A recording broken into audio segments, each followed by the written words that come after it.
Jay, right here on The Fan. 104-94, shot clock off. Kuminga into the front court, and the Warriors are going to win the pivotal Game 5. And for the first time since March 28th, the Celtics have lost back-to-back games. Good morning, Metroplex. This is a Tolo Tuesday, waking you up bright and early here with Sean and RJ on DFW Sports Station 105.3 The Fan. Troy Hughes running things as always. That was the call from Warriors Radio. And now Golden State is back in control of the series. And the Boston Celtics have to be waking up this morning, kicking themselves with a golden, no pun intended, opportunity to win this without Steph Curry making a three for the first time in his postseason career. Golden State gets the performance from Andrew Wiggins, and this may have been that big blown opportunity for the Celtics that cost them the whole series. Easily a blown opportunity. You can't lose a game when Steph Curry doesn't hit a three. You can't lose that game. There's no way. That is basically his entire game. Or a very large part of it. And for him to be the best player on the team and in the series, for that guy, that best player to really have one of his worst playoff games, and you still lose? I mean, I don't know how you can feel remotely good about your chances moving forward. Well, to be fair, Steph Curry only made a three-pointer in 132 straight games until last night. 132. I thought it was 283. No, it's the all-time streak is 233 over the regular season and playoffs. Yeah, but for the playoffs, 132. Wow. Straight playoff threes, and then you don't make one last night, and yet you still win. Yeah, that was just a tremendous bonus with Wiggins. First time that he has led the Warriors in postseason scoring throughout this playoff run. Steph was 7 of 22, and he was 0 for 9 from 3. Finished with 16 points and 8 assists. Klay Thompson had 21. Jason Tatum finally shot the ball well. He was 10 of 20 for 27 points, but my guy Jaylen Brown was bad. He was awful in the first half, and he finished 5 of 18 with 5 turnovers. The Boston Celtics cannot stop turning the ball over. There's a stat that basically decides their entire fate. They had 18 turnovers last night. When they have 15 or less, in a game, they're 14-2. When they have 16 or more turnovers, they're 0-7, and it got them again last night. Turnovers, missed opportunities, I don't want to say defensive lapses. I don't remember them seeing those, but those factors when you play in these major games and you play a Game 5 on the road against a team with a championship pedigree, you can't make the little mistakes, and you have to be able to take advantage of opportunities, and they just haven't. The Celtics did not take advantage of the opportunities presented to them last night. There were some weird. I don't say weird foul calls. There's some weird plays in that game defensively the Celtics had where, they made some dumb plays, like dumb fouls, especially on that one on Poole. Man, you can't miss this opportunity. You cannot miss this opportunity, and I don't even think they're going to win Game 6 now. Oh, back in Boston. The other thing besides the turnovers is free throws. They were awful from the line. Awful. 21 of 31. They got to the free throw line. They attempted as many free throws basically as threes. I thought this was a misprint. I was like, did they really go to the line 31 times? And they missed 10 of them. 68% from the line. They shot double the Warriors' free throws. Golden State was 13 of 15, and you miss free throws. You continue to turn it over. I don't know. Now, they out-rebounded the Warriors by 8, but I still feel like they're not pounding the Warriors on the boards as much as they should be. I don't know why. I'm just feeling like that. They did out-rebound them by 8 again, but Wiggins is coming through big on the boards. Very big. He did it in Game 4, and he did it last night as well. 13 rebounds. And, well, if they end up winning the championship, you're going to look back and say, you got a little bit of a break getting an overall number 1 pick as your number 2 or number 3 scoring option to go along with Clay and Jordan Poole. And these are the types of fortunate things that happen to championship squads, as Andrew Wiggins had to settle for being a role player, and they're able to turn to him like they did in the Mavs series. Well, I guess he could be a role player with a case for the Finals MVP. Well, he's got no case yet. Well, I'm sorry, but the guy who goes, who has... What, you're going to make a case against Steph now after last night? Sure. I think so. I think you can make a case. I'd say it's a good case. I think you make a case. Okay. I think you make a case. Wiggins, I mean, there's a lot of... The problem is there's no other option. There's no other guy that stepped up in every single game. If Wiggins had similar... That's not quite as good as last night, but, 3 more similar games, he could have a really good case. Oh, that's it? 3 more games? Yeah. I don't mean 26-13. I mean, 19-9. He could have had something similar. But look, it's probably still going to be Steph. Although I would like to see that guy who put $500 on Wiggins win it. When did that happen? He put $500 on Wiggins to win it. If he wins, he gets $94,000. Yeah. Well, he needs it to go 7 then, and for Steph to continue to shoot like that, because it's not even close. Wiggins is 18-9 in the series. Steph is 35-4. Are you reversing back on Steph like that weasel vermin Skip Bayless trying to create his storyline last night? I woke up this morning, Skip was trending. It was like, oh my God, you're telling me the Finals MVP is going to go 0 for 9 from 3? You're telling me that Wiggins has to really step up and take over? I guess I wonder what Skip thinks about J.J. Redick and the NBA coverage on ESPN, bringing some real genuine discussion and talk. Meanwhile, Skip's got to stick with, that's where that stuff comes from, of Steph overhyped, underachieving Finals MVP. And I was like, oh, that's where it came from. The Skip is just trying to hang on to that's what happens when you're a live and die by the 3 guy. You're going to have those games where you die by the 3. He just doesn't happen to have them. He has them once every 300 games. Yeah. And that happened to be last night. No, it's still Steph's to lose. But I just want that dude to win $94,000. Oh, Jordan Poole again with that huge shot. He has hit a bomb earlier in the series, and he did it again. The Celtics actually win the third quarter. They win the third quarter. They were down 16, and they end up taking the lead, and then all the momentum, I thought, went back to Golden State after this. 3 seconds to work with. Wiggins has it at 2, at 1. Poole 3. Backed it in! He backed it in! A left wing 28-footer from Jordan Poole gives the Warriors the 1-point lead at the end of 3.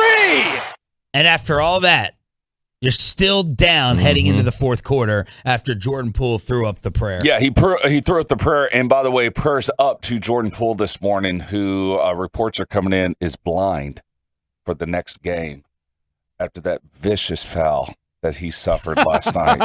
Oh, I mean, how is this man even able to walk anymore? I thought they did a bad job of slow-moing the replay to even see if Marcus Smart's hand made contact with his face. Never made contact. It Just never, like Jordan Poole doesn't have, what time is there? Are we in the safe harbor? Yeah. Well, he didn't have a penis because my guys. Oh, my Lord.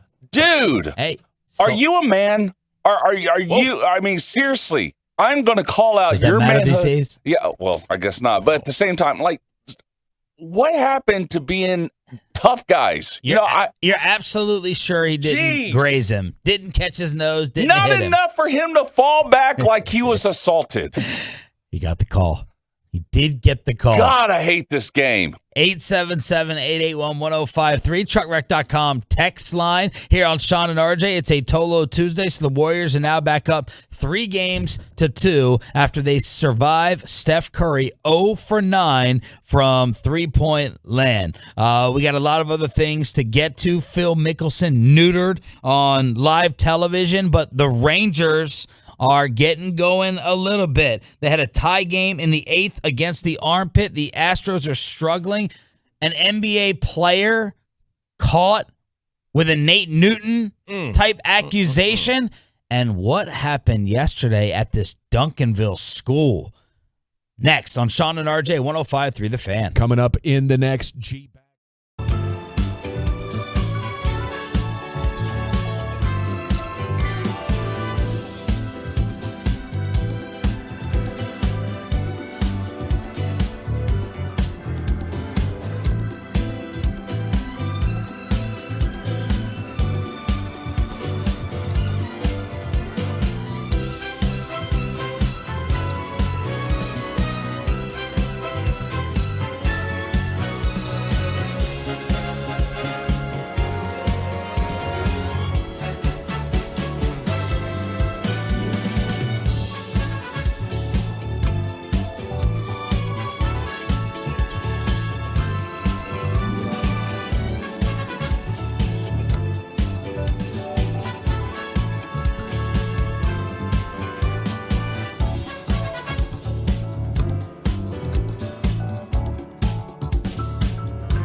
three. Brad Miller, who had never faced Nearest before, just chopped it the other way. And in the overshift, the Astros had nobody in the shortstop spot. That is Eric Nadell with the call right here on your home for Rangers baseball. 105.3 The Fan. Sean and RJ on DFW Sports Station. The Rangers win their third straight game. They were tied at they were tied at 2 in the 8th, and the Rangers end up scoring 3 as the Astros have now lost 4 of 5. Corey Seager with 2 hits to snap a 3 for 35 streak, and the Rangers get it done in Arlington. Sole possession of second place in the American League West. There you go. And this is after they were down 3-0 after 2. I mean, it was a quick get out and start scoring for Houston. But they were able to, hold an offense that's still very good, still a very, very good offense, just 3 runs and nothing over the final 7 innings to get a really nice win to start that series. This is a good record. This is a very, very satisfactory record right now. Whether you want to go B-, C+, I'd probably go B- or a B for this team record-wise at 2 games under 500 at this point. Yeah, I would think somewhere in the B category, maybe a flat B, only because their win total this year was low 70s, we're like 73, and to be right around 500. Now, look, if you extrapolate this out, over the next 90 or so games, 100 actually it's 100 games almost. That's another 4 games under 500, so now you're down to 6, so you're getting close to 73. But I think this is in the B category. Clearly, they have kept the entertainment. Dane Dunning is going to be on the mound tonight. 6:30 pregame, 7 o'clock first pitch right here on the Fan. So it's going to be 2 more against Houston. And then, is there another opportunity with the schedule to get over 500? At Detroit for 4. The Tigers are 24-36. Opportunity. You take on the Phillies, who are 31-30. That's going to be the beginning of a 5-game home stretch in Arlington. So Philadelphia already on their second manager of the season. And then you're going to continue against the National League East with 3 against Washington. They're awful. They're 17 games under 500. And then you're going to be at Kansas City. They're terrible. They're 20 games under 500. Right now, this is your best opportunity to get over and stay over 500. After the Astros, if you could somehow get one more game in this series, you win 2 of 3, and you get the Tigers, the Phillies, the Nats, the Royals, with Philadelphia by far being the best team in that stretch, and they're only 500. This is it right here. Yeah, that's a good stretch. I mean, this is a really a good chance for them to make up a lot of ground. Not necessarily make up ground in the division, because let's be fair. Like, we know that they're not going to win this division most likely, but this is a really good chance to make sure that they have themselves a quality first half. And then look, that was just a 12-game stretch, and then you go to New York to face the first place Mets, but then it's kind of back to feasting. Minnesota is leading the Central. You take on the Twins, then the Athletics, then Seattle to run you through mid-July. So that's where the Rangers stand. They get the win yesterday. What do you think the attendance was for this game? It looked pretty good on TV. I would say it was 27,000. 29,800. So good attendance out there. Almost 30,000 on a Monday night. A lot of orange. A lot of orange out there? A lot of orange out there. Yeah.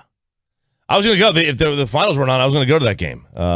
But, yeah, a lot of orange out there. Did you see the story with – are you okay? You sound a little drained. Did last night get us with the fatigue? No, I didn't get us with the fatigue. Were you out in the sun yesterday again for baseball? No baseball yesterday. No baseball yesterday. I'm not drained. You sound boring. You sound tired. No, not at all.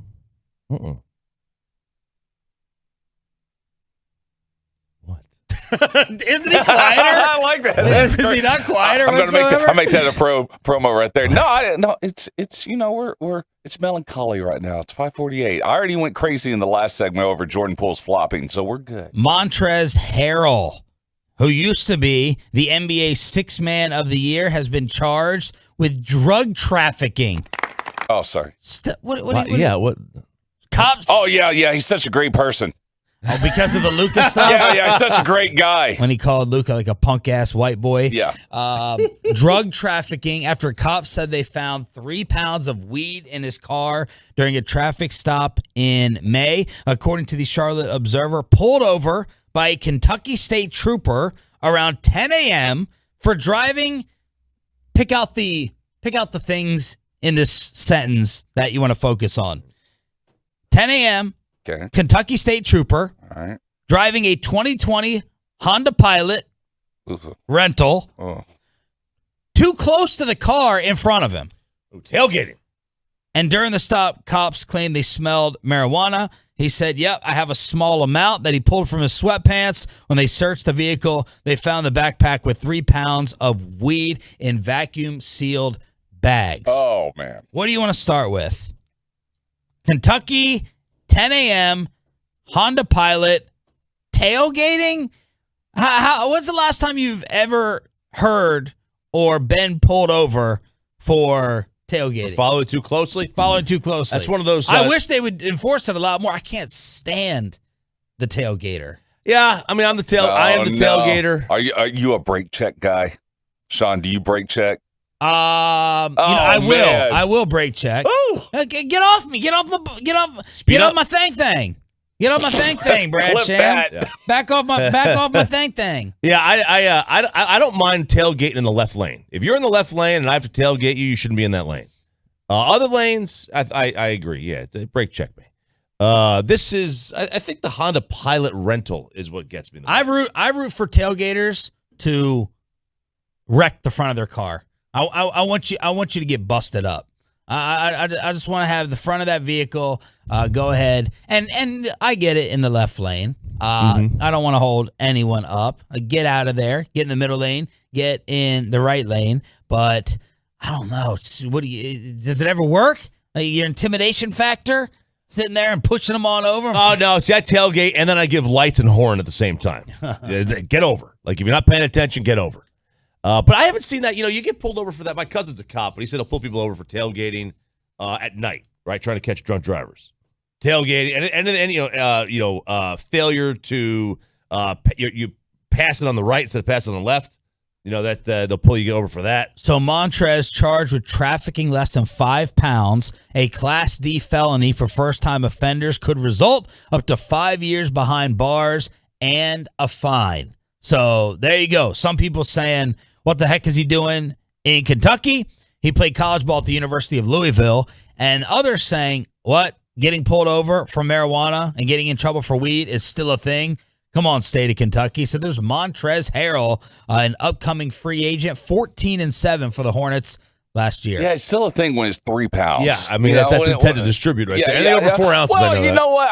I'm not going to fully defend the guy because, like I mentioned, he's a turd. But at the same time, I mean, he probably just smokes a ton of marijuana, and he thought to bring it all at the same time. By the way, according to Cushfly.com, vacuum sealing any product is a great way to keep it fresh and crisp. Vacuum sealing marijuana means you're keeping it sealed airtight, and it's the best way to contain it. All right, I just vacuum sealed some pastrami over the weekend. Not the same. Okay, Not the same. Is it not the same type of concept where I'm putting it in a big bag? Do they have the vacuum seal like you have for food? For food storage and preservation? Oh, yeah. I'm probably the same kind of vacuum seal that you're using. Yeah. I'm assuming so. I would just think it'd flatten it out. I'm sorry, I don't smoke bud, but you don't want it to be flat, right? Don't you want it to be big and plump? Does it matter if it's dense? I don't know. When's the last time you smoked pot? Smoked pot? Yeah. Oh, my God. I think Smoked pot? Smoked the Jeez. pot? Smoked it. 2000, and I was like, yeah, that ain't for me. Why didn't you like it? It was tasted like garbage. I was like, this is gross. But what about the feeling? The taste. I didn't even have enough to have a feeling. So yeah, probably the last time I had a bud. Yeah, probably 2000. What about you, vapor? Actual flower, as the kids call it. Yeah, they don't call it that. That's what you call it. No, they do. Okay. Oh gosh, like 04 maybe. Okay. 03, something like that. 02. So the vape is just tobacco. Yes. Oh yeah. No. I mean, if I wanted to do if I wanted to get a little low, I might throw an edible in there. Oh, But, okay. Not the actual ingest into into my lungs. I've done that in a number of years. 877 What about you? What's the last time? What? edible, if anything, but 5 years ago, I stopped. I don't like my mind just going. I can't. I don't like to process the flow of life. I can't shut it down. I'm like, I become a little bit of a warrior with it. So You? No, he lives in East Dallas. 877-881-1053, truckwreck.com. Text line, we're live on the Fan Cam, live on Twitch, and live on YouTube. Did the Celtics lose because they turned into Draymond Green last night? 6 a.m. headlines on a Tolo Tuesday next. Download the Odyssey.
Turn it on, leave it on with Sean and RJ right here on The Fan. Wiggins turns, arcs in the jumper.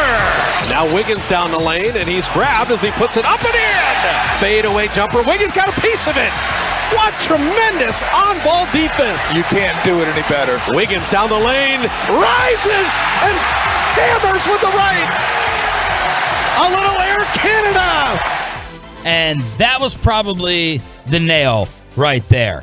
Andrew Wiggins is the hero for the Warriors last night with Steph Curry going 0 for 9 from 3, and Golden State takes a 3-2 series lead over the Boston Celtics, 104-94. This is Sean and RJ with 6 a.m. headlines on DFW Sports Station 105.3 The Fan. Yeah, that Wiggins dunk basically ended it. That put him up 15, and he was fantastic throughout the entire night. He's just so athletic. Like, again, you're looking at things to a Mavs perspective. It's like, if we could get one more guy that's, athletic like that. Now, just get the number 1 pick in the draft, just to fall into our laps. It'd be great.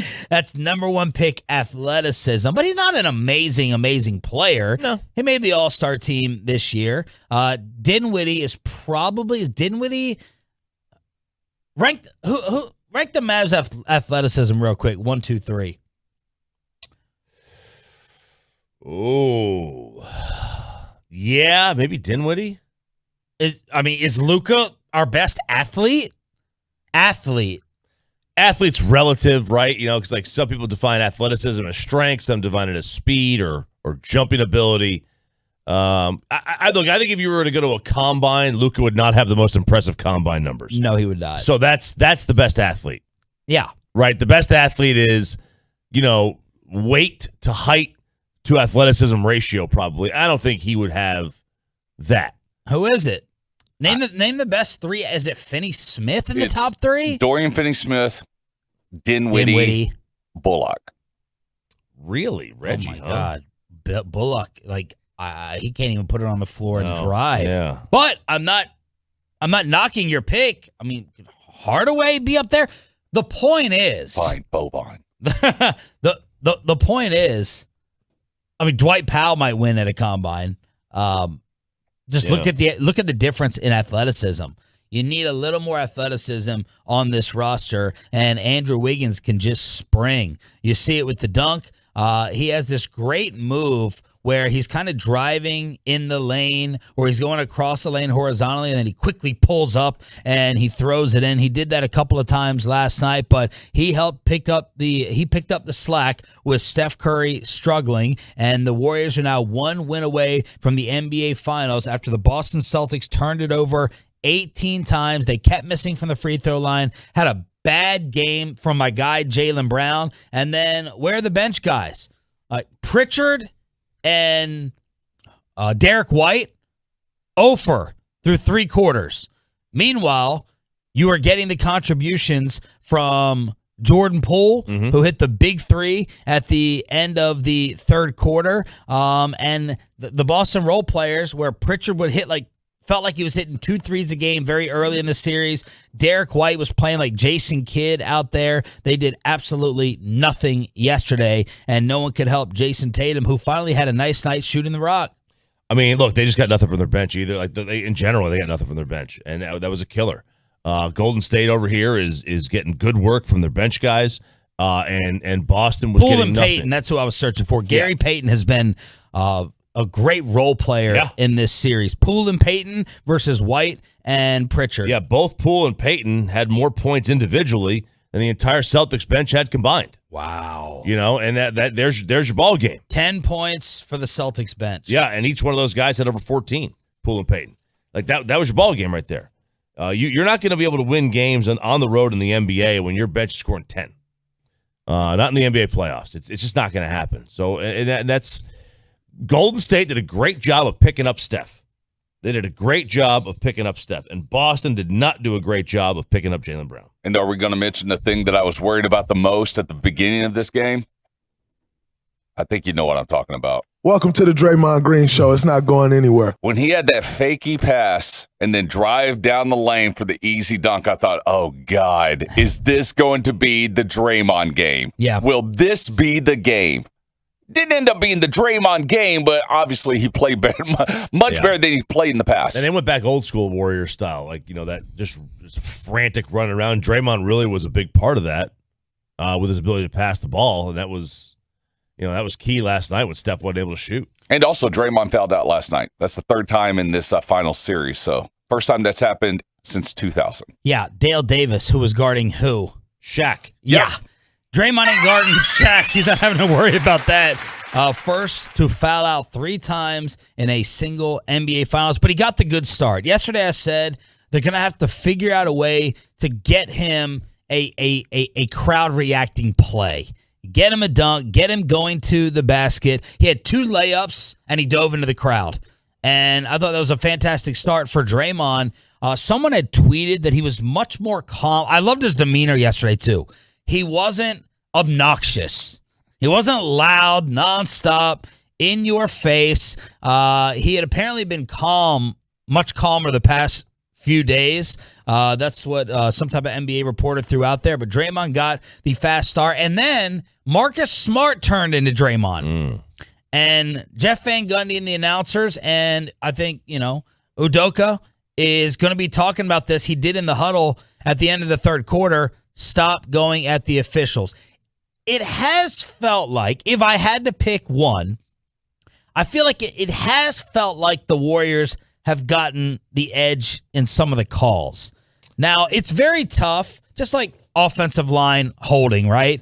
It's very tough to, zoom in as a casual fan on TV or in the stadium. It's impossible and say, oh, there's a hold. You can call holding on every play. It's also hard to do that when someone's driving the lane, but it feels like a lot of times when the Celtics drive the lane and they don't get the call, I'm like, oh, that may have been a whistle on the other side for the Warriors. But Marcus Smart was the guy in the spotlight for this topic yesterday with what happened. In that little short series of plays, in that little short span, Klay, offensive foul. That was a push-off on Klay, right? This is the one where Marcus Smart fell to the ground and Klay Thompson hit the 3. Then Marcus Smart got a tech, and then he got the offensive foul that Troy went off on Jordan Poole for. And that was Marcus Smart turning into Draymond, losing it a little bit emotionally last night in that little stretch of emotion. There were some spots. Poole did a nice job of flopping some of these ones, in this game. If you want to call it a nice job. And that's the game. There's a gamesmanship aspect to it that a lot of people don't like, and most don't like, I don't think. But that's part of where the game has gone, and the defenders have got, or the offensive players in this case, have to guard against that. You can't be locking arms like Grant Williams locked arms with that. I think it was with Poole, and he fell to the ground and he got called for a foul. You can't be doing that. These are offensive possessions. When you're in a back and forth game, or in this case, when you're going on a 14-0 run against you can't be having wasted possessions that are wiped away by a foul call. Even if it's 50-50, you can't put the game in the officials' hands. Marcus Smart scored 20, had 4 turnovers, but got caught up with the referees. I don't really blame him a ton. He got screwed on the Klay offensive foul. It looks like he may not have even made contact with Jordan Poole's nose when he got called for that. And then you just really got the Warriors crowd into it at that point in time. So Marcus Smart with 20, but a lot of complaints with the officials, as now we're sitting here at 3-2. And Draymond Green had a good game for him. Again, it feels like a charity case. It's like, oh, wow, good job, Draymond. You fouled out, but it's okay. I don't know if his mom tweeted about him last night. Draymond with 8, and 6, did have a couple of nice passes out there. And then Klay Thompson with 21 points. And that's where we stand right now. And you feel like do you feel like this is very similar or exactly like the Lightning and the Rangers over in the NHL? Not exactly like, but similar. I think that this thing is over now. Boston had to win that game. I don't see a chance that they win a Game 7 on the road. Oh, I do. I still, for some reason, think that Boston is the better team. I think they're the better team. I think their roster is more balanced. it's just, I would also like to find a stat about Jason Tatum finishing at the rim. He did a lot of damage from 3 yesterday, but it's the little small things that are costing the Celtics. The Warriors are beating them with these spurts. It feels like, okay, shot clock is going down, broken offense, Jordan Poole jack one up. Steph, not last night, but Steph, go ahead and bail us out at the end of a shot clock. They're just so talented. They're so skilled. They can shoot it so well with some of their top 3 or 4 guys. It's like end of shot clock offense that's bailing them out, but the Celtics just keep turning it over. And then the fourth quarter scoring got them again, like it did at the end of Game 4. The Celtics scored 16 in the first quarter last night. Amazing Warriors defense. And then they only scored 20 points in the fourth quarter. And look, they're going to be favored in Game 6. They are. There's no doubt about that. You're right. They are. What is the spread? I'm going to guess it's 3.5. I haven't looked at it yet. I'm going to guess 3.5.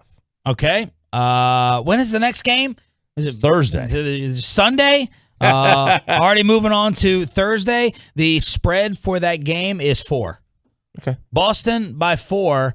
And then the Celtics, I mean, they've been road warriors. They've been fantastic in the postseason. They've already won there in Game 2. And it felt like that was kind of happening last night again.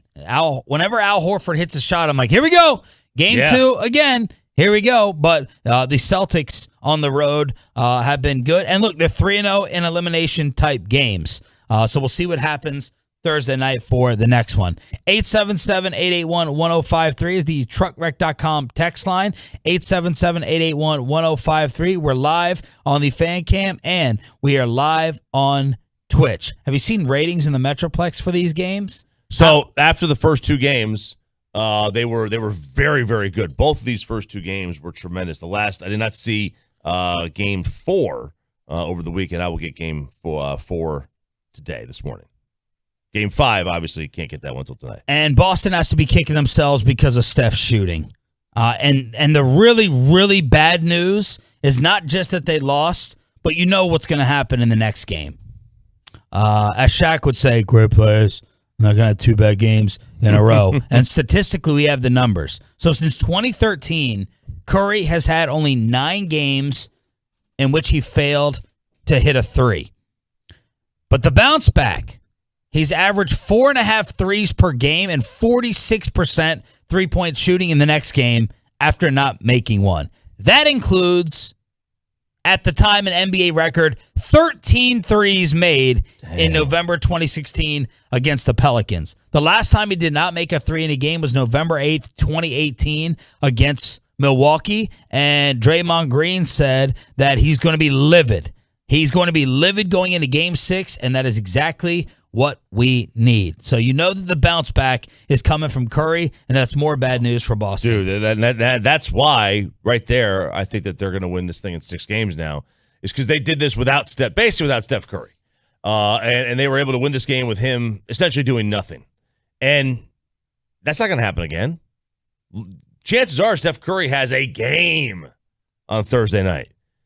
And if he has a game and the rest of the guys even play somewhat to their level, I don't know how Boston wins that one.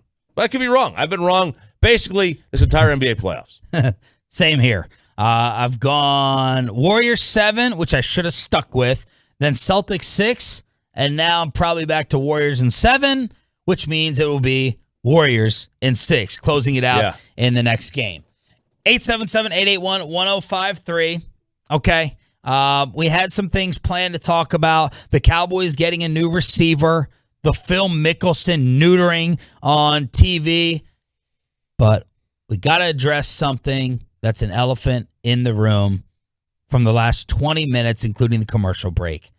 We got to do it next for the sake of the show after this. But let's get some better help.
So Frankel, you think there'll be less big trucks on the road this summer because of the gas prices? Think again, and those big trucks have insurance companies to protect them, so get the representation that won't settle for less. It's Frankel and Frankel at truckwreck.com.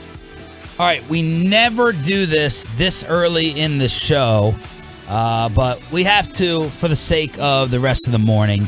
Can't go on like this for the next 4 hours. At 5:30, I was asking Choppy, "What's up with you? You're a little tired, or you look quiet today," which I don't know. Never happens if you listen to 11 years of radio. And I'm like, "What the heck is going on? Is the coffee intake there? The greens or whatever you chug?"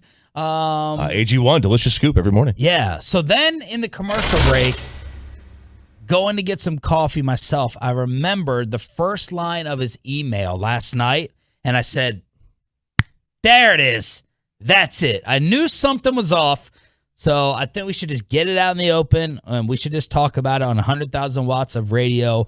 Try to change your mindset, and if we can change your mindset, what's going on? Well, unfortunately, Sean, Google exists, and I already went to Google, and that was a big mistake. So like last week, I had mentioned I had like a hernia, right? Like right in my stomach, just to the side of my navel. Is that the name? Yeah, belly button. So I went and got a CT scan just to make sure it was like, not like something I need surgery on.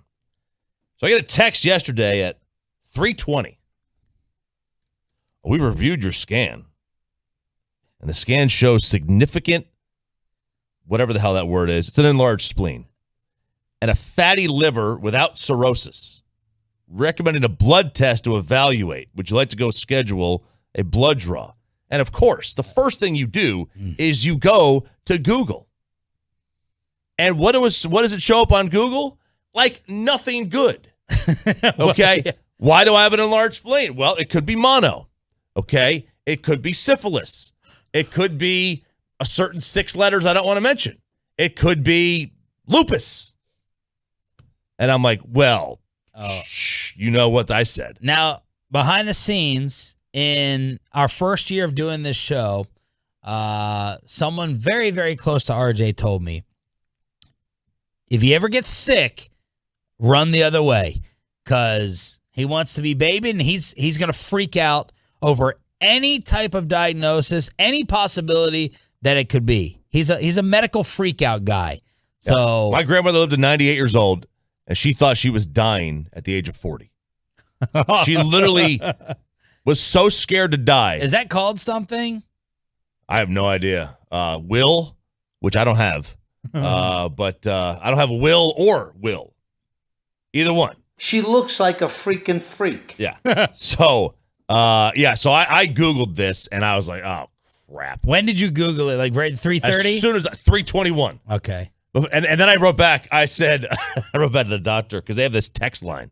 And I wrote back, can someone call me to talk about what this means? And they called me immediately. And that would be like within the next couple of minutes. Yeah. And they're like, well, we want to get you in for a blood work. And I was like, is it this? Is it that? Like, it's not likely it's that. We just want to make sure what it is, figure out what the course of action is. Enlarged spleen and scarring on the liver. Yeah, I need a doctor because of course I told my mother that's a big mistake because she went up and talked to every nurse practitioner she knows, and everyone starts telling me I got to go to some ologist. Look, nobody has ever gone to an ologist that they wanted to go to. Of course not. If you go to an ologist, things are about to get real. Okay, I don't want to go to an ologist. If you're an ologist, stay away from me. This is why you should just avoid the doctor. Period. And you drop Don't dead. listen to him. And Don't you listen to drop him. dead out of the blue. Out of the blue. Would you rather have How long are you going to be worried now? First off, I'll be worried until this blood work comes back, which I found out yesterday is like all week. Oh, great. Awesome For us. But I told them to flag it. I said, do you know who I am? I'm going to need you to flag this and get this thing done by Wednesday. Oh, yeah, you're on your street. You got to keep your street going. Well, it's not, look. Getting free things. Faster things. One of my best friends is like the office manager at the doctor's office. So it's like, I'm getting flagged on this thing, baby. Okay. I need these results. I need to know what's going on. But in all seriousness, your worry level out of 10. 8, 7. I'm just naturally. Oh, I thought it was more than that. Maybe 10. I don't know. Because you're acting like you're going to die in a month. You're moping. You're fine. You're fine. Could this be drinking related from the liver? No, because it's not cirrhosis. It's a fatty liver, so it's probably diet related. Yeah, I'm not here to. You're eating fish every day. Yeah, I know, but the spleen thing is worrisome. Look, I've never wanted syphilis more in my life than I do right now. Clip that. I like, please, praying to the high. Give me syphilis. We can arrange that. Like, that's what I want. Like, I just want this to be syphilis. Yeah. And I want nothing more than that. Give me a couple of pills. I'll pop them. And then, I honestly, it might actually make me a little bit smarter because it's a frontal lobe thing, I think. It makes no wonder why I've been so stupid lately. But that's, lately, 11 years. Look, I could have had it for a long. Columbus died of this thing. Are you hurting? Columbus died of syphilis. Oh Look at the research he's done. Oh, my God. What are you doing? Talk him down. Help him out, Troy. Yeah, I'm going to help you down. Guess what? Breaking news. We're all dying. Yeah. And it's all not at going 42. to happen. Dude, every day he sends me, I have in the show prep, something about fish, something about watching TV. Every week he's sending me things that cause us to die sooner. I think it was fish and TV. That's what it was last week that he's been sending. But Troy, come on. Eating fish can cause cancer, which is awesome. Who I eat fish like 5 days a week. Whatever. Listen, dude, you got to push away from it because, listen, I'm not going to take it to this direction of the conversation, but trust me, everything else going on in this effing world right now is probably messing with your head anyway. So now to bring it back to your health and what's going on, you are doing it to yourself. You've got to step out of your body mentally, and you need to take a break. I know that sounds crazy and sounds like I'm some life coach. Not a mental health day, though. Not tomorrow. No, you can't do it tomorrow. or Thursday or Friday. Thursday or Friday. Or Thursday Saturday and Sunday. Mental health days are Saturday and Sunday. You can do it then, but you need to step back, number one, from Google and from the interwebs and not go down that rabbit hole, even though it sounds like you've gone full Bugs Bunny. But at the same time, you need to step away, let the medical professionals handle this, and then find something to distract yourself. That preferably is not in a bottle that has a proof of some kind. No. I don't drink all that. Well, yes, I do. Yes, you do. Yes, you do. You've taken the lead. You've lapped us in the field now. That's maybe me, but not you. You're still a front runner. And you're the Usain Bolt. I hate the truckrec.com text line right now. Oh, Well, diagnosis. one is like you're a hypochondriac. One is you're about to get a colonoscopy, which I'm fine with. Yeah. And then one is Normally this is pay for exactly what Patrick Swayze was diagnosed with first. I mean, could you, dude, shut up. What? Yeah, I don't even know if that's true. It's But not. I hate you. It's not? It's not. We sure about that? Is that confirmed? I don't know. No one puts Patrick Swayze in a corner. So Stop eating tilapia. I don't eat tilapia. I'm not a bottom feeder. Okay, I don't eat bottom feeder fish. Salmon, sea bass. That's my jam. salmon and sea bass, man, that's living that rich life right there. So it's the bulk. You got to buy in bulk. So just I don't buy 'em. Just say it 5:35 next time. Just be like, I'm worried about my medical stuff. Yeah. I can tell. I mean, we all can tell. It's easy to tell. I need somebody to tell that's a doctor to just talk me off this ledge here. That's all I need. Maybe I should call my dad live. Get my dad on. Get a little Seriously. NBA Finals analysis. Well, he's a heart doctor. People are though. saying Ray Liotta died this way too. No, he did not. Oh, that's what you get for insulting Goodfellas. That would be karma. What are you doing? What are you doing?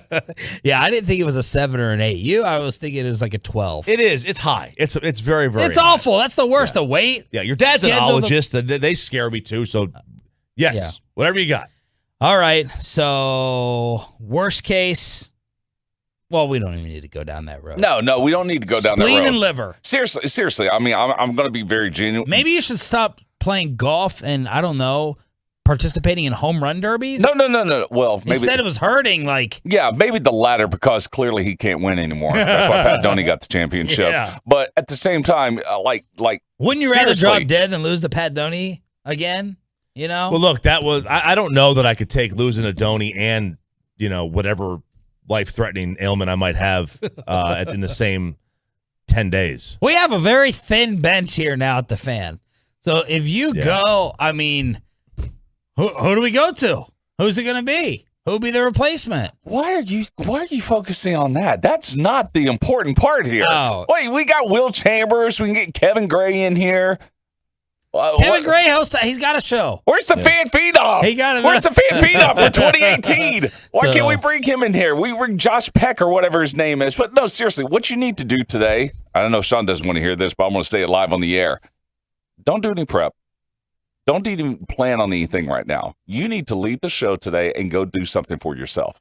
You need to get away from Google, get away from the interwebs, get away from sports for a little bit. You need to go golf today. You need to go to Baby Dolls. Go to Baby Dolls. Yeah. Go to Baby Dolls. That's an idea. Get a lap dance. Listen to Puddle of Mud. Make a bucket list. Shame! All right, we got Phil. Look at this. You're going to be fine, RJ. Just in case, I'd love to meet you and drink a couple of beers before you kick rocks. I really hate you guys. This is the way to, this is the way you got to cope with it. All right, Phil Mickelson fallout. Why was he neutered yesterday while showing up at the U.S. Open? Well, Phil was neutered because he had the first press conference. This was the first one, by the way. And he's got this new look he's showing up with, this I like it. hangover grunge 5 o'clock shadow look. He looks like he has taken a bath in the stock market. Like, that's what Phil looks like, just that disheveled. He looks like Baker Mayfield. Yeah.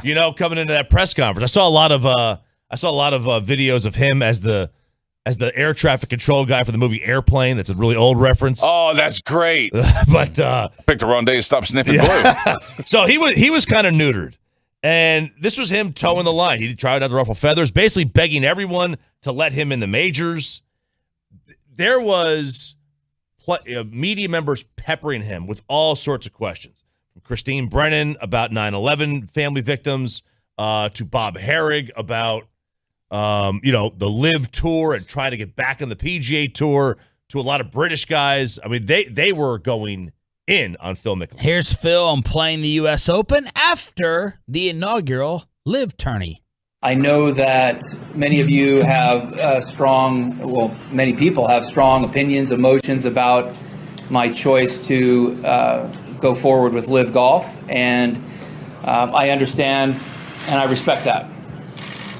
I am incredibly grateful for the PGA Tour and for the many opportunities that it has provided me through the years. But I am excited about this new opportunity as well. I'm excited about being here in Boston at the Country Club. It's one of the 5 founding members of this of the USGA. It's got incredible, rich history going back to Francis we met. Wow. It has provided me one of the most memorable moments of my career, the '99 Ryder Cup and the comeback that we had. And the fans here are some of the best in the world, and they provide an atmosphere that is second to none for all sports. And golf is fortunate to be back, and I'm excited to be back here and participate in this. All right, stop. Incredible championship. Stop. That's not Phil Mickelson. No. This is Choppy from 5:30 this morning.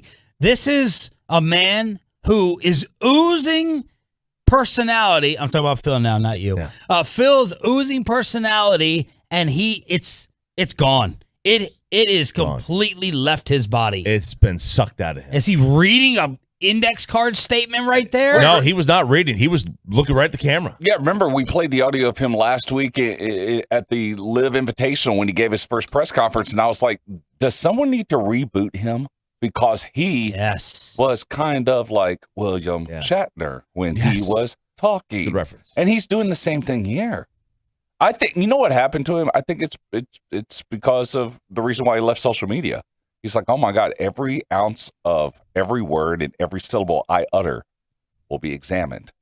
So he goes from the most loved right? The most likable, loved golfer to this, to a trader, a quote shell unquote of himself. trader, and a shell of himself. A shell of himself. And this is you're right. This is not Phil Mickelson. No, this is some imposter. And I don't know who's giving these guys PR advice, dude. Like, you know, if you're a PR firm, call the PGA Tour or call Live Golf right now. Like, just call them up and say, look, guys, I can help you here. This was awful. Like, I am just waiting for one of these guys. These guys have FU money to literally say we were given, and we're given more FU money, by the way, by Live Tour. How are they just not telling these people that they don't care, that it's just about the money? Why would you not just be, look, guys, I'm sorry, it's about the money. Because that would really just tick. People would rather hear what they think they should hear and know it's fake than just the outright truth, I think. Which we know what the truth is, but people are scared to say it. And you also don't want to take off your new partners who are paying you. But man, Phil Mickelson is just looking disheveled, sounding totally, completely empty as he showed up at the U.S. Open. Sean and RJ on DFW Sports Station 105.3 The Fan. So now we have an episode of Wife Swap at the NBA Finals. It's happening on the court. It's happening in the stands. Back to Game 5. And is this thing now over after this on The Fan? Let's get you over to Parkway Buick GMC in Sherman. My good friend Justin Rogers.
He banked it in!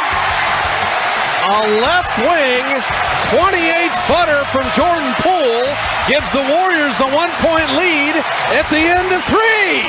That was the call yesterday on Warriors Radio. This is Sean and RJ. Golden State is now 1 win away from the NBA championship after beating the Celtics by 10, 104-94. We'll get back to that in a second. Thanks to Tolo Mike Williams. One of our top Tolos just sent me this from Tom Pelissero, NFL Network.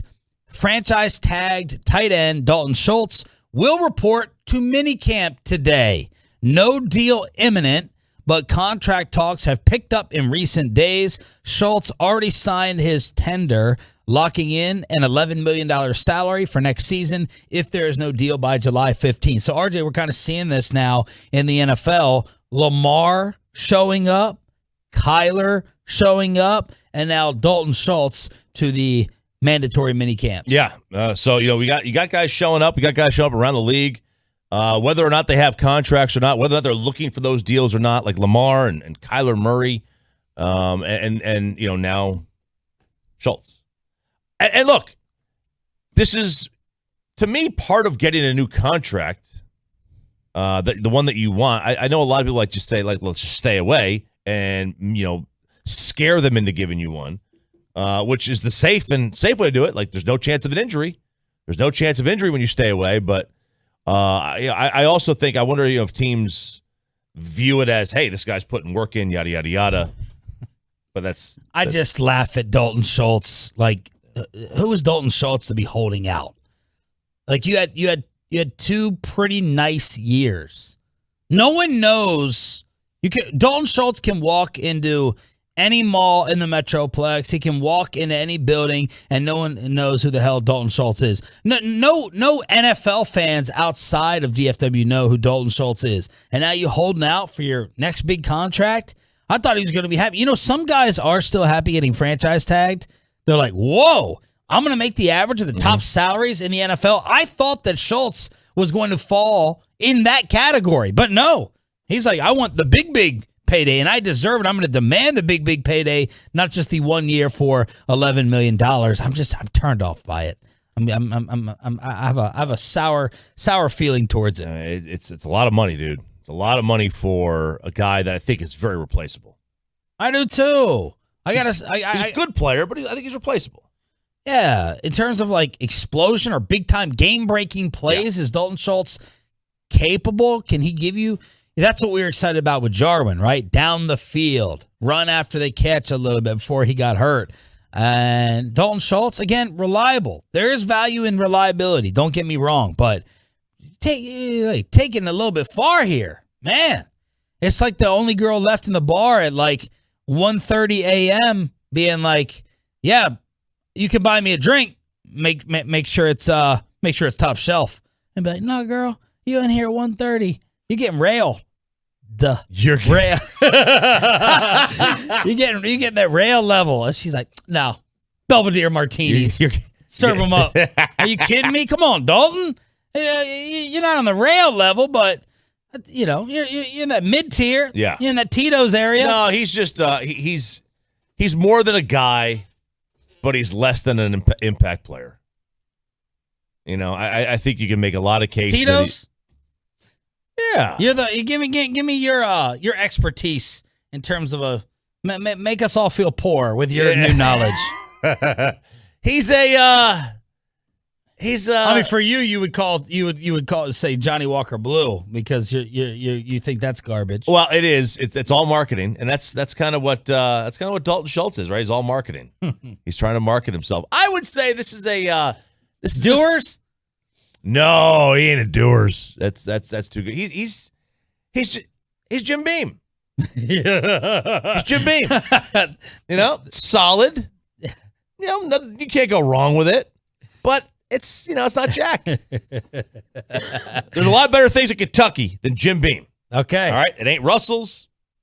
It ain't Wilderness. There you There's a go. lot better things you can have. He's a beam. There we go. Got him back on track. Alcohol talk. That's it. Alcohol talk. That's all he did. He's coughing up his spleen over I here. probably have COVID, too. Let me move my chair a little bit to the left. Yeah. 877-881-1053. So thanks to Tolo Mike. Dalton Schultz showing up to minicamp. We're going to have our Cowboys coverage squad out there where other people in town will not. So if you want all the info, follow at 105 through the fan on Twitter, at 105 through the fan on Twitter. And then, of course, Bobby Belt and the rest of the squad. Brian brought us back from his trip. He'll be all over it. It's Sean and RJ on DFW Sports Station. So no one told me yesterday when we were talking about Steph Curry's parents bringing their new boyfriends and girlfriends to the NBA Finals.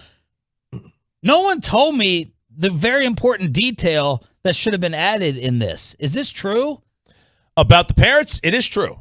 It is very true. That appears to be Wait, the so case. you're telling me that that Del Curry's new girlfriend used to date the boyfriend of Steph's mom, the new boyfriend?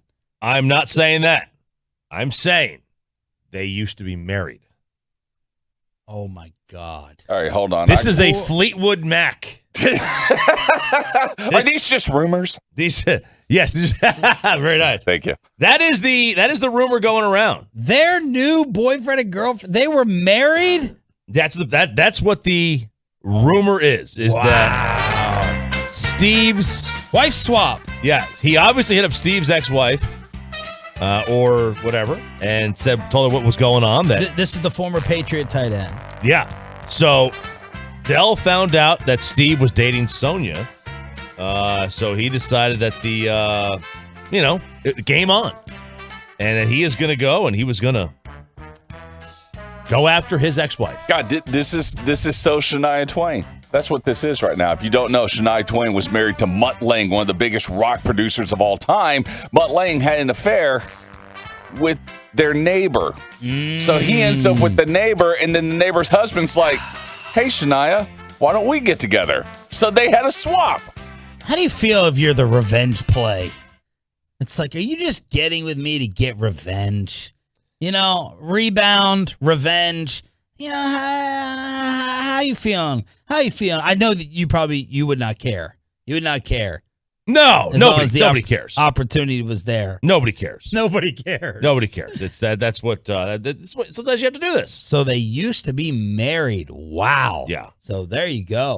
Let's see. Steven Johnson, I should say. Steven Johnson, former Patriot tight end. He played college football at Virginia Tech.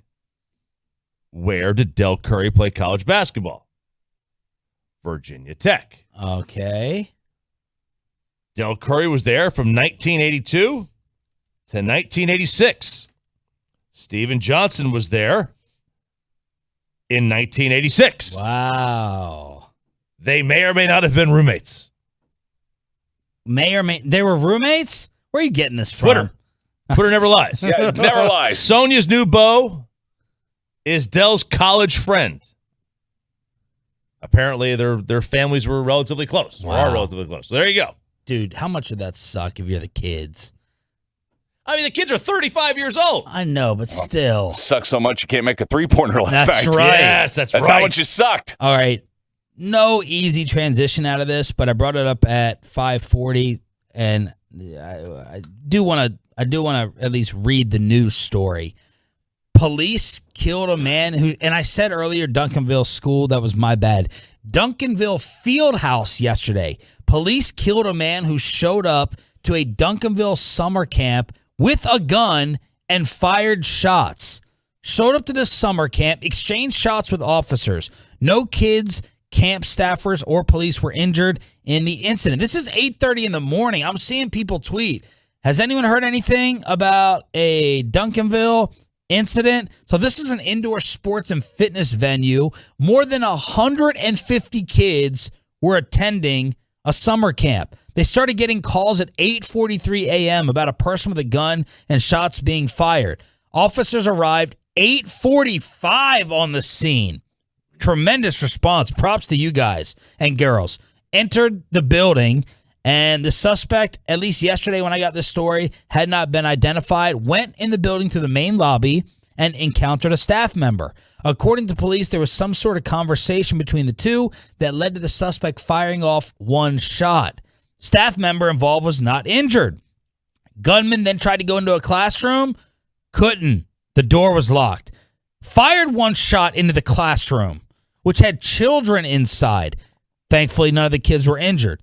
Then the guy went into the gym where there were also kids. After officers arrived, they found the suspect inside the gym. They exchanged gunfire, struck him, taken to the hospital where he died. So this played out yesterday with a Duncanville summer camp with hundreds of kids sitting there in attendance. Man, props to the police response for showing up and following the training. Wow. Texas Rangers are conducting an investigation, and I'm waiting to see an identity released. Yeah.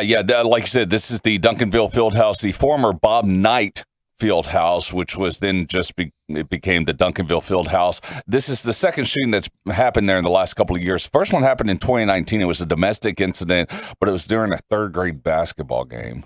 And so this is, as all news reports, vastly different from that isolated incident where you have a guy walking in with a gun.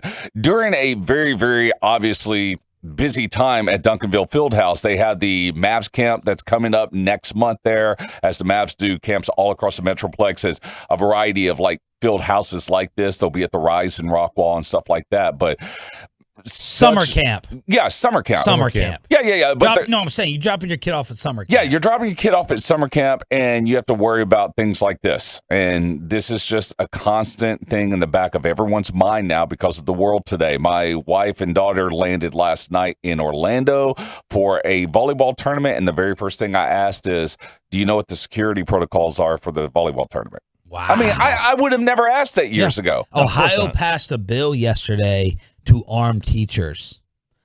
We don't have enough time in this segment for that discussion, but that's where we're going. They said we need to give these teachers everything to defend themselves, so they passed a bill yesterday in Ohio to do that in schools. You're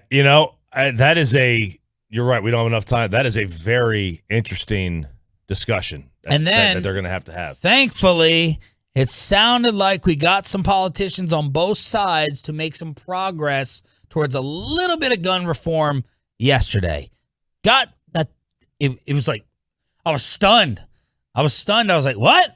We got some progress here? Yeah, got some progress from that. And, of course, yesterday was the January 4th committee hearings. That was done during the day, not like the primetime event from last Thursday. And, Sean, I know you love the ratings. The ratings for that, or at least the amount of people watched it across the country, reported by CBS News, 20 million. For the night one coverage? For the primetime coverage last Thursday, 20 million, which is roughly 3 times as many that tuned in the following night for the Warriors-Celtics game. NBA Finals Game 5. The percentage that this thing is over, according to history, the Rangers with a nice start against the Armpit in Arlington, and everything else you need to know to get you ready for a Tolo Tuesday. Headlines are next. But first, let me get you some help if you need it. Now, look, hopefully you don't. They don't want you to.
It On, Leave It On with Sean and RJ right here on The Fan. Wiggins turns, arcs in the jumper. Now Wiggins down the lane, and he's grabbed as he puts it up and in. Fade away jumper. Wiggins got a piece of it. What tremendous on-ball defense. You can't do it any better. Wiggins down the lane, rises and hammers with the right. A little Air Canada.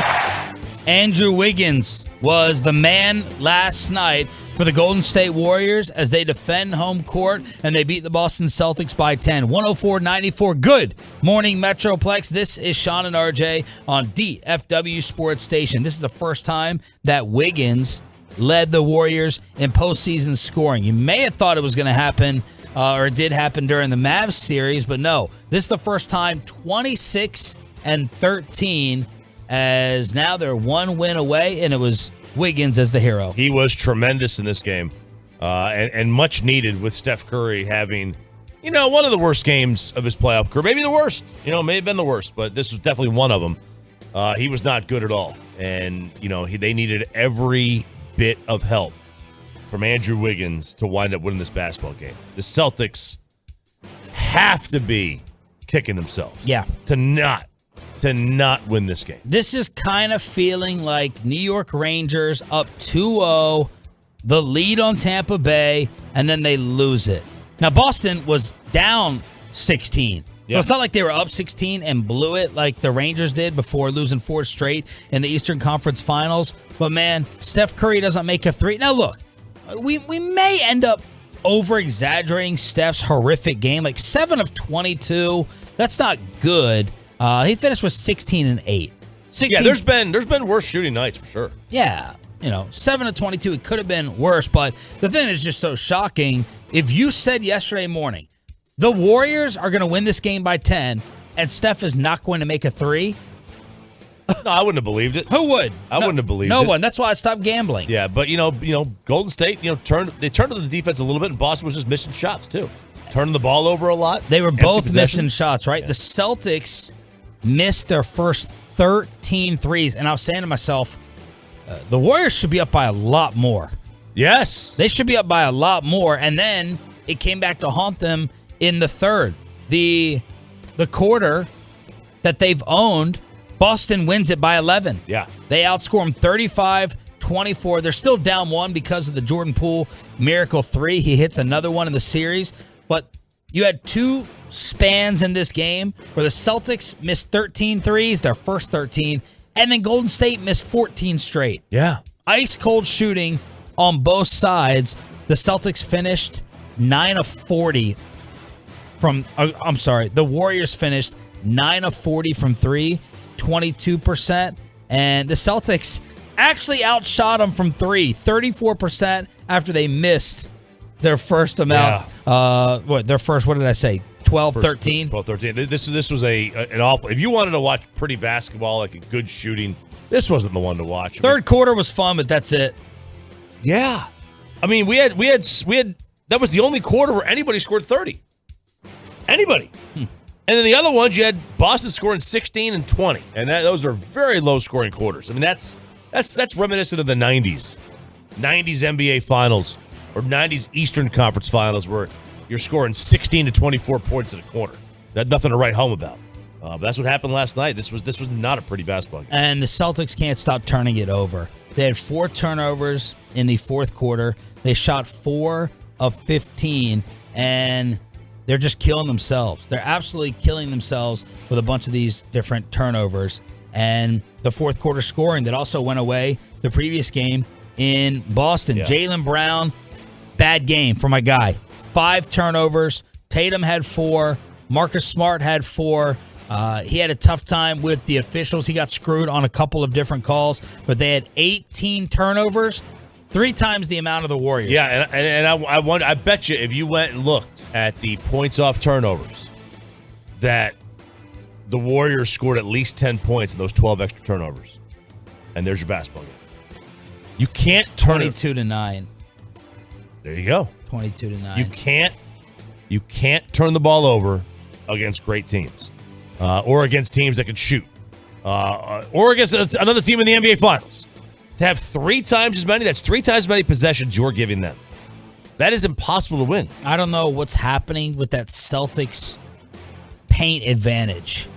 They got outscored 50-36 in the paint. Doesn't feel like they're pounding the Warriors on the boards. Like, Andrew Wiggins should not be getting this many rebounds. I know he's a fantastic athlete. He's still a small forward. And he's out there corralling some rebounds when you got some of these bigs out there for the Celtics. And now they're going to have to win 2 straight and hope that Steph Curry doesn't have a humongous bounce back on Thursday night, Game 6 in Massachusetts. And the likelihood is that he does have an amazing bounce back. Yes. Steph Curry's not going to go, 0 for his last 23-point attempts. He's not going to do that. He's going to have a good game because he's too good of a shooter not to. But that fourth quarter, 4 of 15 for Boston. Things are going right for your Texas Rangers in the American League West right now. This happened last night on this station. Swung on and a high drive it to right field. Moving back is Adolis. He's on the track at the wall. He leaps and he's got it at the top of the wall. Just started to jump and made the catch right at the top of that 8-foot high fence on a towering drive that appeared to be coming straight down. Rangers win their 3rd straight, 5-3 over the Astros in Arlington. They break open a 2-2 game with 3 runs in the 8th inning. Corey Seager had 2 hits to snap his 3 for 35 cold streak, and the Astros have now lost 4 of 5. Whoa. We're 7.5 back in the American League West. Will we be leading the division at the All-Star break? No. Okay. We're a game up on the Angels, but 7.5 back behind the Astros, 29-31 on the season. It's still a good season.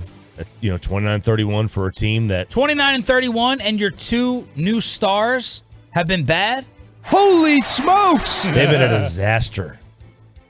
Is bad being kind? Yeah, I mean it kind of is. Like neither one of those guys, neither Simeon nor Seager, have been any good. 223. I mean, that's where they're hovering. I mean, they're on. Neither one of them's on base percentages over 290. This is not a good start to the season, and they're batting 1-2 in the order. So they're trying. Yeah, they're trying, but if they can just get a hit, then it helps to go towards the stat that Jared Sandler threw out last night. When the Rangers have 11 or more hits this season, they are 13-0. I would hope so. Yeah. I mean, 11, that's more than a hit per inning. I mean, that's a lot of hits. Rangers Armpit Game 2 tonight. If you're going around the dial, you know that this is your home, or we're telling you now, this is your home for Rangers baseball. If you love America's pastime, we got all the games with the coverage also on your home of the Dallas Cowboys. Headlines with Sean and RJ. You can also check us out and our beautiful faces on YouTube now, along with Twitch and the Fan Cam. Phil Mickelson showed up to the U.S. Open and spoke with the media right after the inaugural LIV event, and he was asked, is your preference to play LIV and PGA events, Phil? My preference is to be able to choose which path I'd like, one or the other or both. I feel that, as I was saying to Ann, I gave as much back to the PGA Tour and the game of golf that I could throughout my 30 years here. And through my accomplishments on the course, I've earned a lifetime membership. I intend to keep that and then choose going forward which events to play and not. You know what? like 2 years ago, he would have answered that. My preference is to play for the organization that wants the best golfer there and wants TV ratings to go up because of this face. That's what he would have said in the past. Yeah. And now it's like, what's wrong with you? This man his soul has been taken by someone. And you brought up 2 things in that, and I'm glad you brought up one of the other things. And again, I know I've been the only one really to be taken up for Phil in saying he was a pariah. That the rest of these guys should be thanking him, and they should be apologizing to him after they followed him on over to this new tour. And one more thing, even though he's got no personality and no energy and he's not his usual self, in that clip that you just played, man, put some damn respect on this man's name. Put some damn respect on what this guy did for the PGA Tour. Oh, yeah. If this was any other sport that we're talking about, we always use this phrase, earned the right. This guy's done enough for the game. He's done enough for the sport. He has earned the right to do blank. And Phil Mickelson is in that conversation and in that discussion, and I feel like that's totally been forgotten about. The PGA Tour wants to sit there and banish this guy. You're thankless. Phil Mickelson, I mean, is he on the Rushmore? Probably not, but he's next in line, isn't he? Who's on the Rushmore? Jack Tiger. We going Hogan? How old school are we going to go? Sam Snead? Look, golfers would say Bobby Jones because of what he created. Okay. But I would go Arnie and Phil. Oh, Arnie. Jeez. Good Lord. I would do Arnie and Phil Oh, over you would Bobby do Arnie Jones. and Phil? Yeah, I would put him on there. All right. He now, look, I mean, there's a lot of PJ. That's Phil's got a much different, reputation, between players and fans. At least he has until recently. I would go Arnie and Phil, though, on that top four. But seriously, man, this guy has contributed a hell of a lot. Yes, he has. He's There's no contributed a doubt. hell of a lot. Put some respect on this guy's name. He's at the end of his career, basically, with any last little shred of prime, and he wants to go and get a big fat paycheck. Yep. Man, PGA should be a little bit more appreciative. I know he's opening up the floodgates, but Phil Mickelson, he contributed. He did. There's no doubt about it. And real quick, USGA, y'all are cowards, man. Cowards. You had a chance to make some epic tee times and pairings for the U.S. Open.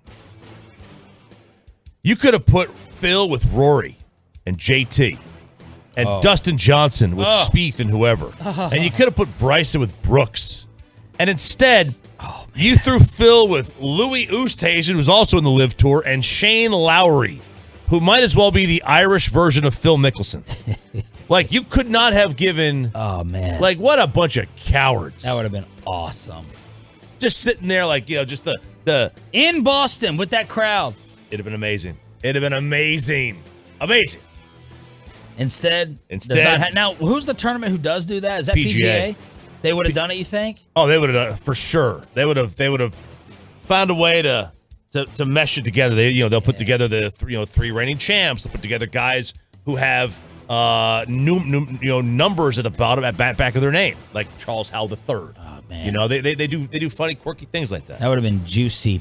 Headlines on a Tolo Tuesday with Sean and RJ on DFW Sports Station. Thanks for being a Tolo. That stands for Turn It On, Leave It On. This is our highest rated segment of the entire show. It's your radio sports page to get you ready for your day. Apparently, the Cowboys have a brand new receiver. RJ doesn't like the possibility, and it sounds like we got the new price for our new head coach if they get rid of Mike McCarthy. Would you want, and do you think Jerry Jones is willing to pay it? Inside the Boys on your home of America's team next. Let's sell it home. OpenDoor.com.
Majestic in downtown Dallas. We'll have tickets for that show coming up this morning here on The Fan. But first, this segment of The Fan brought to you by Mark Rubin and Rubin & Associates. If you are struggling financially, facing foreclosure or repossession, IRS, credit card, or medical debt, you don't have to face it alone. Give Mark Rubin a call. He'll take the weight off your shoulders and get you back living life again with Mark Rubin. Rubin & Associates at 1-800-LAWYERS. Play fake, looking in the middle of the end zone to Schultz. Touchdown! With 1:37 left, and the Cowboys have regained the lead. Thank you, Brad Sham. Tom Pelissero, NFL Network, reporting about 45 minutes ago that Dalton Schultz is going to show up to mini camp. So he's going to show up today to the Ford Center in Frisco. Contract talks have picked up in recent days. Schultz already signed his franchise tender, $11 million for 2022, if no deal by July 15th. And we're also hearing about some position flex out there with the Cowboys offense. Yes. That's the report out there, Sean. Tony Pollard reportedly being going to be used a little bit more in the receiving game, in the passing game, taking snaps at the slot a little bit more, whatever it takes that he's ready for it. But he is working two positions in practice. The hybrid role, they say, is a lot like it was for him in college. So Tony Pollard apparently going to be used more in the passing game, which tells me a couple of things. One, they need more help at wide receiver than they initially thought. And two, it means they're going to give Zeke more carries. And I'm not sure I like either one of those options. Tony Pollard, with his receiving numbers at Memphis, 29 catches for 300 yards. Oh, man, it's like Jerry Rice. 36 for 536. Woo! And 39 for 458. So I don't know how many times I can remember Tony Pollard running patterns. Right? Yeah. But we saw the same story with Saquon the other day with Brian Daboll. Yeah. We brought it up yesterday. They're moving him around. Did the same thing at Penn State. You know, you used to running backs just catching the dump-offs and little short safety net passes. Like, you know, they're at the closest level. Dalton Schultz is then your safety net at that medium level. But apparently, at least they want to finally get Pollard some more touches. Hey, at least so. At least they do. refused to do last year. Yeah, and look, I mean, you know, when a running back is out there, the running back isn't winning routes. You know, like more often than not, it's just their dump offs or their little, you know, they just get to the other side of the line of scrimmage, and you know they get a dump off pass. You know, they're not winning routes against a DB the way a CeeDee Lamb would. So it's like, you know, you can basically throw a lot of guys out there that could catch, and they could do that job. So it's you know, it's not unique just to Tony Pollard. I mean, Zeke could do it, for crying out loud. The question is, who would you rather have catch a pass and who would you rather have running the football? You know, and I do think for the first time in Zeke's career, we've reached that question where that actually is a legitimate question. Who would you rather have touch the football as a running back? Thanks to the Tolos who sent me this story. Now we this Sean Payton, Tom Brady thing, it won't die off. It just continues to linger out there. They're going to team up in Miami, and Brady was going to run things, and Sean Payton was going to become the head coach. Well, the report has come out on the offer. Now, hit us up on the TrekWork.com text line if you think that Jerry Jones is going to go towards this amount. According to the South Florida Sun-Sentinel, the Dolphins were ready to pay Sean Payton a 5-year deal worth $100 million to coach them. It would have been just the second known $100 million coaching contract. The first was John Gruden. Chucky, Raiders, 2018. Now, that was paying out $10 million a season. So you're sitting here 5 for $100 to coach the Dolphins. He may be Jerry Jones' white whale, but I remember you in the past talking about what Jerry pays guys, and it doesn't look like, based upon history, he would go near this. No, it ain't on my schedule. No, it definitely is not. He is not one to pay a coach a gob of money. 20 a year? 20 a year. Come on. What a waste of money. You know, like. Now, again, it's not our money. It's not our money. And I don't, look, there is no salary cap on coaches. Yeah. Pay as much as you want. Yeah. You know, that does not matter to me. Does not matter to me one bit. I'm just thinking, like, there's no way that's worth $20 million. Sean Payton's not worth. Bill Belichick, I mean, $20 million? Nick Saban might be worth $20 million. Because he wins all the time. Yeah. Like, it's guaranteed. You know, and he is the coach, general manager, president, owner of that program. Like, he is everything at Alabama. So he might be worth it. But there's no way that Peyton can go around and command this. I wouldn't think so. I mean, no one else is going to pay this. No. No one. No, because, you know, since he didn't take the deal, that's not the market rate anymore. It's not it. So no one's going to pay this. No one should either. Highest paid salaries in the NFL. Again, Belichick's has always been top secret, but you just do a simple Google search. Belichick 12, Pete Carroll 11, John Gruden was at 10, Sean Payton was at 9.8, John Harbaugh at 9. What was Mike McCarthy? 6? No, he was 4. He's making the same amount of money as the University of Missouri coach. Oh, that's not the point. He's making less money than half the SEC basketball coaches. He's not making a lot of money. 5 for 100. That's insane. Insane. We haven't heard any update about Stephen Ross and this tanking either. Nothing. Well, they're doing their investigation, John. Totally went away. So that's where things stand. And then, gosh, how many people sent you this little smart-ass weatherman that went viral yesterday for his 9 seconds? It says 3.3 million views. Yeah, well, you know what? When you're doing weather in Meridian, Mississippi, is that where he is? Yeah, he's at WTKO, which I love that name. Oh, wow. WTKO. It'd been better if it was WRKO. But anyway, he was doing a quick weather forecast, the heat wave going across the country, and he took 7 seconds to take a shot at America's team. Now we look at our 10-day forecast. It's looking a little bit like those Dallas Cowboys, is peaking in the 90s.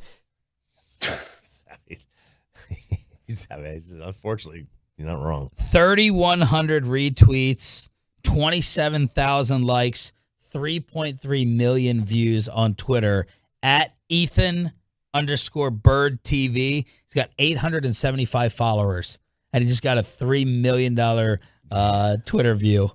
That's a day. That's a hell of a day, man. A hell of a day. But that's how you get noticed now. That's how you get noticed. You hear that, Texas Legends?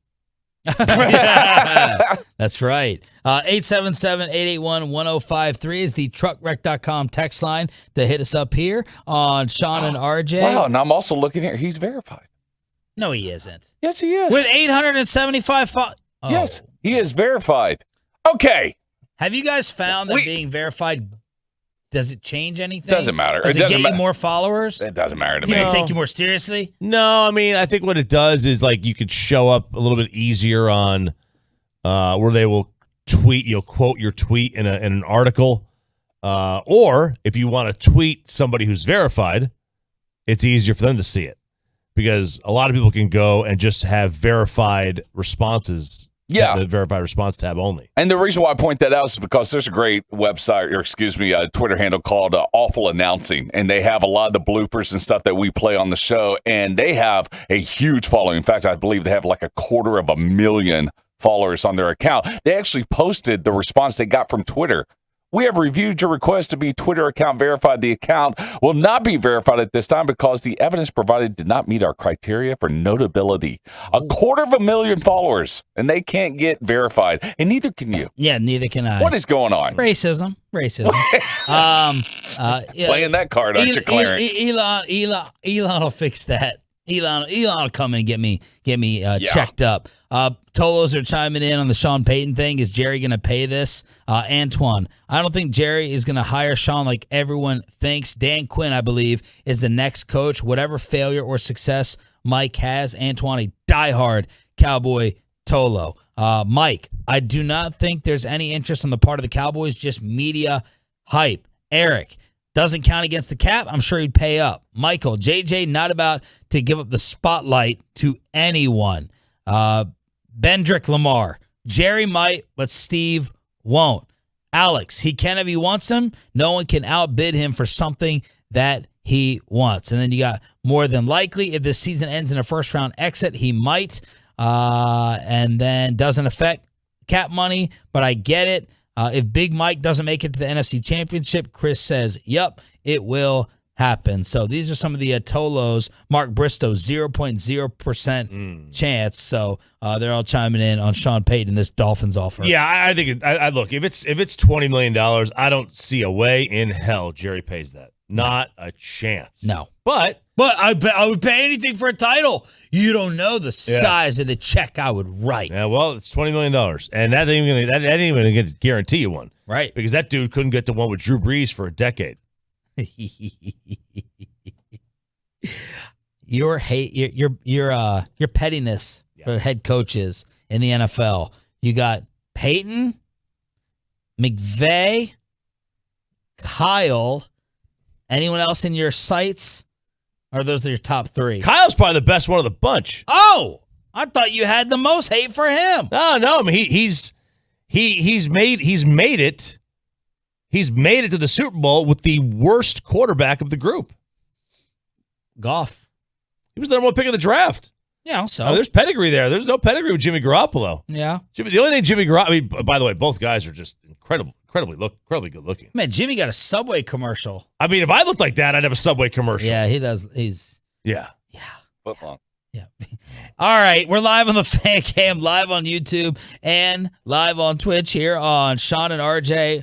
Man, choppy. Troy, you may want to walk out for the next segment. Oh God, RJ, it's just Real Housewives with another message for a local college football program. Let's go inside college football with Sean and RJ next.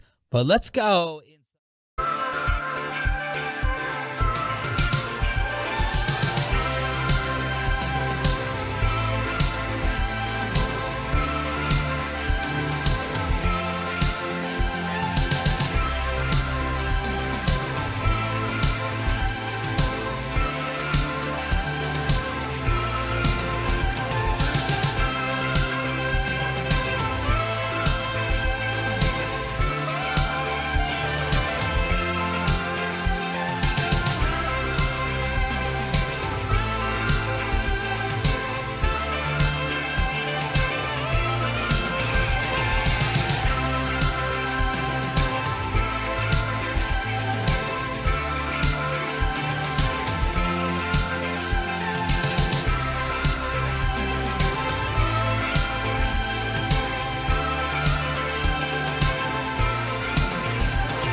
Check Live with Trista Crick exclusively on the Odyssey app. Segment this morning brought to you by Buyers Barricades, a full-service provider taking care of your project or special event, no matter the size from start to finish. The Texas Authority and Barricade Rental, buyersbarricades.com.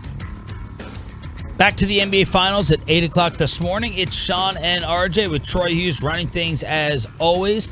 Thank you all for turning it on, leaving it on. Last week, you called out the Texas A&M Aggies, basically saying, act like you've been there before. Yeah, I did. Come on now.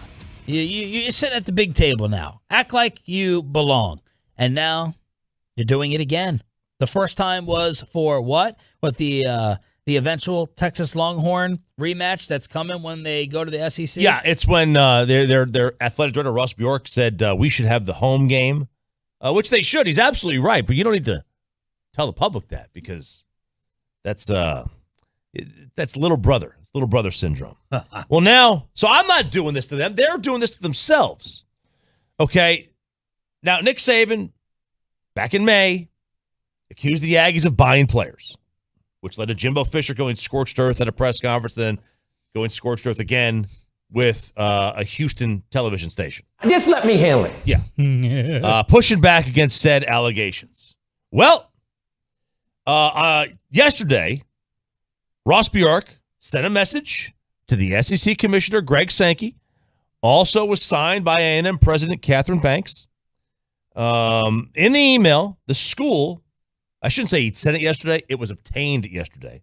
The school voiced its disappointment and outrage over Saban's comments and urged the SEC to fine or suspend Nick Saban for violating its bylaws. Quote, we expect the league to take strong public action against Coach Saban and the University of Alabama to demonstrate such unprofessionalism and disrespect for A&M student athletes, coaches, and the university as a whole will not be tolerated. A public apology to Coach Fisher, Aggie football. A&M is a good starting point, but the league should also consider monetary and participation penalties against Coach Saban. You know, at least my school's cursed. Okay, we have an excuse for all the losing that we do. You should be embarrassed by this letter that he was sent in the first place. To ask the conference to suspend Nick Saban and get monetary and NIL restrictions, which only going to hurt the players, Sean, for comments is absurd. It's telling them how small time you act as a school, which you aren't. You need to start acting like the big dogs of the block. Texas A&M literally is the big dog on the block. They are no longer the little brother. All right? They're full grown-ass men now. That little brother is grown. They don't have the shine box anymore from Goodfellas. All right? Probably the only good scene in that movie. They don't have that. Okay? They are Joe Pesci now. They don't have to worry about going to get the shine box. They don't have to worry about that. They have got such small wiener energy working right now. Oh, Lord. It's all it is. This is what is that? It's a little whiny, Troy. It's very whiny. You got it. It's a little whiny, like running and tattling, asking it's for insecure. That's all this is. This is an insecurity. Suspend Nick Saban. What do you think you are? Oh, is it my turn? This is Dave Sal, the voice of the fighting Texas Aggies, handing off to one of the Aggies' favorite former students, Troy Hughes. My God, can Andrew Monaco, the voice of Texas A&M now, please respond to my emails? Yeah. I need a new intro. Thank you, Dave South, for providing that. But there's one thing in college football and college sports in general that you never want to know. The name of your athletic director. You don't want to know who they are, what they look like. Except for Oklahoma. Maybe Oklahoma. But a great AD is someone that sits in the shadows and takes care of things behind a closed door. The fact that I know Ross Bjork. What a name. And I have to defend him is pathetic. Because I don't like Ross Bjork. Yeah. Okay? Ross Bjork came here from Ole Miss, and suddenly he's the voice of A&M when I'm like, dude, we're good. I appreciate everything you're doing behind the scenes, getting the rivalry, getting set back. I appreciate that. But sending out a letter to the SEC wanting fines and suspension, we're not asking for that. That is what you and your boys sitting around your Brooks Brothers suits are wanting to do. Yeah. That you are not helping out the institution. You are not helping out the fan base. You're certainly as hell not helping out the program by sending out this letter. You are instead putting out a bullseye. And I don't know why you're doing this. Man, like you guys are like you're the big dog. I agree. You're not in the shadow of Texas anymore. We are not. But once again, this is because of Ross Bjork sending out this email. I seriously don't know why this guy keeps on putting his nose out there in the public for everyone to see when it comes to A&M right now. Sit back. Everything's going great right now. Yeah. Number 1 recruiting class in football. We're doing well. It's like the opposite. Like the Longhorns need to act a little more A&M-y. Like come down off your come down off your high horse that you no longer deserve, and stop acting like you are a mega power when you're really the Dallas Cowboys of college football, probably worse.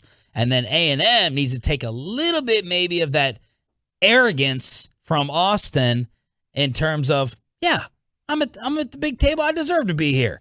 I don't need to go head back with any of this pettiness. And we belong. We belong. Just trade a little bit there with the arrogance in Austin. I thought you were going to do some Mariah Carey right there when you went, we belong together. I don't want to get sued. I'm sorry, what? I think Mariah's song, the Christmas one. Dang it. The Christmas one? All I want for Christmas is you? All I want for Christmas is you. Someone was saying that she ripped it off. So that's no. Not Where's my sounder? I don't know that it's actually true, but it's just being thrown out there. And then I'm seeing Post Malone announces birth of daughter and his engagement. Oh, yes. There you go. So DFW's very own. Yeah, shout out to Rich Post Malone's dad, who would bring food all the time to the Cowboys pregame show at AT&T Stadium.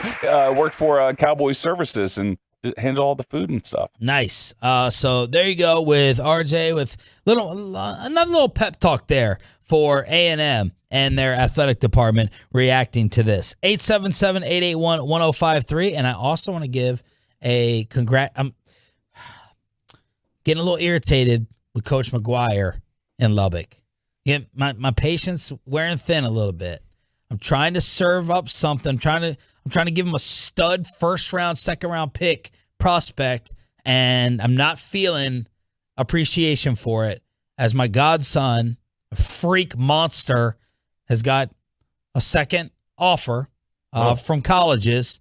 What schools? They're starting to come in. Well, it's early in the process. Okay. Oh no, it's early. That's what I used to say. We got Akron. We got James Madison. Oh, JMU, we got Wisconsin interest. But the Wisconsin or some random. He was at a Badger camp. Tell him to go anywhere but Wisconsin. They throw the ball 3 times a game. I know.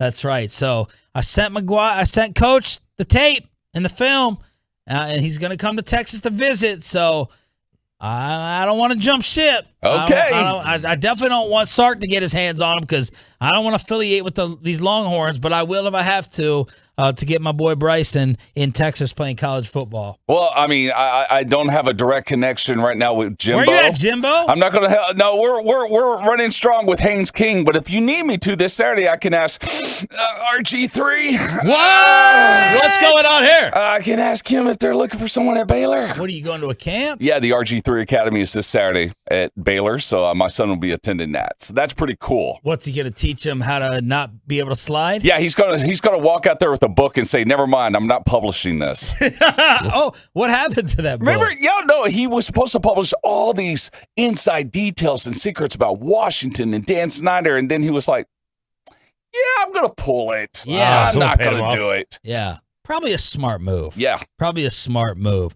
So there you go. I'm offering up the services. I'm the middleman for the NIL deal. I take the cut and the commission off whatever NIL deal. I don't know if we could do that. You want to offer me to Dude, bring? Just send them to Duke. They'll buy you a house and they'll give you a job there, like they did for Zion's parents. They can't play football, Duke football. That's beneath him. And we ain't taking. Yeah, Duke. We're not going to Akron. We ain't going to JMU. This kid's a monster. You saw him at my wedding. He's a freak. 6'6", 6'7".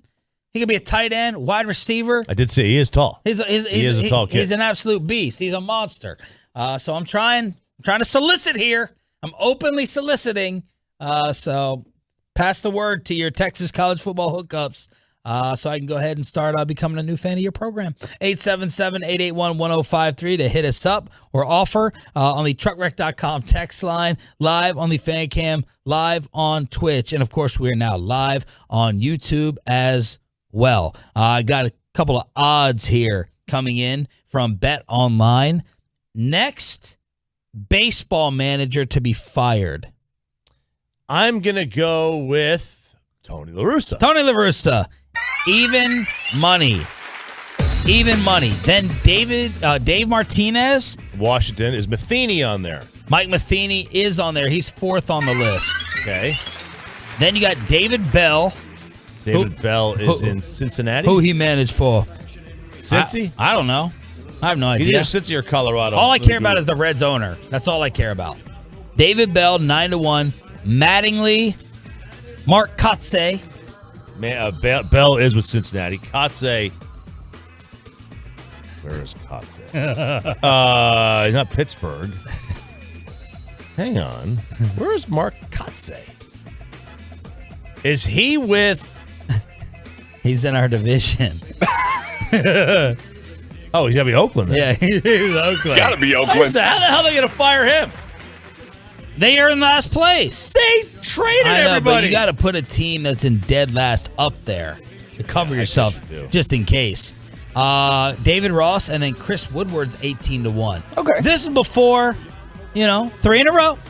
Woody's 18-1. AJ Hinch is 20-1. And by the way, the conspiracy theories regarding Tony La Russa and that game between the White Sox and the Dodgers, did you hear about the replay of the game? No. On NBC Chicago. So NBC Chicago, they carry the game, but then they replay it late at night, sort of like what Bally does with Ranger games. Well, it was like a 4-hour game. So obviously you got to cut it down a little bit. So they cut down part of that game. The part that included the intentional walk. No. And the home run. Oh, no. They cut it out? And everyone's like, why would you cut this out? And people are like, well, the White Sox have their hands in the pockets of those at NBC Chicago. So maybe they're covering up. Well, NBC Chicago had to come out with basically a statement to respond to it. The editing of that game and all of their games is not done in Chicago.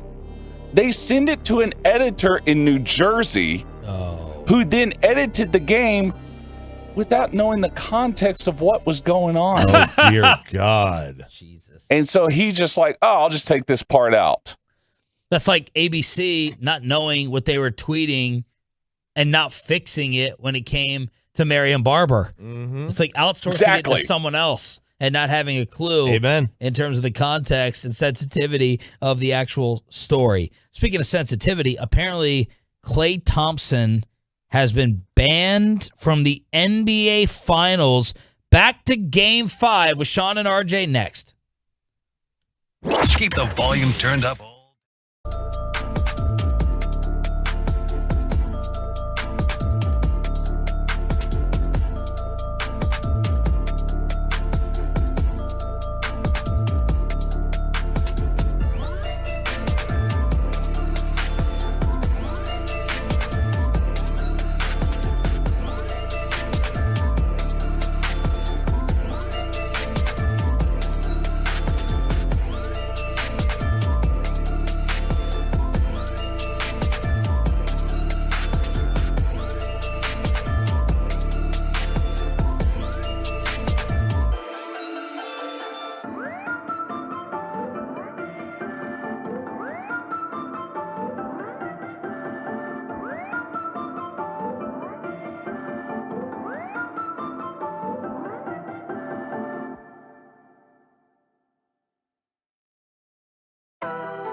with Sean and RJ right here on The Fan.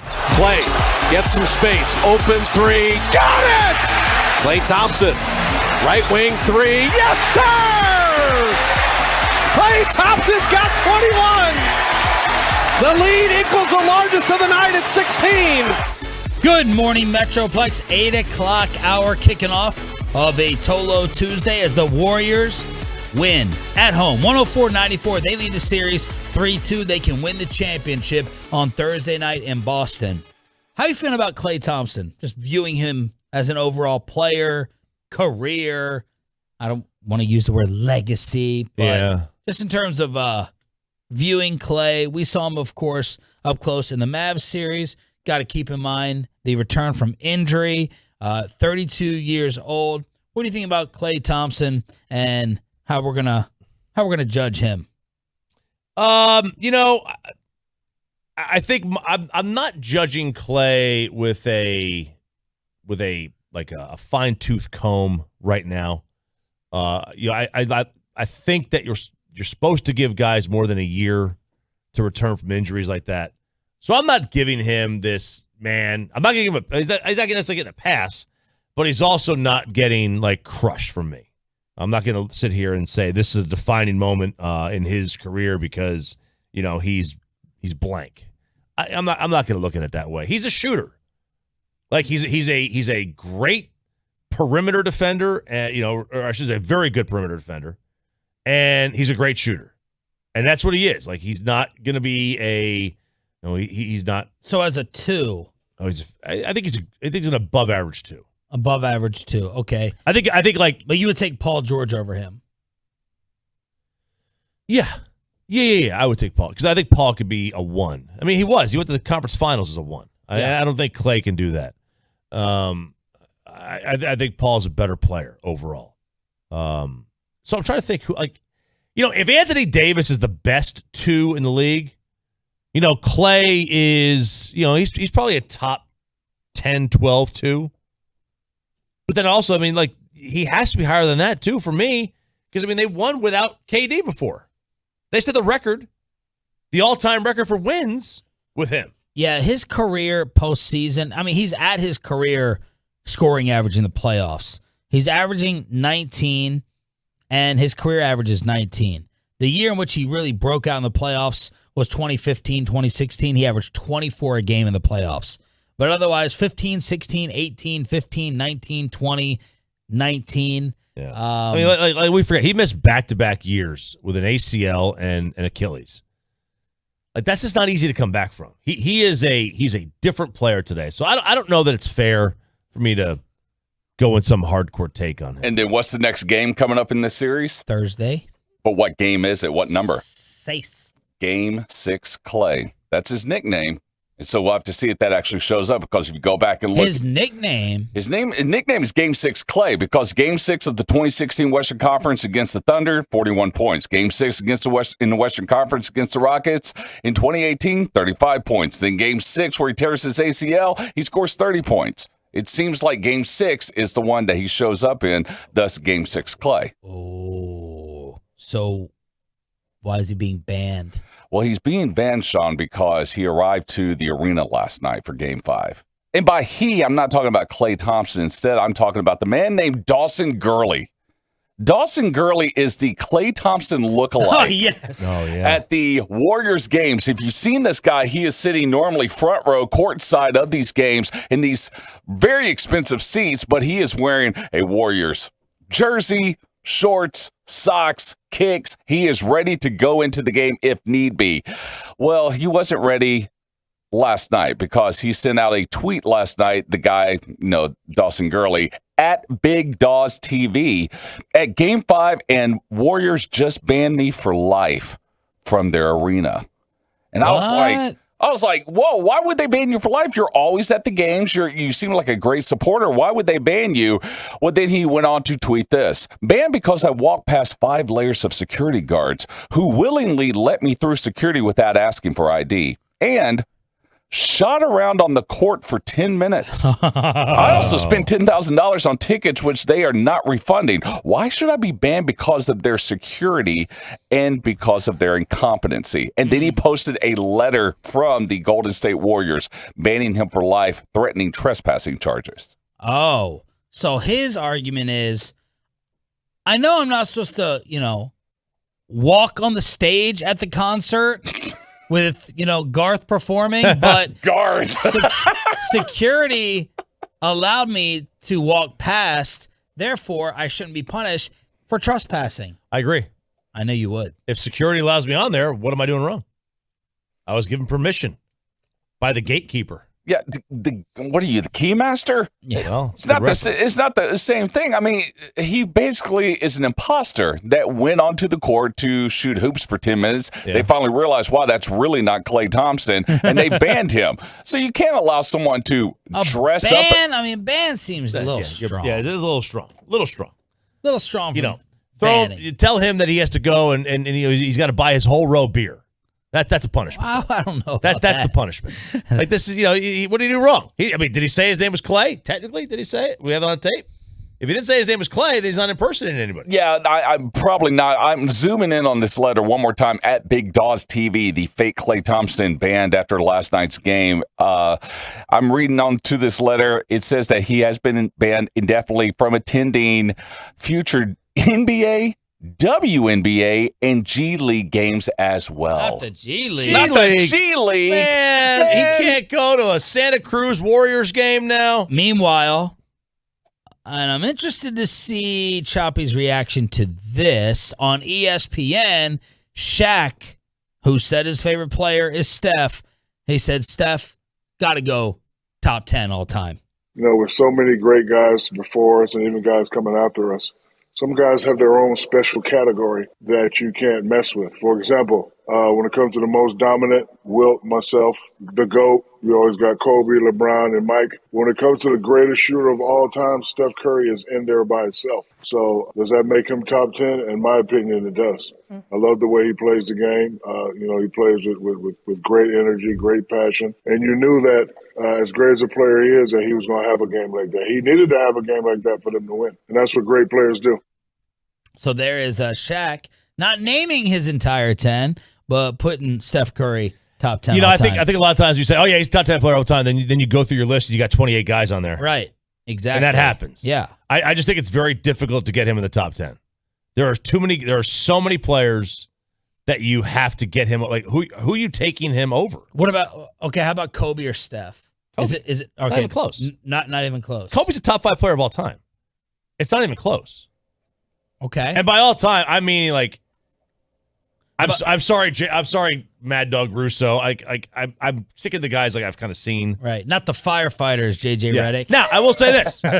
I will make exceptions for Wilt and Bill Russell because unanimously those two guys are on there. And Wilt, Russell beat Wilt, who beat Kareem, who played with Magic. Like, that's close enough of a tie in there to be able to get me to say, okay, maybe they could compete. Steph or Dirk? Steph. Agreed. Steph or Hakeem? Hakeem. Not even close. Not even close. Not even close. Okay. Get that Steph contraband out of here. Yeah, to debate like top 10 all time, that's really hard. I think RJ has a point. You can name like 20 guys and really have a great debate. Now, greatest shooter of all time, Shaq says he's number 1. CBS Sports not too long ago put a list out of the greatest shooters of all time. Steph was number 1. I would have thought it would have been Ray Allen, who's at number 3. No. Number 2, Klay Thompson. Ooh. Really? And then Reggie's got to be on there, you would think. Durant or Steph? Oh, man. That's I'm going to go Steph. Why? What gives him the edge for you? I mean, by the way, Giannis is probably going to enter this conversation. Giannis is going to enter this conversation as well. Luka might. Yeah, Luka might. I don't know. Steph or KD. That's tough because KD was clearly the best player on that team, but Steph did more without KD than KD's done without Steph. Mm-hmm. And it's not like KD has had trash teams around him. He had literally had Russell Westbrook and James Harden. And then he's got Kyrie Irving. And Russell Westbrook is better than anything Steph had around him. So is Harden, and so is Kyrie. Kawhi, Steph. Ah, man, I'd probably take Kawhi. Okay. You? Prime Kawhi? Yeah, prime Kawhi. Obviously, I said that to buy myself more time. Damn. Kawhi's numbers, they put his numbers up against LeBron back when it was Heat and when it was Heat, Spurs, and Kawhi's numbers were stupid. The way he was defending LeBron as well. I'm probably taking Steph. Probably taking Steph over Kawhi, but obviously Kawhi is awesome. But LeBron, Shaq, absolutely loving themselves. Some Steph Curry. And the Celtics, they're in trouble with the bounce back. He was 0 for 9 from 3. Draymond said he's going to be livid going into Game 6. When he bounces back, he usually makes at least 4 3-pointers in the next game with 46% three-point shooting. Those numbers from ESPN Stats and Info. So he's going to be good for 4 threes and 46% from deep when they play again. Troy, real quick, mentioned Anthony Davis. Dan Patrick asked Reggie Miller if the Anthony Davis, I haven't touched a basketball since April 5th, was a big deal. And Reggie was like speechless because he was so upset about it. He said 2 weeks. That was his schedule. 2 weeks. No basketball.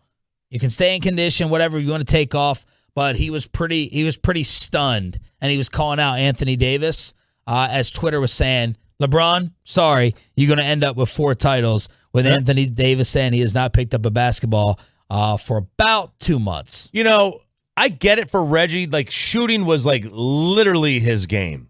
Yeah.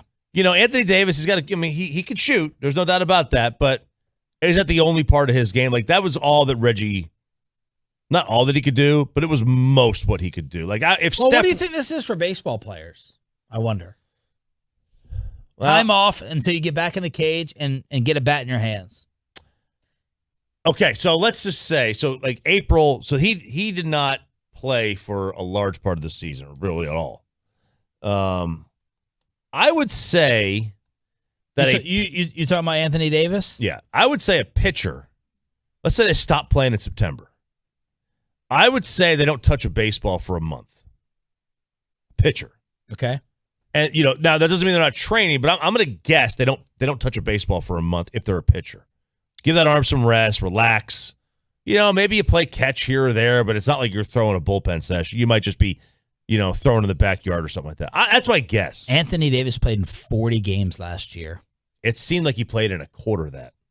40 still just half. Yeah. That's it. And again, when you're a disappointment, even if you give a statement that makes sense for your offseason, but that statement is going to lean towards laziness or not caring, and that's the way it would come across, you're going to get torched for it. You're going to get killed. And Anthony Davis, I think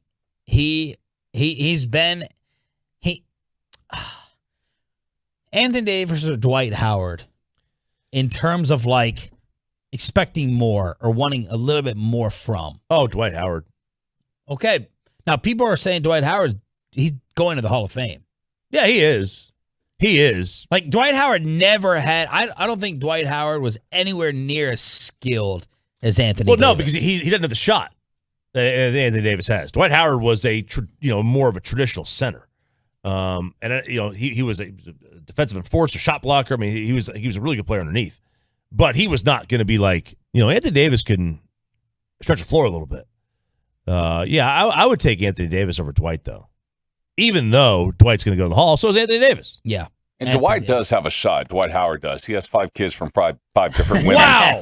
So 877-881-1053. It's the truckwreck.com text line to hit us up here on Sean and RJ. Thank you for being a Tolo. That stands for Turn It On, Leave It On. The Rangers with a nice start to their series against the Armpit in Arlington. And there's sports television, not a game, but there's sports TV that everyone is raving about. People are raving about this sports show like Top Gun in the movie theaters. Have you seen it, and do we all need to? See if you can guess what it is next on Sean and RJ on your home of the Rangers, 105.3 The Fan. But first, your home, your office, your warehouse, your kids. Don't trust just anyone to protect them. Get the best.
Frankel and Frankel. You think there'll be less big trucks on the road this summer because of the gas prices? That's not happening. And those big trucks have insurance companies to protect them. So find someone who will protect you. It's Frankel and Frankel at truckwreck.com. Here's the 0-1. There's a high fly ball to center.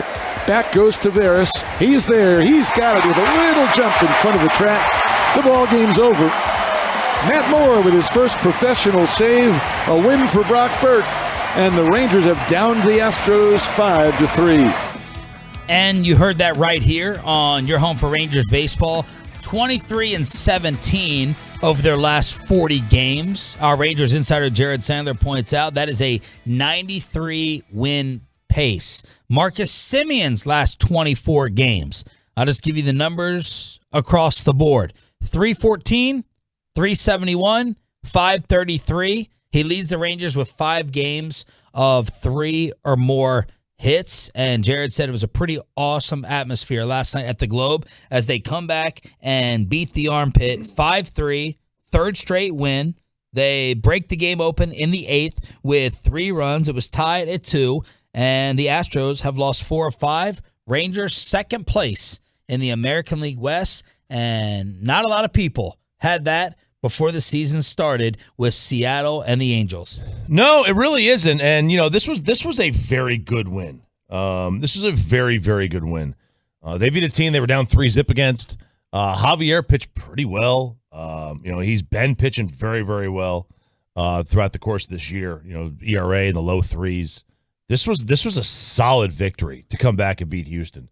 And they're doing it, like you said, basically they've been doing it, to get to 2 games under 500 without their best 2 or their highest priced players, their best 2 players, Seager and Simeon, really doing anything this year. Those guys have been, disappointing to say the least.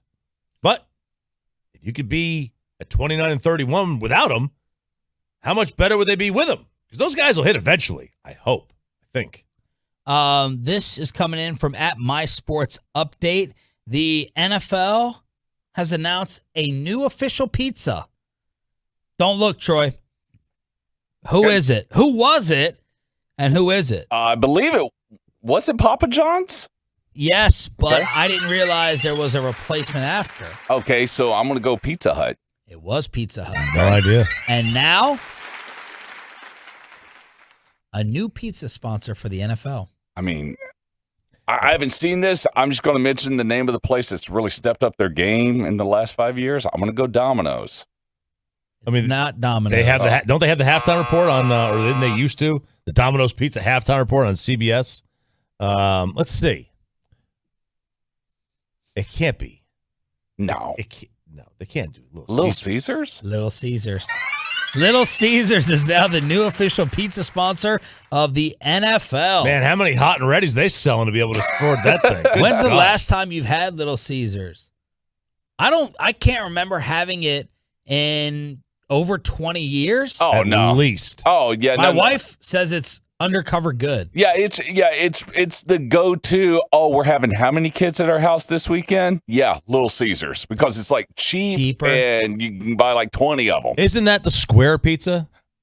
Didn't I just tell you I haven't had it for 20 years? I have no freaking idea. They may have it in square form, but normally we get it. It's a circle pizza. Okay, all right. I don't eat square pizza. Yeah. What do you mean you don't eat square pizza? What are you talking about? Why? Square pizza. Why not? Because I'm Italian and we eat them in a circle. Oh, you don't eat garlic.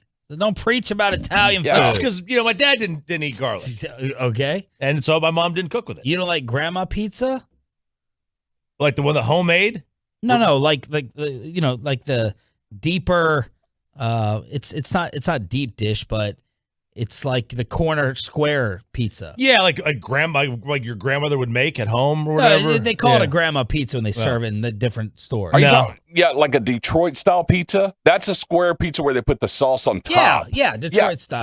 Detroit style. Yeah, not a fan. Not a fan of it. Connecticut, they got a weird. Oh, a pizza. Yeah, they got a weird way of cutting it too. I don't like that. They only serve white pizza there. If it's not in a triangle, white clam pizza. Sorry, not clan. White clam. Like if I you burnt the edges. If I can't fold it, I have to fold it. If I can't fold it, I'm out. You can fold the Connecticut one. What's wrong with the way they slice it? It's the way because they had the squares in the middle too. It's all. I don't know. I don't care. You're an idiot. I don't care. 877-881-1053, truckwreck.com text line. Has anyone seen Hustle? That's all I keep hearing about. I know this show hasn't. This show doesn't watch TV, but Top Gun in the movie theaters, like perfect reviews. And it's kind of the same thing for Netflix. I think it's Netflix with Adam Sandler. Anthony Edwards. He's getting so much hype. Boban is in the beginning of this thing. Juancho Hernan Gomez. Hernan Gomez? Yeah, Juancho Hernan Gomez from the Utah Jazz. He's like the actual like star of this movie. And everyone is raving about it. Yeah, this is one of those movies, Sean, that it's the perfect time this week for me to watch it. The wife is gone. The oldest daughter is gone. They're in Florida. No kid activities. I will be watching this week along with Top Gun. It looks fantastic, and people are giving Adam Sandler rave reviews. I'm getting lost with his basketball films. Like, you mean his basketball shorts? The one he gets lost in those things, man. That's right. Those are huge. What the Kevin Garnett? Didn't he do one with Kevin Garnett? Well, you're thinking Uncut Gems. Yeah. Yeah. He played a jeweler in that one. Yeah, he played a jeweler in that one. But this one, yeah, everyone's talking about this. He is definitely on that Robin Williams Boulevard, where it's like you're the wild, wacky comedian that's really, just taking over the screen. And now you're doing these films that are more serious and contained, and you're really starting to see, wow, this guy can act. He needs another album. Oh man, don't even get me started. His albums back in the day. Did you ever listen to Adam Sandler back in the day, Sean? I would hear his songs that he would like. Nah, not the Thanksgiving song and Hanukkah. No, the good stuff. Like Piece of Escar. Yeah. What? No one can hear when you whisper. If you go sing it, sing it. I didn't whisper. We can't say all of it. Yeah. Just look up at a medium pace. That's a great song. Corey Majors said, watch Hustle last night, and it was really good. So there's the film review from Corey. But yeah, people are loving it. Anything on the text line? Because rave reviews. A must watch for real. It was awesome, very realistic and heart grabbing. Dirk is in the movie too. Pretty good. Hustle's wonderful. It's great. Yeah. Hustle's a must see. Great movie. Little Caesars is really good. The breadsticks are awesome. All right. Well done. What's going on with Lizzo? Lizzo has a song out called Girls, Grrrls. Mm-hmm. And in it, she has been getting a little bit destroyed on social media for one particular lyric that is in it. And one of the lyrics says the word spaz, S-P-A-Z. Like you're spazzing out? That person's a spaz? Which in the United States means like, spastic or going crazy, freaking out. Right. However, in the United Kingdom, it is a highly offensive term aimed to disparage people living with cerebral palsy. Uh-oh. So everybody in the UK has been going at her saying, you knew what you were doing with this, or this is highly offensive. I have Tourette syndrome. Do better. This is an ableist slur. An ableist slur, completely irresponsible. So they are going at her in the United Kingdom. Now, she obviously had no idea about this lyric. I don't even know if she wrote the song. I have no idea if she wrote it or they had writers for it. So many people nowadays have writers for it. So there was a call over the last 36 to 48 hours for her to change the lyric of this song, which has already been released. Oh.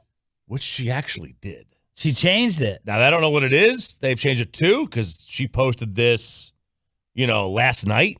But she said there is a new version with a lyric change. All right. So she gave in. She changed it. Man, who do you get to check and research if all the words in your song are not offensive to other countries? Oh, that is a very difficult thing because, like you said, I mean, there are so many different sort of, things that offend people in one part of the world when the other part's like, wait, really?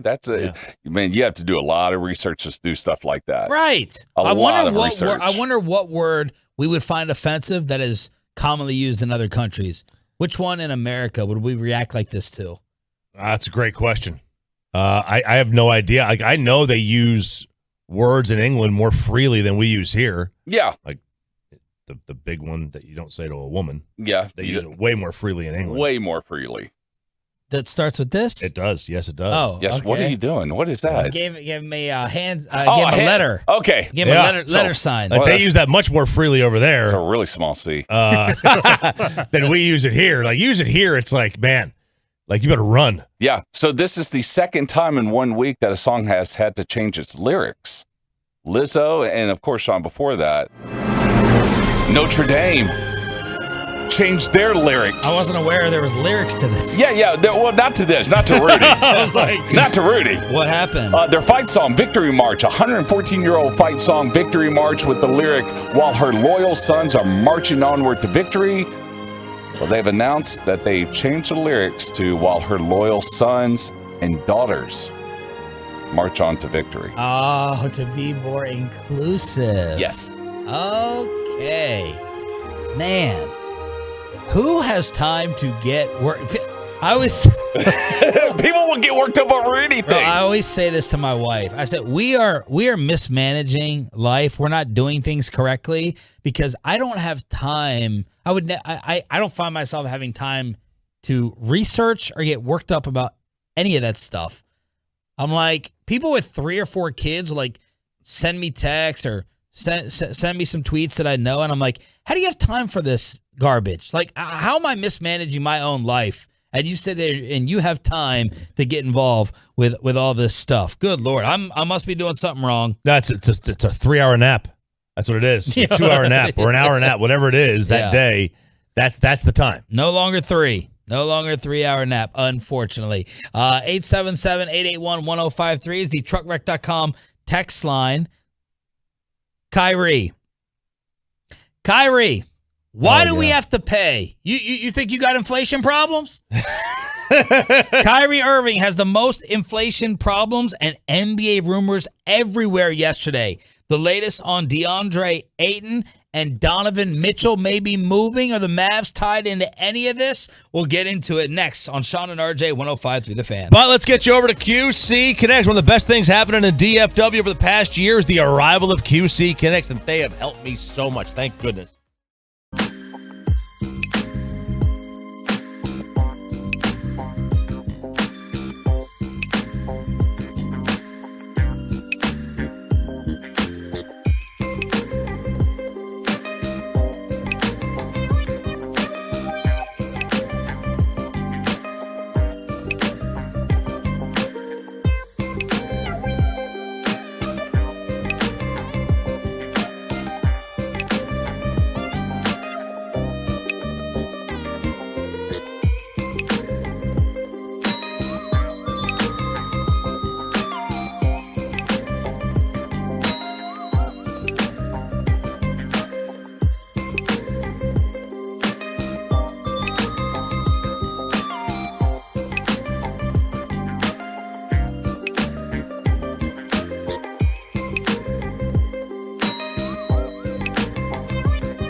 lost back-to-back games.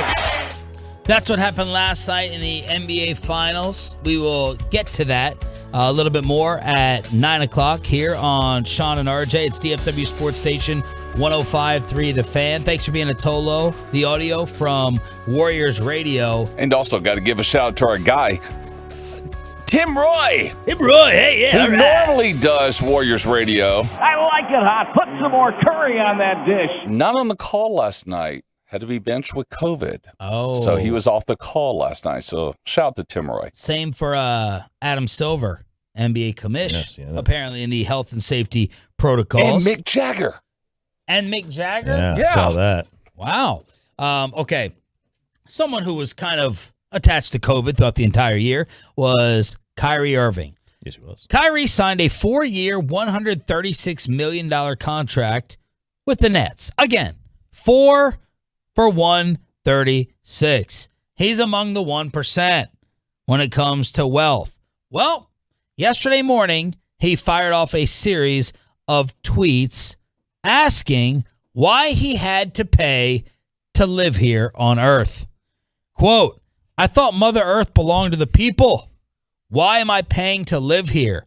Oh, let me guess, because that's just how things are. LOL, F out of here. So, man, as soon as the season ends and you don't hear as much from Kyrie, I fall into these, would you want Kyrie on your team? Like, the talent kind of takes over my brain. Yeah. And then as soon as he talks again, when it comes to like Kyrie versus Harden or Ben Simmons or other headaches, I remind myself, like right there in the moment, no, man, I can't do it. When it's like absence makes the heart grow fonder. You get away from the issue. You start missing them like a tiny bit. You think about the good things. Yeah. And then as soon as the text or as soon as you see that individual again, you're like, nope, I remember why. That's how I feel about Kyrie Irving when he does dumb stuff like this. He just thinks he's the smartest guy in the room. And as Twitter pointed out, dude pays 1 year of New York City rent. He has a meltdown. Yeah, no, the comments to this were hilarious. Yeah. The New York City rent. Yep. He lost money on crypto, didn't he? Another one was, let's see, NFT owner tweeting this. Hilarious. You got millions, man. Shut up. Yeah. Multi-millionaire who could do literally anything, asking philosophical questions, part 1 billion. You make $42 million a year. You've literally never had a job other than playing basketball. You're a millionaire since you were a teenager. Don't want to hear it. This is just, I'm tired of paying taxes guy. Yeah, like, look, I do think that it's the easy thing to say, well, you got all this money in the world, but, it's all relative. He lives in a different world than we do. So I don't like to even bring up his money, but this is one of those, to me, I just look at this. This is one of those soft society things. Like, oh, why should we have to pay for this? Why should we have to pay for that? This should be free. That should be free. It's like, you want it to be free? Build the house yourself.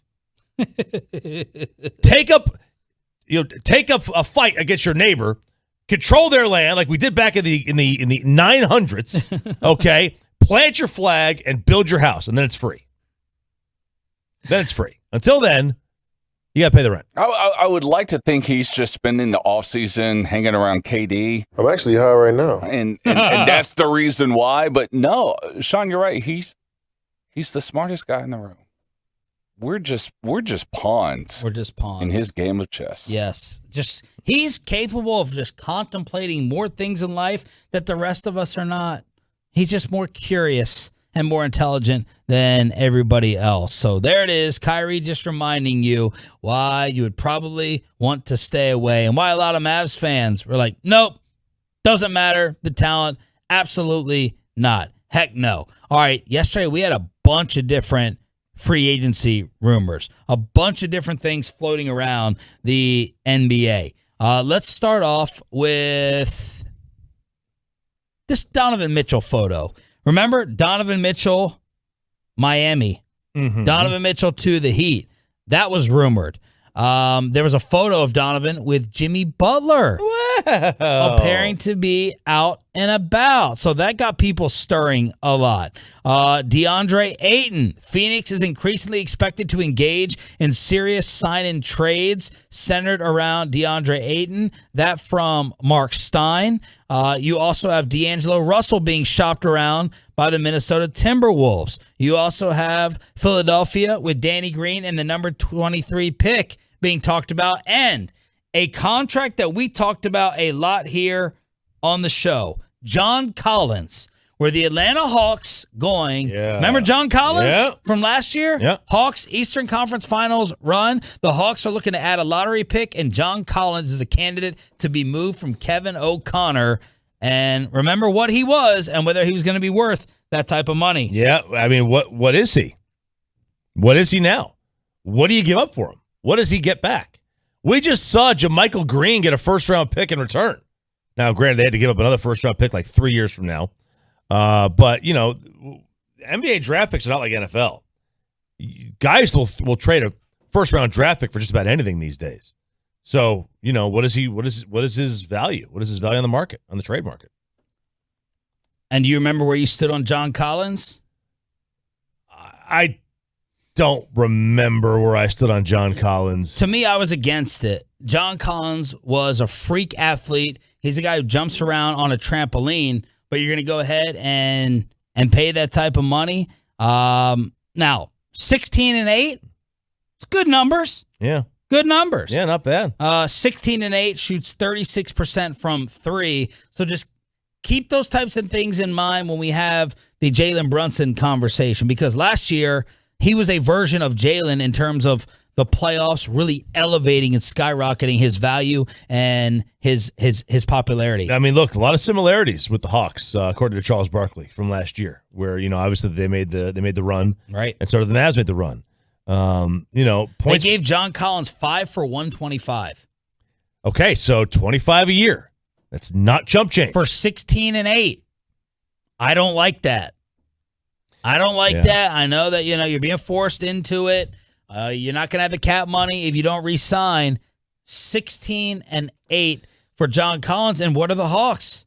The Hawks came back down to earth. They came back down to earth. No pun intended. You know, Collins has averaged basically 2 double-doubles in his 5 years. He had, you know, 19.5 and 9.8, so that round that up. And then he had 22 and 10. So 2 of the years, and that was not last year. That was 2018, 2019, and then 2019, 2020. So he's had 2 really good years, really, really solid years. And he's had some other ones that are pretty good, like 17, 16 and 8, and that's a good year. Is that $30 million? I don't think so. I don't think so at all. He's got good, he's a good size, 6'9", 230. It's a good player. All right, good size, but no. Brunson's numbers this year were 16, 4 and 5. So 16, 5 and 4. John Collins was 16 and 8. They gave him 25 a year. Just ask yourself. That's a little less. Is it going to be worth it? And then, Jalen Brunson's development. I've admitted a lot of times in sports, unless a guy is in like his first or second year, I forget about their development. You know what I mean? I'm like, all right, that's who he is. That's who I watch every day. That's the skill set. That's what they're going to be. And that's unfair from me. And Jalen Brunson is a guy that I would credit and that I would have a lot of faith in getting better. So the development comes where, though? The three-point shot? That's probably it. I mean, he's already shifty. He's already quick. He's got a great series of moves. He's got a great bag of moves. So the three-point shot and what you're willing to pay it, but those were the NBA rumors.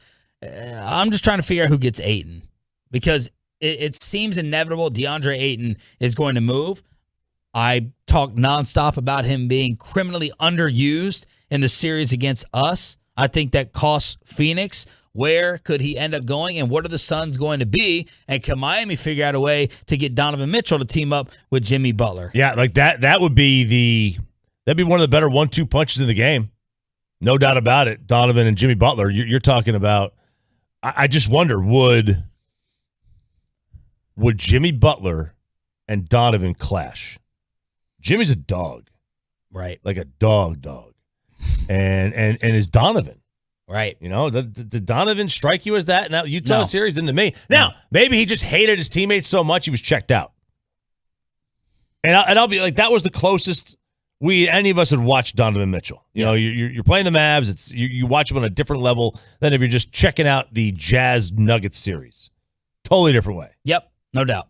And then I have the odds for the number 1 pick of the NBA draft.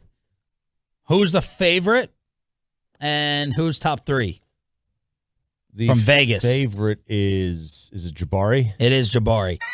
Heavy favorite, minus 225. That's Orlando, right? Orlando is number 1? Who is number 1? Orlando, yeah. And then 2 is OKC. And I'm going to guess it's Chet. You are correct. Plus 170. And then it's Houston. And I'll go Paolo. He is third on the board. So there you go. You think Jabari Smith is a no doubt? Do you have a no doubt number 1 selection? I don't think there is a no doubt. I think it's those 4. There's 3 guys and maybe one other, but Chet Holmgren has been the guy that was he was the presumptive number 1 pick. Yeah. Going into the season, I think, but to be number 2, it's not gonna. He's not gonna lose sleep over that. Are you worried about him next Sean Bradley size wise? I am. He's thin. Good Lord. He is thin, man. He is going to have to put on 50 pounds or 30 pounds anyway, but there is no doubt. He is rail thin, and he is going to get beat up. Now, the good thing for him is that he's got size and he can shoot. Kevin Durant wasn't that big coming out of college either, and he seemed to do okay. And if he can, maybe Chet Holmgren can. 877-881-1053 is the truckwreck.com text line to hit us up live on the fan cam, live on Twitch, and live on YouTube as well. Thank you all for being a Tolo. That stands for Turn It On, Leave It On. Your home of the Cowboys and Rangers. Why is President Trump being brought up in this sport now? The very latest from the best drama that we have going. Final hour on a Tolo Tuesday with Sean and RJ next.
Leave It On with Sean and RJ right here on The Fan. Final hour fist pump time. We are live on the Fan Cam, Twitch, and YouTube. Thanks for being a Tolo. That stands for Turn It On, Leave It On. Have the Tolos helped you alleviate a little bit of your worries from the medical results that came in yesterday? No, they made me feel as bad as they possibly could. Oh, worse. Yeah, basically listed out everybody who ever had any kind of stomach ailment that ended up dying. That's who they. Turns out it probably was a mistake to bring that up. Oh. While you were down at 5:30, I could tell you were worried.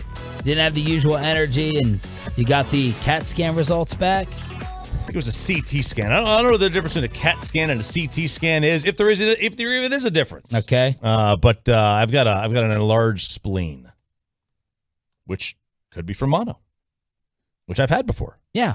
I've had mono before. Could also be something that I will not mention.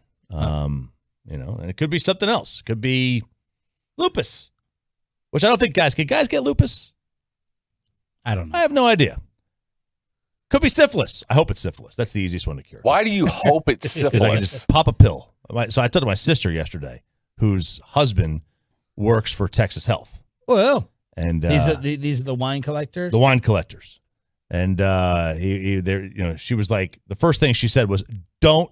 She said, first of all, don't Google it. And I said, too late. Oh. And she was like, stop Googling. She said, nothing good comes from that. That's true. Nothing good. But then I said to her, I gave her all the list of things that it could be. And, she was like, stop worrying. There's nothing to worry about until there's something to worry about, which I usually subscribe to. I'm very good at compartmentalizing. I am psychopaths are jealous of how I can compartmentalize things. Yes. They really are. I cannot shake this. You always worry about medical stuff, whether it's your pinky, a little scab, your back. You always overly freak out. Yeah, you are the Sheldon Cooper of the Fan right now. Big Bang reference. There was an episode one time, Sean, where he had this stomach pain, and he thought it was either a 30-foot tapeworm, botulism, or ingestion of chrysanthemum blossoms. And what it ended up being is that he had a fart. And so I'm thinking that you go to not even the opposite side of the spectrum. You go 500 miles past the opposite side of the spectrum. I do. You got to stop doing that. So is it the spleen and the liver, spleen or liver, but you're worried about the spleen? Well, I mean, they said there was a fatty liver, which is that could just be diet related, which I don't eat poorly. I eat fairly well. But I didn't eat well at a time in my life, so that may have been a residual of that. But yeah, it's more the enlarged affect spleen. your sleep last night? Man, that is the one thing about waking up at 4 a.m. every day is I don't really have problems sleeping very often. Yeah, I don't have it basically just affects my day. I was in a fog from about 3 o'clock on yesterday. I woke up this morning and I was like, when you wake up and something bad happens the day before, and then you forget about it, and then you wake up and everything's fine, and then your brain remembers that it happened, and then your whole day is ruined. 90 seconds in. That kind of happened to me this morning. So I've just got this. You're gonna be fine. Stop moping about it so much. You're fine. You over worry. I know. And if you get a diagnosis, forget I said anything like this. Sean and RJ on DFW Sports Station. Do not be a support coach for anyone in the future of your life, Sean. You cannot do that job. I tell people, I said just 4 letters, man. 4 letters. Jump. Just jump. I'm kidding. I'm playing around. Jeez.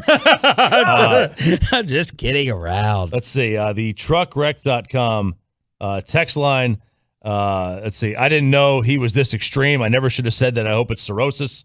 For medical ailments, yes. I mean, he's dramatic. It's probably all the mushrooms and the mustard you've been eating. My money says you're going to have to drink more water and change your diet. He drinks a ton of water. Let's see. Maybe it's what did Spittle get from eating all the fish he warned us of? Maybe you have mercury poisoning? Mercury poisoning. I eat a lot of fish. Yeah. Let's see. Could be lupus. Tim Raines has lupus. Men could get lupus. Trick Daddy's got lupus, they say. Trick Daddy has a lot of issues. Yeah. CT scan and a CAT scan is the same thing. So there you go. All right. So then next update will be you going in for the blood work? Oh, no, I went in for the blood work yesterday. Oh. I said, I'm going in now. Like, find me a time, and I'm going right in there. So I went in, and, of course, the courier had already come to collect the blood. I'm like, why would you give blood tests after the courier? Like, why does the courier come before you close? Yeah. He should come, or she should come at closing time. So they said maybe by the end of the week, probably by the end of the week at the latest, hopefully before that we know. But I'm like, I'm in a bad headspace. Headspace, whatever. Space. Yeah. So RJ, in the beginning of the show, sounded like Phil Mickelson yesterday. Phil Mickelson, lifeless. All of his personality has been sucked out of him with all this drama. This week is the U.S. Open. Phil showed up yesterday, and you were watching some of his presser. How did he come across? Like scripted and just lack of energy? Neutered is the word I would say. Like this guy had, he was being so careful as to not criticize or not, say anything that might upset somebody. Like he has been, you ever know like an athlete's wound tight? They're just doing everything not to make a mistake. Yeah. That's what he was. And like he was getting kind of, confrontational with the media too. Like they would ask him, so where are you on the PGA Tour, and would you like to be a member of the tour again? He goes, well, there's 2 questions there. And then he said to this one lady, well, hang on, that's 3 questions. Like I don't like when you guys ask me 3 questions. Let's do one at a time. Good Lord. So he started getting in on that, and they asked him about the letter that he and the other players who went to live received from the national chair from 9/11. And he kind of just basically gave a generic answer, right? He's like, well, I feel for all the victims and anyone who lost their lives. He basically gave those types of answers, and he didn't want to comment much more on it. So are there rumors of other guys going now after a $5 million payday was handed out? There are rumors of, we've heard. So in the initial live promo that happened that aired just before the tournament started, 2 guys were shown, Matt Wolff and Bubba Watson. They were shown playing. And that's like, wait a second, they're not on the tour yet, but there's rumors. This morning there's some chatter about Colin Morikawa and Xander Schauffele also going to the live tour, which would be Victor Hovland as well. That would be massive, because what we haven't seen outside of Bryson is an up-and-coming young super stud flip. It doesn't get more up-and-coming young super stud than Colin Morikawa. And then Schauffele is always in the top 10 of these majors. And Hovland is, 2 years removed from being the collegiate national champ or whatever he was at Oklahoma State. Like, this is a guy that is going to be a great player on the tour as well. So if they get those 3, now we've got a little bit different. Now it's no longer just old has-beens that are on this thing collecting a payday. Now it's like legitimate futures of golf. And that changes things. And Brandon Chamblee can moralize all he wants on the Golf Channel like he did yesterday about how this is, reprehensible. And look, whatever. It probably is. But these guys are getting money that they... He said it was reprehensible? Oh, he was going all in on them. All in. Pointing at the competition, but then, at comparing it to 9/11 with the families that died in Saudi Arabia and the blood money, the sports washing, all that stuff. Why was Trump brought up? So the PGA Championship this year is played at Southern Hills. That was a couple weeks ago in Oklahoma. With Justin Thomas won. It was initially scheduled to be at Trump's Bedminster course in New Jersey, which is apparently an amazing golf course I've always wanted to play. Well, right after January 6th, the PGA decided they were going to move the tournament. So they moved it to, not the PGA Tour, the PGA of America. So they moved it to Southern Hills because in May, moving that thing to May brings a lot of the Southern courses involved because it used to be in August. So they were asking Phil what he thinks. They first asked him what he thinks about the PGA moving it, and he was like, well, that's their decision. I don't really get into that. And then he was asked what is your take on Live? Because Live Golf is playing at Trump's course in a couple of weeks. What is your take on Live Golf playing at a Trump golf course? I care more about the quality of the test of golf, the quality of the golf course, the fan experience, and their ability to see and view the golf, and the challenge of what the venue provides for the players, risk reward, exciting to see, birdie opportunities, tough pars. I care more about that. And that to me was like, when I heard that, I was like, okay, this should explain everything you need to know about why these guys went there to Live Golf. They literally don't care who owns it. They care about the golf course or the money. Like they don't care about where the money comes from or who owns the course. They just don't. They don't operate like that. Phil Mickelson he much rather would play a challenging golf course that he can architecturally fall in love with than who owns the golf course. He doesn't care. And I think a lot of these guys are like that. They don't care. PGA Tour players play at this Bedminster course. They'll go up there when they're in the area. They'll go play it quite often. Playing it is not them endorsing who owns it. They're endorsing the golf course. They don't care. And Phil doesn't care who owns it. And then Phil was asked about how they're going to react to him in Boston. I can't wait. I wonder. I'm going to guess it's 96% cheers. What do you think?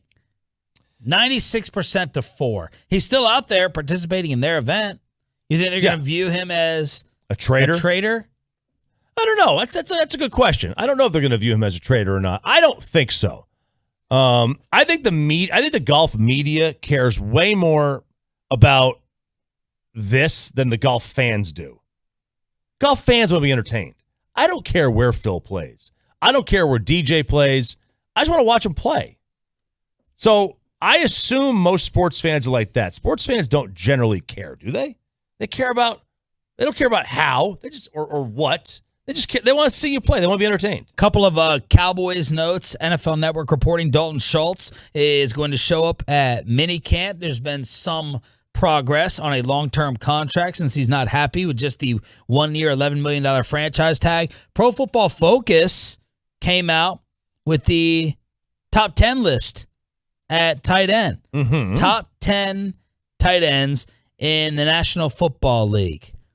Is Dalton Schultz in the top 10? I'm going to say yes. He is. He's at number 8.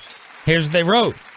Schultz was a bit of a surprise breakout last year, considering the Cowboys utilized him solely as a blocker in his first 2 seasons, and he was underwhelming when being integrated into the passing game in 2020. The 4th-round pick took his 63.8 receiving grade to 77.4 last year. And while he isn't going to shred single coverage like some of the Tier 1 guys, he can work soft spots against zone coverage, possess strong hands, finished top 6 last year in both drop rate and contested catch rate. So 78 catches for 808 yards and 8 touchdowns for Dalton Schultz has him as a top 10 tight end, number 8, according to Pro Football Focus. And then Next Gen put Anthony Brown as a top 10 cornerback in the NFL last year. Next Gen did. Top 10 cover corner.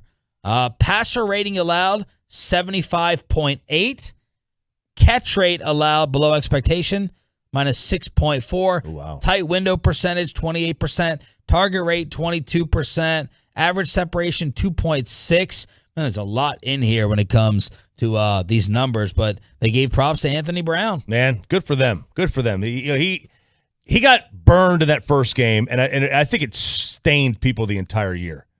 In a related story, he got burned by Antonio Brown, who's like a Hall of Famer. It should not be, this. Oh my God, he got beat by Antonio Brown. Like he turned out to have a pretty decent year. He was their best cover corner. I know that's blasphemous to the. Do people get hype on there when you have some fun with digs on the text line? Of course, of course they do. They're looking at it from the macro. He had 11 picks. What more do you want? Well, how about some coverage? 877-881-1053. This is your home of the Cowboys and Rangers. There's a 73% chance. That's it. Is that higher? 73% chance that the Golden State Warriors are about to win another championship. Now do you think the NBA Finals are over? Back to Game 5 last night. Next on The Fan. Let's get you over to Athletic Greens. Let's get and stay healthy. Have you been trying to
last night against the Stros. Back at it again tonight here on The Fan. And if you're going out to the stadium, go ahead and check out my playlist. It's my own station on the Odyssey app. It's called Stadium Anthem, streaming 24/7 on the Odyssey app. Segment this morning with Sean and RJ, brought to you by Rubin & Associates. If you're struggling financially, facing foreclosure or repossession, IRS, credit card, or medical debt, you don't have to face it alone. Give Mark Rubin a call. He'll take the weight off your shoulders and get you back living life again with Rubin & Associates at 1-800-LAWYERS. 3 seconds to work with. Wiggins has it at 2, at 1, Poole 3, backed it in! He backed it in! A left wing 28-footer from Jordan Poole gives the Warriors the 1-point lead at the end of 3. Did it again for the second time in the series. This is after the Celtics finally dominated a third quarter. 35-24. They beat the Warriors in the third, but they're still down 1 after Jordan Poole hit another long-range bomb. This wasn't a great game. It was a great third quarter. Boston misses their first 13 threes. At one point in time, the Warriors missed 14 straight threes. They're down 16, the Celtics are, and then they go on a 19-4 run, and they hit 8 straight. They hit 8 straight threes after missing all those consecutively to start. Steph Curry, of course, does not make a 3 at all on the entire night, and then the Warriors have a 10-0 run at the start of the fourth to go up 8. Celtics started the fourth quarter 1 of 10. You got Jordan Poole and Gary Payton Jr. Performing off the bench. The other guys for the Celtics did not. Derek White, who I was in love with at the start of the series. Pritchard couldn't hit anything from deep. Marcus Smart got a little emotional. He turned into Draymond Green wearing green and black. He got screwed a little bit with the offensive foul that should have been called on Klay Thompson with the forearm push-off before Klay hit a 3. Then he got a tech. Then the offensive foul as the refs thought he grazed the face of Jordan Poole. Draymond was much calmer last night, but Boston could not stop turning it over. They were terrible from the free throw line, and they're going to wake up this morning kicking themselves that they didn't take advantage of Steph Curry not making a 3 and only scoring 16 points. This could have been the opening, and maybe the door was closed last night as the Warriors are 1 win away. Man, you're right. I mean, to not be able to take advantage of this game when Steph Curry doesn't make a 3 is going to be the one thing that ends this series for him. And this is easily now Golden State's to lose. I mean, there is no doubt about it. This is their finals to lose. That said, I mean, Miami had Game 7 coming back home, and they won Game 6 in the row. They had Game 7 coming back home against Boston, and they blew it too, even though that was their series to win. First time Boston has lost back-to-back games in the postseason. I think it's their first time, like with their full lineup, they lost back-to-back games in like 5 months. I think FS1 tweeted that out. 3-0 in elimination games so far this postseason. I'm gonna put the series chances at like probably gonna go like 60-40. I think I still think it's that close. 60-40 for Golden State? Yeah. Yeah, I'd go higher. I'd go like 75%. Only because 75. I mean, as the text brings up, statistically, 2 coin flip games would give you a 75% chance of winning one of them. So 73% chance is what the numbers show. The winner of Game 5 tied at 2 goes on to win. The overall record is 22-8. Okay, 22. Wow. Okay. I mean, look, yeah, it's like if you have 2 coin flips, your chances of winning one of them is 75%. And that's, I think, when. But why do you think the Warriors are better? Oh, I don't necessarily think they're better. I think that their ability to not make crucial mistakes at times has helped them. Outside of last night, their ability to dominate the third quarter has helped them. Yeah, I don't necessarily think they're better. I think Boston is as talented or more, faster, maybe probably more athletic. I mean, Boston's fantastic, but winning 2 games in a row has proven to be impossible for them in this series. Andrew Wiggins is the hero of the night, 26-13. We became very familiar with him in the Western Conference Finals with the Mavericks, and Draymond Green becomes the first player to foul out 3 times in a single finals since Dale Davis in 2000. And even his head coach, Tom Izzo, came out and said he was a system player. That's the perfect way to describe it. This is his college coach on FS1. He's been a lot better in the NBA than I thought he would be. I thought he'd be a very good player, but I think his basketball IQ and maybe the system that he's in, I think Kerr and the GM, those guys have done a great job with Draymond, and I think Steph and Clay, the group has been together. Unlike college now, where we seem to have transfer central, if you look at Golden State, they've got guys that have been there 7, 8, 9, 10 years. They've kept pretty much everyone together. I think that's a perfect way. We talk about system quarterbacks. RJ always referred to Tom Brady as a system quarterback, or the same thing for Joe Montana. This applies here with Draymond. In a system, I believe. I think it does. I mean, he went to a perfect spot. He went to a spot that had Mikey Bassett just walking by every day when I'm bringing up Draymond. Mike has to walk by and just take basketball L's from us. I love it. It's fantastic. Yeah. Look, he's a Draymond is he's a really good player. Like he's really good. But he's not great. He's not an all-time great. He'll go to the Hall of Fame because it's the Basketball Hall of Fame. But what is he? Is that Celtic green today you're wearing? What is that? No, it's Peloton green. Oh, Peloton green. I think Draymond Green fits his role perfectly in Golden State. I do think it is the perfect place for him where he got drafted, being with the Splash Brothers. Harrison Barnes was a high pick and more of a scoring threat, obviously. If you put him on a team where there's not all these threats. Like, let's just say you replaced Draymond Green with Luka Doncic, and he could pass to who to do what, right? That would be his biggest issue. He needs 3 scores on the court for him to be a successful offensive player. Defensively, he's good. Rebounding-wise, he's good. I mean, especially at, 6'6", yeah, 6'7". He's undersized. But at times he's a negative on the court, especially if he's turning over the ball, because he really can't score. But last night, he played his role to perfection. Do you think that he's a less likable Brian Cardinal? Let's be fair. That's a little insulting. Do you think that the Warriors are a better team than Boston? Yes. Okay. See, I think Boston's a better team, but the Warriors have, they can go on the spurts better. You know what I mean? Yeah. Like at the end of the shot clock, I'm watching them, and the Warriors' defense was fantastic early on last night. But it's like, okay, a bailout Jordan Poole 3 or a Clay crazy shot. And again, props to them for the skill and the talent.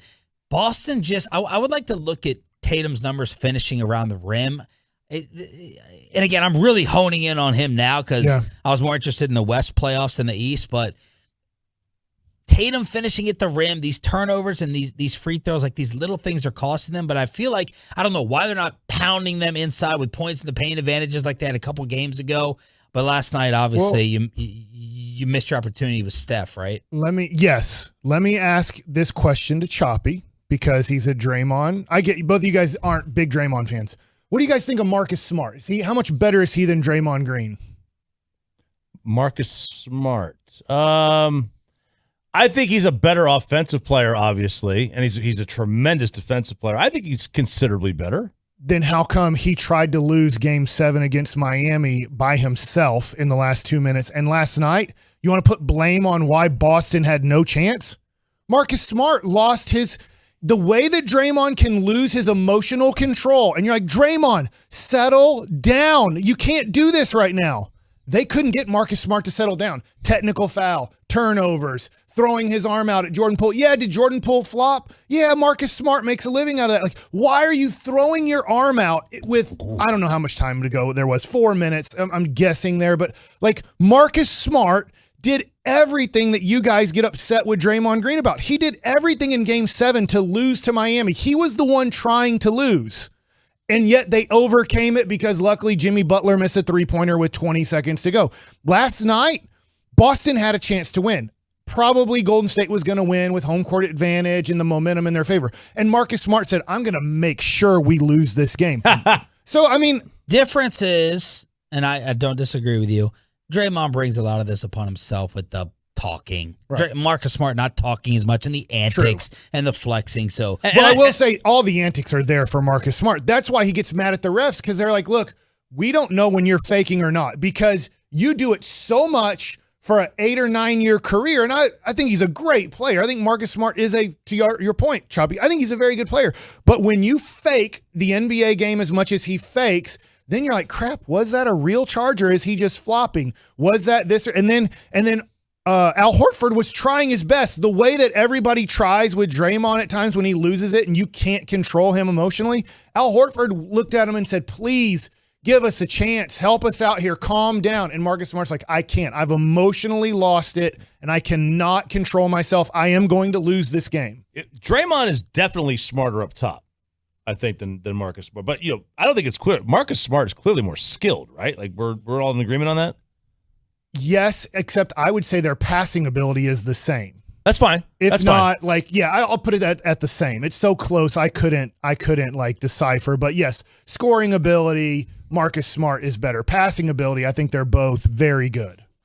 I wanted to ask you real quick, Mike Bassick in studio before KMC, what was your response to Anthony Davis not picking up the basketball since April 5th? Reggie Miller yesterday on the Dan Patrick Show was almost beside himself. His usual schedule was 2 weeks off, right, and then back at it.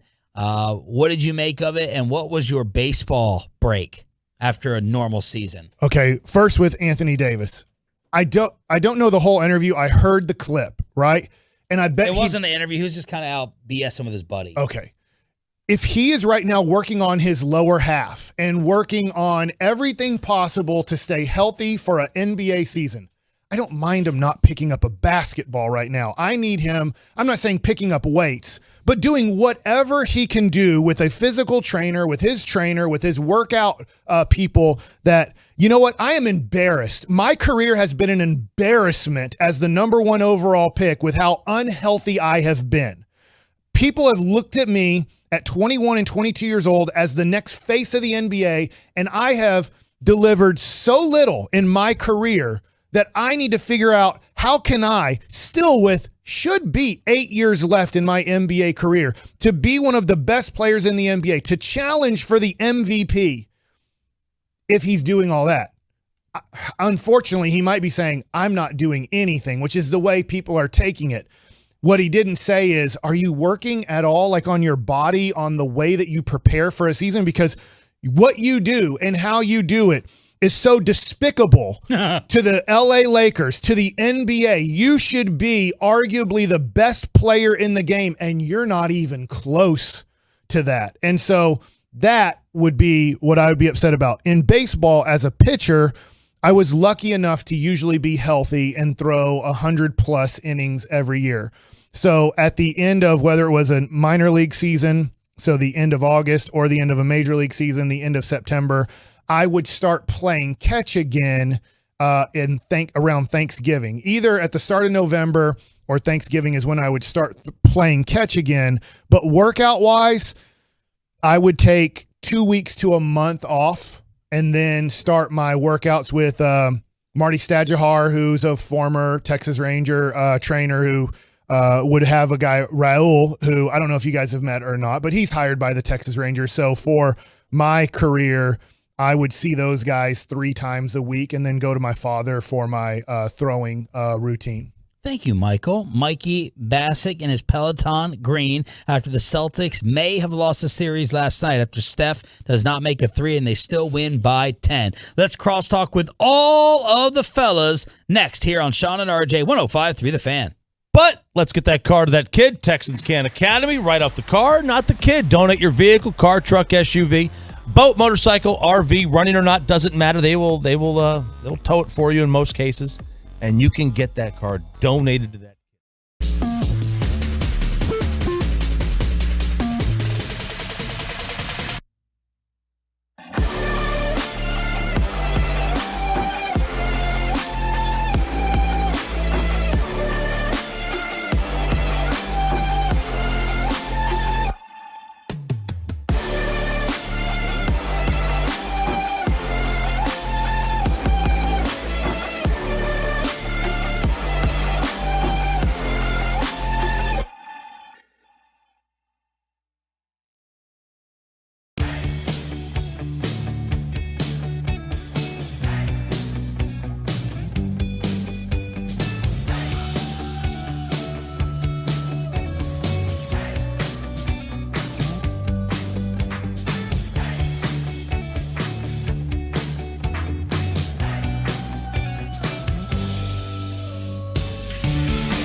provider, taking care of your project or special event, no matter the size, from start to finish. The Texas Authority in Barricade Rental. It is buyersbarricades.com. And a bouncing ball left side. There's nobody there.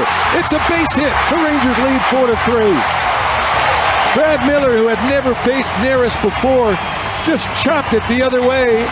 And in the overshift, the Astros had nobody in the shortstop spot. Got my mic? There we go. Nadell with the call of the Rangers' third straight win. They break it open in the 8th to beat the Astros 5-3. Sole possession, yes, of second place in the AL West, and the Astros have lost 4 of 5.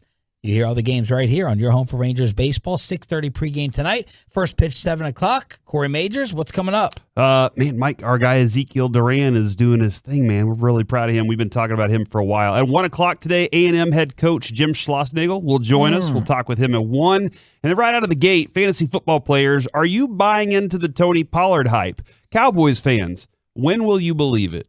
I mean, we're never going to believe that he's actually going to get his worth of carries, right? Well, also, and they're like, if you're in a PPR league, we're going to use him in the slot, and we're going to do all this. Yeah. So I know football fans aren't buying it, so now I want to know fantasy football. Are you like, I thought you were going to ask about him playing receiver. That's what came out from Clarence Hill. They're lining him up at receiver. Awesome. Yeah, no, I mean, and they do that. They do that because I think, Mike, you pointed out they were short of lots of receivers, so they were like throwing them out there. Here's my question about that. What? And this is a lack of belief in Mike McCarthy and Kellen Moore. If last year they didn't feel like they had to force feed him more touches, with Zeke clearly compromised and limping around in games, what makes me believe they're going to do it now?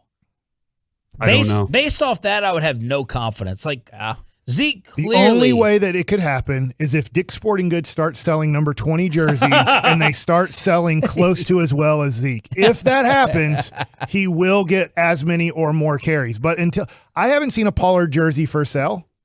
Anyway, I know you can custom make them. I know you can order them online. But there's a certain way that the Dallas Cowboys are run. And if you're not selling jerseys and the other guy in front of you is selling close to top 10 in the NFL sales, too bad. Do you really think that? Like, how would that conversation, how would that be conveyed? It goes like conveyed? This. It somewhat goes like you this. You be Jerry, I'll be McCarthy. All right. It goes like this in 2002 to me. Mike, hey, after we land, hey, can I take you back to the hotel? I'm like, yeah, no problem, Bobby. Bobby Valentine, the manager of the New York Mets at the time, says, hey, Mike, you're pitching great. You deserve to be one of the 5 starting pitchers in our rotation. But Pedro Estacio has a contract where he has incentives that he's close to reaching.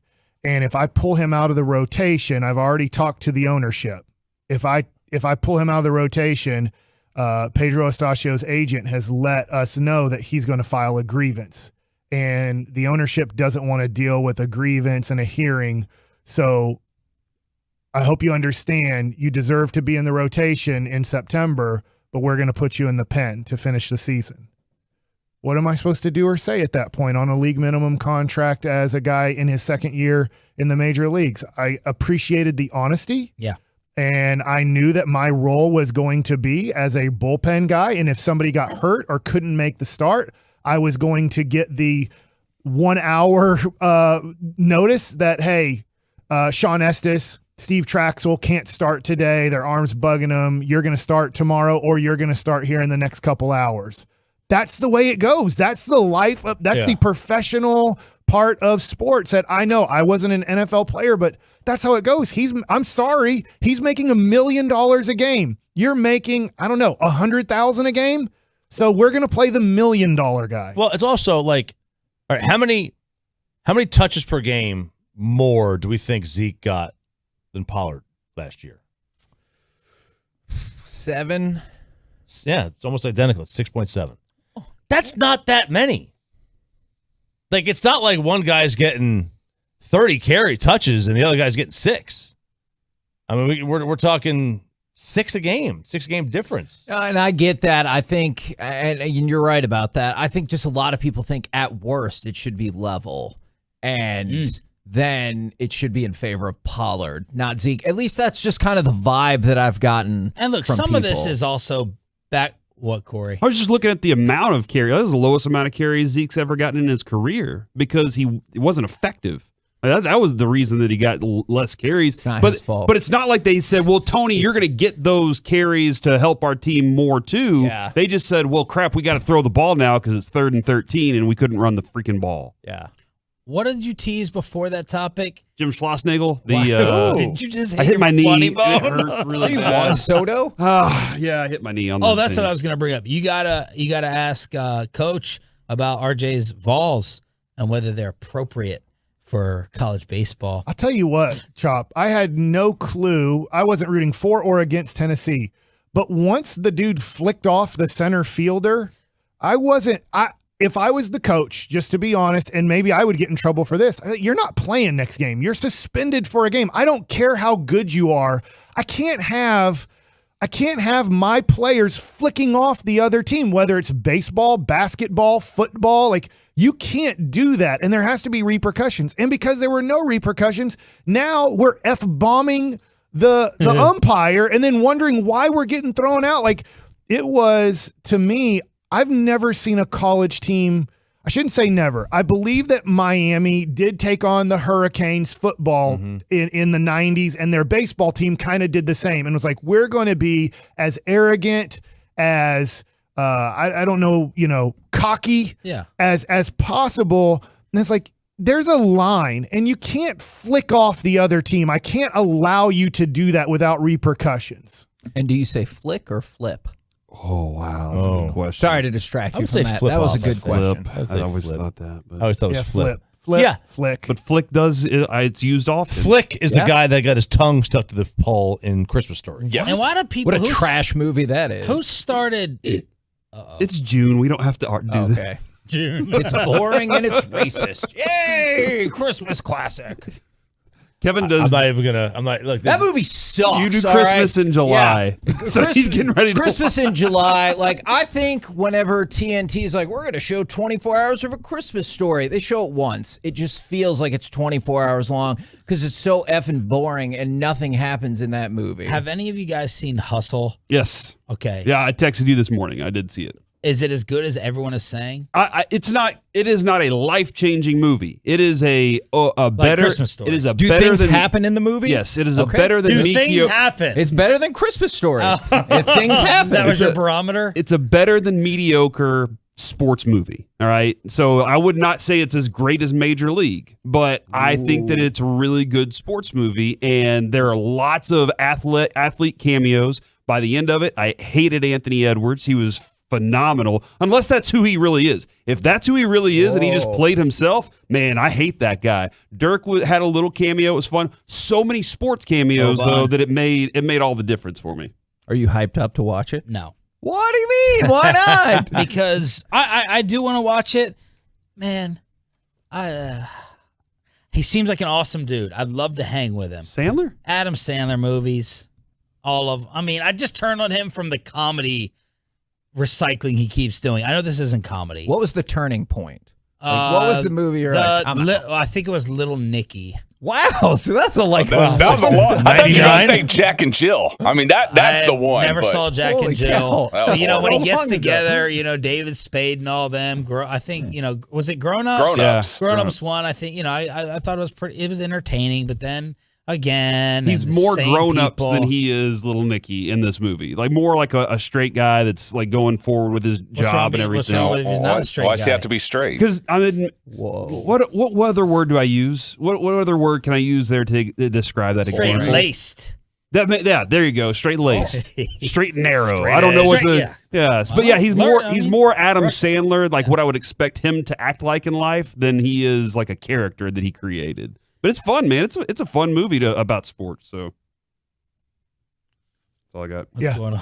No, it's just somebody called me, and I wasn't sure who it was. It's probably Auto insurance. Spam, warranty. but it was an Warranty. 817, but still tons of spam come from that. And then I'm reading our mass text as I put A&M head coach at 1 p.m., and Corey Major said, just a heads up, you might have to ask TJ to give you access to 11. Yeah. Don't worry And I'm about like, that. what in the world? What does that mean? Those I couldn't security get up here guard. this morning. Our security has a glitch or Our something. cards, security cards are out. We all got to let go.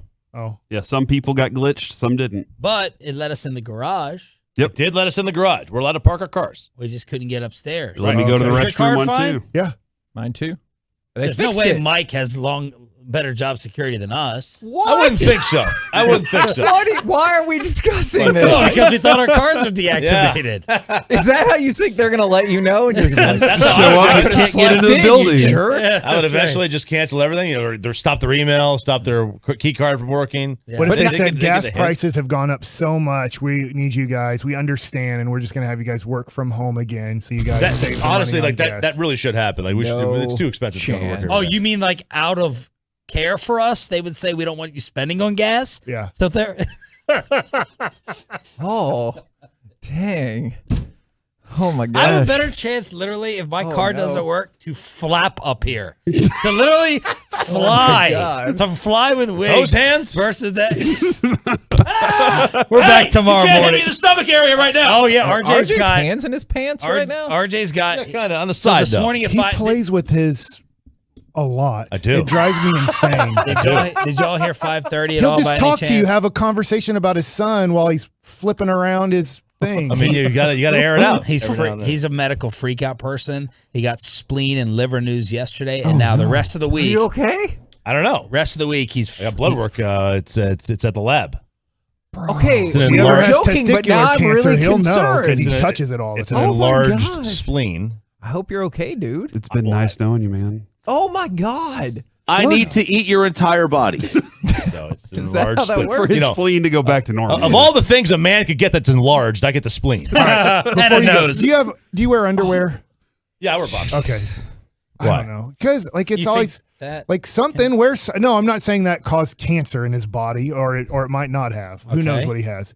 But I just Well, I don't always. the other day when God. Micah Parsons threw out the first pitch, he grabbed his stuff too, but you could tell he wasn't wearing underwear because it was flopping everywhere. So when he's walking to shake hands, he's like, "Let me hold this." Like for right now, for example, like my pockets are not in a good position in these pants, so I'm just keeping them on the inside of my waistband. On the outside, I'm on the hips. It's just right here. For the sake of the show, I hope you get the results today. Because no, I don't. today think- was I don't. I don't. today think was a there's struggle. Well, I don't. It's think there's- interesting that you didn't say for the sake of the show, I hope the results are good. You just said, I hope you get It's the so So we they- can at they- least know and move They on. probably won't come in today. Yeah, okay. Fan Phenom 2.0. Oh my They, god. they probably won't come in for a couple of days. All right, we're back tomorrow morning. It's the KMC One of us. masterpiece. One of us is One of back. us is. Next on the Fan. Let's get you over to Zero Rest. Let's get that carpet cleaned.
Actually, let's start that off real quick. Text in and just say something to cheer Kevin up. I don't care what. I guess here's what we could start with.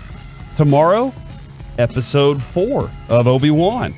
5, that's what I meant. And then also episode 2 of Miss Marvel. So you can start that one too if you want to get rocking with that. It's fun, man. Miss Marvel. It's fun, man. I liked it a lot. So there you go. Kevin needs you to text in and cheer him up. All right, that's what we're using our platform today for. I'll tell you. Long story, Mike. Everything in my personal life is fine. Don't worry about that. Yeah, but just, I promise. Just say something that'll make Kevin a happy man today. More or less. Every day we get by with the pregnancy, it's good. I feel like every person that I've looked at for the Dallas Mavericks pick now in mock drafts is going way above 26 or way below 26. It's like I got to study another 7 guys. Okay, now. we might be able to help with some insight. I think we're gonna have Callie Kaplan on the show this week, so maybe she can. I've give heard us of her. Some insight. That's good. She's good at what she does. Insight about that. I asked Brad Townsend, and he goes, "Sure. Do you want Mark? I'll tell you what he thinks." And I was like, "Nah, it's okay." All right. Well, wouldn't that be great though? Yeah, actually, that would be great. So I probably shouldn't have turned that down. I was a fool for that. And I think I know the direction because I'll just tell you straight away. My direction is no. I do not believe this. But that's why I wanted to ask fantasy football players. Are you buying into the Tony Pollard hype? So the idea there would be, oh, they're using him at slot receiver. Oh, they're going to think about him a little bit more receiver. And like if you're in a PPR league, obviously that could be a bonanza, especially if they continue to use him out of the backfield. Fantasy football players, are you buying into the hype? 877-881-1053. Not yet, and it's going to be too late by the time I do. Right? Like that's what's going to be. The bad thing is I don't believe the Cowboys can be adaptable. That's just something that after the last couple of years of this team, I'm like, man, y'all are one of the, I can't say couple of years, even more than that. Y'all are a very unadaptable team. And I don't know if it's front office that says we can't do these things, or if it's coach that just says this is how limited I am, or offensive coordinator that doesn't know any better. But they are not a team that adapts very well, and I won't see that happening because I don't know how they're going to plan something like that. Tony Pollard has made very little money in his career as an NFL football player. He's a 4th-round pick, which means that if his career ended after this season was over, he would have to get a job for 30 to 40 years of his life after football was over. If the Cowboys truly believe this, okay, this is why they're lying, and they're professional liars, especially the Jones family. Can I just ask a quick question about that? Because I understand your broader thoughts about this. Do you think that they're lying in this instance, or do you think reporters need something to write about, and other wide receivers being hurt has given them the opportunity to be like, I saw Tony Pollard at receiver? Both. Okay. If you believed Tony Pollard was about to average over 5 yards a carry, like last year, but you are going to give him the ball close to 200 times. Well, that would be a 1,000-yard rusher on 200 carries, and I'm taking him down half a yard per carry. If you were about to use him more as a receiver, last year, 39 catches for 337 yards, an average of 8.6 yards per carry. Let's just say you were planning on giving him 60 catches next year at an average of, I'm going to bump it up since I bumped down his yards per carry because we're giving him more, at 10 yards per catch. Easy math, 600 yards receiving, 1,000 yards rushing. If you knew that was about to happen, if you're like, we're about to use him and we're about to have Alvin Kamara play for the Dallas Cowboys, his name's going to be Tony Pollard. I would be offering him a 4-year, $24 million contract with about 16 of it guaranteed to make sure after I use him like this and he becomes the next Alvin Kamara of the NFL, I have him locked up and he does not hit free agency on me. But they're not doing that, are they? That actually makes sense. So that is why they are not going to do it, because if they were, you would be smart enough. Jerry Jones is the smartest businessman maybe ever created by God. If you knew that was about to happen, you would lock him in before it happened. Because after it happens, if Tony Pollard does that, then you are the stupidest franchise in the NFL that you knew that was about to happen, and now he's going to hit a marketplace that you can't compete with. All right, actually, that does make a lot of sense, and I do. Are you happier now? Are you happy? Well, I do want to shout out some of the Tolos, and I know the follow-up joke to this from the 817. What do you call a cow that's missing 2 legs? Lean beef. What do you call a cow that's missing 4 legs? Is the follow-up joke ground beef? I like that one. That's good. That is very good. And then somebody pointed out, technically Obi-Wan comes out at 11 p.m. tonight. Nice. So you can watch it. See, there you go, dude. And then from the 817, I really do appreciate this. Kevin, your motivational speeches about depression have helped a lot. Dealing with spending my whole childhood in orphanages and losing several friends has been tough. I very much appreciate you being relatable and motivational. And we talked with somebody off air that is going to their very first therapy session today. Nice. And they were like, hey, I was hoping I could kind of chop it up with you afterwards. So it is cool if we make a difference with anybody. And then from the 903, hey, Kevin, I'm wearing my sexy knee braces today. Nice. Now, I don't know if they're saying these are better than the regular knee braces or they're just saying knee braces are inherently sexy, but I'm intrigued either way. Yes, you guys are tremendous. Thank you very much. Corey, are you also... but seriously, you guys are tremendous. Y'all give the feedback, even sometimes if it's mean. I appreciate you guys participating, especially when it is lovely feedback like this. Corey, are you buying into the idea that Tony My buddy Pollard almost cut his thumb off the other day. Why? I just thought that would make you feel better because you don't have a thumb that's almost missing. Okay, you want me to show you a picture? It looks like a little thumb has grown out of his thumb. What the hell does that mean? They sewed it back on. Okay, It looks now crazy. I kind of do want to see the picture. I don't take pleasure in other people's lives being that's sad. right. That's right. I don't elevate by pushing others down. I just want to elevate like my mood. Well, whatever you're dealing with right now, it could be worse. That's true. That's how I always. Adrian's like, that doesn't help me. That's what people always. That doesn't help me worse either. You could be starving right now. No, that didn't work today. No, you're absolutely right about that. All right, so the Tony Pollard question. Yes. Do I believe it or what do I want from it? Like you're a fantasy football player. Yes. Yeah, absolutely. I know he needs volume. Okay. And in volume and receptions as well as touches near the goal line. Like those are the things that make somebody as a fantasy football player a relevant piece, like a top 6 draft pick. You're looking at it going, all right, there's probably going to be about 5 to 6 running backs that are actually going to get the volume and the receptions and the ability to score touchdowns. Those are the 3 things that you need in a PPR league. Okay, and I know we've got like forever him lined up as a wide receiver, Kevin, though, just to add to that, does not make him a wide receiver that's going to get Devontae Adams type volume. But I guess my question is, because I know we got a ways to the draft. Like I get that, but like if you're drafting today, do you buy into the idea of him as like a combo Debo Alvin Kamara, Debo Samuel type player? Because like, I know he's not like at that level, but that's what the push is when you hear, oh, they're lining Tony Pollard up at the slot. Is this the new thing they're going to do? And I guess I'm probably like, probably not. No, I probably have him in like the Melvin Gordon, Javonte Williams category, where you're like, he's going to split. He's not going to get a lot of, the volume has a lot to do with it. It feels like Zeke's still going to get first and second down carries, and this is a third down back who can line up outside. Maybe they'll put him in the slot when Zeke's on the field too, but it isn't, hey, you know what? This dude's going to be a feature every week where he's going to get you big-time points. Maybe he gets you 11 points with the touches, but you add on to that because you're like, okay, he got six catches for 50 yards. That's 11 points. Okay. All right, that's a point per catch, and then a point for every 10 yards.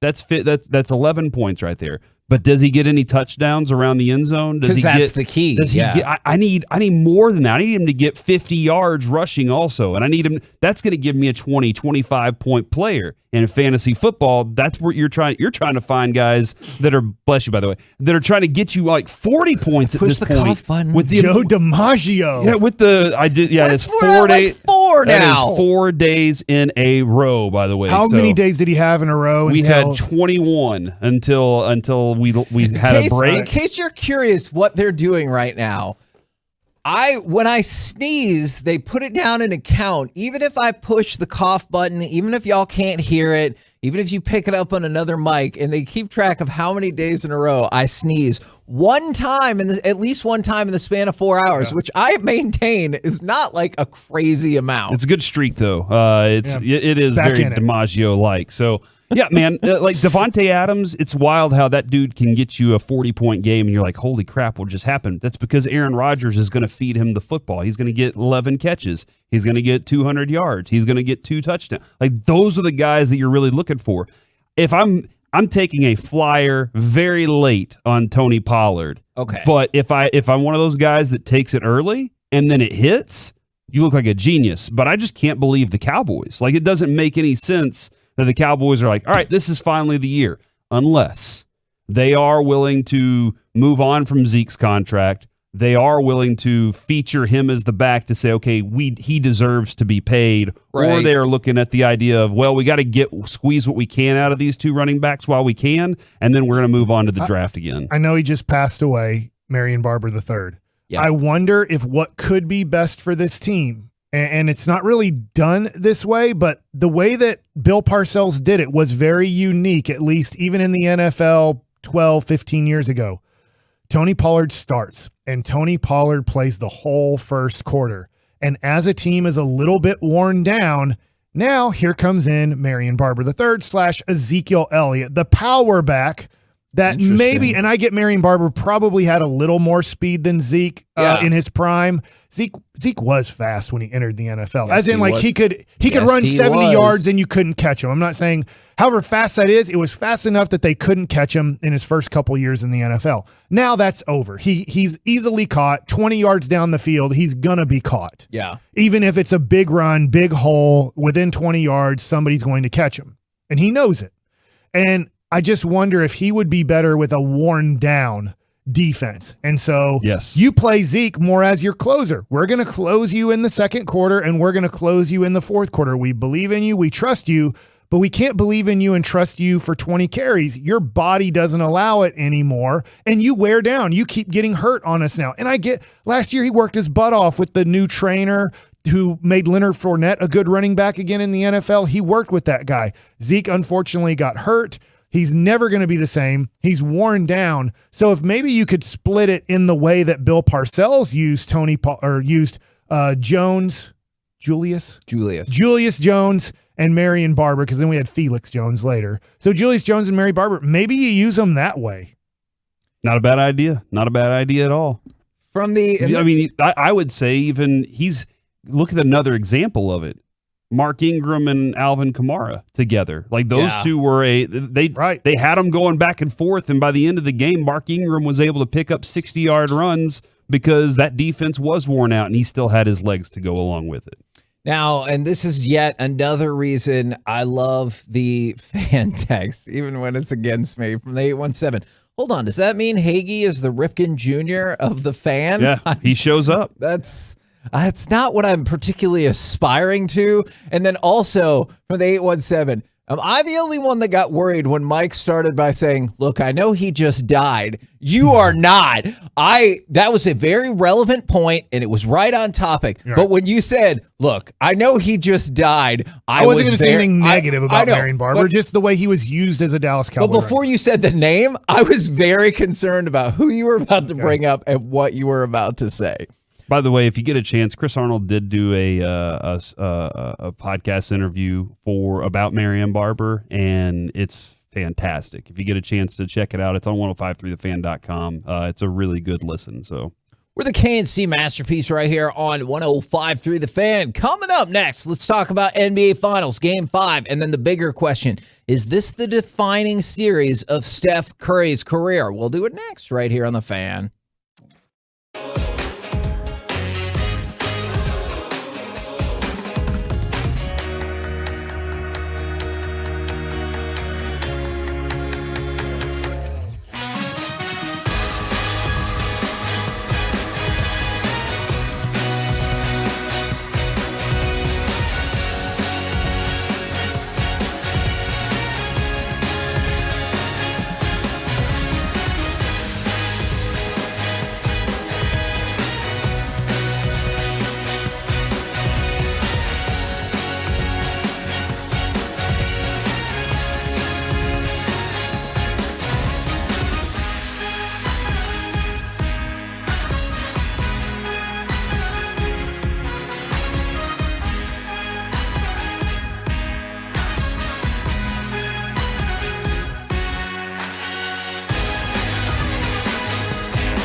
This segment of the KNC Masterpiece on 105.3 The Fan is also brought to you by Texans Can Cars for Kids, and it's brought to you by Frankel & Frankel. You think there will be less big company trucks on the road this summer because of gas prices? Think again. And those big trucks have insurance companies to protect them, so get the representation that won't settle for less. Frankel & Frankel. Visit truckwreck.com. That's truckwreck.com. 104-94, shot clock off. Kuminga into the front court, and the Warriors are going to win the pivotal Game 5. And for the first time since March 28th, the Celtics have lost back-to-back games. KNC Masterpiece back here on 105.3 The Fan. Want to talk about Game 5 of the NBA Finals, but potentially my bigger question for y'all right here, and I know the timing is interesting since a whole bunch of his streaks came to an end last night that we can run through. Do you think this could end up being the defining series of Steph Curry's career? Because the team is one win away from winning. He is one win away from getting his first ever Finals MVP.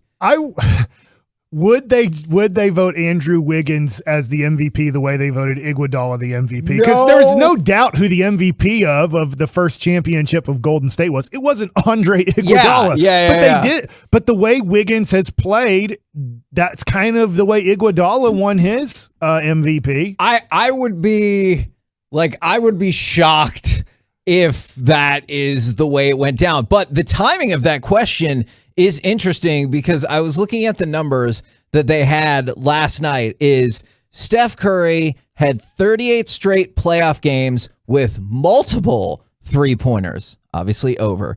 He had at least one three-pointer in all 132 of his career playoff games. obviously over.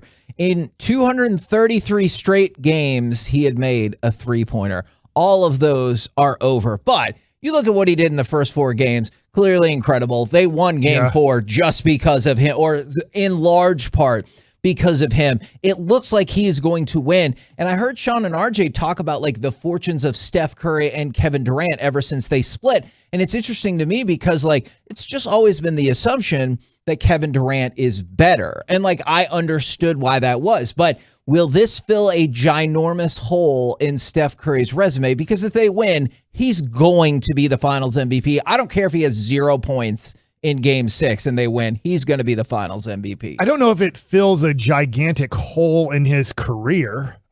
In his resume. I think that winning a championship after Durant leaves, I know he won 1 before that, and they won 73 games and then lost because of, Draymond Green kicking LeBron in the nads. That's true. I mean, that's the only. Do only. you think that gets lost to history? Is that if it weren't for that suspension, like that game's probably they're up over. 3-1 in the series, and then he's like, well, let's nad kick him, and then you're suspended for Game 6, and then it does get to Game 7, and that's. I mean, hey, great for Cleveland and everything, and they played great in that game, but I look at it and go, It helps out. No doubt it helps out. I know there's people that are big Curry fans that would say this puts him as the greatest point guard in NBA history if he gets this and wins his MVP in the NBA Finals. And I get where they're coming from. I still struggle with this, guys. I still put him more as a shooting guard than I do a point guard. And I think it's a 50-50 proposition. But when I look at Curry, and I think he's a top 20 player of all time, I don't think there's anything he can do. It's my opinion, right? Everybody has a different opinion. My son was asking me about this, and I said, look, there's no real ranking of players. It's all somebody's opinion.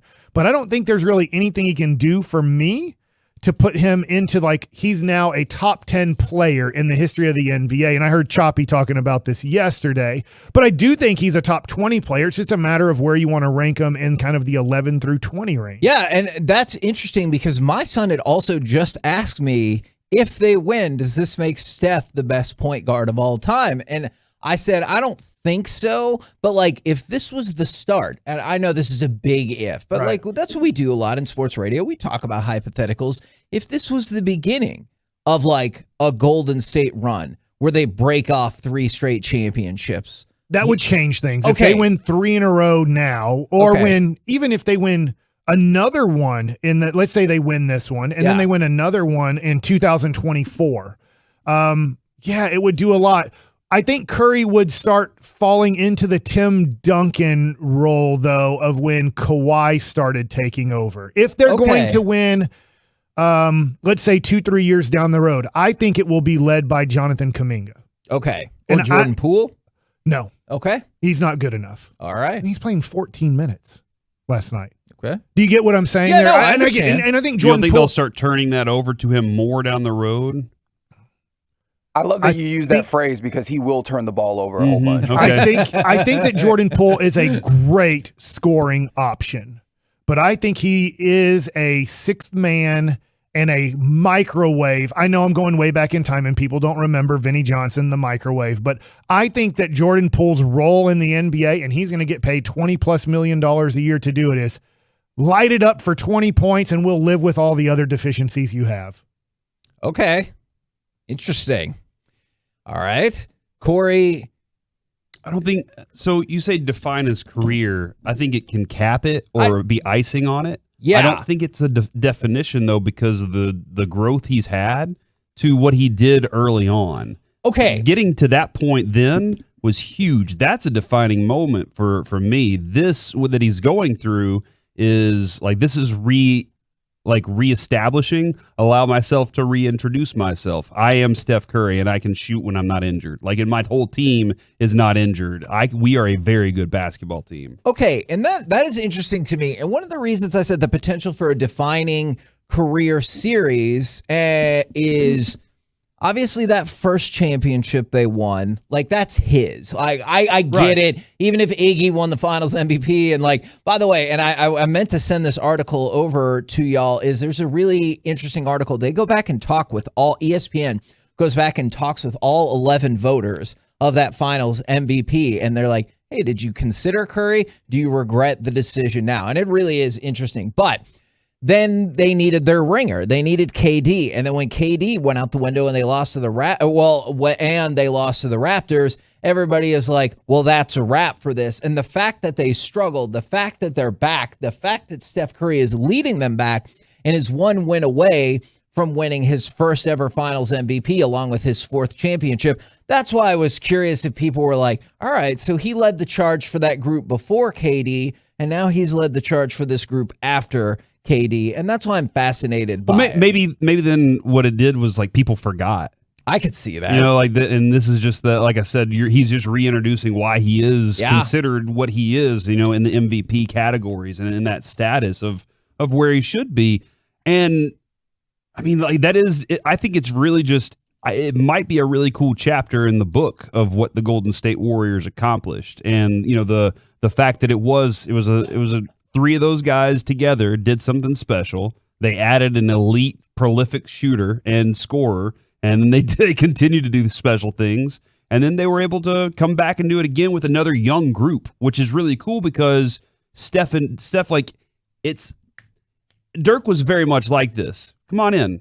Come into the fold. I don't need to. I am the guy, but I don't need everybody to walk around talking about it all the time. I don't have to talk about it all the time. And Steph's always kind of seemed that way too of, hey, I'm here, but this is a big team effort that we're trying to accomplish. So I think that more than anything, he would look at it as team accomplishment than this is my legacy. From the 817, and by the way, all of this comes along with the fact that it's just 3-2. Like, right. I wanted to talk about Steph Curry. By no means is this series over. It's 3-2. Boston could easily still win this thing. But when I'm looking at some of the feedback for the 817, Steph Curry is one of the top 3 players of the 20th century, which could be an interesting, like, totally different discussion. And then the follow-up is, and I definitely disagree with this, like, a lot. From the 214, Curry is like a baseball player who can only hit home runs and nothing else. He is overrated. It feels tough to call the greatest shooter in the history of a game that's about shooting overrated. Yeah, the other thing, too, is he's a sneaky rebounder, and he's a good passer. He's a great ball handler. Yeah. I'm not here to push his defense. And I agree with Gavin Dawson that part of his ball handling skills might not be as good as a Kyrie Irving, but because he's such an outstanding shooter, he gets guys flying at him so quick, or a little bit of a pump fake of a shot gets guys flying because they're like, this is the greatest shooter of all time. I have to commit to not letting him shoot the ball, which helps him get by guys. But hey, he also is a great ball handler too. So I think just saying that is unfair because at times he's okay defensively. And I get that he gets picked on. And also part of getting picked on is we need to wear him out on the other end because we need his legs getting a little bit heavy here. Unlike last night, you know, it was his worst shooting performance probably in his playoff career. No, it was. Yeah, for sure. At least NBA Finals career. And so you look at it and you go, I think that, yes, he's not a complete player. He's not LeBron or Kobe in their prime the way that they could play defense too. But, yeah, I guess if you were to put LeBron, Kobe, and Curry as the 3 best players in the last 20 years, I think that there's a strong argument. I don't know who his other 2 people are. I would assume they're those 2 guys. And that's something I love, and I kind of want to talk about like just a little bit, but there's another text I want to get to. A lot of feedback already, of course. Is Shaq said Curry is in his own category, but definitely a top 10 player of all time. Dwayne Wade said he goes on the Mount Rushmore of basketball. Sometimes I want to know who all is on that list because I feel like Mount Rushmore will end up having like 12 people and your top 10 will have like 16 people. But from the 214, y'all are prisoners of the moment. I don't think so because Mike and Corey legitimately just were like, I don't necessarily agree with you, where Mike's like, he's a top 20 player of all time, but I don't know about top 10. And Corey is like, I don't think this is the defining moment of his career. So 2 of the 3 of us are like, not necessarily. So I don't think. In your face, I think he's unbelievable. It adds to his resume. But like Kevin said, if all of a sudden this is one of 3 more championships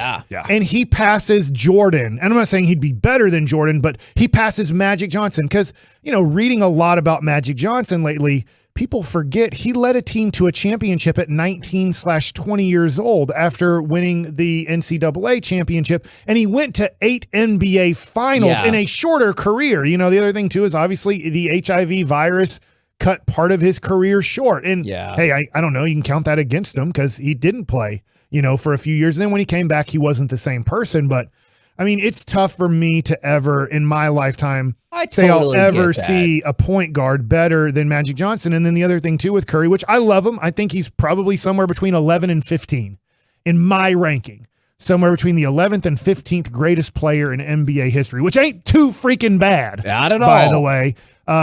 But I struggle with when I put him on the top 5 of position, I put him as a shooting guard. I do. And it's not because he doesn't have point guard skills and doesn't play point guard at times, but because they play such a unique style of basketball. He doesn't have the ball in his hands like Magic Johnson. He doesn't have the ball in his hands like Luka. He doesn't have the ball in his hands like John Stockton. He doesn't have the ball in his hands like Isaiah Thomas. So I struggle with, is he a point guard? Through him for sure, right? Right. Like, but Draymond is 50% of the time, Draymond is the person setting up their offense as he's working off of picks. Because would you put Michael Jordan as a point guard? No. He's the one who dribbled the ball up a lot. Yeah. He's the one that did the way that Michael Jordan played the game of basketball, in a way, is the way Steph Curry played the game. At times, 50% of the time, they work off picks. 50% of the time, they bring the ball up and establish the offense. Yeah. And you but hold also, that against I wonder him. how much of that is like era now, because we've reached an era where positionless basketball has really changed the way that goes as well, where we're seeing guys be point guards but not, be on ball all the time, and vice versa. Guys who are not necessarily point guards have that ball in their hands a lot when they're initiating action. I guess I agree with you and disagree with you at the same point. I feel like the point guard position is still a position, like Ja Morant, Luka Doncic. I feel like in a weird way, but to your point, then here's where you establish your point, Reggie, which, you can say this, how you feel about it. But LeBron is pretty much a point. I mean, he's not guard. Yeah. But like Chris Paul still is like, but I get on other teams, Reggie, I think you do make a valid point. Hell, I don't know who the point guard is on Boston. I guess it's Marcus Smart. I guess. Steph is Shaq just from the 3-point line. He's going to get the volume. He's going to get as many shots as he wants, and he's just on the he dominates. He's just on the 3-point line, not by the basket. I know we're out of time, but God, I'd love to discuss Tatum and Marcus Smart. I mean, we can definitely do that. What time? All right, let's do it right now. Let's keep going. I'll check on the time on that. Coming up next, focus on remembering your T's for baseball nuggets.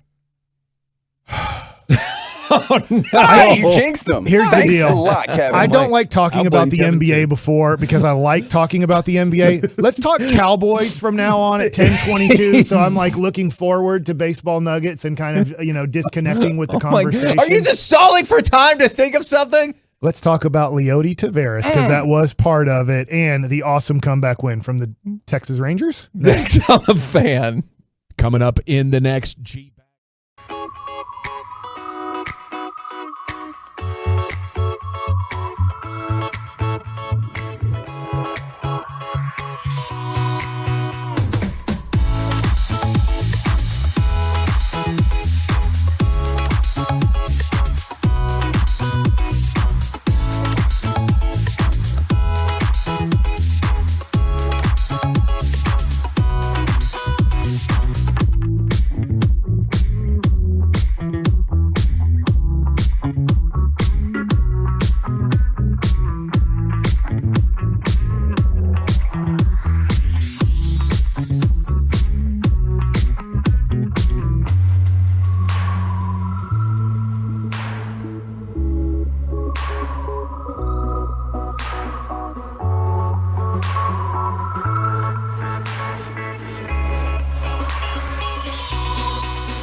This segment of the KNC Masterpiece on 105 through the Fan is brought to you by Classic Chevrolet. At Classic Chevrolet, relax and enjoy the difference really means something. It's rooted in making buying easy and offering classic deals like max value for your trade and never charging over MSRP. So find new roads at Classic Chevrolet and get your classic deal today. KNC Masterpiece right here on 105 through the Fan. Hope we are keeping you all on an even flow today. Right now, it's time for Baseball Nuggets with Mike Bassett. All right, let's talk our Texas Rangers and get the big W against the Astros. Look, it's far-fetched to think that you're going to have a better record than the Houston Astros at the end of the year. Right. But winning the game yesterday does help out a lot, as the Astros are 37-24. Rangers are 29-31 in second place in the division. But hey, the more games you rack up, the longer you can stay in that wild card race. I do think it puts a little bit of, I don't know if pressure's the right word, but thought into John Daniels and Chris Young thinking, hey, should we add to this team now to maybe try to get the last wild card spot? Or do we stay on course? Do we think about more of the future than the now? Would you anticipate then potentially the hybrid situation, kind of like you saw with Cole Hamels? Like, I know Cole Hamels was awesome, right, but also controllable for multiple years. Do you think it could be one of those deals where you take a swing, but it's not like a rental swing? Yes. Okay. And here is why. I know Ezekiel Duran is having a good start to his major league career. All right, Y'all's Corey. guy. Where does he play 2 years from now on the Texas Rangers? Third base, I guess. No, there's nowhere for him unless I trade Marcus Semien. Or trade Corey Seager. So I don't think you're doing that. And if you do that, you're probably, because of that big contract, eating a lot of the money and not getting a lot back. Like, a team would be like, at that point, they'd say, if you're trading Semien or Seager in 2024, they're saying, we'll take them, but you're going to have to pay 30% of the salary, and we're not giving you anything in return if that's a part. So what I'm getting at here is what you're talking about is right now with Josh Young, Ezekiel Duran, Josh Smith, Foscue, the 14th overall pick, who I've looked at the minor. I think he's having a good minor league season in Double-A. I think he's just injured right now. I think that's the only thing. So you start looking at all these kind of infielders you have, and you're locked in for, I would say, at least the next 4 years into Seager and Simeon.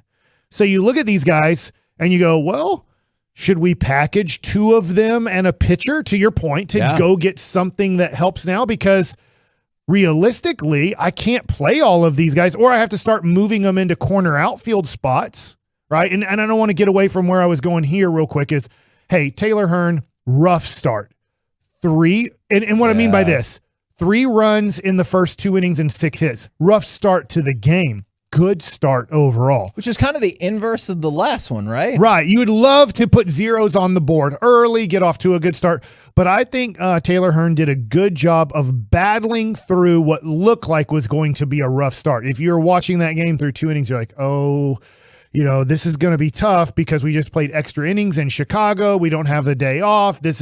What are we going to do here? As in, if our bullpen has to pitch 6 innings tonight, what do we do here? Because Barlow was down after pitching what he did. So Taylor Hearn does a great job recovering. After the first 2 innings, he goes 3 1/3 innings and only gives up 1 hit the rest of the way and no runs. So Taylor Hearn, rough start to the game. Overall, an outing where I think you can be proud of when you're going against these Houston Astros because they have a heck of a lineup. They do. And to start the game, you are going against a lot of all-stars in that lineup. So good job there. Also, for Matt Moore to close out the game, I think we talked about this a week or so ago about Matt Bush closing out when Barlow is down. Love it. I don't want to do that anymore. Yeah. And now we might have a guy in Matt Moore who you can turn the ball over to in the 9th inning, a veteran pitcher. I won't say a veteran reliever, but a veteran pitcher who you can say, hey, this is a big moment. Can you handle this big moment? And it looks like right now Matt Moore could be your go-to closer when Barlow can't do it.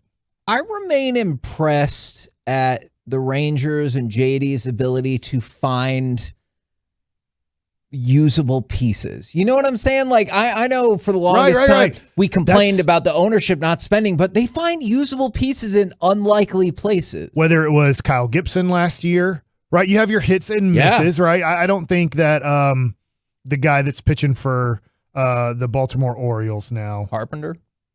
No, he's the pitcher. I don't know. I wasn't a big fan of his. He didn't do well here, but he did pitch a lot of innings. And I'm sorry I'm drawing a blank. Somebody can reach out to me. Kyle, I think, is his name, but I'm drawing a blank on the guy that. I got your point. He has like a 5.5 ERA for his career. It didn't work out, but it worked out for Gibson, and you're able to trade him. You're thinking of Matt Carpenter, the hitter. That's we talked to him before the season started.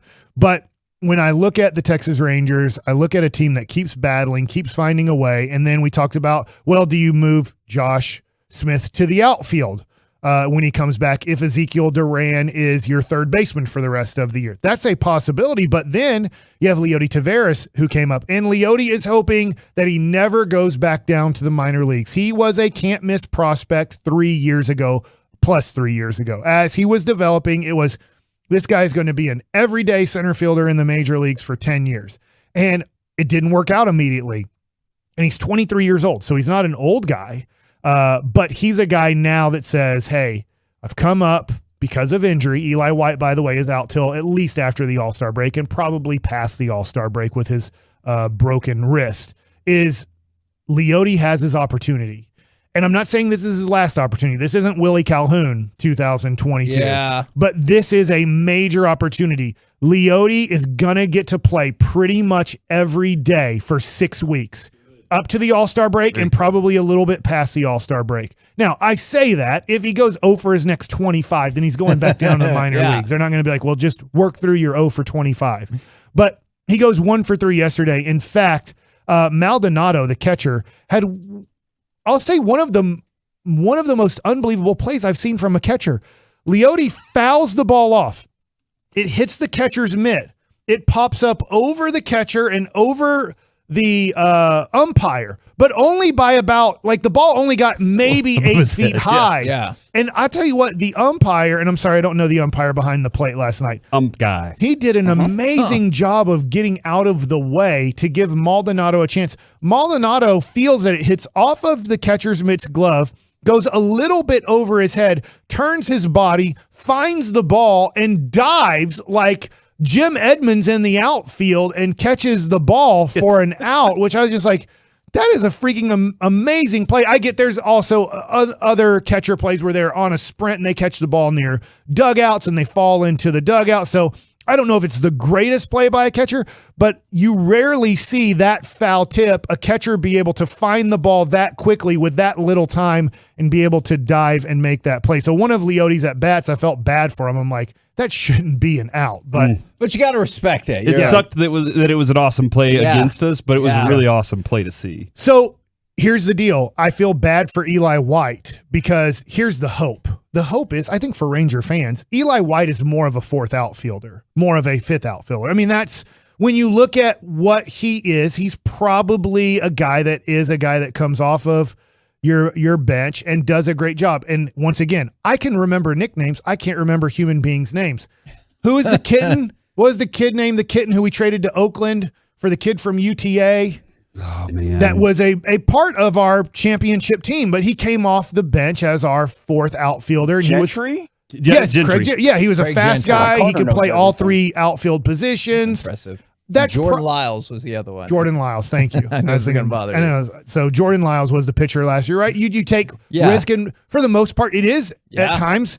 That's what John Daniels seems to be pretty good at, is finding guys like Lance Lynn's, like Matt Moore's, like this, that work out. There's also misses on that. You're not going to be perfect. Right now, Martin Perez is an unbelievable hit. But Leody Taveras is probably going to bat ninth in your lineup, play every day in center field. It moves Garcia to right field, and now Calhoun kind of goes into left field. I get he's a utility guy, as in you don't usually play him against left-handed pitching, and you'll play some other guys there. But I think this could be an interesting 4 weeks to hopefully forever for Leody Taveras, because he doesn't want to go down to the minor leagues. The Rangers never want to send him down again. Yeah. They don't want to send him down.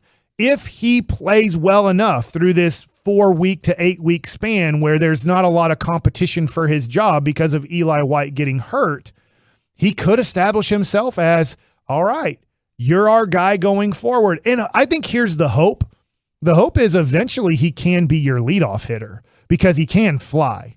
Now, you can put him at How realistic do you think that is? That might be a topic for another day. 2023, 2024 rather than now. I think you keep him at ninth because he has struggled in the major leagues. I don't think you put the pressure on him. Even if he starts hitting well out of the 9-hole, I don't think you put the pressure on him that now we're moving you up to 1. I think if I was the general manager, if I was a coach on that team, no matter what happens with Leody, he's batting .333, 1 for 3. If he bats .333 for the month of June, I still keep him batting ninth. I don't even put that extra pressure on him batting first. After the season is over, I think about doing it. But Leody, to be successful, doesn't have to bat 300. He's not going to be a big slugging guy.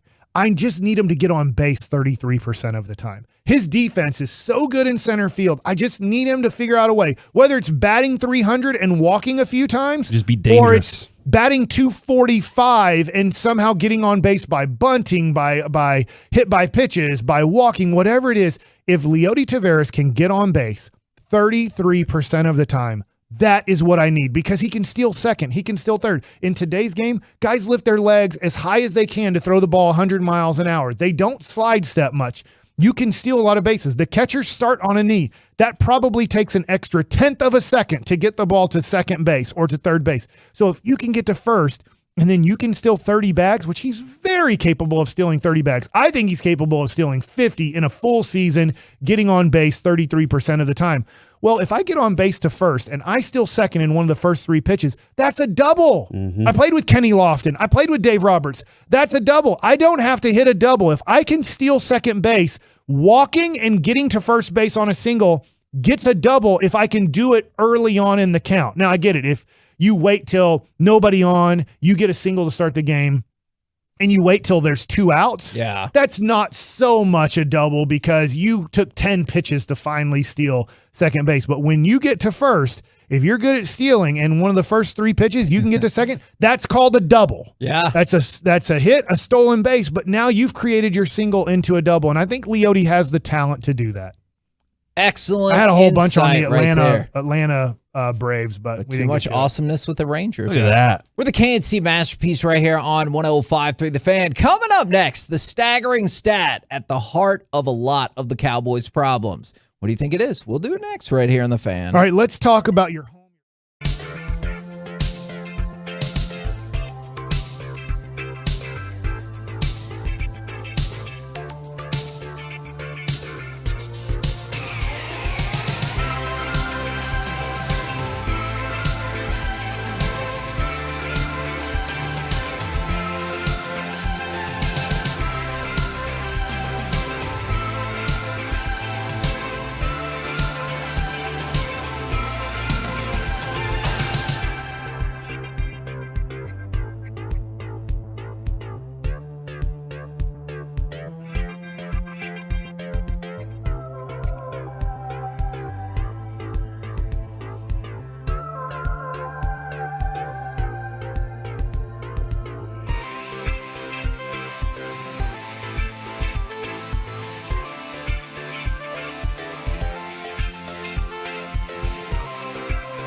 hard to be masterpieced. KNC style. Right here on 105.3 The Fan. KNC Masterpiece back here on 105.3 The Fan. The staggering stat at the heart of a lot of Cowboys problems. Plus, I know Corey has a whole bunch of fake quotes from minicamp. Well, I guess they're real, but they're the things they're saying I think are fake. What do you mean? That doesn't make any sense. Okay. Mike McCarthy says they are clearly ahead compared to this year with Dan Quinn than they were last year at this time. Why?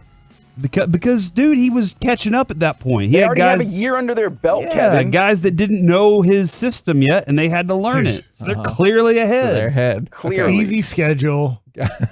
Mike. Super Bowl winning coach. How do you feel about this one, though? How do they lose? McCarthy said they will have more design. This is Josh Clark. More designed quarterback run movement calls this season after they didn't have as many last season because Dak Prescott was coming off of multiple ankle surgeries. Let Dak multiple ankle surgeries, they say, Mike. All right. Just a cleanup. They just cut him open again to see what it looked like. Here's where I have some issues. Says with you may some see of these more kicker statements. competition in the future, Kevin. I know you're a big proponent of kicker competition. Okay, let's take both of those. These are why all these quotes There's are real. more. There's so hold much on. more. Well, let's just stop on these two because I have enough about these two. These are why I think some of these press conferences and some of these quotes are stupid. What? All right. Let's go with the kicker one first. I like where you're going. You're turning into Bassick. We're gonna no. Okay, but I'm not gonna burn them forever. I'm gonna use this moment specifically. Okay. When they say we're gonna have more kicker competitions, great. You're gonna have a kicker competition before the season starts, as opposed to having a kicker competition in the middle of the season when your kicker was doing poorly. Great. Also, Dak is going to have more designed run plays because he's had a year away from surgery. But we were also told that he was 100% last year and there was no restrictions on anything. Does that not mean that there were restrictions on him? And secondly, Cowboys lied? I know. And also, what, do you want him to run the ball more?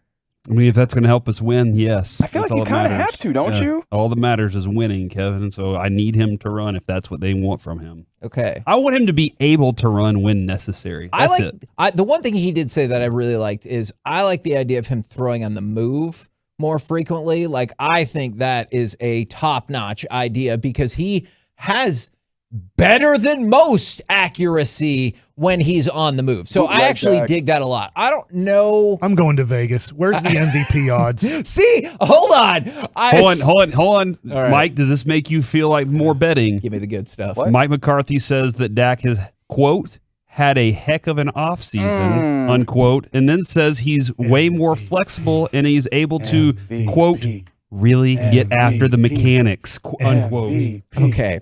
I'm not chanting that. Into my veins. I just want to say that last quote is not a Cowboys only problem. Like every team in the league, when have you ever heard a mini camp thing that starts with, my God, what a terrible offseason we've had. We're fat, out of shape. Bill Parcells probably said that is probably true. We're going to lose. Like, okay. All right, what about this one? What about this one? Let's just keep feeding him to Who me. do you think they're talking about here, Reggie, and Mike and Kevin? Because, Kevin, you already know. He's in the best shape he's been in. Zeke. The strongest he's been in. Tyron. And he has been here since the captain's workouts. I vote Zeke. I'm sticking with Tyron. The whole team. That's a great point. Connor McGovern. He's talking about Connor McGovern, who everybody knows will be the starting left guard maybe this year. Hold on. Can I ask a quick question? Why is Connor McGovern at the captain workout? Because he wants to be a captain. So he showed up. So they were like, hey, if you want to be a captain, show up. We'll eventually fire you if you're not Kevin, captain he's worthy. ready to be a leader on the offensive line. All right. Okay, I want to add this too, Kevin. Oh, yeah. Dak Prescott, 1,800, plus 1,800 to win the MVP. Mike McCarthy says he doesn't really have a definition of a wide receiver one because he likes wide receivers to play multiple positions. But the fact that CeeDee Lamb is playing the slot and now the flanker position opens him up to have a great skill set. He doesn't like having a guy that just lines up outside because defenses can stop that. So there you go, man. I don't know if that was position flex. Hold on, Yeah, hold on, positionless though. football. Hold on. I don't know if that was I'm based not off a wasting my money question. on Herbert anymore. I don't know if that was based off a question. Please, God, tell me the follow-up question was, but do you believe in the concept of a number one wide receiver when it comes to number of targets? Because if that question wasn't asked, I don't know what we're doing, but I don't really know if he was just talking or what, but I feel like that was in response to a question. I'm fine with CeeDee Lamb moving all across the field. Just, are you going to target him? Would be my question. If he's wide open. Oh man, this Why would he not be, is Mike? interesting. He said that There you quarterback coach. He says quarterback coach Doug Nussmeier is in charge of the offense's red zone this year. So that's very interesting to me because he says it's not about so much about the having new plays designed, but having like variations of your own concepts there. And maybe that's something Kellen struggles with is, lining up. Hey, you're lined up in this, and this is what we're kind of running in this situation. But you've said that you hated this team's red zone capabilities for years now. Yes. Nussmeier's in charge of the offense. So that is a true interesting note out of that conversation. And here, can I tell you why I think it's interesting, and can I tell you why everybody else is going to like nationally? Like, I know our station will have it locked down, but nationally it's going to be like, is Kellen Moore on the hot seat? Yes. Don't care. No. Here's what I do care. You know that's going to happen. You sounded like Sean Sharif. Why'd you do Sean Sharif? Yeah, why'd you do that? Whenever you did it that way. That was... Huh? Wow. Wow, in Do his it face, again. huh? Just and hold on. I want everybody close. Everybody out there that's listening Sean, right now. Sean, I hope you're not taking your nap right now. Don't give me Everybody trouble. out there that's listening, close your eyes unless you're driving. And I want Kevin to do Sean voice again and tell us whether or not that was Sean. Is Kellen Moore on the hot seat? And that was very Sean / movie guy. I sound like Spittle doing Sean. In a world. Go ahead and mark Yeah. that. Dang it. Is no, but like that's going to be the national thought. But what I care about more importantly is what Corey just got to the heart of is, do you really give a damn? I know that's like a big talking point, but do you really care who gets the credit as long as they're scoring the points? Nope. I do not care. If Doug Nussmeier gets a head coaching job because everyone thinks he's an offensive genius and you Great. We fire just Kellen lost a Moore great coach. because we score all the points, fine. If Doug Nussmeier flames out and Kellen Moore becomes the hottest thing in the history of assistant coaches because we rule at offense, great. I don't care. Are we scoring points and are we converting touchdowns in the red zone? I know, Corey, this is going to run afoul of your philosophy on free throws. I realize you cannot score touchdowns 100% of the time in the red zone, but we have to do better. Man. This is interesting, actually. We this, will, 'cause this- Kevin. this Remember, is, it's June. This is a scheduling the best time of the year. A scheduling interest of mine. Calvin Watkins says Mike McCarthy said the 3-day mandatory minicamp might get shortened based on how today's practice goes. He wasn't pleased with what he saw in the last portion of the OTAs last week. So there you go, Kevin. He comes out and he's like, I hated what I saw, so they need to do better. Wait. Cutting practice short. That's what players want. What kind of sense does that make? I wasn't pleased with what I saw at the end of OTAs. When is the next time you see them for these mini camps? And we might cut it a day short. What the hell's happened today? If they practice well and crisply, then we can cut it short. So what I'm being told here then, and I'm seriously asking, is if you don't do well in this one practice, I'm displeased. But then if you come out and practice well, I'll give you days off.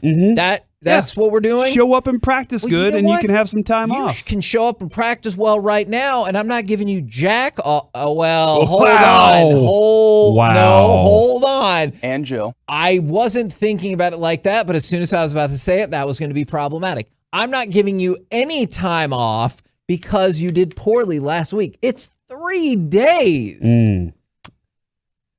But also, what's the objective of this, right? From the They're tired, 469. man. They've been doing more than jogging, it sounds like. Learning the offense. He sounded like Tales from the Crib by Sean's son. From the 214, not Sean, can't hear the tiny hands complex coming through his voice. From the 214, yes, still Sean. So there you go. Lots of people have lots of opinions on your Sean. Okay. Or your national story guy. Yeah. Okay. Which is Sean. I just, that part I don't understand. But you know what, Corey? Yeah. I feel like you haven't addressed what has been the primary concern of OTAs. Hold on, I got to check my paperwork real quick. All right. I'm looking, this can't be right. I'm looking at my my Dalton Schultz apocalypse meter. Oh, yeah. And every time during OTAs on a scale of 1 to 10, with 1 being the least worried, 10 being the most worried, my notes say that you were at a 1 every time. Mm-hmm. Was that factually accurate? I just want to point out that Dak did have a heck of an offseason. I don't want to keep that in mind. Yeah. So he's no Anthony Davis. But I think the first question that was asked of Mike McCarthy was about Dalton Schultz. All right. Okay. And he said he's been here since February. All right. So he was here since February doing all the other work. But he wasn't there for the non-mandatory mini camps. Okay. But he did say confusing. It's good to have him in. So he is there. He is. Okay. He's good to have him in the bill. We'll work him into practice today. But so there Corey, you go. And even if we don't, it's fine. I'm actually more concerned now that he's at practice than I was him being away because he something still bad hasn't could gotten happen. the long-term deal. Yeah. I hear what you're saying. No, something bad what could is your happen. stress level for Dalton Schultz apocalypse? I mean, he's already agreed to the franchise tag, right? So if Correct. he gets hurt and he signed you have it. to pay him that money. You do. So now I'm at like a 6. What? Because That's if too you high. you can trip and fall and injure yourself. Thank you, Reggie. You went too high. Mike knows you can trip while running around in on these routes. So I'm very concerned now. I don't want to pay the guy for not playing this year. What do you think of the odds they are going to give him a long-term deal? I don't think they should, but I just don't know. So I think I would put the odds at 25 to 1. Is that good enough? They shouldn't.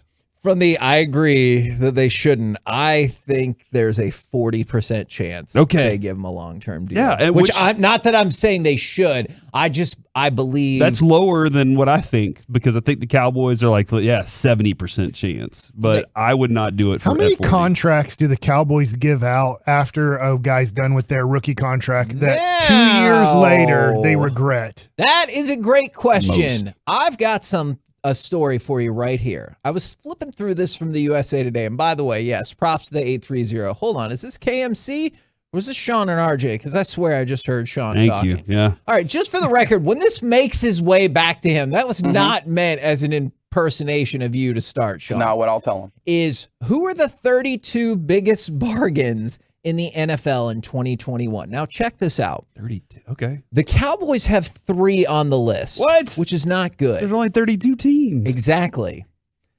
The Cowboys had CeeDee Lamb on the list. He's underpaid by $11.5 million. Yes. Trayvon Diggs underpaid by $17 million. Yes. Micah Parsons underpaid by $18 million. All told, those 3 are underpaid by $46.5 million, and you still had to get rid of Lyle Collins and Amari Cooper. I know in part because of other things, but also in part because of salary cap, because you had salary cap problems, and you were still one of only 4 other teams that had 3 players on the list. Here are the other 4 teams. The Titans, who were in the AFC Championship game 2 years ago. The Packers, who were in the NFC Championship game 2 of the last 3 years. The Bengals, who were just in the Super Bowl, and the Chargers, who seem to be the hot pick for everybody to make a run this year. We're better than the Chargers. And then the Cowboys, who have not been to any of those They went to the places. playoffs last year. What's the problem? Then I need them to go further than the playoffs. Well, then just wait until the end of this year when they're further in the playoffs. Okay. Kevin. I think what you're missing Can't here. sell any more tickets when it's sold out. I think what you're missing here is that those players that you said there, they outperformed their rookie contracts because the Cowboys are so good at drafting that they were able to get guys that were that good and that talented that early. And that's a credit to Jerry and his staff of people who gives 2 to 3% information from. But the issue with that is then you pay them at the top of their field when they're not the best at what they do. Like Micah Parsons might be the exception of that. But do you think CeeDee Lamb is the best? Not yet. No. But when it's time for his contract extension, he's going to be right there at the top of the heap. Yeah. And then you're just like So they will did with Diggs. Zeke. Yes. So will Diggs. So will Parsons. Do you have that money to spend now since you've kicked all that money down the road on these other contracts, though? I don't know. Yeah, and that's the problem with the way Cowboys do things. If you give the contract extension before your current rookie deal is up, guess what? You can spread that money into the rookie deal. But they always wait until the contracts expire because they're like, deadline, make deals. And then you make the deal and you're like, well, you got no other places to spread the deal. And they're like, yes, we do. We made voidable years. And you're like, great. That's why Dak is still on the salary cap for $40 million after his contract is over. That's a real thing. Man, so upset about this. They're great, man. Yeah, dude, they just showed up to practice. We went 12-5. I know, and I love the Cowboys, and I want more for them than just 12-5 is the best we could ever do and lose in the second round or lose in the first round. But Connor McGovern is in the best shape of his life. Best shape he's been in. Great. Did you not hear it? I'm excited, man. I hope one day. You know what? If they don't have these pressers during our show, I'm going to try to go up there and raise my hand and see if I can get a question and be like, what difference does it make if they're in the best shape of their career right now? Will they be in the best shape of their career when the regular season starts? Oh, man, that's a good question for Woody tomorrow or whenever we have Woody on next. We might need to figure that out. Because I would love to hear his thought on that, to hear him be like, here's why we say that, because... We're the KNC Masterpiece right here on 105.3 The Fan. Coming up next, something to cheer everybody up. No. What is the best original Nintendo game of all time? 877-881-1053. Is it? We'll do that next right here on The Fan. All day.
and Associates.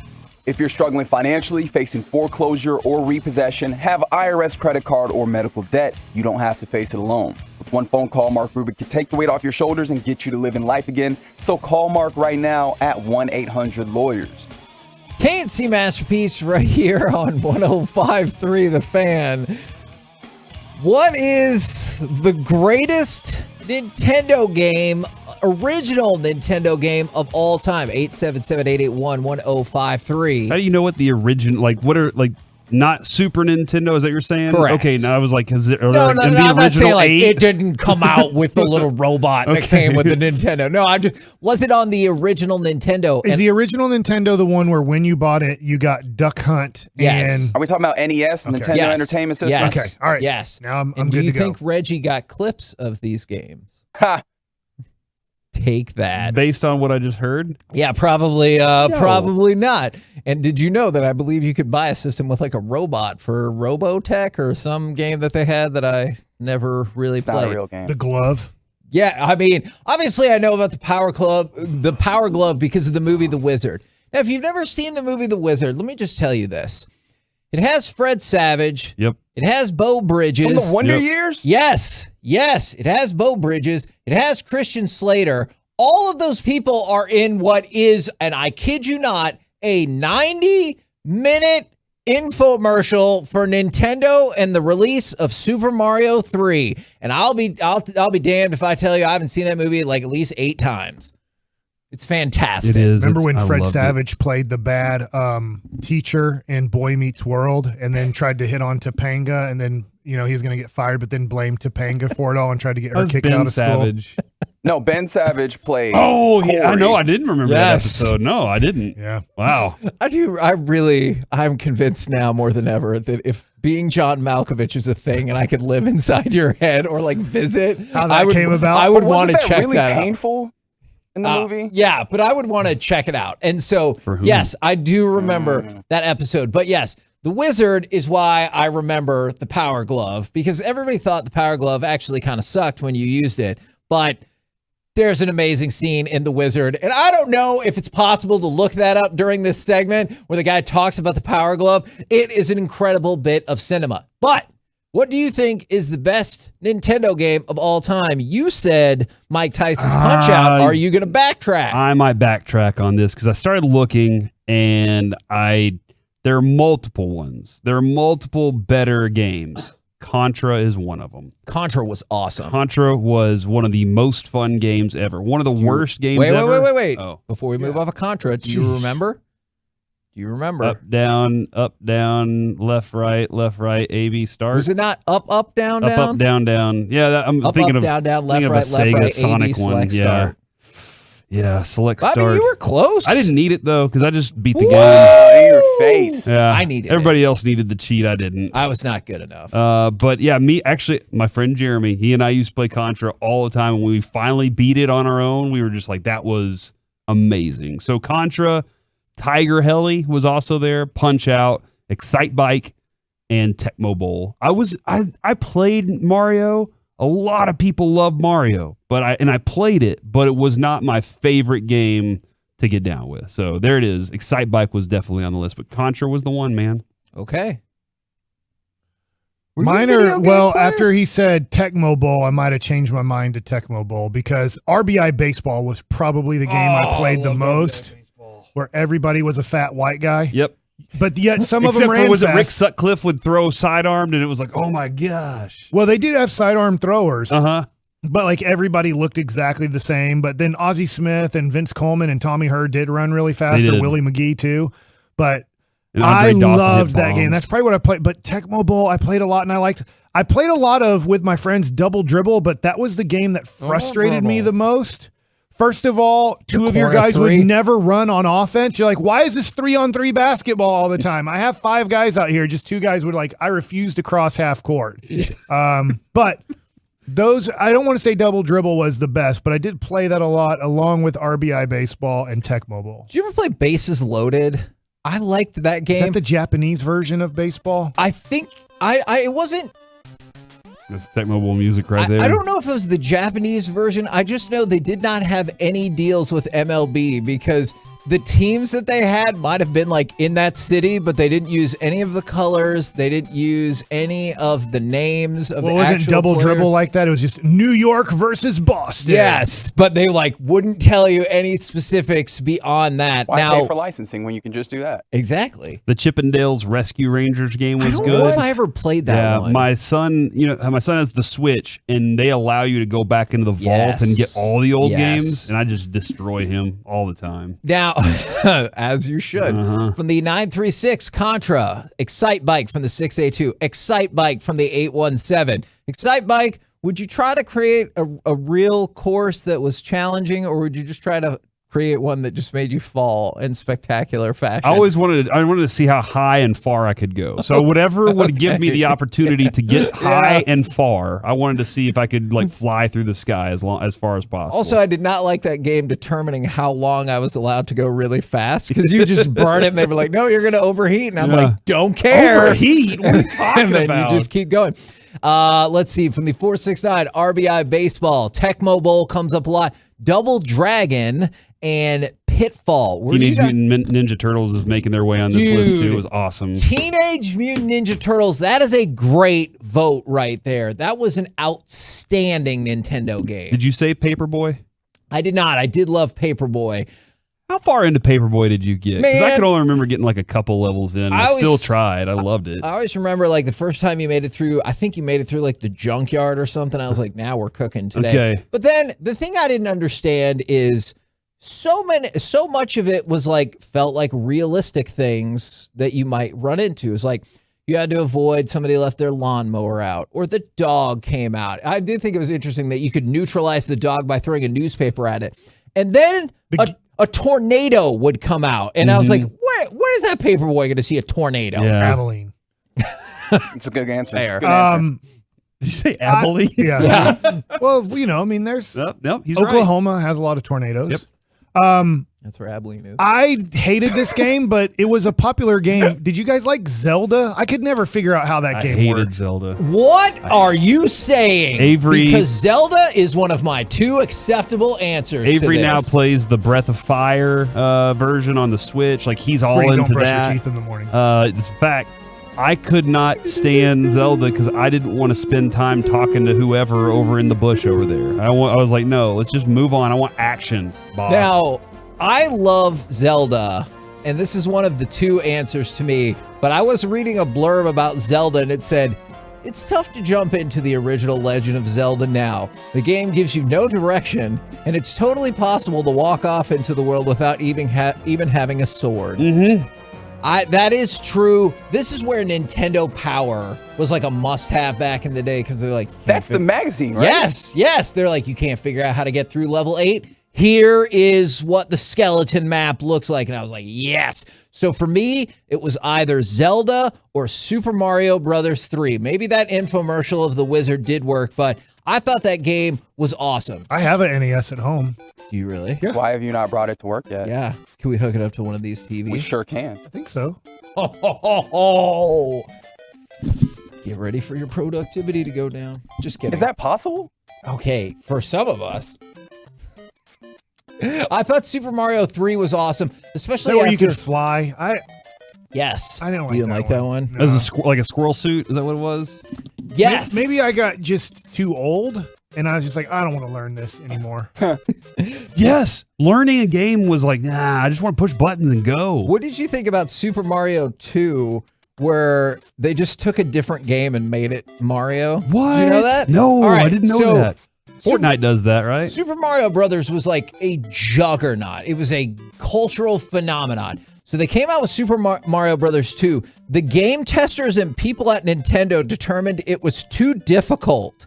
And so they scrapped it. Later on, it became the Lost Levels, and they eventually released it. But they scrapped it. So they took a Japanese game called Doki Doki Panic and replaced the characters with the Mario people. Okie dokie panic? I think it's Doki Doki right. Panic. And that's why Super Mario 2 has a vegetable theme. Like when you're digging things up, you're digging up vegetables and throwing them at characters, and they have all these different characters because it was a totally different game. And they're like, Mario 2 has to hit. it is. I told you. It's the same. Did you know that Red Auerbach wanted Larry Bird after playing in the national championship game to then come to the Boston Celtics and play the last 8 games of the season and the playoffs because they'd already drafted him and had his rights. But one of the reasons Larry Bird didn't want to do that is because he wanted to go mushroom hunting. What? Didn't think it was getting there, did you? At But he least- talked I about was like, vegetables. there's no way He Mike's talked about wrapping this Mario, back and I in. swear to you, if I ever get to interview Larry Bird, which I don't think I will, I need to ask. We're gonna Maybe make Rick that Carlisle would know this. We're going to make that happen. It's Ross is friends with Larry. Has Rick Carlisle ever gone mushroom hunting with Larry Bird? And do you want to go mushroom hunting with Larry Bird? I don't think it'd be fun, but What it's if that was the only way you could hang out with him? yes, then I would. It'd be But I'd be like, competitive, how that's long for does sure. mushroom hunting take? Until I win, is what he'd say. I don't want that as a drop, too. Oh, man. This game from the 682, you know what I might remember more than the game itself is the intro. Blades shing, of Steel. Oh. I thought that intro was awesome. Okay, then if we're going to stick with like music and stuff, Top Gun. Did you ever I play don't Top remember Gun? that game. There was this part where like this Was it the landing on the aircraft carrier? I don't know about this, but I've heard people talk about it. And landing it on sounds the iconic. aircraft carrier was fun, and also trying to get gas while in the sky. Like they had this little tube that would Oh, my come down, and God. you had to line it up Oh, yeah, to perfectly, or you refuel. crash. I think I do kind and of then, remember but the that, whole thing actually. was the whole thing was the song, the ba-na-na-na-na-na-na would play the entire time, and I could just leave that on and walk out of the room and still feel like Top Gun in my Ray-Bans. Okay, that sounds amazing. What was the game? Do you remember? I don't know if it was California Surf or something like Surf that. and Turf or something like that. Yeah, where you could skate, or is it Skate or Die? Oh, Skate or Die. Yeah. I do remember Surfing Skate USA. or Die. Now, I can see if you're not a certain age, you're like, I don't understand what we're doing right here. From the 214, by the way, I responded to someone who said Ninja Turtles F that water level, and Oh, I my responded, gosh. absolutely. Yes. Kung Fu. Oh, man, I remember Kung Fu, Mega Man. Lots more votes for Blades of Steel, more for Mega Man, Paperboy, the best ever game on the original NES. The two that I came up with were Zelda and Super Mario 3. But I do feel like Mike Tyson's Punch-Out was huge. That was a great game. Could you beat Mike Tyson's Punch-Out? No, I never beat Mike Tyson. I did multiple times. Yeah, but we played that thing until we broke controllers, which you really couldn't break the controllers back then like you do nowadays. The PlayStation controllers are just like they fall apart pretty easy, but we played Punch-Out so much. And the track and field. Yeah, we played track and field all the time. And did we cheat? Absolutely, we Did cheated. you play track and field on the power pad? Yeah, or but just did we okay. run all the time? No, we used our hands. Yes, of course absolutely. we cheated. Okay, I'm very much with you. How are you going to beat Cheetah if you don't cheat just a little bit? Thank you very much for walking through on memory lane with us. And from the 631, that's fair. How are we neglecting Duck Hunt? You know what, on Duck Hunt, who I really wanted to shoot was that dog who laughed at me every time I missed. Yeah, I got tired of the clay targets and the ducks because that dog was there to harass me every single time I missed. What I always thought was crazy was how like you were shooting. Obviously, it was a bullet. Your TV screen didn't crack or anything though. It was wild. It was like a laser, I guess. We're the KNC Masterpiece right here on 105.3 The Fan. Coming up next, it's time for Gridiron Gravy. How would you stack the sophomore starting QBs? Were the Dolphins really going to pay this much? We'll do it next right here on The Fan. I'm personal injury attorney Shane Mullen with Mullen.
Barricades. If you're in need of traffic control or barricade rentals, Byers Barricades is a full-service provider taking care of your project or special event no matter the size from start to finish.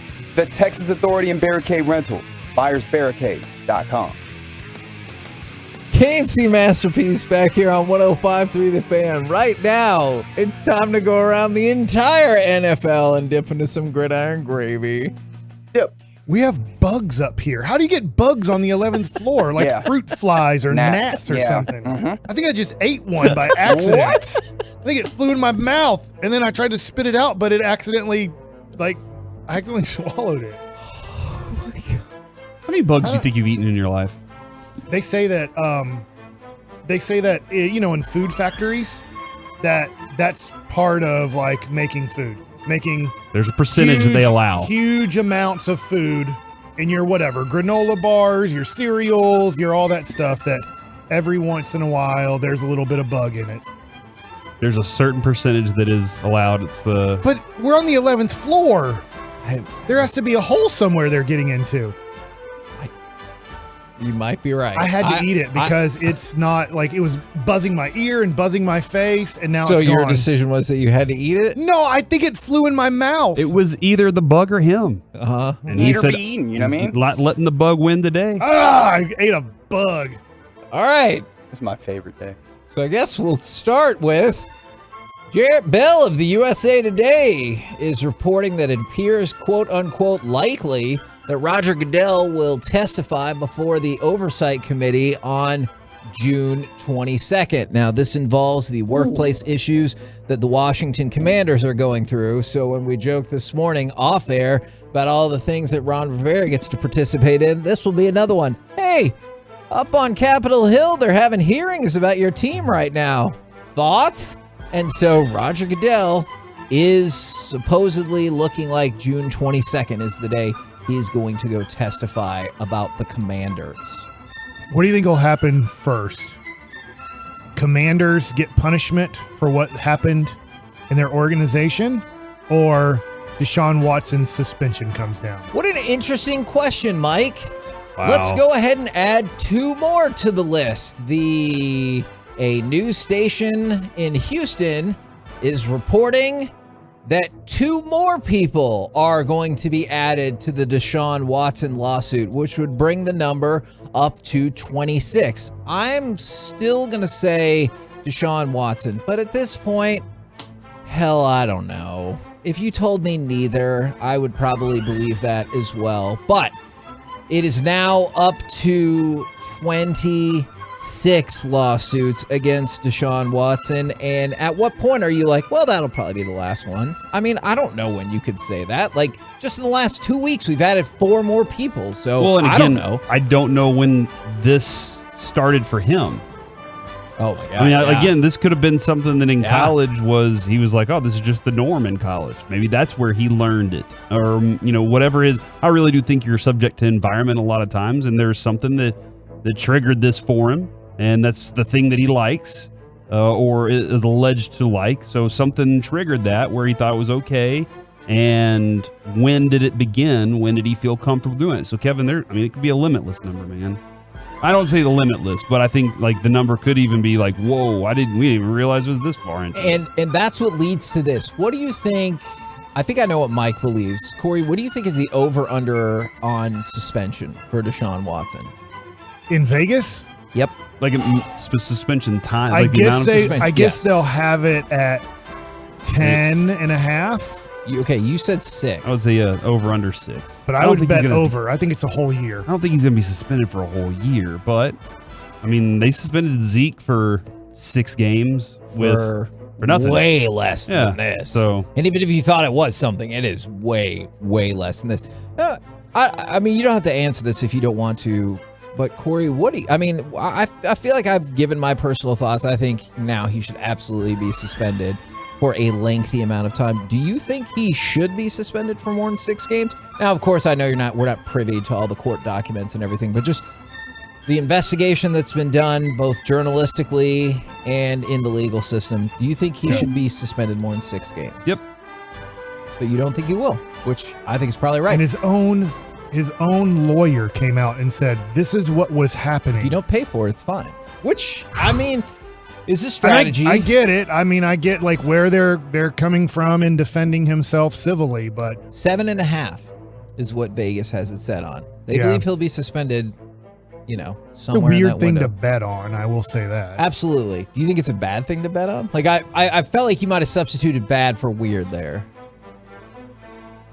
I don't know if bad's the right word, but it's just if you're a gambler, I don't know. You kind of think of how many wins will my team have? Will they win by this much in a game? Will they win the game overall? I don't know. Not and how then much will somebody be suspended. This guy might have done these things to women. Let's bet on it.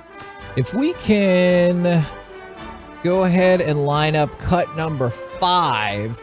So Russell Wilson was speaking during Dartmouth's graduation. And so all the grads... Ivy League. What's that? Dartmouth, Ivy League, right? Yeah, that's right. And so he was walking up, the grads are around him and everything, and this is how at least one graduate decided to greet him. There he is, what? There's your guy. Go Broncos! Go Broncos! Hey, Malcolm Butler! Johnny! Hey, Malcolm Butler! Whoa. So that was Russell Wilson that he's said not that? Malcolm Butler. I mean, he's but Russell you got Wilson. the implication, right? Russell Wilson called out the guy that intercepted him? No. That guy. was some dude named Johnny, as you could hear Yeah. whoever it was. And the lady female with next him to was just like, Johnny, stop it. The lady with him was displeased that he would yell out Malcolm Butler. It is a weird bit. I think it's kind of a funny bit, though. It's like, hey, thanks for coming to my graduation. Also, don't forget your greatest failure. Like, that's a weird time. He didn't go to that college. Did he? Are you sure? Did he go to Dartmouth? He Dartmouth? did not go to I Dartmouth. thought he went to Wisconsin. Yeah. He went to NC State and Sometimes Wisconsin. people go to more than one college. You went At to the more same than one time? college, yeah. Not at the same time. I mean, some people are enrolled in multiple places. All right. Have you heard the new official advertising partner for the NFL in the pizza category? Yes. Or should I say in the pizza category? Papa John's out? Well, Papa John's has been out. yeah. They Oh, were Pizza Hut's replaced by out? Pizza Hut. Pizza Hut's out. So who is the new pizza sponsor? Detroit's own. I'm guessing it's the place that used to have amazing pizza, and now they're like $5. Just accept it. Little Caesars? Well, I don't know about the first part of that statement at all. Wow. But the second part. Their pizza when I was in 4th grade was so much better than it is now. That makes sense. It's Little Caesars. It is Yeah. Little Caesars. Yeah, my kid likes Little Caesars, and I'm course he just like, does. I get it because it helps us out a lot in life that we can That's just stop right. by and just be like, 2 pepperonis, here's $12, and we're done. Put some respect on what Little Okay, Caesars does I for the will. community. Because the first time when they were like, pizza's hot and ready to Hot go. and I ready. didn't believe them. And I was like, yeah, can I get 2 pepperonis? And I thought they would be like, it'll be 4 minutes. And I was like, wow, that is fast. And they go, here you go. And just took them out of the oven. You weren't even ready to eat yet, I were know. you? I wasn't. Ready. I was like, oh, wow. Oh, man. And then you get in the car, you try and eat a piece, you're like, that was stupid. My mouth's burned. But they Troy are Hughes now- told me about Double Dave's in College Station. Double Dave's is awesome. There's a Double Dave's in Dallas. They just opened it up. It's by my wife's school. Is it hot and ready? Yeah. It was. I thought it was good. Yeah, it's hot and ready. You walk Hot in, it's a freaking buffet. It's hot and ready. Is They it didn't changed? I don't think they have buffets anymore. They've moved away because of the Rona and stuff. Yeah. I don't know if they're doing it back in College Station, but the one up here is not a buffet style. But yes, I feel Double like Dave's. Golden Corral's the only buffet that survived coronavirus. Or did they? What? Do they not exist anymore? I don't know. seen I've them. been there. Yeah, I thought they existed. Oh, I never go. Yeah, I thought it was a weird pivot when some of these restaurants were like, no, we're still open. We're just not doing buffets anymore. I was like, do you know that people like went to your place because they could get lots of food, not because they're like, this food's really good. There was one Luby's that was a buffet, and I loved that Luby's. And then they went back to. I think Luby's is gone now. Cafeteria style is what my But it grandparents was always the like. They grand love to platter. stand in line Luby's for buffet dinner. was so great, and then it's gone. I think Furs are pretty much gone now too because of coronavirus. I want to do a show trip to Luby's. Yeah. Let's do it. So yeah, pizza. So only like Little 2. Caesars is doing their thing. Gotcha. And Caesars is the New Palace. Orleans stadium, right? So that's crazy. Yeah. So they have Little Caesars Arena next door or anything? You know That's what? actually in Detroit. That's Are you where serious? the Pistons play. Oh Yeah. my gosh, this is awesome. Now, let's go from that to Love it. there are 6 viable options for you. Mac Jones, Zach Wilson, Trey Lance, Justin Fields, Trevor Lawrence, and Davis Mills. How would you rank the 6 sophomore quarterbacks going into next year? Because ESPN put together a ranking based on executives that they talk to across the league. Who's going to win the most games? I think it's going to be Mac Jones. Oh, yeah, Mac Jones. But I don't think he's the best. Okay, who do you think is the best? I think it's Trevor Lawrence.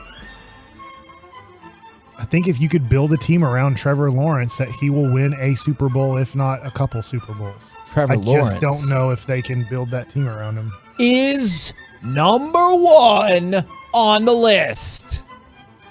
Sorry, it's not Davis Mills. Number 2 on the list, where are you going? I guess Mac Jones. I guess I'll go with Mac Jones. Mac Jones is number 2 on the list. You guys are on a roll. Who are the other ones? All the sophomore quarterbacks. It's tough to pick Trey Lance because we literally have seen him, play, I don't know, how many snaps? 20? I don't even know if there's 20 because I didn't watch all 20 of them. Not a lot. I will go with Zach Wilson, number 3. Zach Wilson is number 3 as the Davis Mills slander continues. Justin Fields is number 4. Wow, you're doing great, Mike. Trey Lance. Unfortunately, is number 5. Are you kidding me? Davis Mills 6? Davis Mills. This is ridiculous. In your face. All the way in his neck. Down to number 6 on the list. Either there's a new bug at the end of this segment, or I didn't eat the bug. There's a new bug because there was another one here. I killed one earlier. Oh my goodness. Yeah, Where are they laying their eggs? Without my mouth. And do little gnats lay eggs? How did gnats get born? Well, when a mama gnat and a daddy gnat love each other very much. You know what? I was reading Coach Slosh's bio, but I'm going to go to how are gnats born. Also, real quick, supposedly the Dolphins were going to give Sean Payton 5 years, $100 million. Sure. That's a lot of money, Why would you dude. not? Yes. That's a player contract. Yes. For the coach. Yes, it is. Wow. We're the KNC Masterpiece right here on 105.3 The Fan. Coming up next, we're going to try something a little different. I think you guys are going to dig it.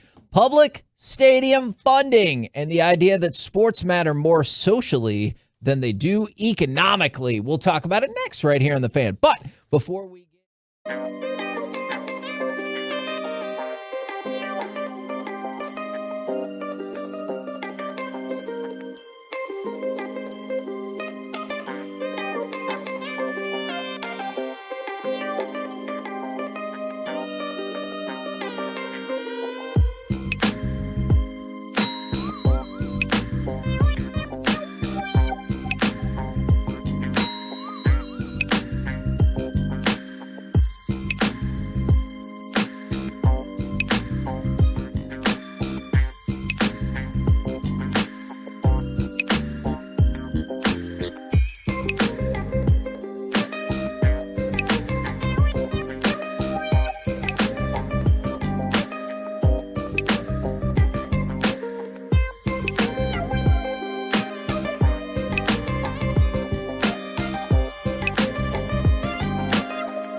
You're about to be masterpieced, KNC style, right here on 105.3 The Fan. KNC Masterpiece right here on 105.3 The Fan. Now, I came across an interesting article off of FanBite that Reggie sent over, and it was how new stadiums sabotage communities with sports economist Victor Matheson. And this is written by, is it Natalie Weiner? Is that correct? Weiner, I believe. Weiner, dang it. Natalie Weiner is, I thought it was a really interesting article for a variety of reasons. But one of the main hypotheses put forth in this article is not only like some of the problems that come along with like just paying for half of these stadiums, or in some cases, most of these stadiums, is that sports matter way more socially than they do economically. And one of the ideas put forth in this article were, for example, Sherwin-Williams has an average revenue, the paint store. Oh, I thought you were talking about the running back. No. Has an average revenue of $18.4 billion per year. And that is the equivalent that we're talking about. What here, Reggie? Wait, say that one more time. Never mind. All right. Sorry. Do you guys think that sports matter more socially than they do economically? Let's just stick with that. As far as like, yeah, hanging out with my friends, that's how I get to know my friends a little more, is what teams do they like? Isn't that usually the first question that you ask, is like when you're talking to people, is how about the Cowboys? And you have that conversation about the Cowboys and see how that goes. But yeah, I think that sports absolutely is a social thing. Now, my big question is, though, there's a lot of money spent on it in areas. Like, I mean, $400 million for a stadium and $500 million for a new stadium. And you're like, hold on, that stadium's been around for 20 years. So absolutely it does. To the general public, obviously socially way more. We don't really see, I guess you have to pay for the tickets and stuff like that, or pay for your provider to watch. But economically, if you ask the players and the front office and ownership, yeah, it's who cares about social? We're just here to make money, and we'll see where it goes from there. How do you identify, Kevin? Because you will wear a Duke shirt and or Duke hat. Right. Correct? You Right. will wear an A&M hat. Right. People can identify you. Sure. As you're a Duke person, or you're a Rangers. I'm wearing a Texas Rangers t-shirt Right. today. People will identify and will want to start having that conversation about that. Or sometimes dislike you. Right, because exactly. of that exact Boo, same thing. that Eagles fan. Do you ever think about how different your life would be socially if sports just didn't exist? Like, I'm not saying you would, well, maybe actually you would hang out with some different people, but do you ever think about like how different your conversations would be, or how like maybe you would see different groups of friends at different times? Like, I have a group of friends that I see them other times as well, but like a lot of times we get together to watch UFC. Mm-hmm. Like, if UFC doesn't exist, like, would I fall out of contact more with these people? I mean, my best friends that I still hang out with to this day, I played sports with. So like that was the beginning of our friendships. And Reggie, I know you play basketball all the time. I'm sure you have relationships with people that you play basketball with, and that's not even the professional sports level, Kevin. That's just the recreational side of it. That's just enjoying. Like, that's where I built friendships, though. So yeah, man. I don't think about it. Like, it's not something that's on my mind, because sports has been part of my life since I was a child. Rangers, Cowboys, right? Not the Stars, because the Stars weren't here until I got older, and the Mavericks, though. But all three of those were a huge part of what our entertainment value was. And if we were able to go to a game with friends, man, this just got to turn into an even better night. Did it change a whole lot during? Let me add this one real quick too, though. I went to go see concerts at Reunion Arena. I went to go see of so many different things at that venue, which was built for what? It wasn't built for the concerts and everything. Yeah. It was built for a sports team. Yeah. And I wouldn't have had those opportunities to go see all the American Gladiators. I know that's kind of sports, but I went to go see that because that place existed here. So if I didn't have that, I wouldn't have those memories either. I was thinking about it, and somebody brought up this text, and I was just thinking this from the 817. The test run for this was when COVID shut down sports. So my question is, during that time, did you stop talking about sports? Did you talk about sports less, or did you talk about the concept of when are sports going to come back, or how they were going to evolve? Yeah, is what I was more interested in was how they would adapt to the situation, how we would have to adapt to it, and what would change. And they changed for a short period of time, and they were like, no, we got to get back to as close to what we remember sports being as possible because we got money. How long would that have lasted? Like, I know we were only without sports for, I think it was like 4 months. How long would you be into it before you would just like, I'm just moving on? Like, not that you would never watch sports again, but like, would you get to a year and stop having sports conversations? And you're like, well, when sports comes back, great. But like, because we were still, I know that's part of our job, but I was still having conversations outside of this show. Yeah, I don't know about that because, it is interesting where we talked about gas prices yesterday, right? And a lot of companies, while they are reporting 25%, revenue profits, they're like, yeah, but we still have to, because we have to earn money back from a couple of years ago. And then sports kind of looking at the same thing. We got to figure out ways to get that money that we did lose. Like they're asking the players to take pay cuts and all those things.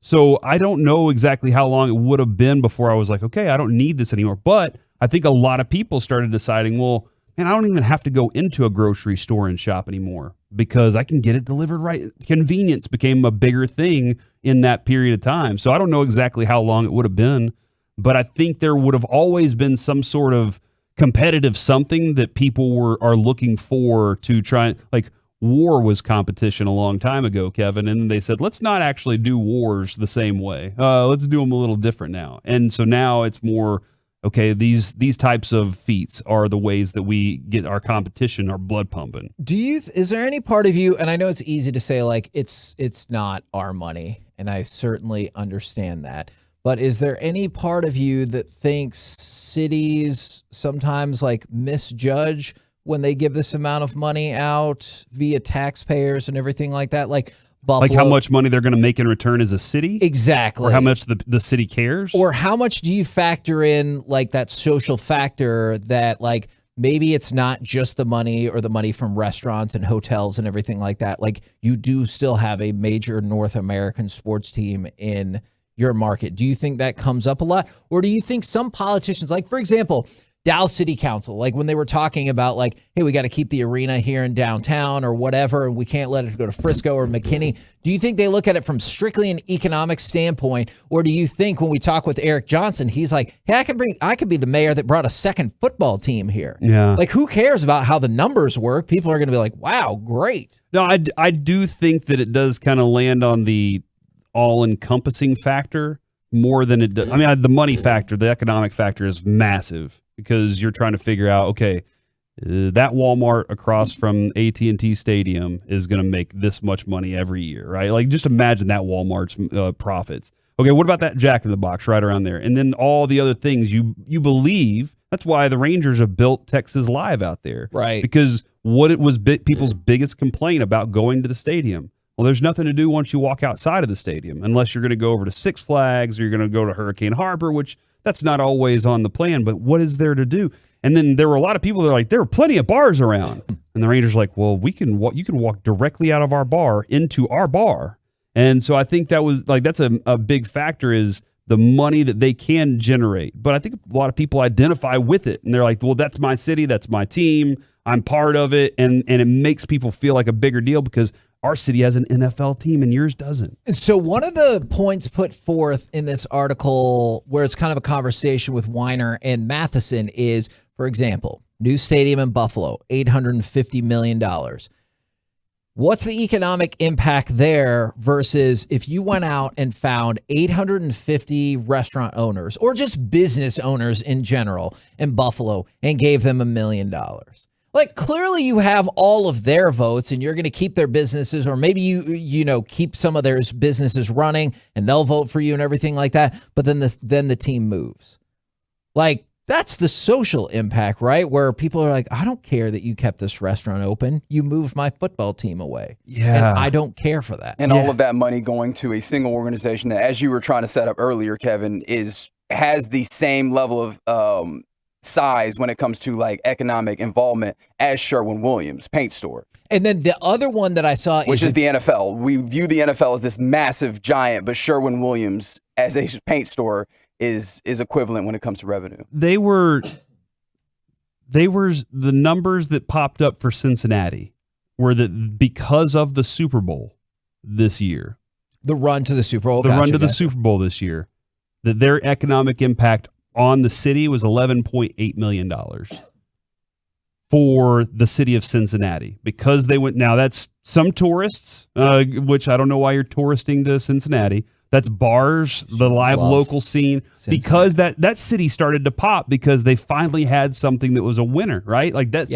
we use, and even the coach was making his way out to all these bars and giving the bars game balls and stuff like that because he was like, y'all are with us. So that was an $11.8 million share right there they were projecting. And I think that is the idea that the owners do sell to these cities is if we bring a winner to your town is going to flourish from it. And I don't think a single city manager, board member, or anything is thinking, but will our social group be better? I think they're thinking, how much money can we prove that we generated because we made the decision to put this team in the city? The thing I was thinking about specifically when it came to some of these numbers, since we already shouted out Sherwin-Williams, somebody goes, hey, I'm a sales representative for them. Thanks for shouting us out. Is we got another one is Johnson & Johnson is the level of no more tears. That's true. Of total revenue across America for these major leagues and the people involved and the spectators and all the money that they raise is about $82 billion annually, which is about equal to Johnson & Johnson. And the thing that was interesting to me when I looked at where Johnson & Johnson sits in terms of hierarchy of American corporations, you know who they're just behind? Fannie Mae. Now, I know that's a totally different deal, but didn't we have to bail them out? And so I feel like we're giving our bailout to sports because A, we don't want them to leave, and what if they just we're gone? Which I don't think they're going to disappear or anything like that. But when you look at what they actually bring in versus the tax breaks that you gave to everybody. So they don't get the same tax breaks as a team, as teams and leagues? Do they not get the same tax breaks? Who's that? The Cowboys. Do they get similar city tax breaks to what Johnson & Johnson might get in their city or something? That is actually a good question that I think Jerry would be really interesting to answer. I know he doesn't always love. Do you want me to ask Jerry that? Is that what you're saying? I don't think he's going to yell at you for that. So yeah, I think that's fine. We're the KNC Masterpiece right here on 105.3 The Fan. Coming up next, let's go back to the NBA Finals. We can talk about Marcus Smart, Jaylen Brown, plus who's the best player to never win an NBA title. We'll do it all next right here on The Fan. Text away your thoughts to the guys right now on the truckwreck.com fan text line.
DFW for over 20 years.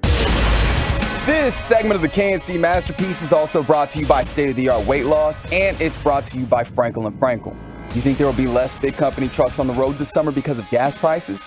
Think again, and those big trucks have insurance companies to protect them, so get the representation that won't settle for less. Frankel & Frankel. Visit truckwreck.com. That's truckwreck.com. KNC Masterpiece back here on 105.3 The Fan. Let's go back to the NBA, back to the NBA Finals. We need to talk some more about Boston, maybe specifically Tatum and Marcus Smart. But real quick, I know the game had a lot of ebbs and flows, but how big did you think this play was? Let's go ahead and fire off cut number 3 right here. 3 seconds to work with. Wiggins has it at 2, at 1, Poole 3, backed it in! He backed it in! A left wing 28-footer from Jordan Poole gives the Warriors the 1-point lead at the end of 3. I think this is where momentum and human emotions come into the game where analytics can't work. Yeah. Boston won that quarter by 11 points. The Golden State Warriors, who are the third quarter team in the NBA, especially at home, they lost that quarter by 11 points. Did it feel like Boston won that by 11 points after that shot was made? No, because up until that moment of that shot, that arena was dead. They were waiting for somebody to make a shot, and they'd had the conversation about, hey, Golden State has missed 14 3-pointers. Yeah. And that was off of Boston missing 12 straight 3-pointers. But it was in that moment where I was listening and I was like, man, that crowd is doing nothing right now, and they should be electric, but Boston has done a pretty good job of keeping them quiet by not giving Golden State any room to work with. And then that shot gets made, and they're like, we're alive, baby. We are alive. I thought that changed the whole game right there. Now, and I do want to talk somewhat about Andrew Wiggins, but we talked a lot about the Warriors earlier in the show. Tatum and Smart are maybe Smart more at times than Tatum has been a little bit problematic. Yeah, I thought Marcus Smart, I don't want to put all the blame on him. Probably Golden State's winning that game at home in the fourth quarter anyways. But the way Marcus Smart had a 2 or 3 minute stretch where he could not control his emotions, and he had a technical foul, he had a couple turnovers. Obviously, he had the, kind of a flop call that Jordan Poole got away with. But yes, everything, if you hate Draymond Green, and I get Marcus Smart is from here. I think we like him more in Dallas. He's never beat us. He's from here. But I definitely give him the benefit of the doubt, too. He can have moments of Draymond Green losing it where you're like, what the crap are you doing? He almost caused the Boston Celtics not to be in the NBA Finals. All by himself, the last 2 minutes of Game 7 against the Heat, he said, what if we could lose this game? And he tried everything possible to lose the game against the Miami Heat by himself. And so he can have these moments where last night you're like, Al Horford's trying his best as a veteran guy who I believe is about 35 years old to try to get, and Marcus Smart's not young. He's been in the league for 8 years approximately, but he's trying to get Marcus Smart as kind of the leader of that team. You got to control yourself here. The ref's not changing that call. And Marcus Smart was like, I don't care. I'm so upset with the way that things have happened in the last 30 seconds that I am now going to do everything possible to help us lose this game. And he did. He was the main reason the game got out of hand. It was a somewhat close game. Boston's connected. And Marcus Smart said, I don't care about being connected in this NBA Finals game anymore. I got to show these refs and these Golden State Warriors that you're not going to do this to me. Not by winning the game or not by trying to win the game, but by I'm going to create technical fouls here. I'm going to have bad calls. I'm going to get mad at everything. And he had lost it mentally, and it can happen. And this is kind of why I picked Golden State to win, not off of Marcus Smart. Just off of, and it's weird because Draymond Green does the same crap, but it doesn't seem to hurt Golden State as much at times.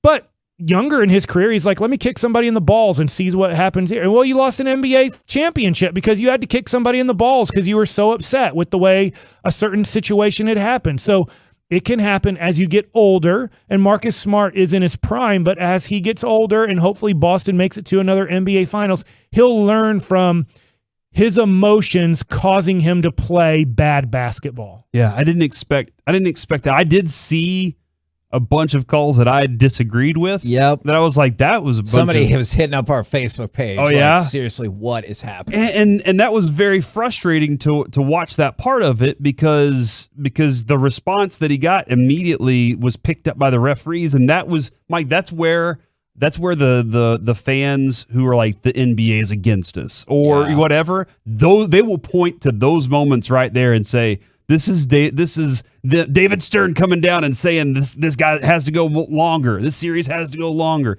That's what it felt like last night whenever they weren't getting those calls in Golden State, when guys are holding on to other guys' arms and you're like, how are they getting away with these things? So it was a very frustrating moment, and maybe that is it. Maybe the attitude that Marcus Smart plays with, maybe some of his teammates like just really do gravitate towards it, and they kind of lost a little bit of focus on the road when they needed to be a lot more tuned in. The tough thing is he wasn't having a bad game until that moment. Yes, and then it was just like, what the crap? Okay, does that not sound like a similar description potentially of Jason Tatum? Now, Jason Tatum, it was really interesting right after they showed this statistic is that going into this game in the playoffs, Boston 13-2 with 16 turnovers or less.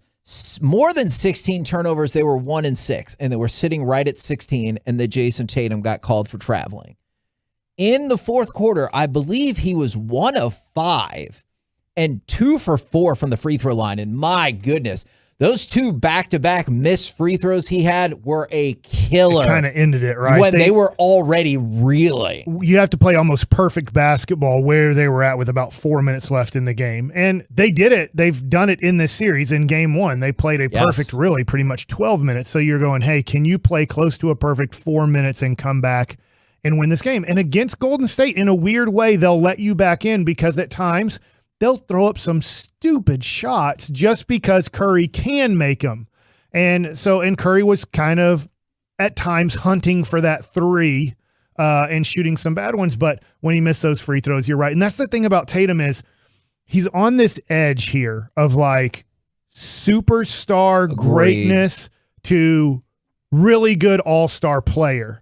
And he in a game like what you're talking about, where he'll get hot and he'll make some difficult shots, and then he'll make some great plays and make a good extra pass, and you're like, oh, dude, he might become the best player in this game in the next few years. And then you'll watch the next 3 minutes, and you're like, what the crap happened to Jason Tatum that I just saw 3 minutes ago? Yes, and that's why when we talked about, I thought this was going to be the series. Obviously, he's a Duke player, so I love Jason Tatum. I thought this was going to be the series where he was going to move into superstardom. And he's had flashes, but his inefficiency, specifically shooting the ball, has really dragged him down. And what sucks about it is last night, I think might have been the most or second most efficient performance he had in the playoffs, or excuse me, in the finals. But in the fourth quarter, he wasn't that guy.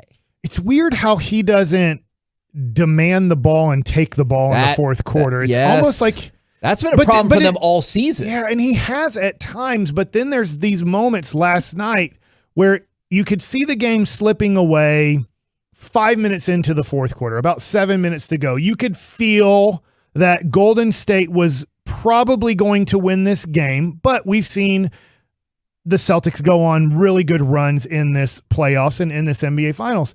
And Tatum kind of veered away from the big moment. And I don't know why. And it's weird how I was thinking about this with all NBA players and their history and where we see them or who we see them as. Jason Tatum had to do a whole bunch to get his team to this point. And yet we'll only remember him for what he does in the finals. We won't remember what he did against Milwaukee or against Brooklyn, or like those things kind of get erased unless you're just a true Boston Celtics fan. Nationally, we'll only remember the player for what they did in the NBA Finals. And right now for Tatum, It's a very mixed bag leaning towards negative on what we've seen in these 5 games. How old is he again? 25? 25. He got plenty of time. You think, right? You would think. Actually, That's a great point. Actually just turned 24 in March. But I am, Mike, Okay, well, there you've you go. said this a number of times about Magic and about Kobe and the way that they treated their teammates. And this is a kid that came into a system where he had a guy that treated his teammates that badly, and it didn't work out for him. And now he has a new head coach that's like buying into team mentality, these types of things.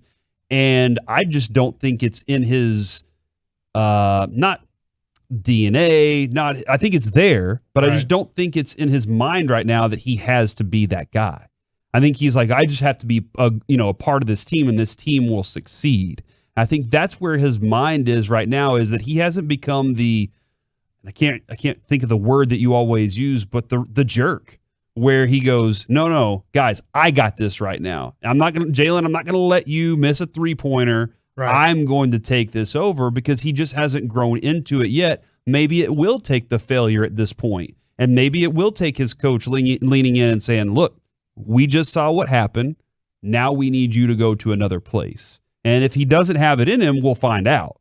But if he does, then that would vault him into the superstar world. And we would love for everybody to be as mature as they could possibly be at 24, 23, 22, obviously looking at Luka or a guy like Tatum. Because then their career longevity would be this amazing thing. But the people who won championships at 20, 21, 22 years old, Magic had Kareem.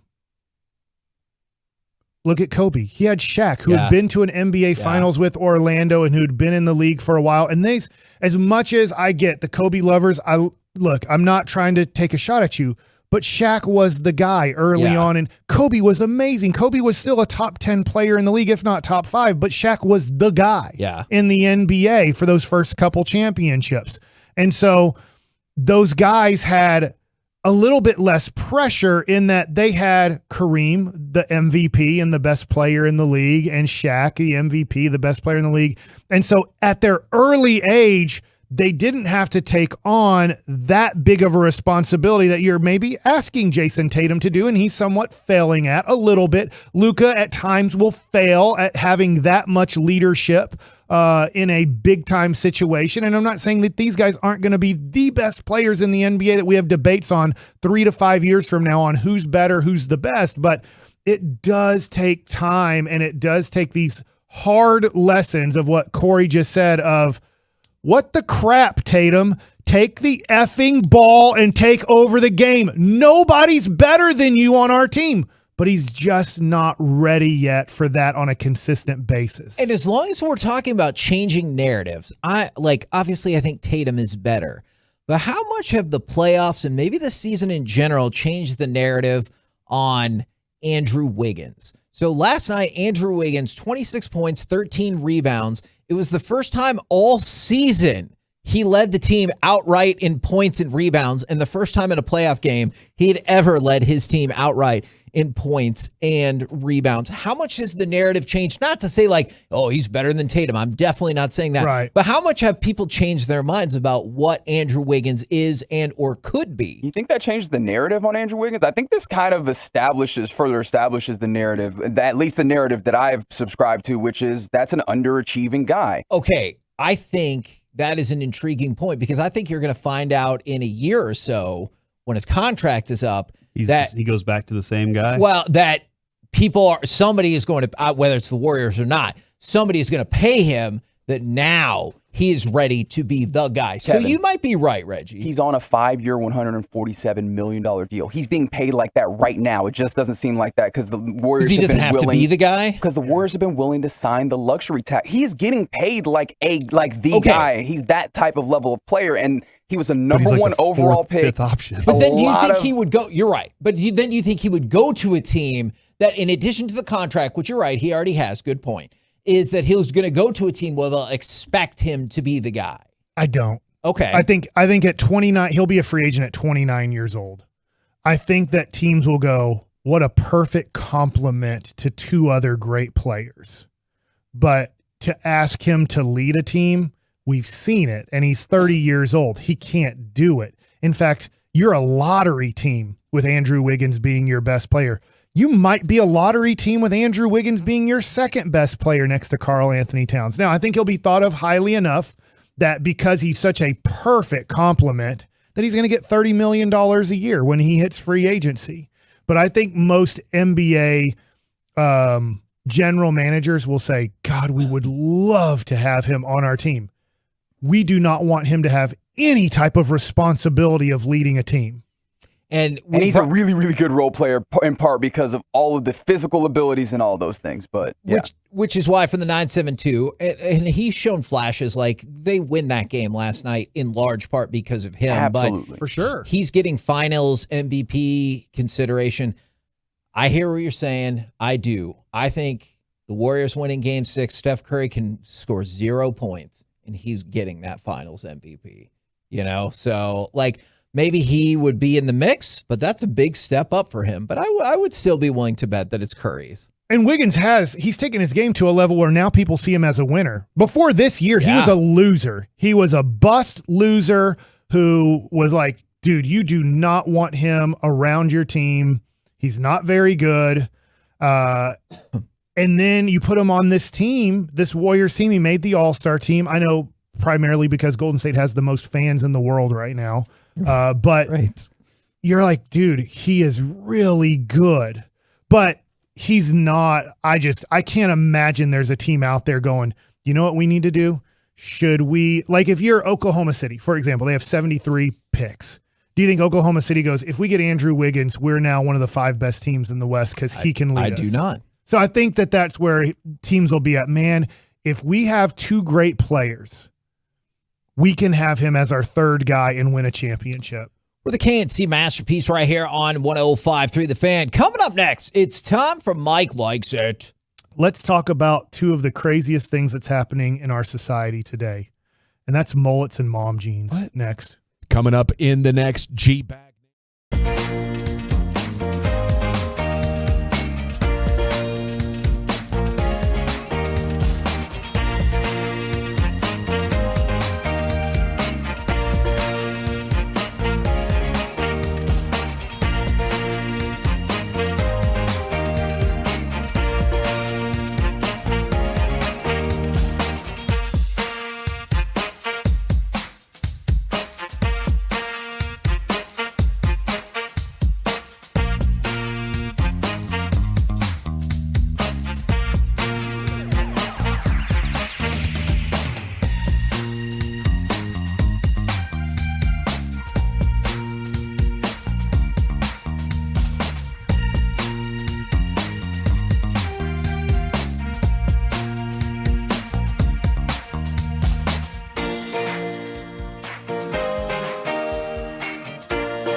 This segment of the KNC Masterpiece on 105.3 The Fan is brought to you by Classic Chevrolet. At Classic Chevrolet, relax and enjoy the difference really means something. It's rooted in making buying easy and offering classic deals like max value for your trade and never charging over MSRP. So find your roads at Classic Chevrolet and get your classic deal today.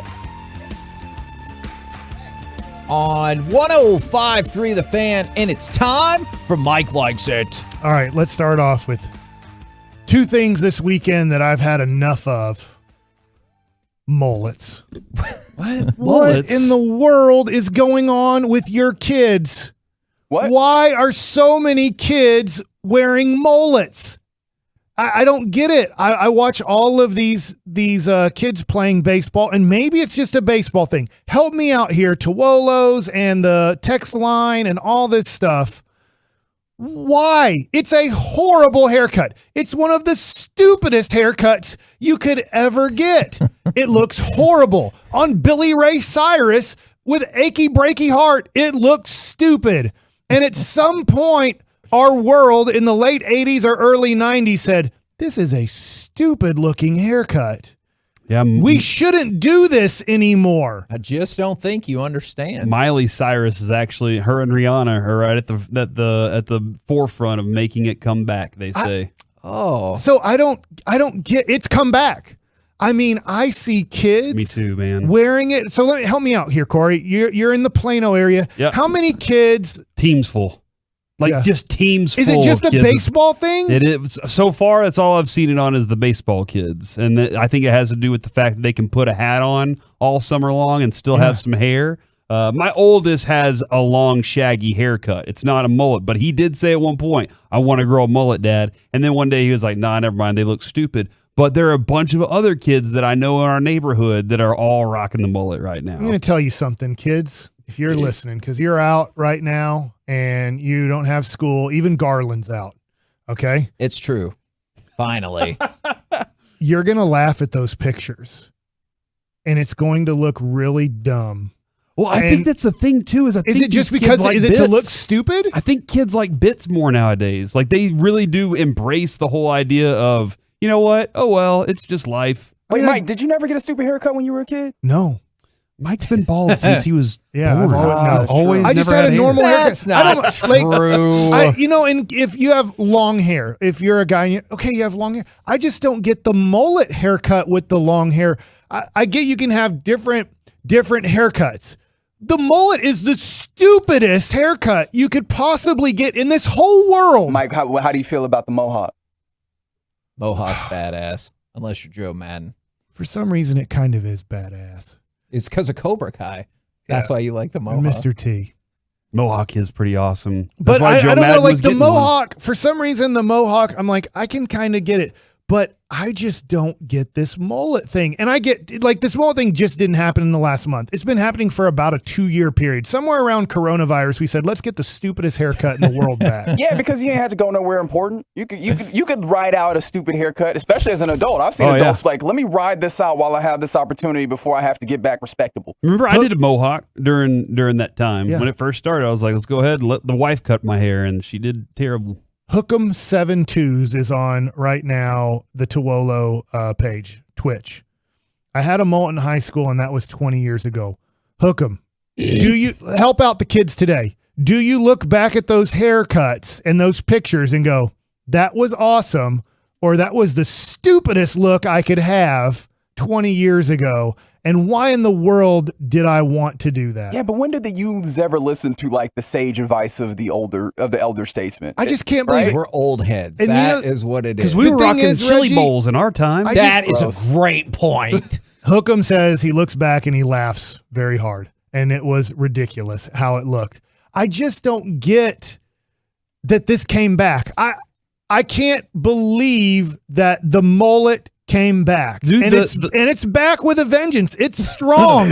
in our children, somewhere between age 10 and 18. I mean, maybe we'll be talking to Schloss, the head coach of Texas A&M baseball, coming up. And I don't know how many Aggie kids have the mullet. Maybe it's not a college thing. But man, I am telling you, from age about 10 to 18, it is a major thing, at least in our Metroplex. And I can't stand it. The butt cut came back a while back in the middle school realm. You mean where the shag? the split down the middle, and then it just kind of goes straight down and like keep it as straight as possible. Even some kids put gel on it. And I was watching that and I was like, this looked bad then. But I remember, Mike, I got the chili bowl and my dad was like, just get a flat top. And I was like, whatever, old man, you don't know. Let's change the direction from kids, boys, to now women. Oh, we made fun of mom jeans boys to for men. 2 decades. The 90s, you know what? More than 2 decades. Ever since the Cowboys won a Super Bowl, mom jeans looked not good on women. They still don't look good on you. They are mom jeans. They were made fun of for 25 years for a reason. I remember right around the mullet days coming back, 2020 and coronavirus, the jean company said, let's see if we can get the worst look on women back in the United States of America. Maybe they're around the world. I think mom jeans look bad on almost every woman. I just can't believe that this look is back. Literally, for 25 years in our history, we said, mom jeans, and you wouldn't wear them because of how atrocious they made women look. The form is not flattering on you. It doesn't look good. And yet, they're back. And Now, I cannot believe mom jeans are back. I can actually speak to this because they are. You wear mom jeans? No, not Congrats. me. But they're back with a vengeance. Whoa. With the youth. Lots of vengeance here. Because we do this program, shout out Refugee Resources, where we work with kids. There are a lot of other volunteers in that program that are like 20-something women, and man, do they love the mom jeans. Do they call them mom jeans? Yeah, they don't. All I hear them say is, "Oh my god, With the I high love your waist jeans? pants." Is that what we're talking about here? I love your pants, and they're wearing the same pants. They're horrible. Women, young ladies, you are going to look back on this time in your life and go, how stupid was I to wear these jeans? They were not flattering. They were not attractive. They are stupid. But they are comfortable. That's I what they're guess going so. for is comfort. PSA, the mullet and the mom jeans that have come back over the last 2 years, you're going to look back and go, what was I thinking? How did this come back? They should both be eliminated from having. It's a bad haircut. It's almost like somebody had a bad haircut and the person that cut the hair is like, I can't do any better. Oh man, yeah. I had a lady whose And the mom jeans, how in the whose world? trimmer broke in the middle of my haircut once, and so I just had to rock with the one side was shaved for a while until I could find somebody to do it because we didn't know a lot of people back then. But yeah, Mike, hold on. Skinny jeans can cause nerve damage and muscle pain and maybe even heartburn.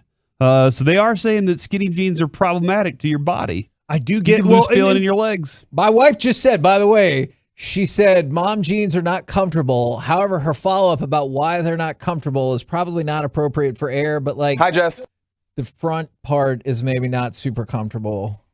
Yeah, it kind of rides up your crack and not in an attractive way. Both cracks. I don't get it. I just don't get what is going on with fashion right now. We went back to two of the stupidest things in the world. Mullets and mom jeans. They're not attractive. What has happened? When I walk around, I'm just thinking to myself, how do these people think that this is good looking? It's not. It's bad. It's always been bad. It's going to be bad. You're going to, in 3 to 4 years from now, when the jean companies who fooled you on buying these stupid jeans go back to, let's make jeans that are more low-waisted. And I'm not saying like low-rise, even though I do find those more attractive looking on women than these stupid mom jeans that people are wearing. They call them mom jeans for a reason.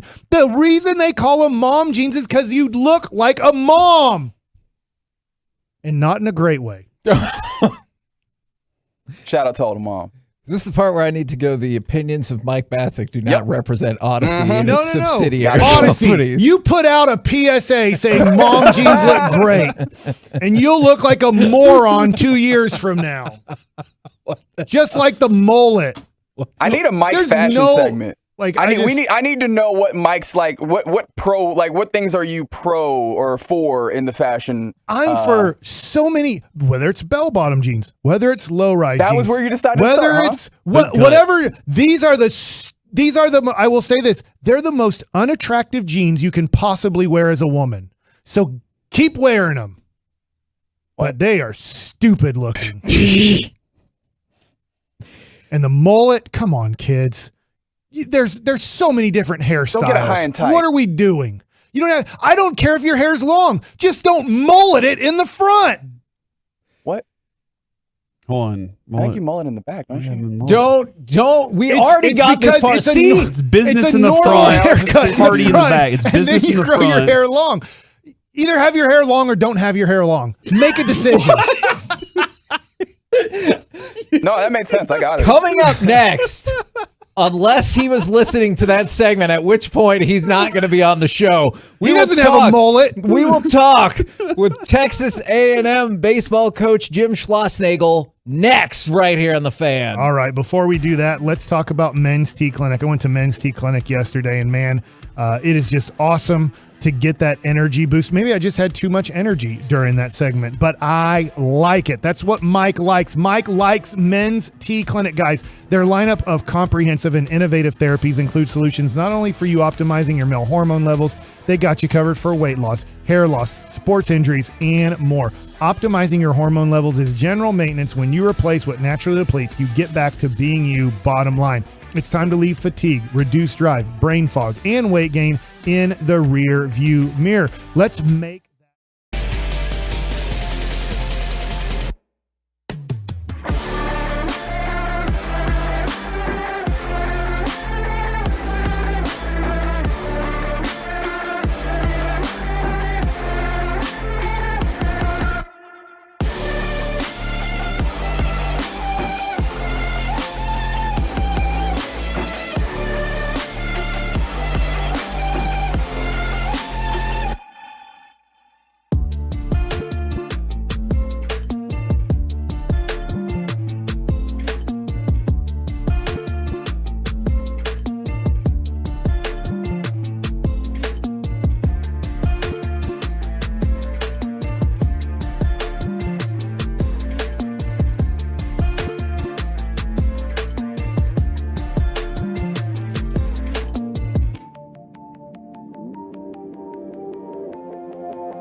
You're about to be masterpieced, KNC style, right here on 105.3 The Fan. KNC Masterpiece right here on 105.3 The Fan, where apparently Deshaun Watson talked to the media today, and perhaps we'll hear some of that. I'm sure it went super awesome, and the media was like, great job. Think they asked any questions? Ooh, that actually, that's interesting. I just knew he talked. I do not know if he took questions. Just don't know if that would be the strategy I would adopt at this moment for Deshaun Watson, but they have already had some bold strategies, so I'm not entirely sure about that. We will get you more information. And yes, Dalton Schultz did show up at mandatory minicamp. And obviously we went through that captivating set of quotes from Mike McCarthy earlier. Okay. Would you like to know a quote from Deshaun Watson? You want me to throw one Actually, your direction? yes. Quote, I never assaulted anyone. I never harassed anyone, or I never disrespected anyone. I never forced anyone to do anything. The interesting addition word there is disrespected anybody, because that's what the civil lawsuit does kind of feel like, is like it's a certain matter of disrespect. Like, I know there's more to it than that, but it is fascinating to hear him throw out that additional word, which I had not heard as part of this. So, all right, I get it.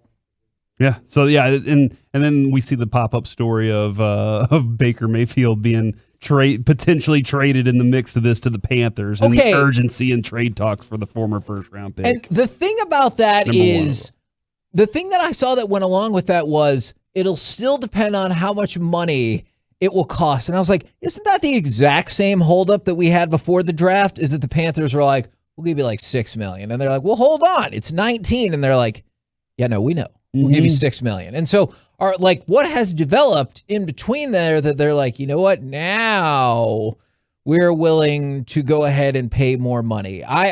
Because the more money they give out, you would assume they would get some sort of weird draft compensation back. I still don't know if I buy that that's going to go down. Man, this is Nicole Auerbach said, a reporter just asked Deshaun Watson, because these allegations have done a tremendous amount of harm to your reputation, if he wants to countersue for defamation. And that's like Johnny Depp and Amber Heard style. Yeah. And another reporter asked how he's holding up emotionally with lawsuit after lawsuit being filed against him. And a lot of people are mad at those questions because they're like, he doesn't deserve to feel that way emotionally. Like, he's going through something. You have to be. Yeah. But a lot of people are like, nobody should care about you with all these other things that are going on. The reputation. That's what I can kind of see on some Twitters. The reputation one is interesting to me. And I'm really serious when I ask this. There's no way his reputation will ever be back to what it was, right? Like, I'm saying, they go through court. He would, dude, Kevin, for us, he was the golden child. We looked at him and we were like, dude, all these great things that he's done, with his community, within the organization and with the Texans, helping out people from Hurricane Harvey and all kinds of amazing stuff. We were thinking to ourselves, like, this guy is like, he's the epitome of what you want your quarterback to be. Not only is he a magician on the field whenever his offensive line breaks down, but on top of that, he seems like a good guy. Like, this is a guy that you can root for. And don't forget, he beat Nick Saban whenever he was in college and all these things. So yeah, the conversation. Hold on, are you saying that's why I like him more? For sure, yeah. But the conversation definitely changed whenever all this came about, and so now you're looking at it going, okay, which guy is he? Is he both? I mean, Reggie's brought that up many times. You can be both. You can have this that everybody sees and this that nobody ever sees about you. There are plenty of people that are like that in this world, so that does exist. Now, when it comes to reputation, Kevin, if he ever asks for a masseuse again, everybody in the world's going to lose their minds about it. So that's definitely something that's going to be on the tablet for him, is what it looks like. Everything he does from here on. I mean, just think about Michael Vick. Michael Vick's reputation will always be connected to one thing, no matter how hard he's worked since then. Michael Vick has always had that. And who I thought about with this, and Michael Vick is a good one, but I thought about the Duke lacrosse people. Like, that was shown to be patently false. But like, now people will still be like, oh, like Duke lacrosse. And you're like, ha ha ha. And that's how some people will laugh about it. And you're like, but that didn't happen. But like that reputation is still with them. Yeah, it became a stereotype of, well, that Duke lacrosse is exactly what that group of people is acting like. Exactly. And so like with at least Michael Vick, like there was something discernible that like did happen. But like, I wonder with Deshaun Watson, goes through the criminal or goes through the civil cases. They're like, nothing. You get nothing. We don't believe you, blah, blah, blah, blah, blah. Because I think the same thing about Johnny Depp. Like, I wonder how many people are like back in favor of Johnny Depp and how many will never change their mind. We're the KNC Masterpiece right here on 105.3 The Fan. Right now, we bring on the man who leads mighty Texas A&M baseball to the College World Series. It is Jim Schlossnagle. Schlossnagle, excuse me. Good afternoon, sir. Hey, good afternoon. Good to be with you guys. Well, as a former A&M student, don't ask me if I graduated. Let's not worry about that right now. I am very excited about this team, but I do want to know, what were your expectations going into the season? I realize that Texas A&M is a strong program, but usually people aren't looking for new coaches when their program is thriving. Yeah, well, certainly, the way the previous things ended the previous year, there was a coaching change. The last year's team didn't even make the SEC tournament, and we were preseason picked 13th out of 14 in the SEC. Wow. So the outside expectations weren't very high. But I can tell you, by the end of the fall, I felt like we had an awesome group of kids, whether we were going to be talented enough and good enough to compete at the, in the best conference, and actually not just the best conference, but the best division of college baseball. That remained to be seen, but I did like the makeup of the team in terms of the character and competitiveness and that kind of thing. And then we got into the season, and the first 4 weeks were rough, but we went on our first road trip to LSU and won 2 out of 3. Actually should have swept them. We were up 6-2 in the 5th inning and lost, but kind of came together that weekend and really haven't looked back. I think we've won our last 10 weekends or something like that. It's fascinating that game sticks with you, though. Y'all are going to the College World Series, but you still gave us the specifics of that game that y'all did not win. Well, every coach talks about the games they should have won. No coach ever talks about the games they should have lost. But yeah, just that weekend in particular is really where we can kind of pinpoint where our group came together. Slosh, first, it's Bassick. So, man, congratulations on just a great run here, and hopefully it continues in Omaha starting Friday afternoon. I got to take a tour of what Texas A&M is like now for the baseball facilities and the baseball program, and it was your pitcher, Micah Dallas, who showed me and my boys around, and I was telling him, this is Texas Ranger-like. This is major league standards with the technology and everything that you guys have there. Obviously, you've been at TCU. You travel around the country to other colleges. Is Texas A&M a lot different in that aspect, or have a lot of colleges adapted what Texas A&M has technology-wise, and then just the standard of the batting cages and all that you guys have? Yeah, I would, in 2012, Texas A&M spent a bunch of money on renovating Bluebell Park, Olsen Field, and it's great, and that's what you saw when you were here. But since that time, just in our own division, not the entire SEC, but just our own division, Ole Miss, Mississippi State, Arkansas, LSU, and Alabama have all done either brand new stadiums or $40 to $50 to $60 million renovations. So, frankly, what you saw here is good, but in our league, you have to keep up. And so, our plan over the course of the next probably 24 to 36 months is going to be to do the same thing, to completely renovate this place. I would say we've spent some money to kind of catch up a little bit with some of the things you're talking about. But we have a long way to go, and that was the attraction. I love TCU. I love my time there, but one of the attractions was to have the opportunity to not just make a great place even better, but to be a part of designing almost a completely brand new ballpark. And I think elite Division I baseball is the best of the best in terms of having everything needed for player development, and that's what you see here, and that's what you're going to see here in the future. I have a specific question for you on Saturday's game, which I was in the stands, and I was like, wow, this is a pretty big decision here on a 3-2 pitching change. And there was a couple foul balls your pitcher was battling in the 3-2 count, and you went to a left-handed pitcher with a runner on first, 2 outs in a big situation. I'd love for you to talk me through that situation and how many times you've made a 3-2 pitching count pitching change.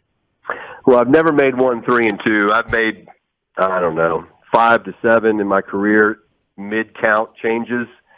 If you feel like, and basically the thought process, there's a lot that went into it, as you know. But I should have done it in the 2-2 pitch. That's when it first entered my mind, because I felt like the right-hander we were throwing had thrown everything he had at the hitter, and the hitter was still getting great swings. Like, I thought the guy was getting ready to hit a homer or a double, or I didn't think, hope is not a good strategy, and to sit there and hope that the guy's going to hit it at somebody, that's not a good feeling. And so I told myself and the pitching coach, I said, we need to change the look of this guy right now. And frankly, I should have done it then, but I didn't. And then finally, when it got to a 3-2 count, and they were able to start the runner. So if the guy would have hit a double, he would have easily scored. We wouldn't have been able to get a double play because they were starting the runner. And to bring in the lefty, I knew they couldn't start the runner. And the lefty I'm bringing in is an elite strike thrower with a great breaking ball, and I felt like the hitter was in what I would call swing mode. Like, he's swinging. He's wanting to get a hit so bad that he's going to chase out of the strike zone. And so we brought in the lefty, and he threw him a breaking ball, and he chased it in the dirt. Schloss, we were covering a high school team, Kevin and I were, and one of the coaches said, we don't coach as much as we kind of manage at this point. And I've always been curious at the college level versus minor league baseball and all those things. What do you feel like you spend more time with fundamentals or managing young men? Well, I mean, the overreaching part of my job is helping young people. You basically, it's character and leadership development through the sport of baseball, right? I mean, that's ultimately why I'm here. I mean, I know the fans want to win. If we don't win, I'll get fired. But at the end of the day, there's so many things in baseball you can't control. Winning and losing is more a result of helping young people become the best versions of themselves. And if you get a talented 18 to 22-year-old to make the right decisions and become really good, then the baseball is going to take care of itself. The fundamentals of baseball, that's done in practice, right? And I like to say, practice belongs to me. The practice belongs to the coaching staff. The games belong to the players, right? The games are when the players should just go out there and play. And then, of course, as the coach or manager, my job in the game is to be their biggest cheerleader, and 2, just to manage the game. Hey, when do we hit and run? When do we take the pitcher out? When do we do all those kind of things? But the rest of it is up to the players. I mean, kind of the hay's in the barn at that point. You're not going to be talking fundamental stuff during a game. You just want a player competing. Now, we've heard the stories from Mike Bassick himself. Yeah, but he tells us about it a lot. Yeah, a lot. A lot. He talks a lot about it. When you were at Tulane recruiting Mike Bassick, what can you tell us about him as a high school prospect? Yeah, I mean, I remember. Yeah, he was really good. I remember the night we took him on a visit. I think we went to the what was it? Not the Hard Rock, but the downtown, down in the French Quarter. We took him to dinner, and I remember the entire weekend. And I remember him telling me, "Now, was it your girlfriend? Or is now your wife? Maybe?" Yeah. Yeah, so if I'd have known that, we'd have never brought him on a visit. Because those females are undefeated and untied. So, but yeah, no, and Mike was awesome. I mean, certainly had a great baseball career, and then I ended up back at TCU, and his dad and Mike, his senior and Mike there, they've been great friends, and we've been great friends in the baseball community, ever since that time. So. Yeah, he was certainly an outstanding player, and he just made the wrong college choice, but he never went anyway, so it doesn't matter. That's a good point. That is a very good point. Now, I know the focus is on the overall totality of the College World Series, but as somebody who went to A&M, I can't help but notice right on the other side of that bracket in that game right next to y'all is Texas. Do you have to say anything about like, hey, I don't give a crap about Texas right now, focus on Oklahoma? Or does everybody already know that because it's the College World Series? Sure. Yeah, I mean, we've been in situations like this before where there's a rival in your bracket or something like that, and everybody likes to talk about it, and you never end up playing them. So certainly, I know they're preseason number one team in the country. We've played them already once this year. Of course, I was at TCU forever, and being in the Big 12, we played them all the time, and so they have a great team, super talented veteran club, and I would love more than anything to have the Aggies and the Longhorns playing Sunday night on ESPN. That would be a lot of fun, and that means we both won our games on Friday. So we'll just worry about the Sooners first. Coach Skip Johnson has a great team who may be the hottest club in the country, and they're going to be a handful. Well, I have one more question for you, Slosh, just because of the transfer portal. And I know so many guys on your team have helped you out that maybe played at another college last year. How much has it changed? And I don't know what year it actually changed, but how much has it changed in recruiting maybe high school kids that now you can, in a big transfer portal, recruit kids who have been really good Division I players at other schools? Yeah, it's an interesting question. Well, first of all, this is the second year of it. And back when you were in high school and had you gone to college, transferring has always been a part of college baseball. It wasn't until about 8 or 9 years ago where they added baseball to the list of sports where if you transferred, you had to sit out a year. So for most of my career as a coach, transferring has always been a part of college baseball because of the limited scholarships. And, a lot of guys feel like if they're not playing somewhere, if they go somewhere else and play, then they have a chance to get drafted and play professional baseball. So nothing's changed other than the portal now makes it public. It's kind of a waiver wire, right? And we check it every 10 minutes to see, who's gone in there. And last year, just to get our roster, taking this job, I mean, we had to go in the transfer portal and sign 11 or 12 guys just so we could have a team, right, be given our situation. Now, this year, we'll cherry pick some guys, but you eventually get to the point where you want to recruit and develop the best high school players. But there is going to be some challenges, because especially in our conference, it's really hard for a high school player to come in this league and compete at this level. It can be done. There are some instances of that, but normally it takes a year or two. So it's tempting, when you say, okay, we have a hole at third base, and here's this dude that's, so let's just say he's school X, and he's put up great numbers, and now he's looking to play in the Southeastern Conference. It's awful hard not to go ahead and take the proven player. So there's a lot of things that go into it, but hopefully over the course of time, we will get out of that market a little bit and just have 2 or 3 a year versus the number we had last year. Certainly we won't have that this year, but we'll have a few more this year than we will next year. Well, we're rooting for you, and I have going into 8th grade, his dream is to play Texas A&M baseball. So as long as he doesn't get a girlfriend who throws him in another direction, we'll hopefully have a Bassick playing for Coach Slosh. All right, we'll do it. Gig him. There you go. Jim Schlossnagle right here on 105.3 The Fan. Texas A&M and Oklahoma get the College World Series started on Friday at 1 p.m. Well, Coach, my wife went to OU, and I think he's gone. Oh, well, best of luck in the game. Oh, so you're rooting for A&M? I like it. We're the KNC Masterpiece right here on 105.3 The Fan. Coming up next, the announcement is Thursday, so do you care about the Metroplex getting the World Cup matches and perhaps a semifinal or final? We'll do next right here in The Fan. Before we do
It's also brought to you by Rubin and Associates. If you're struggling financially, facing foreclosure or repossession, have IRS, credit card, or medical debt, you don't have to face it alone. With one phone call, Mark Rubin can take the weight off your shoulders and get you to living life again. So call Mark right now at 1-800-LAWYERS.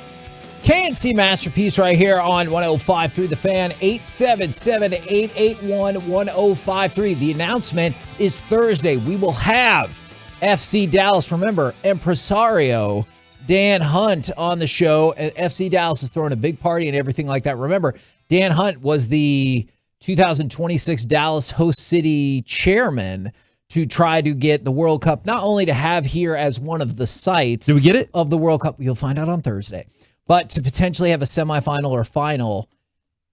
Do you get the sense that the Metroplex cares, and do you personally care? Because there's a difference between you're a host city and you're a host city plus you get semifinal B or whatever the case might be. Because I know a lot of people that care about soccer that much. I know the passion for it's going to be through the roof, and it's going to be a destination, man. Like, that would be awesome to have people saying we got to go to DFW because we got to go see a big match. There was a Dallas Morning News article that had a quote from somebody that I know you remember, Bob Weir, the former Plano senior. Oh yeah, I love him, man. Soccer awesome. coach, Great country artist. And no. Well, usually Very I can. different. Usually I can handle these, but I don't know that one. He talked about not only, again, the economic factors, which we talked about. The Dallas Sports Commission said that it will be a $400 million economic impact and 3,000 jobs created if a semifinal or the final come here. But he said, you're talking about participation. And luckily, this is already probably the first and maybe the second hottest youth sports market in the country. This would be huge for that. From the 682, nobody cares about the World Cup in Texas. That's false. That's definitely That is false. one person's opinion, and I can guarantee, Mike, you spend... Have they talked to everybody in Texas? Probably not. Mike, That's you a spend lot. Saturdays... We did a poll with 2 people. You spend Saturdays and Sundays with your kids at baseball tournaments and whatnot. Right. And I know those are packed. There's lots of kids out there. Kevin, you know, if we go out to Frisco on a Saturday during football season, there's 3,000 fields with thousands of kids all lined up just ready to play. And I know that might seem like an exaggeration, but there legitimately are like 50 It's fields. insane. The especially like you just said, the farm that they have here in Texas, the amount of soccer that goes on here is ridiculous. So and this isn't hosting like an NBA Finals game. No shade to the NBA Finals. This is a international event that happens once every 4 years, right? This is going to be significantly more tourism than like I think we consider when we talk about these events. It's valid. Very valid. $400 million. Like that's a lot of dang money. What are you going to do with all that money, Like how Kevin? you said it that way. I don't get that money. Why not? Who gets that money? Are we do we get to share it? What if we start a lemonade stand? You think we could okay, but get they some don't. money? Heck yeah, we can. They don't create like a American Metroplex lemonade. Yeah. Actually, we can even zero in, be like Texas lemonade. But I don't think they In create America. the Plain old Metroplex lemonade. fund and distribute it to everybody. Why like, not? That seems like a smart idea. Yeah, I if you think run we should implement that. Okay, I will talk. You'll have Dan Hunt on the show Thursday to implement that. Okay, good. But I think it's more like the restaurants, hotels. If you're an Uber or Lyft driver or whatever, my God, this will be a bonanza for you. Oh man, the fan text is telling us that we're wrong. That DFW does not care about soccer. Okay, well here's the What in reason. the world? I don't like soccer that much, but come on, people. Nobody. Like, We've been do you told know- nobody cares. Like- Literally no one. If it will sell out in seconds, not Nope. even minutes. Like you have seconds to get your tickets. It'll sell out faster. And I'm being honest about this. And I'm way more of an NBA basketball fan. It'll sell out faster than the Mavs playoff tickets that I got. It'll be an empty arena, Mike. That's what I've been told. No, I think Mike's dead on with that. Is that because of it's an international fanfare? It is a thing that people will be looking at a destination. And I mean, you could just go look at what's happened in the past World Cups. Those stadiums are full, man. They're full of people. They might not be people right here from Texas, but guess what's going to happen? While those people are filing in, a lot of people are going to go, hold on, I have to go to one of these games too. You're going to be driving in traffic and go, What's going on? Oh, it must be one of the soccer games for the World Cup. That's why it's so busy today. And like, I get that perception of these people specifically do not care, but from the 254, I'm not a soccer fan, but sure, I would go. The youth soccer scene in North Texas is, I was about to say second to none. It might only be second to one in Southern California, but if it's second at worst, like, we've covered these national champions. They have powerhouse club teams here in North Texas. You know they're going to care. You know their families are going to care. And that's not to mention, like, some of the demographics that got brought up were how Houston and Dallas in particular were really appealing because of the proximity to Mexico in terms of drawing in a whole different group of people who are going to want to, like, come up and go to these games as active supporters, not just people who are at the game because it's a thing. Like, if I got the chance to go to the World Cup final, you're damn right I would go. Now, I don't know if I would be like super duper rooting for one team or the other, but I would definitely want to be there. In the 469, no one likes soccer. It's just Gavin Dawson buying all the tickets.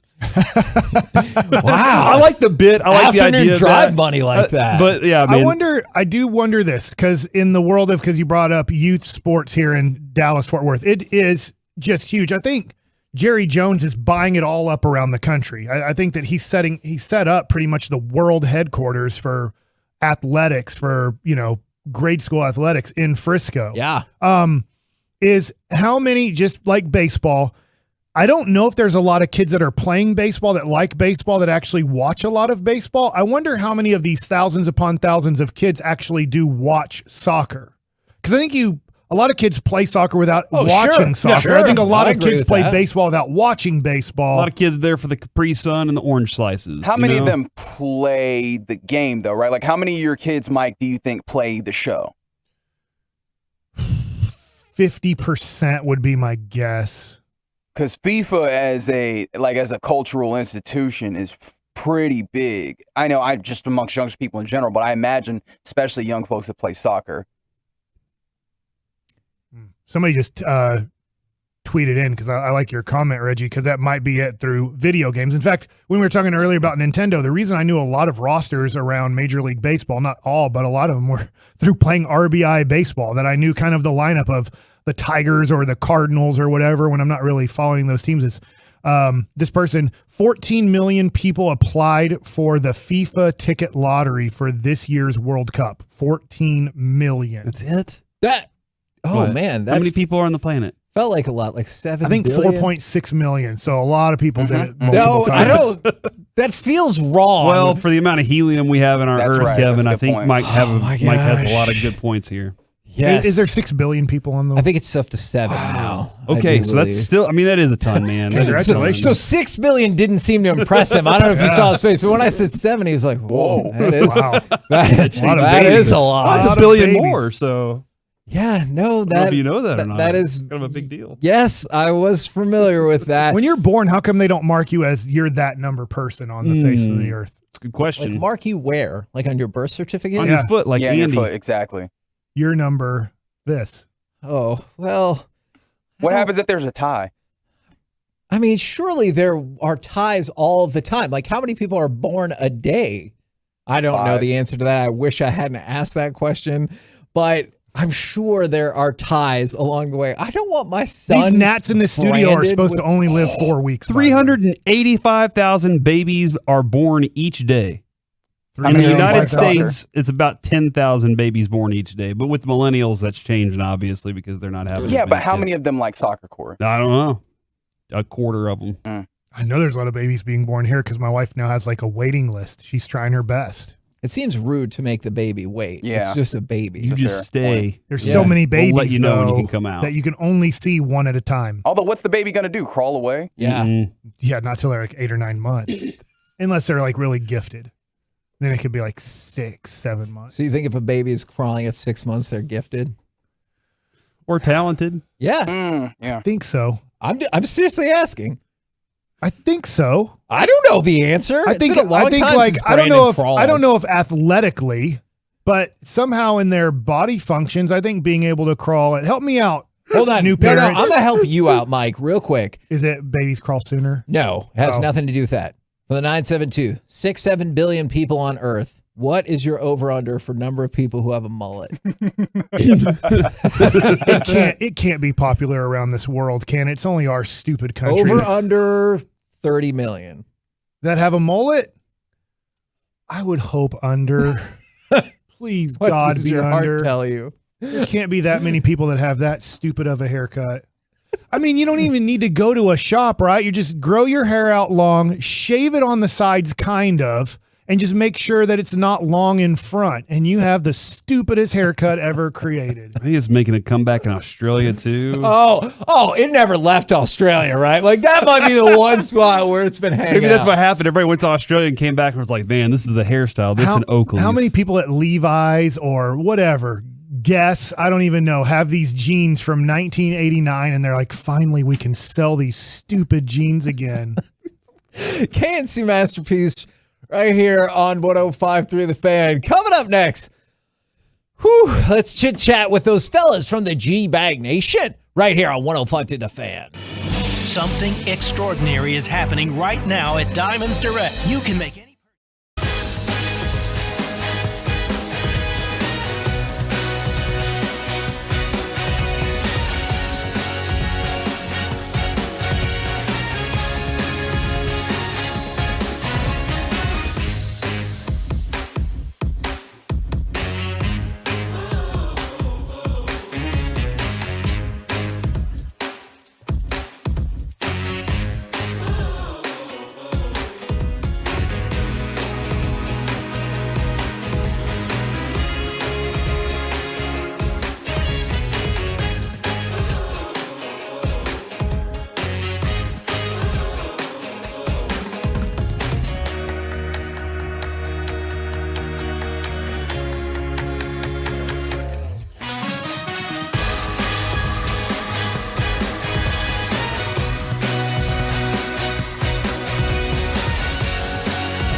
This segment of the KNC Masterpiece on 105 Through the Fan is brought to you by Classic Chevrolet. At Classic Chevrolet, relax and enjoy the difference really means something. It's rooted in making buying easy and offering classic deals like max value for your trade and never charging over MSRP. So find new roads at Classic Chevrolet and get your classic deal today. KNC Masterpiece right here on 105 Through the Fan right now, courtesy of D&M Leasing. It is time for our chit-chat with the fellas from the G-Bag Nation. Gentlemen, how is ya? Terrific, Higgy. How are you? I'm doing good, man, and I'm hoping that you can set the record straight. We had some soccer haters on here. Can you try to help explain how enormous it would be if on Thursday AT&T Stadium got the final or one of the two semifinals for the World Cup? It would create $400 million of revenue, 3,000 jobs. That is not enough for some. Yeah, that's it. It's going to be huge. I would say it would be like if the Super Bowl was, the entire world cared about tackle football. That's what it would be. There's just no really comparing it to anything that we have in America. Maybe 10 times more demand than the Super Bowl, something like that. Woo! Wow. In your face, Corey. That was not my face. It was that Tolo. Oh, okay. Yeah, I think I'll be trying to snap up as many as possible just for the experience or the resale. When he was here before I went. Back in 94? Yeah, back in the Cotton Bowl. And, at the time West Germany was playing. I think it was Bulgaria was involved. Argentina was involved. The atmosphere and the crowd, and this was, again, in the middle of the summer. So, you're talking about the 100 degrees and stadium packed with people at the Cotton Bowl. And it's a great environment. It really, the World Cup is, and they've come a long way of putting it on and the spectacle that it is. But the passion, the fan base, I mean, it is one of those. If you ever have a chance to go, you ought to go to one of those matches. It's incredible. You're a man of many cultures too, so you were like you really probably enjoyed. I was having in the stands. conversations with a lot of. Yeah, he didn't even know he was like Cotton Bowl. Let's go watch football. Hell yeah! He gets there. He's like, wait, what? What's going on here? It's football. I got invited actually through some guys through Anheuser-Busch is how I went, and I saw a match, Bulgaria playing Argentina. And it was Maradona's one of his match, and Bulgaria wins the match. And I sat in the Argentine section, and the people were bouncing the whole game. So to talk to somebody, you had to bounce right along with them to talk. I mean, they were everybody exhausting. So yeah, it was incredible. The experience to be a part of it, and then Bulgaria winning that match, and to see Maradona play for his side and stuff like that. It is one of those once in a lifetime kind of things. We had that same kind of thing, Kevin, when we went to see Mayweather Maidana too, because obviously like the Hispanic culture shows up against Mayweather every time. Yeah. He knows it. He's like, yeah, you're going to hate me. Come show up to hate me. Yeah. And when we were there were dudes that had all their Argentine flags up, and they were jumping up and down and part of it too. It was an intense environment at a boxing match. That if you even if you watch even the U.S. matches that are these friendlies and stuff that they've been playing, and they've got a cup match coming up here, but these folks travel with the United States team everywhere. Whether it's Cincinnati or Columbus or Boston, wherever they go, and soccer, that's the same. They were playing Morocco the other night, and the Moroccans showed up. Yeah, and so that's the kind of with our country having so many nationalities in it. No matter what, it's going to be quite a spectacle. And this airport is so easy for people to get to. Mm-hmm. You have the hotel space. Yes, this could be a huge revenue. I think that's a really good point, Brian, what you just said about the Morocco fans. The USA has a difficult time, no matter who they play, scheduling the game somewhere that won't get invaded by away fans. Yeah. And it could be Venezuela, it could be Morocco, it could be anything, but we're such a melting pot, like tens of thousands of those citizens will go to Columbus, Ohio, or wherever it might be. Now, to go along with that on the more nonsensical front, we were talking earlier about what your favorite original Nintendo game is for the original Nintendo. Eric, I don't know if this ages you out of the conversation. Yeah. But did you have an original Nintendo game that y'all enjoyed? Absolutely. Okay. Multiple of them. I bought the original Nintendo with money that I saved. My parents refused to buy one for me, but my dad said they'll rot your brain. I'm surprised he let me get one, but I did. I managed to cobble together about $80, which was the price for the Nintendo with no games, single controller, right? Oh, you wanted the two controllers. You did. And you would have liked the Duck Hunt Super Mario Brothers combo game as well, but I didn't want to wait to come up with the extra $25 or $30 or whatever it would have taken to get that. So, but I did love Super Mario Brothers and the whole deal of trying to win it on one life, trying to win it in under 10 minutes. I did that whole thing probably for a year, but those weren't my absolute favorite. Was probably Mike Tyson's Punch Out, followed by Tecmo Bowl. I also really liked RC Pro-Am. I thought that was a killer game, a killer racing game. Who was your favorite opponent to fight in Punch-Out? Glass Joe. Because he was super easy. Because I always thought each of them had something unique and fun, and not all of them were easy to fight against. Probably Mr. Sandman, Mr. Sandman, Soda Popinski, the hippo guy. That was King Hippo. King Hippo. Yeah, because he made that silly face whenever you hit him in the stomach. Was it Bald Bull that would Bull back really good. all the way up and charge at you? Mm-hmm. Yeah, you got to fight him once, like the third or fourth fight of the game, and then he came back a lot more sophisticated later on in Mike Tyson's Punch Out. It took you a while to get that timing down to hit him in the stomach. Well, from a logistical standpoint, did you ever have a problem with the fact that he got elevated to that contender status, yet I already beat him, and I've been knocking people off left and right, and now I have to fight him again? Yeah. What has he done to prove he deserves a shot at me? It's a great point, man. Mac has been handling business, running through everybody, and here's Bald Bull in front of the line again. Yeah, I don't know how much of the logistics of Mike Tyson's Punch Out people ever got into along the way. They didn't have a lot of that storyline in the background there. Yeah, but I was always fascinated by that. I think that's the only original Nintendo game that would still be amazing to play. Is Mike Yeah. Tyson's Punch Out? Yeah. Fascinating. How locked in are you guys to minicamp, and are you glad that Dalton Schultz Armageddon is over as he showed up at minicamp? Well, I'm a little scared that it's like, well, they've had conversations. Things are moving in a direction that makes Dalton Schultz feel good, which means could a contract be on the horizon here? That could make me feel poorly. But we were there. I mean, Broadus and I, we were there, man. Broadus is he's a superstar at the Star, so I just get to kind of hide behind him and, watch practice. And they're like, who's that guy? And they're like, don't worry about it. And then we get to come back up here and talk about it. It's outstanding. Wolchuk tweeted out his notes, a couple of notes from Yeah, I mean, that's the thing. And it might be that Woolly Bully camp notes, man. What a time. We'll have to figure out Sam Williams, the rookie from Ole Miss, second-round pick, might have got nicked up in the hand, wrist, finger area, something like that. We need to figure out if that's something that might set him back. But guy had a pretty good day rushing the passer. And, again, we'll get into it in our show. And are you sad about the ending of the greatest streak in sports, or do you believe this technicality has kept it alive? Are you familiar with the streak I'm talking about? You're sneezing every day. Yeah, you do sneeze every day. 4 days. 4 days in a row. That's not an impressive It was streak. 21 straight days until we got one day without it on the Somebody show. sneezing once in the span of 4 hours, I don't think is a lot. Oh, it's like on the show specifically. Yeah, specifically in the 4-hour window. He will sneeze at some point, and I have to mark it down on my little folder. And it was the longest streak How many so far. days is 21 rules straight are rules, days. man. 21 straight. That was the 4. longest one. We're at 4. Yeah, right now we're at 4. I bet we can break it. He probably left the room to do the other Yeah, ones. probably so.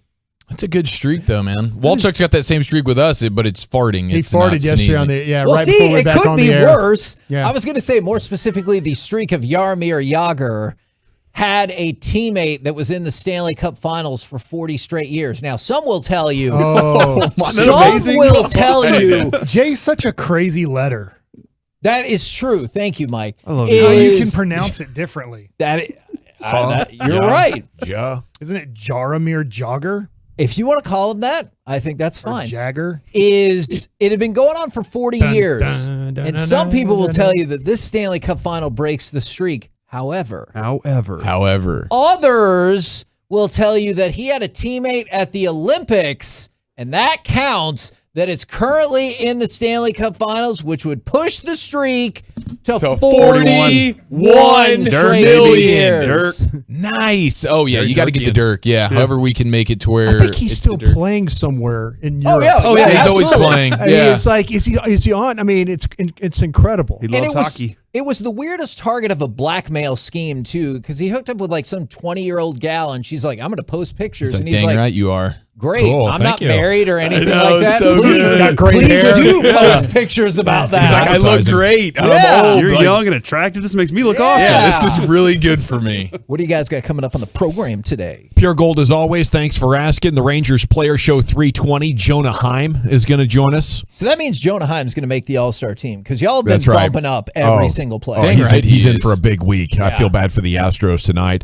And 520 The Expressway, 35 minutes of uninterrupted sports content. Woo! Looking forward to the G-Bag Nation. Roll home with them. We have been the KNC Masterpiece. Make your way back with us tomorrow, 10 a.m. to 2 p.m. Take it away, Mike. On 105.3 The Fan. Say goodnight, Kevin. Good night, Kevin. Say get out of here, Nat. Stick around.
You're rolling with the G-Bag Nation.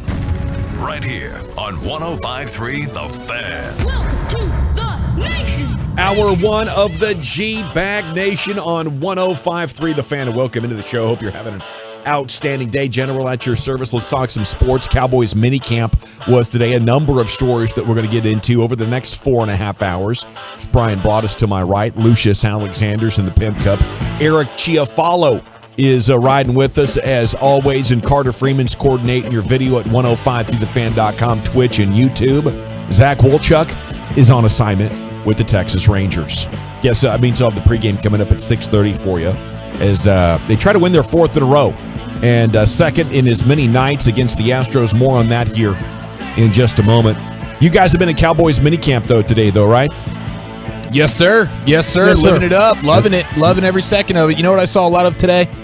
The Guardian caps. Have you seen these yet? Have you read about these yet? It's like this new thing that they're putting on these dudes' helmets. And it seems like a choice-by-choice kind of basis. Mostly D-line, O-line, some linebackers, some tight ends. But it's like this extra padding protection that makes them have like alien-sized sort of heads. Okay. And I read a story about him last week. I hadn't seen him at Cowboys camp really at all. And then today we show up and all the O-linemen, all the D-linemen have them. So there was a lot of big bobblehead alien-looking dudes running around today. It was awesome. Now, two things. First of all, Brian, the audio is up on your phone, for crying out loud, you crusty. You're streaming us on Twitch, which we love.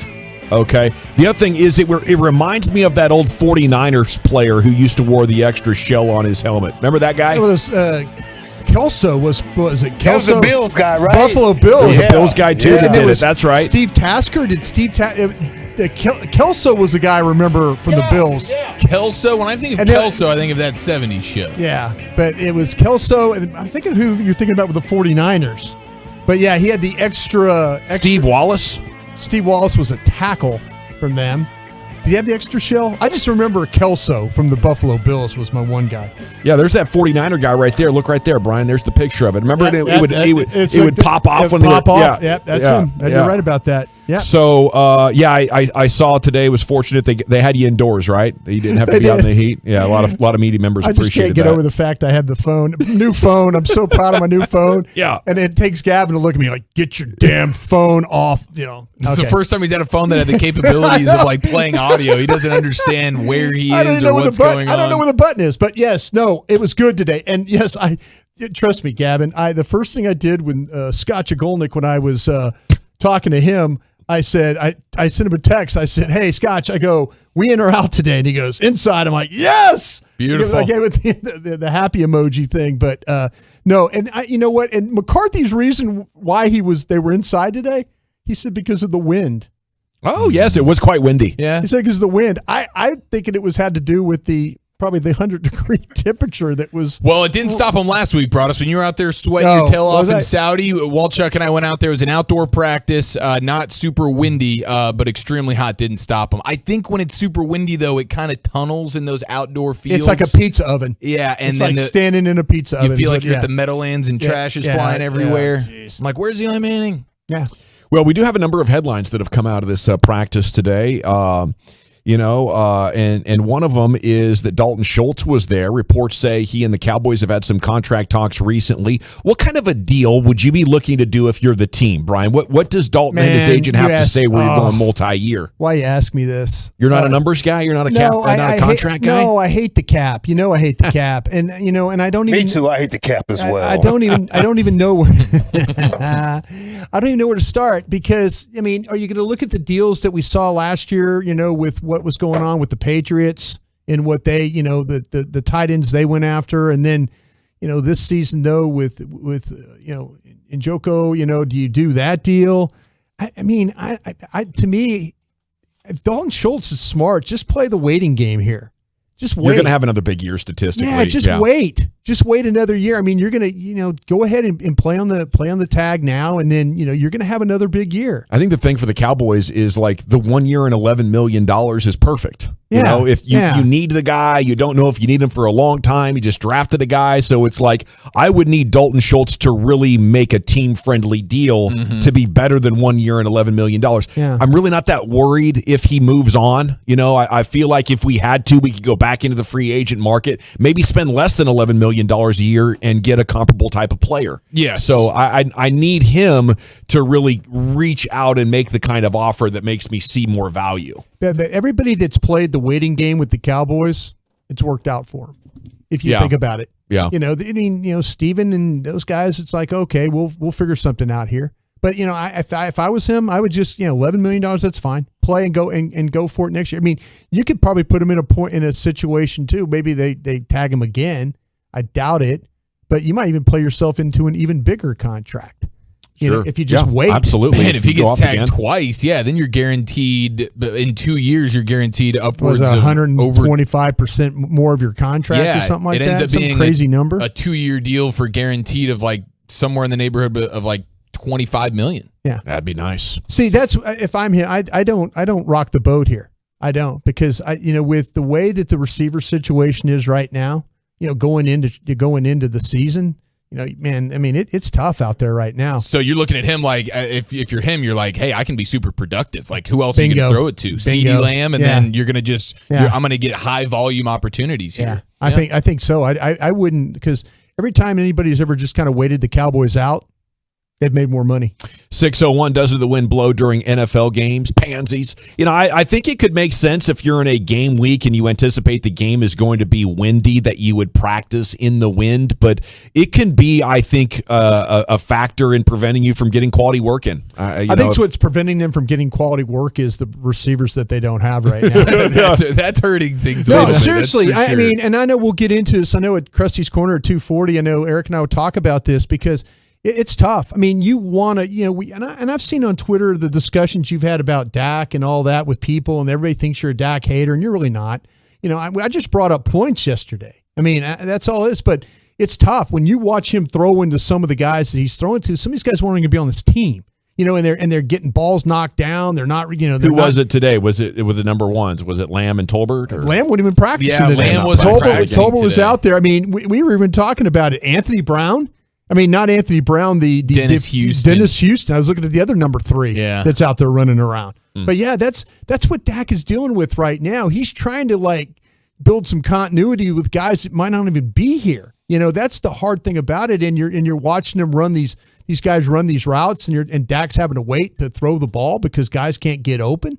I mean, that's a problem out there right now. Okay, speaking of problems, maybe the Cowboys are going to have a problem if they want to hire Sean Payton. Story out from Albert Breer. Were you guys talking about this at all with the other reporters? I guess he turned down 4 years and $100 million to coach the Dolphins. The report is he turned that down. Yeah.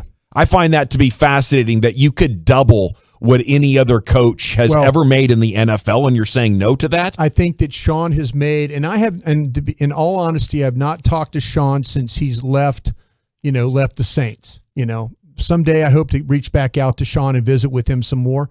But Sean Payton is now free to take the Dallas Cowboys job if he wants it. Why sign a situation? Sean's been in the league. Jerry's not going to give you $25 million. No. But what Sean knows about the Dallas Cowboys situation, he doesn't want to lock himself into where the money. So Sean's got more money than he even knows what to do with. But he's also in a situation right now where he's free to take the Cowboys job, which is something he ultimately wants to do. So you think he would rather have the Cowboys job at $10 million than the Dolphins at $25 million? Maybe at $12 million, maybe at $13 million, something like that. No, different kind of guy. You know him. No, I do. Yeah. I mean, he coached 16 years basically for the Saints, right? I know, making the money he made. Stuff costs money. He's you go through money. family things that cost money. He's got money. His kids are getting older. You know, he's in a situation right now where he's got a daughter that's already graduated from Pepperdine, got a son that'll be in college here soon enough. Sean's fine on the money. Well, it's Sean will tell you this. If you coach the Dallas Cowboys, they know your name in China. Yeah. Saudi Arabia. They know your name. That's Trust what me. he Trust cares me. more about that? I talked to people in Saudi Arabia about Sean. Trust me. They know his name. That's the deal when you coach the Dallas Cowboys. That's the lure. That's the big stage, as Bill Parcells would used to say. This is a job this is one of the biggest jobs in professional sports. So you're 58 years old. You take the Dolphins job. You earn $100 million for 4 years, and then you coach the Cowboys after Dan Quinn's done. Well, and in this scenario, After Dan Quinn's done. Yeah. He gets Brady in this scenario. I know. Right? Because the way this was all working out, it was Brady and Peyton kind of working in cahoots to finagle their way to South Florida together. Sean loves the chase. Sean loves the chase. Well, I tell you what, I'd have been caught for $25 million a year real quick. I don't care if it's the Buffalo Bills. Yeah, but that's Sean. I mean, his plan. He's following the same career path as Bill Parcells, who was his idol. Yeah, well, that's the path he's following. I guess that's good news then. If that's the reason he turned that money down because he has his eyes on the Cowboys job, I think that's great. I would say just continue to keep an eye on that because Sean, for him to turn down that much money, the reason being is that the Cowboys job could potentially come open after this year. Maybe he had a handshake deal with Jerry that he couldn't crawfish on. No, he's not going to cross Jerry. He's not going to cross Jerry on that. Him and Jerry have a great relationship together. I just think it's the easy thing to say now that we know the Brian Flores thing happened, and so it nuked the whole Brady-Peyton situation in South Florida. I think it's an easy thing for him to say now, no, I didn't want that anyways. He's doing the TV thing. He's keeping his coaching options open for after this season. So I don't know. If the Brian Flores thing doesn't happen, it seems like they were going to pull this thing off. And it would have made a ton of sense. Yeah. Brady and $100 million. Sign me up. If it wasn't about money, if it was Sean, take the deal. Go ahead and take it. Go ahead and take. You want to pay me $100 million to coach? Yeah, let's sign right now. Let's do this. I mean, we're working with the NFL. We're no strangers to controversy or racial insensitivities. You know, even working for the Shield in any way, you're involved in some, racially controversial waters. I don't know how adding the Brian Flores story on top of that would scare you off at $25 million. I think what would happen. We all stonewalled Colin Kaepernick out of the league. Yeah, I think what happened, what they were probably worried about, what the courts would find, what documents and stuff they would find from the Dolphins. I think that was what they were worried about. That like all of a sudden it becomes an open book because you get subpoenaed on things and stuff like that. People have to talk. Yeah. And then all of a sudden your books open up for okay, you told so the Dolphins had to back out of things? Yeah, probably. Those guys are probably looking at the Dolphins situation like this is a messy deal now. Yeah. Like I don't know, let's just let's wash our hands of it and move on. Yeah. Huh. Yeah. All right, interesting story. Who knows? Celtics got everything they wanted to happen on defense. Steph Curry did not even make a three. The Celtics even won the third quarter. Yeah. But Jordan Poole banks in a three at the end of that. That sequence was wild. And to get him to that point. It really seemed to swing momentum or something. Maybe it was just a coincidence, but the Celtics go ice cold again for huge stretches of the game, just 20 points in the fourth quarter. I think they've been 20 or under in 4 of the 5 fourth quarters, and now the Dubs are 1 win away from being champions. Tatum had a good game. It's interesting. 27 and 10. He shot 50% from the floor, but he would have had to do so much more. And it's tough. But when your team is shooting as poorly as they were, and as a team, it was 41%. So that means without Tatum's 50%, they were probably like 35%. Everybody else, but Tatum, 18 turnovers. Yeah. And now they are in trouble. But they're going back to Boston and have a chance to force Game 7. And I think a Game 7 would be very fitting. Steph Curry's run of 233 games with a made three comes to an end. As Wiggins had 26 and Poole, Peyton, and Klay Thompson all had pretty good games to pick up the slack. That was a great game for Steve Kerr last night as a coach, as a staff, is what they were able to do. He pulled all the right strings, getting guys on, getting guys off. He kind of knew. I felt like he had a better pulse of what his team was going to have to do to win that game as opposed to what was going on the Boston bench. And you watched, the moves that they were able to make. Yeah, we were all kind of talking yesterday, who's going to have to step up? We were talking about Poole. We were talking about them all. Can you win without Steph playing well? Yeah, you won one yesterday. But again, it's both teams. It was like it set basketball back. Some of the shots that were missed in that game. Mm-hmm. Wide open looks, not even getting knocked down. So yeah, it looked like a very 1990s basketball game the way everybody was shooting. It was crazy how the Celtics opened it missing, I don't know what it was, 13 straight threes, and then they made 9 in a row. Yeah.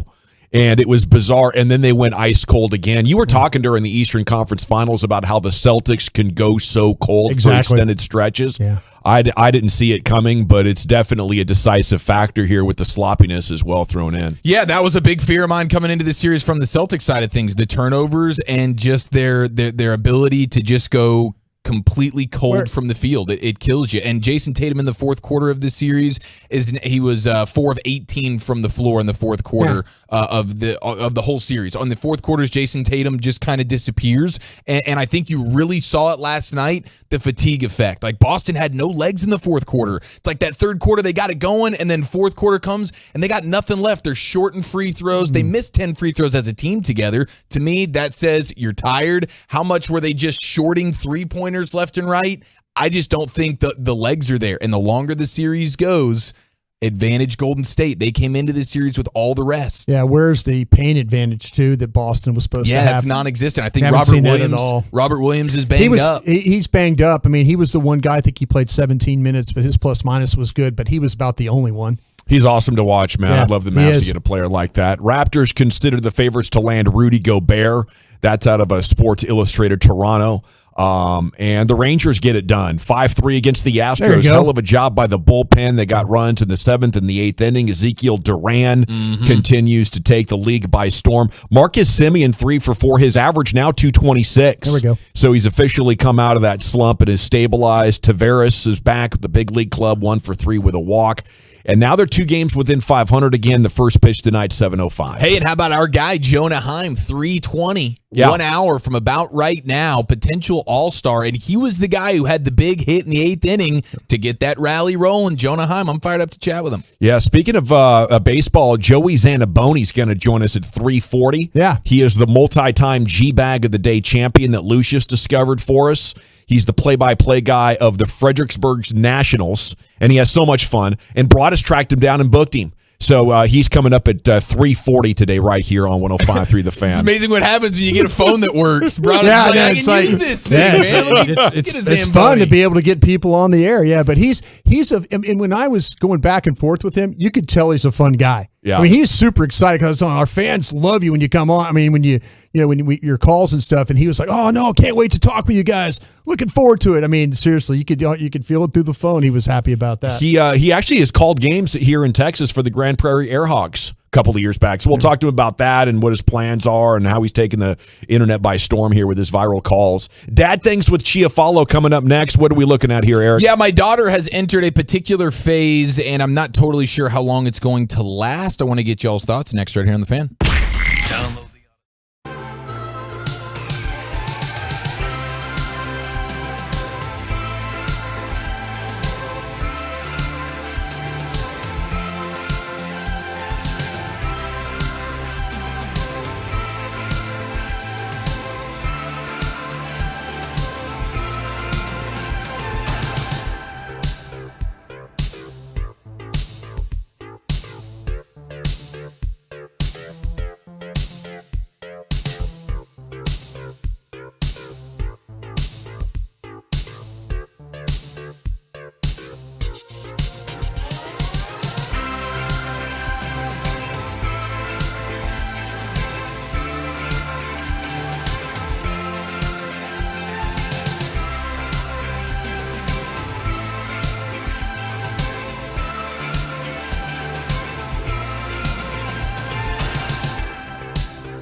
Sir, welcome back. It is the G-Bag Nation. G-Bag of the Day is coming up in 6 minutes. Segment's brought to you by Soda, that's state-of-the-art, and Rubin & Associates. If you're struggling financially, facing foreclosure or repossession, have IRS credit card or medical debt, you don't have to face it alone. With one phone call, Mark Rubin can take the weight off your shoulders, get you to live in life again. Call Mark right now, 1-800-LAWYERS. Here's Eric Chiafalo and some dad things.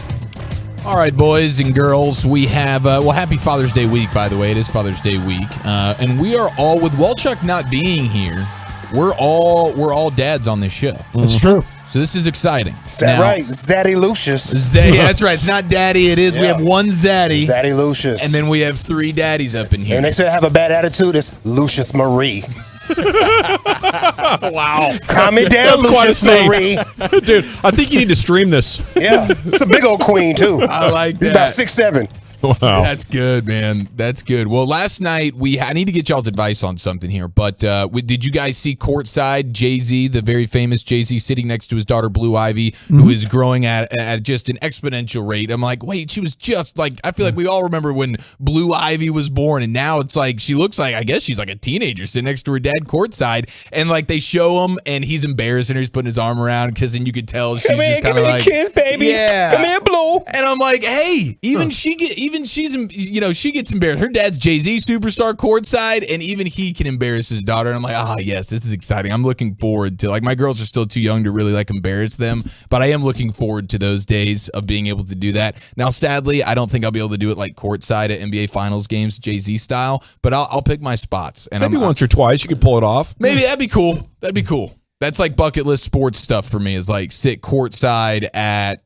I mean, really any NBA game would be pretty next level, let alone so close you can trip a referee. Yeah. I want to do one of those Mike Tomlin moves where he kind of steps out and, or pull a Jason Kidd, drop a drink on somebody. That's not a bad idea either. But I am looking forward to the, the embarrassing of the children. Now, my 2-year-old daughter, I have a 2-year-old and I have a 1-year-old.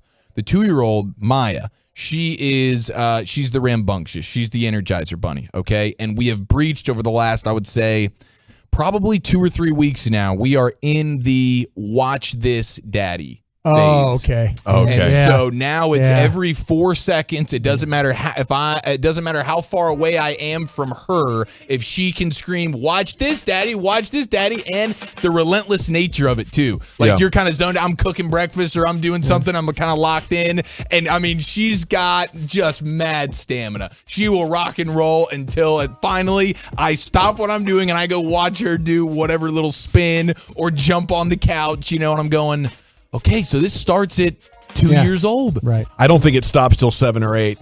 Okay, that's what I'm like, maybe, what is maybe 6? What's the window here for the watch this? And it's like something that is extremely elementary and benign, and I almost want to make fun of you for how not cool it is, but you're my 2-year-old daughter, so I have to say it's awesome.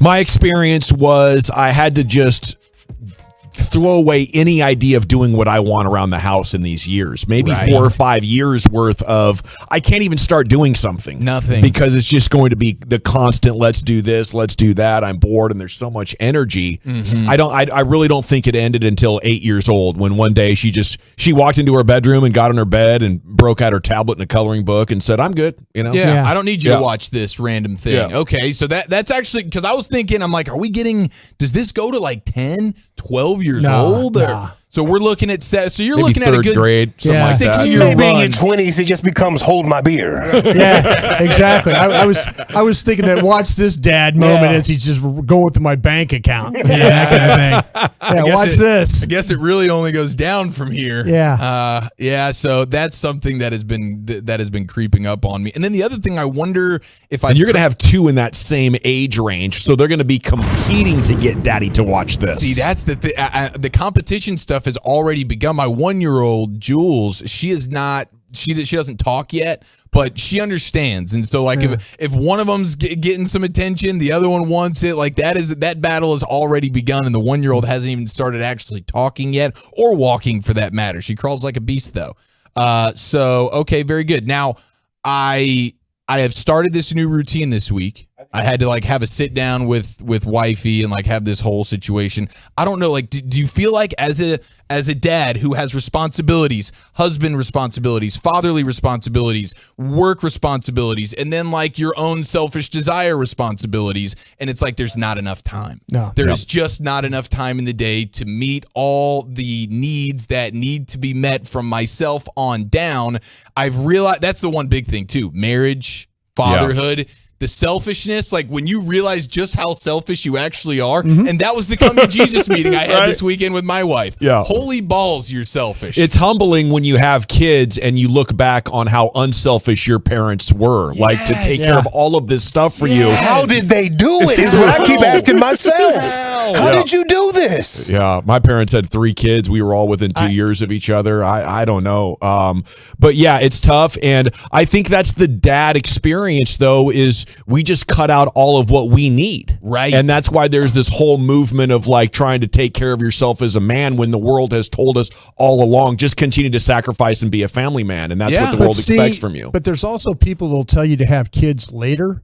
Because you kind of get it out of your system. Get all that out of your system where you don't become that selfish SOB that you really are. Yeah. You know, You can get awareness. Yeah, that's what I had Your been at. testosterone levels are Yeah, down. exactly. Yeah, no, I had been it when I was That's way 40. down. I had been it when I was 40. And so now it's like, you know, it was like anything that was like, yeah, cool. Yeah, okay, it was a lot more easy for me at an older age to be able to adjust to not being selfish anymore. Yeah. Because in my 20s, I was completely selfish. For sure. Yeah, and I'm still in my 20s, so I'm right there, and I'm like, oh my gosh. And so what I'm having to do to crack the code, I'm having to wake up extremely early. That's what having kids will do for a lot of people. You know, some people don't get unselfish, but like it makes you grow up in a hurry. And I always wondered, like, if I would have had kids at 24, would I have grown up or would I have, continued to do that? It's tough to say, man, but it's a trip, isn't it? It is. It changes everything. The only way I can get silence and do something that I need to do, Get up at 4. I got to wake up 90 minutes before anybody else in the house. And I'm like, gosh, and now I'm sacrificing my sleep. It's all about the sacrifices. Or just pretend that you got to go number 2 for about 35 minutes. That'll get you a little bit of phone time. I like that one. We go into the Pimp Cup. There's Lucius Alexander. So I do. I wake up about 4:45, and I run straight to the bathroom with the coffee, an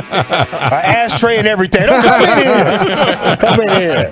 I try to be quiet too. I don't wake anybody up. Oh man, coffee and an ashtray. That's really all you need for breakfast. Yep. Oh, it's so good. Yeah, I got my morning radio going. I'm loose in the bathroom, bro. I love it, man. What they say, most men live lives of quiet desperation. God, I've never related so much. G-Bag of the Day is brought to you by CBD American Shaman. Shop TexasCBD.com. The sun is out. Go get you some sunscreen with some CBD in it from over there, y'all. Let's see. Where we last left off is my man Mike Francesa, the best sports radio host of all time, showing you how to do an interview on this podcast. Just going through what they had, Mike gives them a little bit more experience. Plus, they know how to win. And this is to win. And this is, they got a coach, and they got a captain, and they got that core group of players that right from day one have said we want to win a third. And they know how to win. And that's what you're trying to build. But winning 4 straight. It's and they said, there's a reason why they're going for a third straight cup. These guys know what they're doing. What's that? I said there's a reason they're going for their third straight cup. They know what they're doing. They know how to win these games. They do, Mike, and so it'll be interesting. You said right from the start, right from the top here, about their 10 days off, and I think that could hurt them in the first game. I think it really could. Teams. I mean, I know the rest helped them, but you know what? I think they could be rusty after 10 games, after 10 days. That's what you know. That you're a hockey player. That's hard to keep an edge for 10 days. You know that, Joe? It's hard to keep an edge for 10 days. Hysterical. Joe, shut up. I found my question, Joe. Man, after the first time you trample all over somebody like that, I imagine most broadcasters would feel so embarrassed they wouldn't do something like that for 2 weeks. Mike got right back after it. Yeah, man, he is glued to that mic. It's incredible. I do like the idea of full-on semester courses at universities when it comes to broadcasting and interviewing. Doing that is like there needs to be a Mike Francesa how not to do it class, and they're just mowing through Francesa demos, man. And that's the leader in the clubhouse right now for the worst interview of all time. Yeah, you get a book, a pamphlet, and everything, and test at the end. It's going to be amazing. Let's see. How about a dude that got caught red-handed stealing a catalytic converter? Oh. They're stealing these out here. That is up. I wouldn't even know where to find it on the car. Nope. Same. And I know how to work on a car. I don't even know where to find that. But yeah, this man got caught stealing a catalytic converter from the wrong house. These people came outside with guns. Ooh. They surrounded him. He was on the ground. This man was begging and pleading. Listen. Hey, yo, what the hell you doing? Huh? What you doing? What you doing? You caught fool. What you doing? What you doing? What you doing? Bro, you know what we can do to you right now? Keep your hands down, bro. You know what we can do to you right now? We can. Please don't, bro. Please don't. Trying to make. I'm What are you doing? What are you doing? Yeah, my baby mama got heat last week. What did you say, bro? Stay down, bro. You ain't going nowhere, fam. You tripping. You a free body right now. Like now. You a free body. Man, he don't even know, bro. Homie, what you got going on, bro? Like, this is a bad position to be in. You in front of our house, dog. Oh, wow. Yeah, right out in front of somebody's house. I've said for a long time right here on the show, if you got to steal, it sucks. Yeah. You have no skills and you got to eat. You got to take care of your kids. Just don't steal from fellow citizens. I say don't steal from a man. Steal from the man. Hello. Yeah. The man has insurance, Yeah. The man's not terrified to wake up in the middle of the night with somebody in their living room. They're like, oh, man, we lost another $5,000 in loss prevention. We better file a claim. That's the biggest victim when you steal from the man. You know what I'm saying? Yep. Man, can you imagine? I mean, that's like the most caught with your pants down moment ever. You're under this car, rocking and rolling. They show up. They're talking about something about baby mamas in there. Like, there's a lot going on, man. From my baby mama. You licked her last week, and we finally caught you. Said this is a free body. That means we can shoot you because you were stealing our stuff. Yeah. Oh, is that what that means? That's a free body. Yeah. It's like he got surrounded by the Cosby kids for a moment there, though. Yeah, there was a lot of them, dude. There's a lot going on. Let's see. Let's go to the late night Jimmys. Jimmy Kimmel right here. This is late night Jimmys. Mean tweets. NBA edition. Uh-oh. Russell Westbrook. Oh, hold on, my bad. No, you good. You said you like it, though. I want everybody to hear that. Russell Westbrook dresses like a 70-year-old uncle with a timeshare in Florida. John Morant need a chill. He be going dummy. Still a soft ass bitch made goofy though. That don't really hurt my feeling. Jalen Green has the basketball IQ of a baby hamster. Damn. Evan Mobley looks like he growls at people in public. I've never done that. At Jalen Suggs, your turkey probably dry as No, it's not. Andre Drummond has a look of a musician who decided to give pro basketball a try in his early to mid-30s. J. Cole. If I see DeJounte Murray one more time on the NBA floor, my kids will not have dinner tomorrow. Sorry, kids. Scotty Barnes looked like a big-ass middle schooler who ain't hit puberty yet. But I still got a baby face, bro. Zach LaVine looks like he eats Vienna sausages straight out of a can. I don't eat pork, dog. Why does Gary Payton look like an aged Kanye West? Don't ever say that again.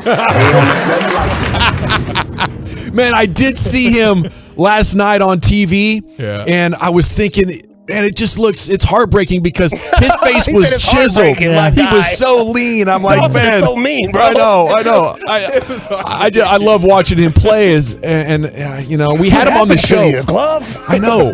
Like, he's aged poorly. Yeah, the glove don't fit. He's a swollen glove. Yeah, not as bad as Eric Snow, man. They're calling him Eric Snow Cone. I'm telling you, it's it's not as bad as Eric Snow, but it's there. Man, yeah, that is heartbreaking. You watch your idols just when they get plump, they blowed up. When they get plump, I'm like, man, it's a tough look. He did all that working out for nothing though. Like, you should be able to keep some workout. Yeah. Like, why does my workout go away if I don't work out for 6 months? There should be something. I worked out for 6 years. Yes. I should be able to have something here. That would be the superpower. Let me keep something. That'd be such a good superpower. No muscle atrophy. Yeah, just like let me get to my top, and then I just stay here forever. And I don't have to do anything. Come on, man. That'd be fair. We're getting a raw deal. I bet science will figure it out before too long. Looked like there was big cancer news in Science a couple of days ago. They had a really good study, really good results. Oh yeah. So they'll figure it out before too long. One-time champ Mike Francesa, guy stealing catalytic converters. Late night with Jimmy Kimmel, the Mean Tweets NBA edition. I'll go with our champ Francesa there, Chiafalo. How about you? Yeah, let's double it up there. Lucius. Yeah, me too. And I got second thoughts on getting a chicken coop. I'm going to play this real quick. Second thoughts on getting a chicken coop. This is, what is this called? A cockerel? Listen to this in the morning. Imagine this.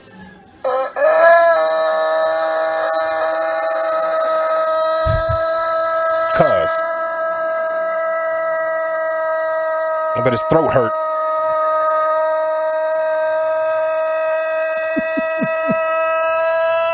Wow, that's an impressive lung capacity on a chicken. I didn't know they were capable of that. He's in throat lozenges. Right? Wow. Sounds like he's been smoking cigars all night. He's got a poker game in that chicken coop. Okay, Brian, your vote? I vote for the chicken. Okay.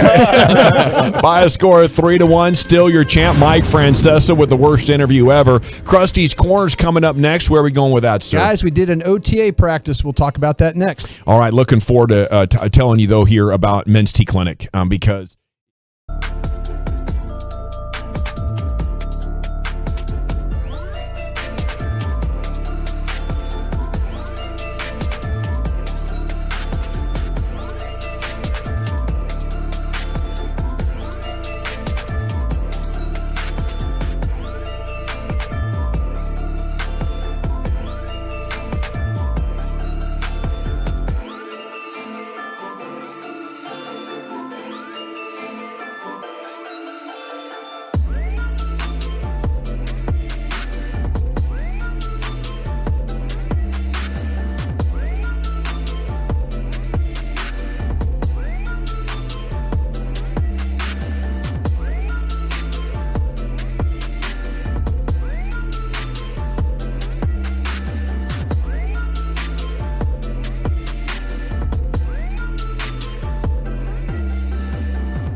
traffic control or barricade rentals, Buyers Barricade is a full-service provider, taking care of your project or a special event, no matter the size from start to finish.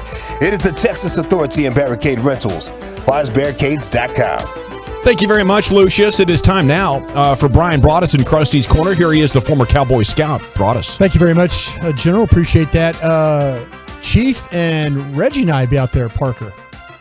The brewery, right? Yeah, looking forward to hanging out with our friends. Yeah. Parker County's going to be an outstanding time Saturday afternoon. Broaddus said he's my DD. Yeah, So a lot of great people out there, a lot of great friends. Super excited about being out on the road again, running into people and stuff like that. It's going to be beautiful. It will be fun. Okay, Chief and I and Zach were able to make it to I called it mini camp practice. It's actually an OTA. Is it? No, it's a mini camp practice. I said OTA, but it's actually the mini camp. Yeah, this practice. is mandatory stuff. Yeah, baby. it's mandatory stuff. This is for the big dogs. You figure you would figure I'd figure it out by the time, but I just haven't. I mean, you had the off week.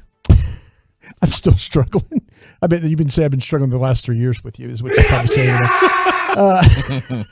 Again, not true. You're just your imagination when it comes to coworkers. Hey, speaking of all coworkers hate Brian and think he's the worst employee ever in his own mind. When really it's only about half of them. Only half of them. But you know what's funny? Speaking of imaginary, Chief, you notice that we kicked the field goal without a goalpost today? Man, that was one of the best observations of the whole practice today. They do this whole big thing. And a 2-minute drill. It's a 2-minute drill, end of game. Okay, we're hurrying up. All right, now we got to kick the game-winning field goal. Here we go. And clock's running out. They're kicking it on the side of the field that doesn't have any uprights. They're just kicking phantom field goals, I believe is what you coined it, Broaddus. And that's what they were doing. They were practicing phantom field goals today in end of game situations. Game's on the line. Let's kick it into the wall of nothing. Yeah, we had build your confidence. It was, hey, you made it. What was funny? Funny, Lucius, was that the NFL had their officials here today. Bill Vinovich and his crew were here today working, and so there were 2 referees stationed supposedly under field goals that weren't there.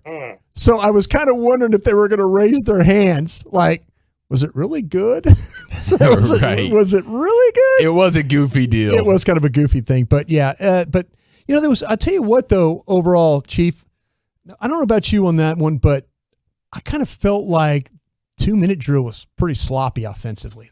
Yeah, well, and even defensively, how many penalties did you see? There was they had trouble lining up a couple of different times. 2 or 3.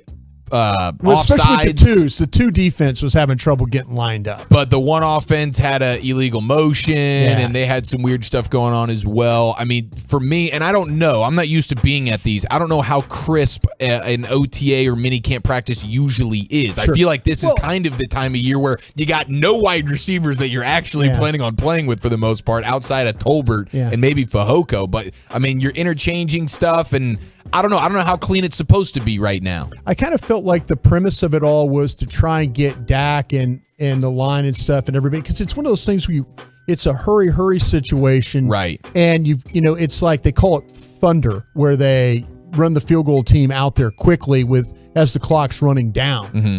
And there were a couple of times where they got going and ball tackled in bounds, and now the clock's running and they didn't get the kicks off. Right, they run out of time.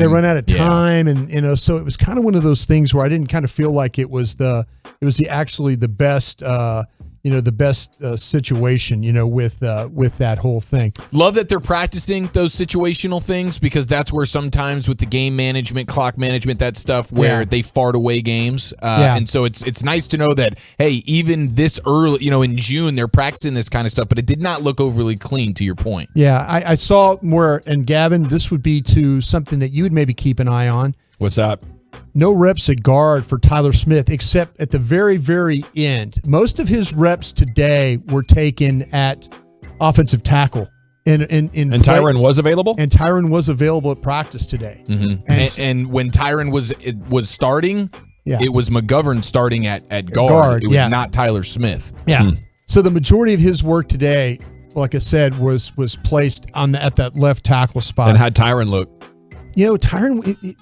Tyron didn't look bad. I mean, but looks good. But it's, the thing about it is, I know I talked about it earlier that Sam Williams got hurt like a hand or a finger or something like that. It was right when we left. Yeah, just got a report back from that he's okay. That's not that maybe that you're worried about maybe, did he break a finger, break a wrist, break a hand, something like that. But the report from camp was that everything appears to be okay. And that play was actually against Tyler Smith at left tackle, and Sam Williams did beat him there. Now, Tyler Smith, for the most part, looks good on majority of the reps that I see him take. Sam Williams was a beast today, though. Yeah, he murdered Waletzko a bunch of times. Yeah, and that's the thing that I was worried about that a little bit because Waletzko's had some good practices.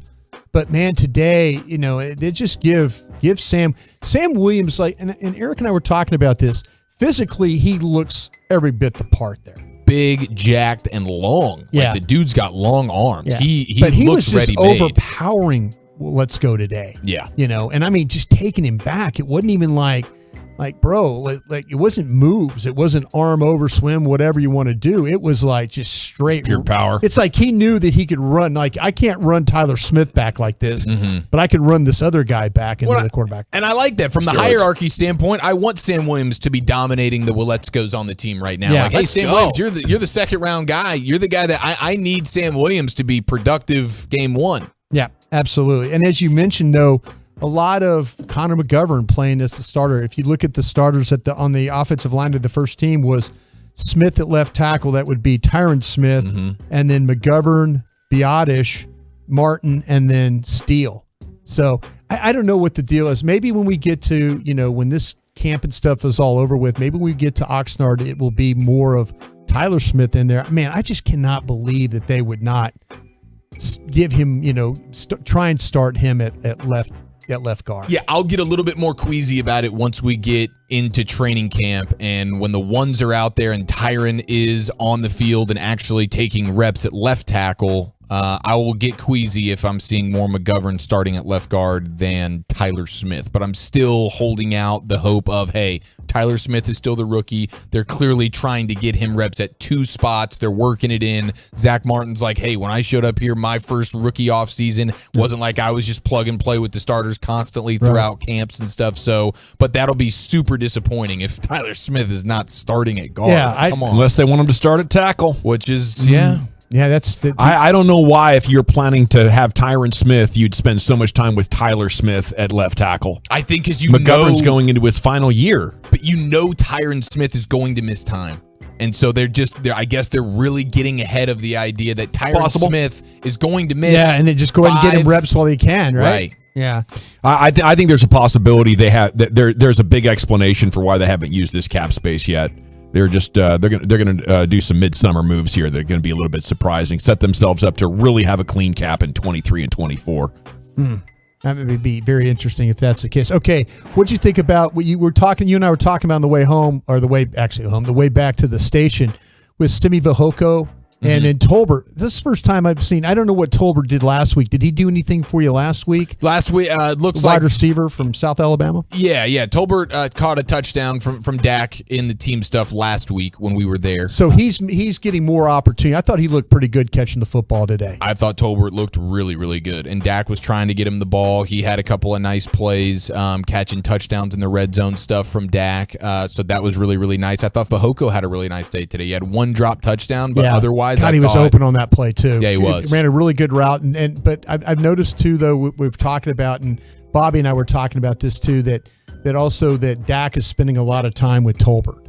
Like between plays when they're on the side, they're kind of talking about some things, maybe trying to get him a little bit more up to speed. Yeah. in what's going on. Dak knows they're gonna have to depend on this dude. Yeah. From right out of the gates. Absolutely, though, and I'll tell you what, it was really, really interesting. I thought the secondary had a pretty good day today, too. I was talking about Anthony Brown, I thought did a pretty good job today, and Diggs as well. Had a good day. Yeah, he had a pick in the red zone drills on Dak. Yeah. Pollard falls down, Diggs interception. Yeah, there you go. So, some of the observations from minicamp today there, folks. Thank you, sir. There he is. Brian Broaddus, former Cowboy Scout, with you every afternoon, 240 Krusty's Corner. We're back with the 3 o'clock segment as the show continues, going all the way till 6:30 this afternoon. You have Jonah Heim, the Rangers catcher, coming up at 3:20. Chiafalo's going to take you around the rim, look at some association headlines coming up next. Where we headed, Chief? Yes, sir. Warriors get it done. We have a fake Klay Thompson situation. We have a big asking price for this big man, and Stephen A. said the thing next right here on The Fan. Stick around.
You're rolling with the G-Bag Nation right here on 105.3 The Fan. It is hour number 2 of the G-Bag Nation here on 105.3 The Fan. There's so much interesting basketball news. We're about to go around the rim with Eric Chiafalo, General at your service at ease. There's Brian Broaddus, Lucius Alexander, Chiafalo. Carter Freeman's coordinating your video. And here he is, the chief himself, Eric Chiafalo. Yes, sir. Thank you, Mr. Gavin Dawson. The G-Bag Nation, 3 o'clock, a little afternoon delight style. Let's cut the lights out. Let's put the kids to bed for that afternoon nap. Ladies and gentlemen, it is time to go all the way around the rim. Let it rain! Rain dance! I gotta join here, man. I've been saving for a special occasion. All right, we'll get to fake Klay Thompson here in just a moment. This story is pretty incredible, but the Warriors do get the victory last night, and now they have the advantage. They are up 3-2 after all. Steph Curry goes from the legacy game, putting the team on his back, to not being able to make a single three-point shot. It's like 230-plus consecutive games for Steph making a three-point shot. He cannot do that last night, and it still doesn't even matter. I imagine there's a bettor somewhere who had his own streak snapped as well, because he's been monitoring this Steph like, oh, no-brainer every night, guaranteed. I got 10, 15, 20. Steph's making a three-point shot. It is death taxes, and Steph's making a three-point shot. And his own streak last night probably came to an end. But kudos to Steve Kerr, the Warriors. They get the job done without having Steph Curry. Why? Well, how about this Andrew Wiggins, man? We talked about him. Keys to the game. Andrew Wiggins. Is he the defensive stopper? Well, we know he is. We know the type of challenges that he brings to the table defensively. But last night, it was the offense. 26 points. He's okay. So players with 25 points, 12 boards, no turnovers in a finals game. He joins Kawhi Leonard, Kevin Garnett, Shaquille O'Neal. Only guys to do that. And that's pretty impressive. This dude is he's making a good case for himself to continue to get paid. I don't think he's the type of player. He's still like your third best player on a team, right? I mean, he's or even like, and for the Warriors, he's maybe their fourth at times. So he's a perfect fit for them. Oh, it's incredible. It's just like, hey, here's this super athletic freak guy who can be locked down defensively, and on any given night can give you a little something offensively, but you rarely need it from him. Last night, you needed it from him, and he gave it to you, man. And Boston, their role players didn't show up. It was the game of the role players, and no one shows up for Boston.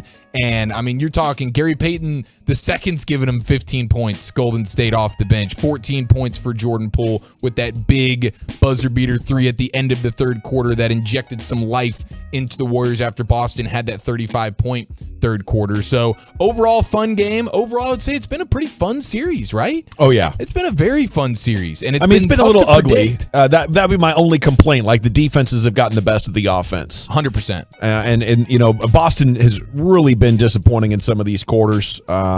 I think Jason Tatum's going to look back on this series as a massive missed opportunity, and I think I would use it to fuel me for the greatest offseason I've ever had. That's what he's heading for. Like, they kept talking last night about how when he goes left, the efficiency plummets and the turnovers skyrocket. You know, his idol's Kobe Bryant.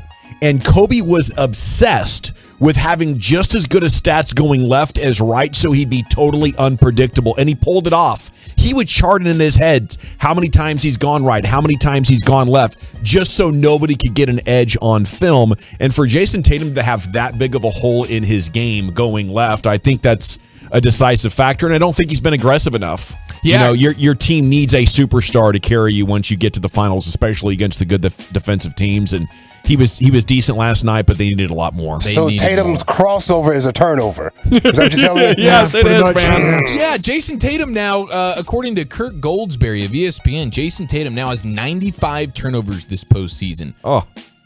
Which passes 2018 LeBron, believe it or not, for most in a single postseason. Now, LeBron was doing all of the heavy lifting for his Cavaliers at that point.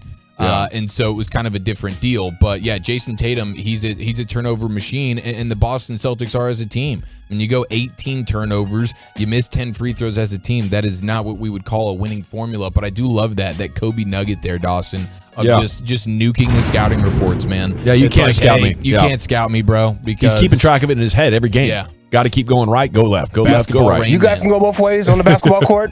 Can you? Seriously? Yeah. Left and right? Yeah. I bet you could, Dawson. I believe you. Oh, I bet Dawson You? could. Yeah. No. You can send me I can left. go right. I'll be over. I can't go left. I can't go left, man. I can kill a set shot, too. Oh, my God. Set me a pick, bro. I'll wear you out. I chest passed all day. Maybe a good chest pass. There you go. Brought us with the chest Yeah, pass. I could Bob Cousy. Lumbering across the court has brought us. I could give you a little bounce pass, get you to the rim, maybe even a little chest pass. Yeah. Yeah, I was a kid watching my brother, who was 2 years older, at all of his practices, basketball, soccer, and baseball, so I could do all of the things. And I would listen to the coach and then just practice it on the sideline. So he wanted everybody to dribble with both hands. Yeah. So for 2 years before I could do Y basketball, I was dribbling with both hands. See, that's the secret sauce right there, man. Yeah. That's beautiful. The younger kids get an Yes. edge because the parents are learning what it takes to be a youth player, and they're watching the older kids, and then they get quite a head start. Oh, yeah. First two kids are experimental. That third, fourth one, baby, we got ourselves a ringer. We've Dialed been in in. the lab. We've been in the lab. Yep. How about this stat of the day? And I got a really good baseball stat of the day. I need to bust that on you at some point today, boys. But Steph Curry and Klay Thompson have now combined for 1,000 3-pointers in the playoffs. Mm-hmm. That's more than 9 active franchises. Oh, my goodness. So the 3-point postseason shooting for Klay Thompson and Steph Curry, just the two of them together, is better than basically a third of NBA franchises across the entire league. These guys are just insane. Okay, so we have the fake Klay Thompson, which is difficult to say. I would keep wanting to say Flay Thompson. Real quick, though, who had Gary Payton going off last night a little bit? Not me. I mean, that's amazing that, the way he's come back. That guy just all he does is they talk about him. You listen to him, how hard he plays on both ends of the court. All the things he's had to overcome to even get to this point. Yeah. I had his dad going off at the concessions. That's a little different. Oh, did it really? Yeah. He lit it up. We were talking about that earlier, weren't we? Two chili dog night, I think. Hey, when Waltuck's not here, man, it's no holds barred. The fat shaming is through the roof. You gonna eat that? Yeah. Gary Payton was good last night for them. Well, the Gary Payton Sr., he dropped that, hey, you going to eat that line. I have the over-under set at 3.5 times. I'm taking the over. Speaking of a little bit bloated, okay, we have a fake Klay Thompson situation.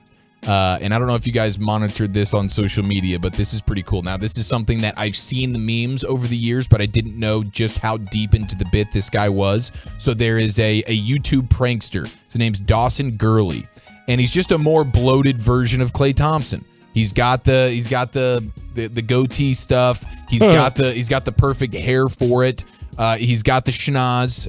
Now he's just a little bit more bloated, but he pulls it off. And so he's got like 5 layers of security around him. Yeah, that's his belly. That's right. That's right. He's hanging out with Gary Payton Sr. a little bit, and so he goes full on Golden State Klay Thompson uniform and shows up to Golden State games. And it's just this funny little meme thing that has been going on for Golden State and this YouTube prankster Dawson Gurley for the last few years during their playoff runs.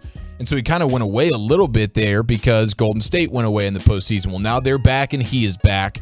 And last night he made an appearance, fake Klay Thompson. Well, this dude, and he's super, super popular on YouTube and stuff like that. And so he ends up tweeting out right before the game starts yesterday.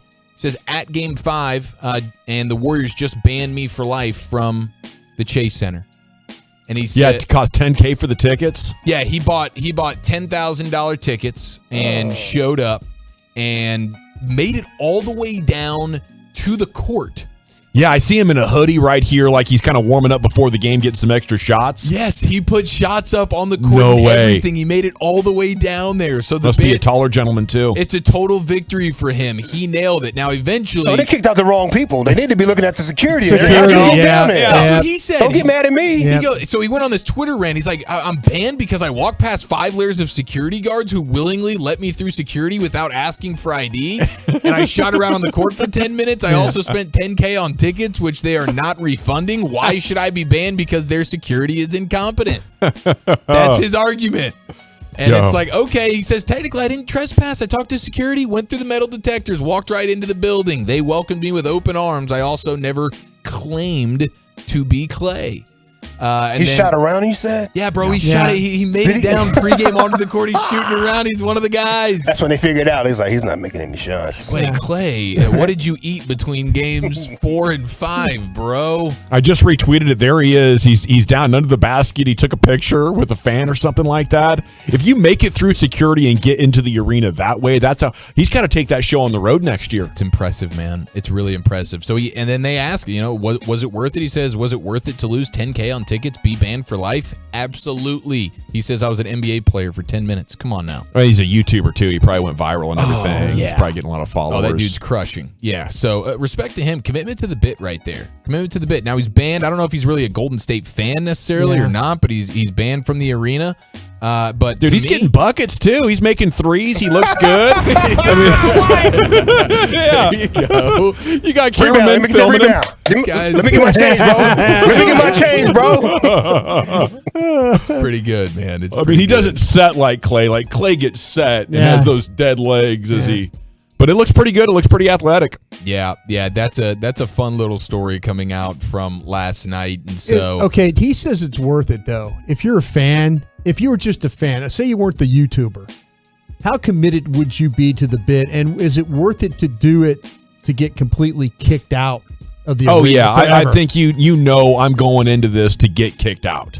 Yeah, so you're going to get caught. Eventually, I'm going to get caught. Yeah, you're going to get caught. For the cloud, but I'm going to go viral. Yeah. For the cloud and being on YouTube and what that's going to do for you, I think. No. If you're not if you're not YouTube, if you're just a guy and you come up with the scheme, you look like somebody, and you get then I'm not spending the $10,000 to get tickets. I'm just going to go sneak in.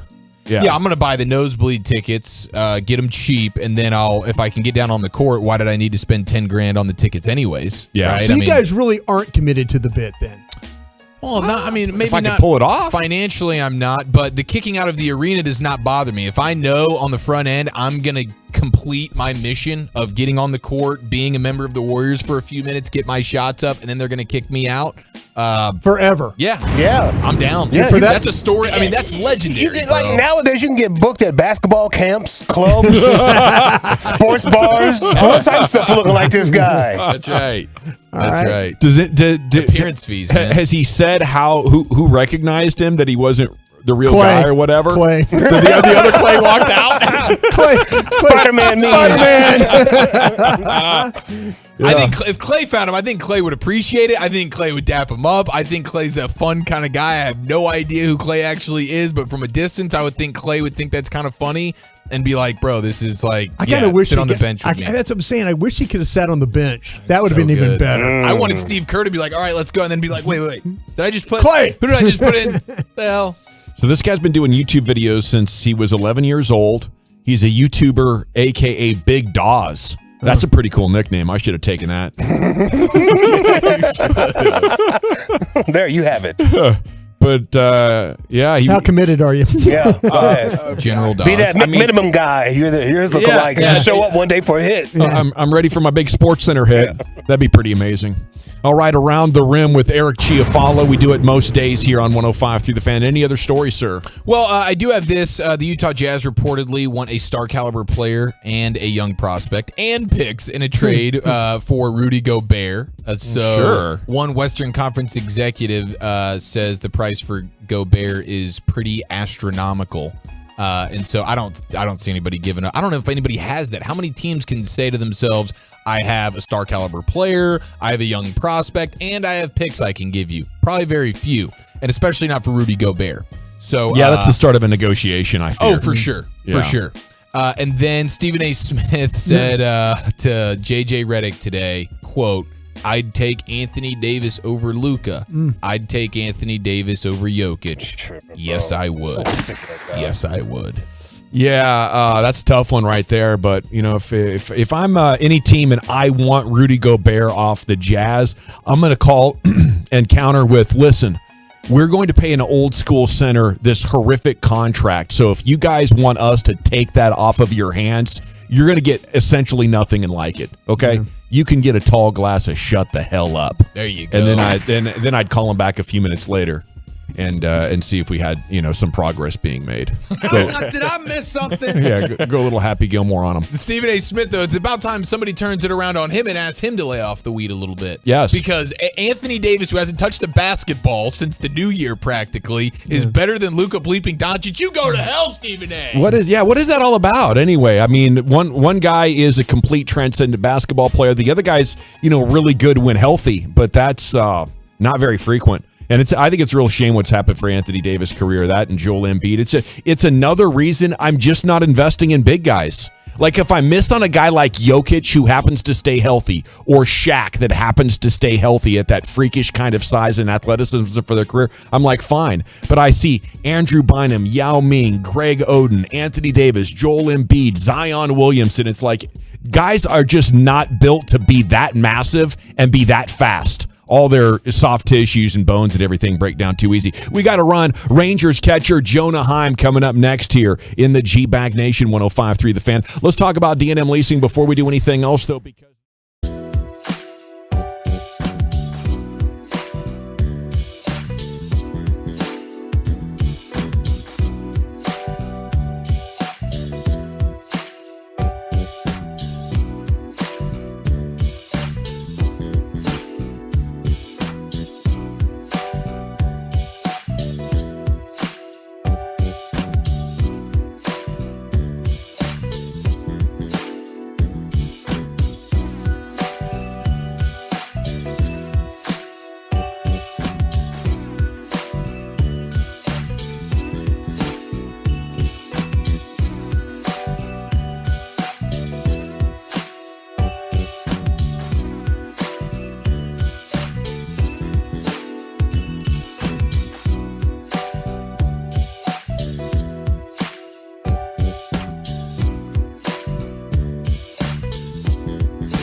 Rangers Player Show.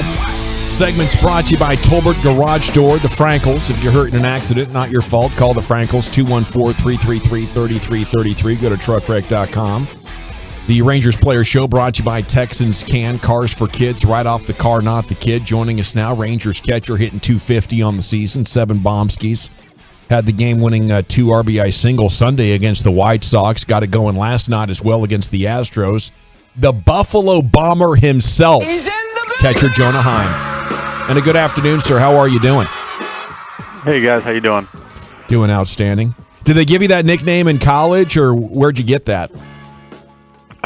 Honestly, I think I just got it this year. It's the first time I've ever heard it. So okay. Is that the first time you've heard it from me?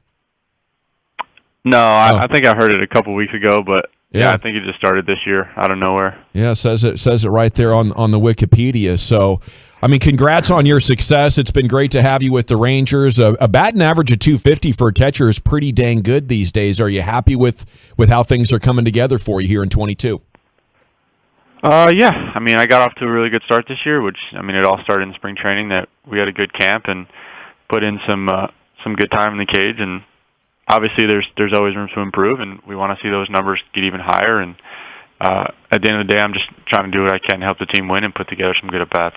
Have you thought at all, Jonah, about the idea that, hey, I mean, you could be an all-star? I mean, you start looking at this Rangers roster, you really could be an all-star player on this team. You're playing outstanding, and I just wonder how much thought you've given to that idea. Yeah, I mean, it comes across everybody's mind here and there, but I think I just have to put that in the back of my mind and not really think about it too much, because we still got a lot of games to be played, and we got some good opportunities coming up here to make up some ground in the standings. So for me, it's really just going out there locked in, playing every day, and doing everything I can to help this team win. Jonah, we all understand, well, the way the weather is outside right now, damn near 100 degrees every day, but you're playing inside. Do you ever look ahead of games when you have to catch of maybe out of town games or stuff and think about, oh, that's a tough city to catch in. Oh, that's another tough city to catch in. Or is it something that's just so second nature because, we don't even think about you guys putting on all that equipment, get behind the plate and stuff like that. Do you give that a lot of thought of how having to do that? No, not really. I mean, we go to some pretty good cities out here in the West. Like when we go to California and Seattle and Oakland, I mean, those cities are nice weather-wise. So, and we got a great facility here with the dome that makes it so much easier on us and our bodies too. So, we got a great training staff too that looks out for us and makes sure we're hydrated and staying up and on top of our bodies. So, that's not really too much of a thought. So, but you're saying, but the trainers and stuff, I mean, they're always mindful of that stuff, right? I mean, you can go to them any time and say, hey, I'm feeling a little bit this. I mean, I know because I did stuff in the NFL as a scout, and the IVs and stuff like that. Baseball players, we do IVs and stuff like that after games, things like that? No, it's more just like hydration drinks and gotcha. And making sure we just take care of our bodies, stretching and getting the treatment we need. What was it like out there in West Texas when you were playing for the Midland Rockhounds? Tell us about that. Oh, now we're going back. Great. I mean, great little city, Midland. I mean, I can't say I don't got anything bad to say about Midland. They were always so good to me. And the bad thing I got to say is the weather. I mean, it was probably 100 degrees every day, and the travel in the Texas League isn't the best, but the city and the people in Midland were awesome. I imagine there's a bunch of young oil guys with really expensive trucks and buying drinks for everybody at the bar because they just hit big on an oil rig or something. Is that imagining, or is that accurate in any way, Jonah? Honestly, I can't really speak to that because I was never really a big guy to go out to the bar. So okay. What is your thing? It's Jonah Heim, Rangers catcher, here with you on 105 through the Fan. You want to go fishing? Do you want to go hunting? Are you a video game guy? What do you do to recreate a little bit? Yeah. And hunting a little bit, video games, and probably my favorite thing to do is just me and my wife go see a movie at a movie theater somewhere, probably. Okay. All right. Did you see the Top Gun movie? Are you able to really get away and see too many movies when it's in season? Yeah, we have like usually either an off day or we'll have like a day game that we can go afterwards. And I was fortunate enough to see the new Top Gun, and I absolutely loved it. Okay, 2 thumbs up on the Top Gun. Are we doing the Jurassic Park? Yes, that is also on the books. Okay. Okay, I've heard great things about the Top Gun, less than great things about the Jurassic, but I'll wait for your movie review. Jonah Heim with us here in the G-Bag Nation. Now, I know you're the Buffalo Bomber and you're a Buffalo Bill, right? You're all about Josh Allen and the Bills right now? Oh, yeah. Big Bills fan. Okay, so are we? What's the deal with the Bills' confidence meter? Do you feel like? Because I mean, you guys have had. It's been tough. I mean, Jonah, let's be honest. You go 4 Super Bowls. You come away empty-handed. Is this finally the Bills' year? I hope so. I mean, it's kind of hard to predict the future, but I mean, after last year, they had a tremendous year and they added some good pieces this year. So, as a Bills fan, I'm really excited to see how they come out and perform this year. And I would love to say that you got Super Bowl champs this year, but we'll just have to wait and see how it plays out. As a Mafia member, though, have you busted the table? Have we? I mean, it's got to be part of it's not probably in your contract, right? I don't think that JD or CY, those guys want you like jumping off a truck to bust down a table, right?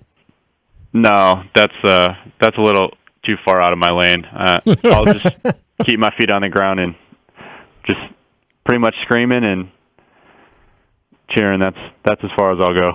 Now, how would you feel if you showed up in Arlington for a baseball game here on an evening coming up here, and you looked out into the parking lot and there were fans tailgating and participating in that kind of behavior? I mean, I just want people to stay safe, you know? Yeah.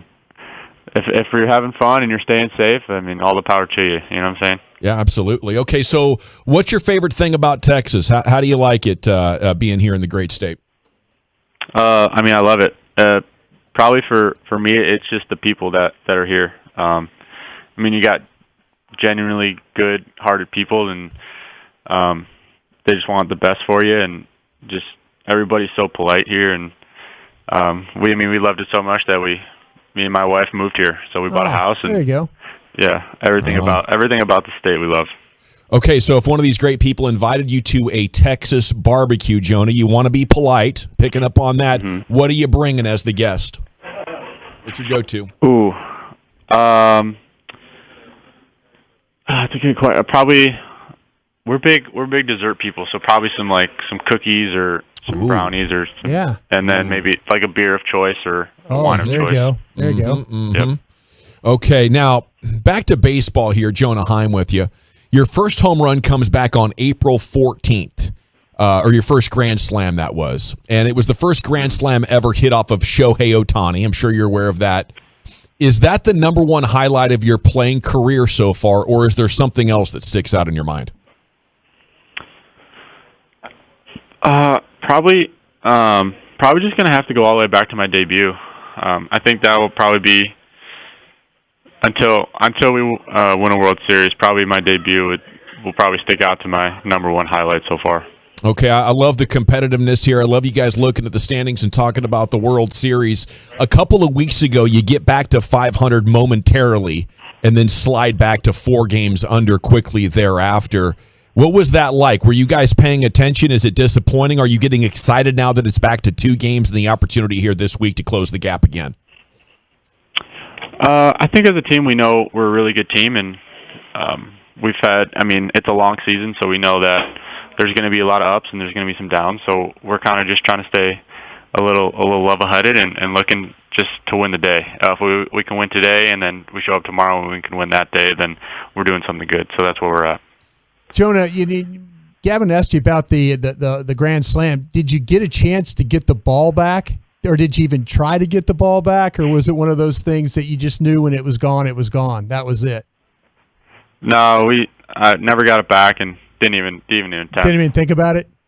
No, just too locked in. In the moment, it was just kind of like got some runs for the team and looking to win that game. So not really worried about the ball. Just happy that I was able to help the team that day. So, Jonah, the Angels have fired their manager, Joe Madden, and he came in on his final day ready to rally the troops with a mohawk. He was going to surprise the team. They're down in the dumps. They're kind of riding a slump here. And so Joe Madden, the manager, he's like, all right, I got to pull out something in my bag of tricks. Let's fire these guys up. I'm 150 years old. I'm going to put a mohawk on my head and get the team rallied up. How would you react if something like that happened to you? And is there anything you can think of that a manager has done in your playing days that's just like, wow, he's pulling out all the stops here? This analogy is getting a little bit wild. I mean, it depends on the attitude of the manager, I think, and his personality. If you gotta, I've never really met Joe Madden, and I don't know how his personality is, but I'm guessing that a lot of guys in that clubhouse probably would have. I think when managers do that, it's kind of just to like give everybody like a deep breath and not think about baseball and kind of just get something else on their mind for the day, and then they just go out and play. So I don't got any crazy stories like that in my playing career, unfortunately, but also fortunately that we haven't been on teams that have been in a slide like that. So yeah, no crazy stories for me. Bring to that. So would you be willing to go with a mohawk yourself to bust a slump for the team? I don't know if my wife would appreciate me cutting off my hair like that. I think it'd look pretty killer. Okay, final question. Any hard feelings with the Cowboys sending that Bills franchise into a 2.5-decade swoon after what happened in the 90s? No hard feelings. I mean, both teams are trying to win a Super Bowl, and sometimes you lose, you know what I'm saying? So, huge Bills fan, but also, both teams are trying to play for the same goal, so we could easily be talking about the other way around, too. Sure you could, yeah. Well, yes, that's a fact. Congrats on your success. Give them hell. We'll be pulling for you, Jonah. Thank you so much. Yep, thank you, guys. There he goes, Rangers catcher Jonah Heim. He's hitting 250. He might be an all-star, Brian. He might be, and for appearing on today's show, Jonah will receive a $100 gift certificate from Pluckers with 7 DFW locations. This also means with his interview today that he's going to go 3 for 5. That's right, yeah. We are the magic for getting guys going. Should have told him that at the beginning. Yeah. Should have. But yeah, there's quite a track record. Now, sometimes guys have come on a couple of different times. They've already been hot. Right. I don't know if it works in that situation, but if you've been having a pretty good time, it's about to get great. And if you're struggling, you're definitely about to break out. Okay, the truckwreck.com fan text was breaking out during that interview. 9-0, I love watching this guy play, but he's a terrible interview with a blah personality. Wow, that's strong, Rangers fan. I don't know, man. I'd like to go to theaters with my wife. Play video games, maybe. I like the Milk Duds. Yeah. Mohawks. It's a lot. One day. 817. Interviewing this guy's like pulling teeth. Wow. He's just glad he could help the team, man. You know, it ain't easy dealing with us. I don't blame him. 972. I do. I know. I should have done a better job at interviewing him. 972. My favorite player, Jonah Heim. Boring and all that business with the movie night. What if we talked over him the whole time?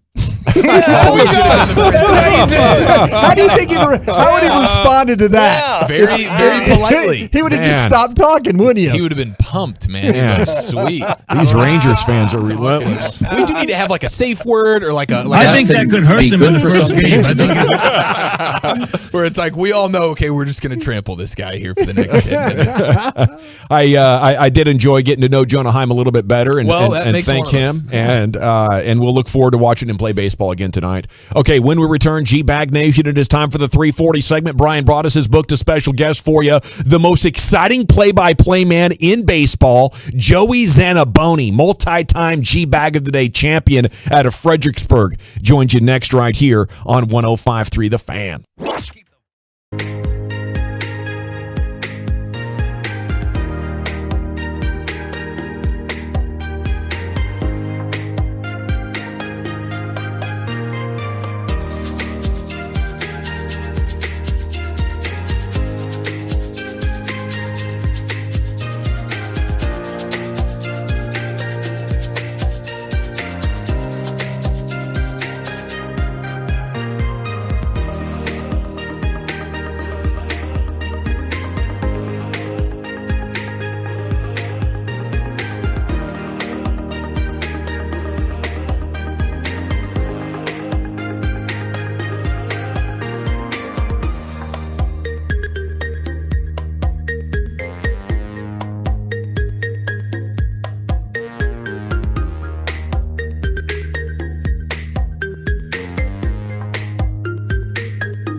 Traffic Control of Barricade Rentals. Buyers Barricade is a full-service provider, taking care of your project or special event, no matter the size, from start to finish.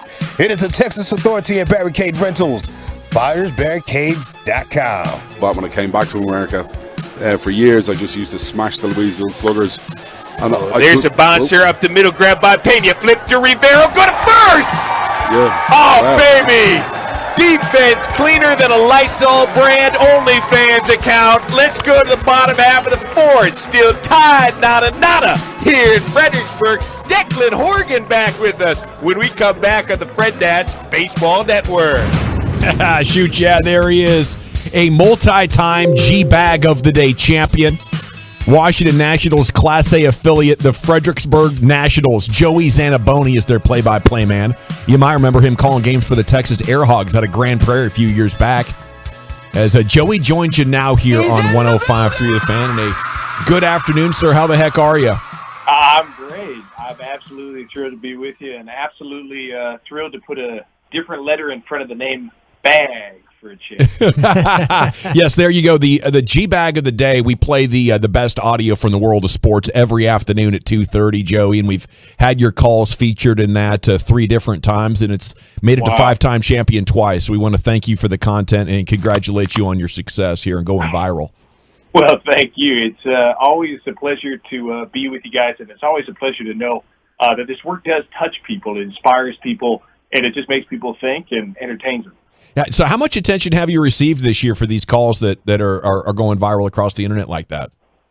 It's been really cool being on Barstool and CBS This Morning, Bleacher Report, SportsCenter, MLB Network. But I've told this team at the start of the year, I do it for this team. I do it for this group here in Fredericksburg. I'm always going to put my heart and soul on the line for the fans or for the people who are out there on the field, really putting it all out there themselves. And that's really what I'm most proud of. I came into this season saying I don't care if I never get another view on social media. I'm not worried about growing followers. I'm not worried about getting a better job or getting a bigger check. I'm out here for these guys and just for the experience that I enjoy every day. It's Joey Zanaboni with you. So you don't do this the whole game, right? This is for the big moments? Well, everybody's definition of big is relative. I've learned one thing from dating apps, right? I love it. 5'11". I put 5'11" on every dating app I have ever had. Nobody's believed me. I'm not really 5'11". There is no such thing as 5'11", and I've had to learn that lesson the hard way a time or two. I would say about 90% of it is pretty much what you'd hear on a standard minor league baseball broadcast. I put a lot of thought into describing each play and to try to make that engaging. And then when the moment is right, I just descend into that glorious madness that I have to get to. I just feel like that's something about it. For some reason, my soul just goes that way. So do you have a big catalog of calls you can go to I know you're like a poet and you're big into like the English language and stuff. Can you come up with these off the top of your head, or how's that whole creative process go? I would say that I spend a lot of time thinking about them, but the best ones always come in the moment. I try to put together ideas. I try to read widely outside the world of sports, and I think that's kind of the key behind the silly similes and the wacky metaphors, is really having two unlike ideas come together. And I just feel like I kind of feed my brain on just a variety of subjects, whether it's politics, whether it's world affairs, fiction, traditional poetry, things like that. And for some reason, I'm still trying to figure it out myself. It just kind of gets put together in my brain. When did you know, Joey, that this was going to be stylistically what you wanted to bring to the table in the broadcast booth? Because there is sort of a sanctity and something where it can be a little bit starched in the broadcast booth over the years in sports. You come in, you bring a different perspective, a different style. At what point did you know, I'm just going all in on this thing?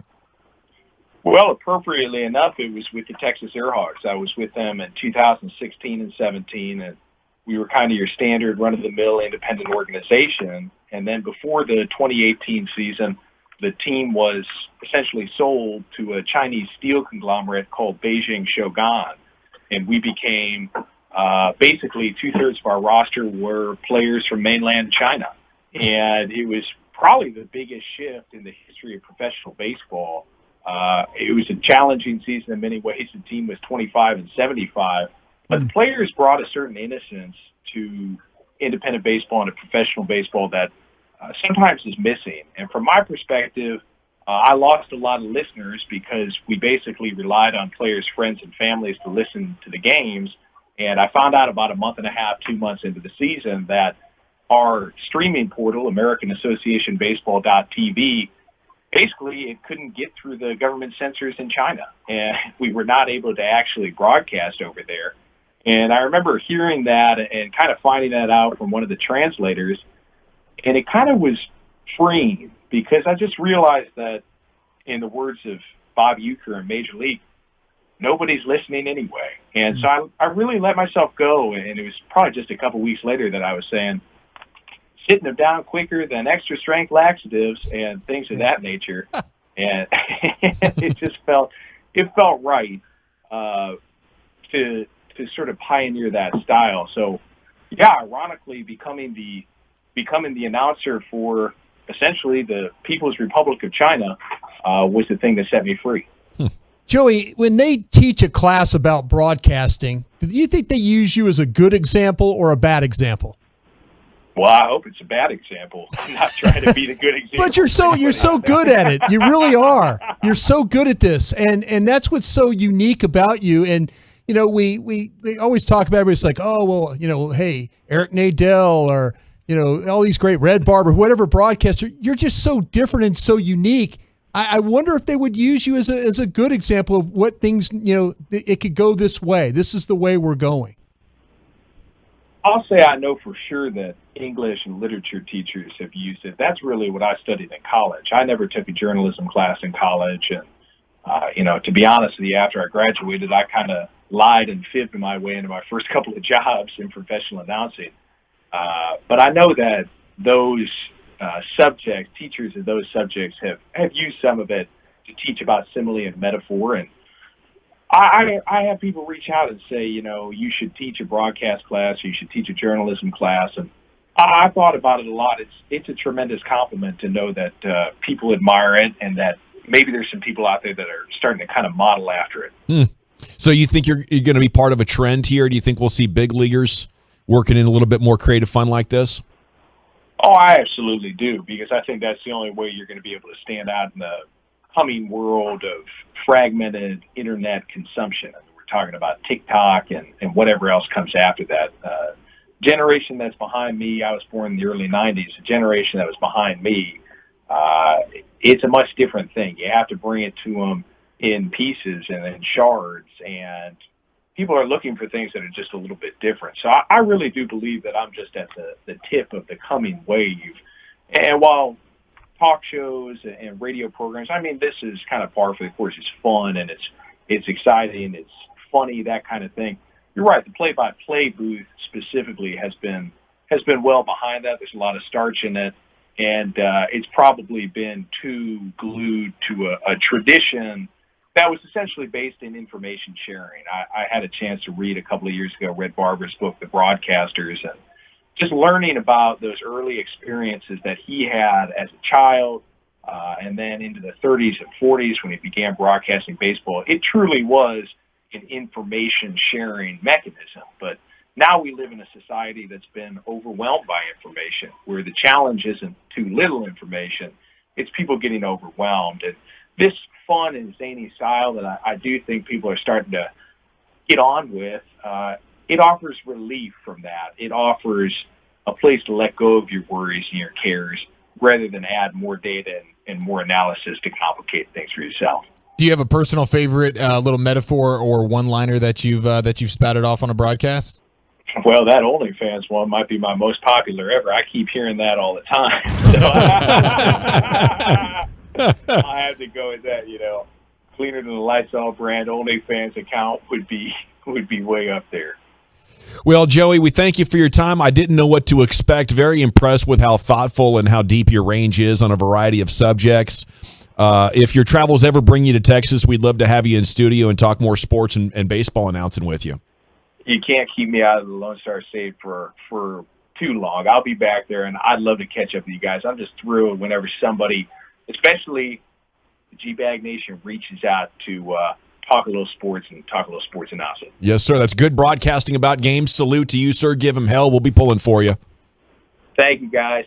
There he is, our multi-time G-Bag of the Day champion, a 2022 G-Bag of the Year candidate, Joey Zamboni, the play-by-play voice. He called that the Fred Nats, the Fredericksburg Nationals. The Nats. He's coined him the Fred Nats there. Pretty hip and happening guy. I like his Twitter bio says play-by-play voice your grandma loves. Yeah. He's a GILF guy. He is. Respect that. Different kind of character. All righty. When we come back here in the G-Bag Nation, it's on now to the 4 o'clock hour. And what do we have cooked up for you? The most encouraging thing we've heard about the Cowboys offense all season. It's time for some Cowboys Twitter coming up next here in the G-Bag Nation. Let's talk about my friends at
G-Bag Nation. Let's do this. Right here on 105.3 The Fan. Okay, it is hour number 3 of the G-Bag Nation here on 105.3 The Fan. Hope you're having an outstanding day. It's time for the best Cowboys thing we have seen. The best development of the offseason. Mike McCarthy talking offense. Here we go. We'll get you the quote in 2 seconds. General at your service. Here's Brian Broaddus, Lucius Alexander, Eric Chiafalo. Carter Freeman is coordinating your video, and along with you, we are the G-Bag Nation here on 105.3 The Fan. Truckwreck.com fan text is open at 877-881-1053. If you would like to participate in the conversation, we'd love to have you. Just, if you can, leave your name and city you're texting from. We'll make you famous. Seriously, Tolos are getting famous based on not only the Truckwreck.com fan text, but what you're drinking, what you're thinking. When we have our remotes and Kenny from Quinlan shows up, the guy's a freaking legend. He is a legend. Okay? Yeah, he is. So you gotta let us know who you are and what you're up to. Dan St. Louis shows up. That guy's not ever pay for a meal in DFW again. Yeah. With the brand that he built during What You Drinking and What You Thinking over a 2-year period. Okay. Best off-season development. Mike on Dak. He was asked about running more in 2022 than last year. I think like anything, this is year 3 of the offense and the opportunity to move more potentially than he did in the past as far as what he's being asked to do. Remember last year around this time, Jerry Jones was talking about running less. Oh, he's getting older. We need to run less. Mike says, I think he's clearly the thing that jumps out to me is his movement ability in the scramble drills and scramble situations. The way he activates scramble drills, he's gotten more reps at it. It's more natural to him. So he looks really good. You guys were both at minicamp today. You've been covering the OTAs. What are you observing here, Brian? Yeah, no, the scramble drill. Did you see the interception he threw in the scramble drill? It's old Diggsy? Yeah, it was funny because there was a bunch of reporters kind of sitting and I was talking about the other quarterbacks. I'm like, they don't get that you have to get rid of the ball quickly, especially running to your left. You don't have time. You just can't keep drifting and drifting and drifting. And I said, watch Dak. And what did Dak do? He drifted. He threw an interception. Yeah, you don't want to drift. And I was going, and Hellman looked at me and goes, oh, way to go. And I'm like, no, jinxed him. I'm like, seriously. The scout jinx. But no, that's, the mobility. That's something big that Dak has always, I think that's one of his strengths. Yeah. When you watch him play, that ability to go to his left and then get his shoulders around and then get his hips open to fire the ball. But like I said, it was one of those things where, I was surprised that he allowed to make a mistake like that. But the movement stuff, especially to his left, I think has been really, really good for him throughout his career. Well, I'm not necessarily thinking about buying time to throw it. I want to see him run the ball. Yeah, that's what we need. That we did not. He was way too hesitant last year. I mean, the being more fluid, being more athletic, buy yourself a little bit more time. That's going to be a strength of Dak's game. I don't think he can take you where you want to go unless he's getting first downs with his legs like he was pre-injury. You know what? I like what you're saying there because I always felt like that when Dak was kind of feeling the game when he was taking hits, and again, I'm not talking about getting pulled down and and all that stuff from behind, the things that he struggled with the ankle. But when he was able to bump into people, get tackled, he kind of got a better feel for how the game was going. And it juiced him up a little bit to where he was, all right, now this is what I know I have to do. That's what he was doing when he got hurt. Absolutely. He was like, the offense isn't working right. Well, let me just bulldoze some guys because as Jerry said, Jerry said it back in the day, he's daddy. He needs to get back to being daddy if you ask me, Chiafalo. Yeah, I mean, it's an added dimension that he can bring to the table that is very difficult for defenses. Anytime you go up against a quarterback who has the threat of running, it adds another layer of struggling to try and figure out how to stop a guy. It's like, and he can just go ahead and take off and run on you. And how many easy yards can you just go get? How many times can you just tuck it and go run for 6, go run for 10, pick up an easy first down? And then in the red zone, that to me, that's the big place where you can really find advantages in the red zone, rushing with your quarterback, where you have 10 guys being able to block for you, and he's able, like Dak in his career, being a red zone rusher has been hugely successful. He did it a couple of times last year to kind of prove that he was healthy. Remember when he came back from the cavity and that big play at the goal line to score? I forget who. The Falcons, I think. Was that against the Falcons? Yes, and everything was going right in that game, Brian. I feel like last year was a step down the road that RG3 and Carson Wentz took after they had catastrophic injuries early in their career. And those guys were never the same. Yeah. I think the same applies to Dak. You know, maybe it's not a career that can go until 35, 36 years old. Maybe you need to look at it more like it's going to be shorter and brilliant. And if another injury happens, that's fine. But, you know, if you're going to be an efficient player in this league, we haven't seen. Now, what we did see is Dak get in the Heisman Trophy conversation and take Mississippi State with virtually no other NFL players on the roster to number 1 in the country when he was that, unstoppable force by himself. We saw early in his Cowboys career where, you know, if the team was struggling to convert third downs or convert in the red zone, you say, fine, let's do it. And I don't think 29 years old is too old to keep running. I think he's got at least a 3 or 4 more years of doing that. I just wonder, I'd love to ask Dak the question of how many times last season were you told not to run? We reminded every meeting, don't run, you know, in every game before game, hey, do what you have to do, but don't run. And I wonder if that was something that was, you know, put into his brain, you know, knowing that, hey, we can't afford to lose you, you know? Yeah. And maybe now it's where Dak's like, the heck with that. You know, if I'm gonna have success out here, especially if we're struggling the second half of games and stuff like that, and I have to make a play with my legs, I'm gonna go do it. But I wonder how much he was coached on not running. And maybe coming off that injury, you don't want your guy running. Oh, well, Jerry Jones came out and said it. He didn't want him to run. Yeah. You know, he's, we gotta be mindful of this, you know, all that. And I'm like, man, you're taking one of his great strengths away from him. His ability to be physical in a game. Yeah, but he did look like he was laboring a decent amount last year when he was trying to run. Like, there were times where you'd see him take off, especially after the calf, because remember, it was the calf was Patriots a problem, game. yeah. The calf becomes an issue, and now you've had the catastrophic injury the year prior. Now you're dealing with the calf thing. And there were times where he would be running around scrambling or whatever, and you could just tell, man, it's like some cement feet or something, you know? And so now he looks like, I will say, when we're out there at the practice, he looks a little bit leaner.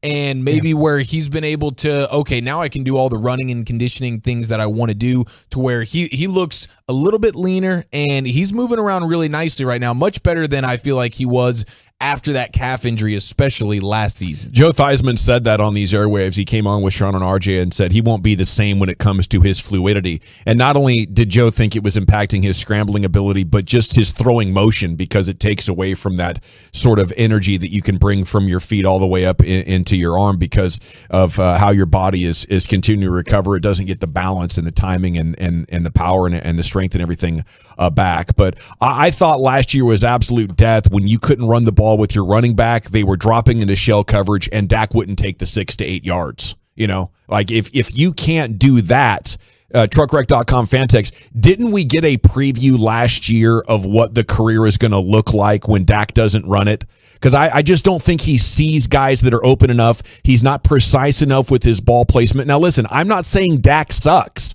I'm saying he's a really good player. You're just pointing out actual facts. Yeah, what happens in for all NFL teams, it's even happened to Aaron Rodgers. It does. Once you give your quarterback so much money, it is making it very, very difficult for you to win the Super Bowl. The Super Bowls are being won by actual Hall of Famers who have done salary cap tricks and young guys who haven't got paid yet. Those are the quarterbacks winning it. Actual Hall of Famers and young guys that haven't got paid yet. So even if you have a player that's like the 9th best quarterback in the entire NFL, if he's getting paid top of the market money, there's got to be some other thing that he can bring to the table to help you win games. And I think it's the running game. And if he can't recapture it, I think it's going to be a big step in the direction of the Cowboys looking to get back into the game of having a young quarterback that hasn't been paid and finding the right one who can play well enough. It's a 20% salary cap advantage.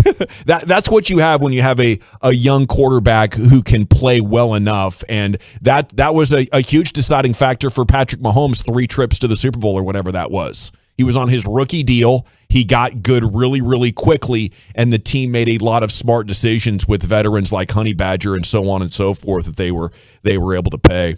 At 877-881-1053, Cowboys will be in the same position with or without Dak. Yeah, it has All these years starting to blend together over the last 25 years.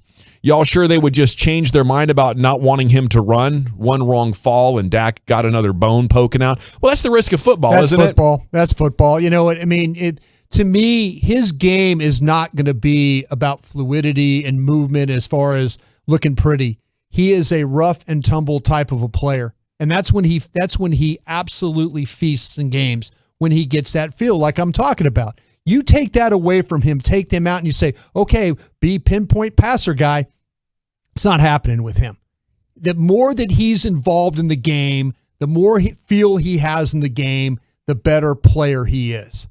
That's what he did. Gavin talked about Mississippi State. Yeah. Had nobody there. What did he do? He's running over people, moving around, making things happen. That's what he can do. Okay, so Stafford's a Hall of Fame quarterback out of the 214. They got very aggressive with how they managed the cap. There will be a massive price to be paid. Like, the Rams can't do that every year. I know you guys like to say the cap's not real. The Rams can do that for a couple of years, and then there is a massive, like, if you slam in an extra $100 million worth of contracts onto this year's salary, it's $20 million that hits the cap for the next 5 years. And they've done that essentially. So eventually they are going to have to sacrifice, but it's just a different strategy for managing the cap. I'll tell you what, though, he has numbers, though, right? He has numbers in a Super Bowl win. He might be a Hall of Fame quarterback. He might be. Yeah. He might be, but I don't know. I don't think he's in the same category as these guys that lead franchises. But that's what I'm saying, though, that if you have the numbers and you have a Super Bowl win, they look at you in a different light. And I think Matthew Stafford he's no longer lumped in with the Dak Prescotts and Eli Mannings and those kind of guys. You know what I'm saying?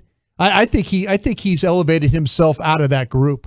Yeah. Well, we'll see if he can hang on. I don't want to give the quarterback too much credit when the front office is basically buying players with a credit card. Yeah, you know, like you stack a roster. Yeah, sure. I mean, he had an interception in the playoff game that should have ended their season. Yeah, but for the most part, though, when he had to make plays, he made plays. But also, I mean, I don't think he was getting paid top of the market quarterback money, right? I know he just signed the extension. Yeah, they redid his deal. He was on that Detroit deal where I don't think it was like he was. It's not like he was $40 million, that kind of deal. No, it was more in the 20s. I think I saw one number that said like around 19.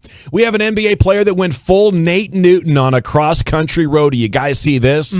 Hornets big man Montrezl Harrell. Now, it wasn't like 75 pounds of cannabis like Nate Newton had back in the day, but it was 3 pounds. Yeah, it occurred May 12th when Montrezl Harrell, the former Clipper and Laker and a Washington Wizard, was pulled over and admitted being in possession of marijuana. 3 pounds of it were found in a vacuum-sealed bag in a backpack in his back seat. Claims the car, a 2020 Honda Pilot, was rented. I don't know where the bag came from. Possessing between 8 ounces and 5 pounds is a Class D felony for first-time offenders in Kentucky. Carries a fine ranging from $1,000 to $10,000 and a punishable with between 1 to 5 years of incarceration. So I guess we'll see. You know, obviously you're going to get lawyered up. We'll see how tough Kentucky is there with their cannabis laws if they want to throw a guy in jail for 1 to 5 years. It's known as a bluegrass state, right? It is, yeah. Yeah, not the green grass state. That's a lot to be driving with, Montrez. It is. I mean, you got to know these days the rules are a little bit laxed, right? Yeah. But you got to know the numbers. Where am I still safe? I can have some, not a ton. You're still in the South. Yeah, right. And when you're talking about pounds, I'm like, that's a pretty good. Pretty good amount right there. Yeah, you got to slow down on the streets if you got that going Yeah, on. You got to obey all traffic signs, be nice, wave at the cops. Sometimes don't do that because they be like, hey, who's that waving at me? Exactly. You're suspicious now. Yeah, it's Montrezl Harrell. Yeah, Wave at me, yeah. That's personal use, though, in my opinion. You're a millionaire. This is the off season. Yeah. You got friends and everything, but you should cop that in a place where it's legal. Yes. You know, so at least you have some bags that have like receipts. I think I'd probably pay for like a guy to drive it where I need to go. Oh, absolutely. Like follow me. That's what your Hebe-Wits are for. Yeah. You take your car. I'm going to pay for all the gas and cash you out or something like that. I'll give you a little half ounce, bro. Yeah. It is the G-Bag Nation here on 105.3 The Fan. Hope you're having an outstanding afternoon. Thanks for making us part of your day. We'll check in with the Wooly Bully, Zach Wolchuk. He's live at the Globe and has his top 10 at 420. Coming up next here in the G-Bag Nation. Can we talk about my friends at Absolute Beauty Solutions? Because it is the summer, it's vacation season, it's pool season. You might be heading out to the beach here before.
Welcome back. It is the G-Bag Nation. It's time now to catch up with Zach Wolchuk. The Wooly Bully is top 10 at 420.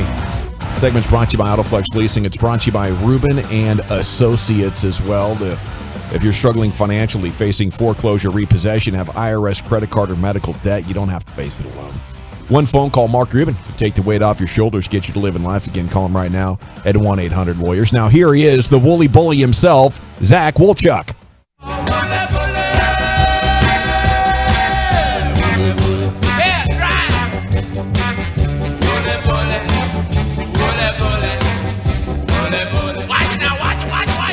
Yeah, baby. How you doing, fellas? How was Jonah Heim earlier?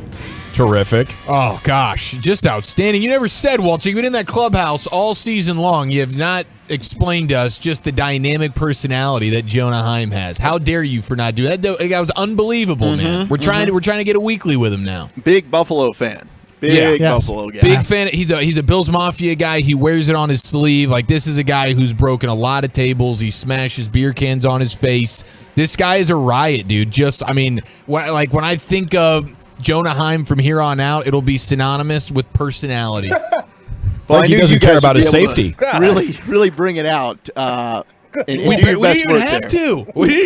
He brought it out himself. The guy's dynamic, man. No, I'm proud of you guys. You did a really, really good job there. I think some of your best work. And Joey, the Zamboni, how was he? Yeah, Zamboni was fantastic, man.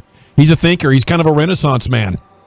He's not a meathead, funny play-by-play guy. He is, like a poet, funny play-by-play guy. Oh, that's my favorite kind of guy, the poets out there. No, this has been fun. I was out there for the Woodward media session. Now the Rangers are taking batting practice. Hopefully they can get back-to-back wins, make it 4 in a row here, and we can beat the Astros. But I do have a fun top 10 for you. Now, I was gandering and pondering, and I was looking over, and some of the texts we got yesterday were like, oh, a food list again.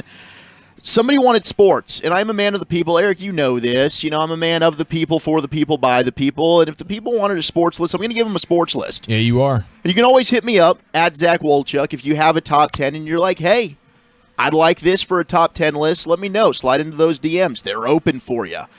So I've got this, and I was saving it for when Broadus got back from Saudi Arabia. Uh-oh. Are you about to bust out the top 10 best personalities on the Rangers? We already know who number 1 is. No, because the list is too deep. I couldn't even just do 10, I'll tell you. I think it would be a top 20, and we don't even have time to do that list. Number 1 would be Jonah Heim, though. Oh, and a huge gap to number 2. Yes, no question about it. I did see Cole Calhoun in the clubhouse, though, and he said to send his regards. But I'm excited because Jonah is about to start raking after he just visited with you guys. So he's definitely going to be hitting a home run tonight. But I've got the top 10 greatest defensive players of all time. Wow. Now, Broadus, we're going to do a guessing game with this between you three. Let's go. If you don't win this, I think you owe everybody brisket sandwiches.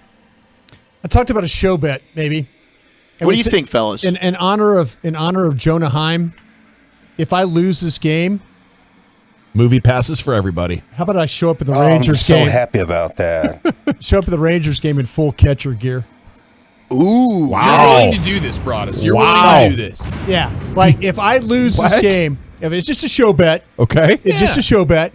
If and somehow, this is baseball trivia or football trivia? No, this is Wooly Bully thinks I'm going to win this thing, so I'll show some confidence today. I mean, look, you were around a lot of these guys. Wow. Lawrence Taylor, number 1?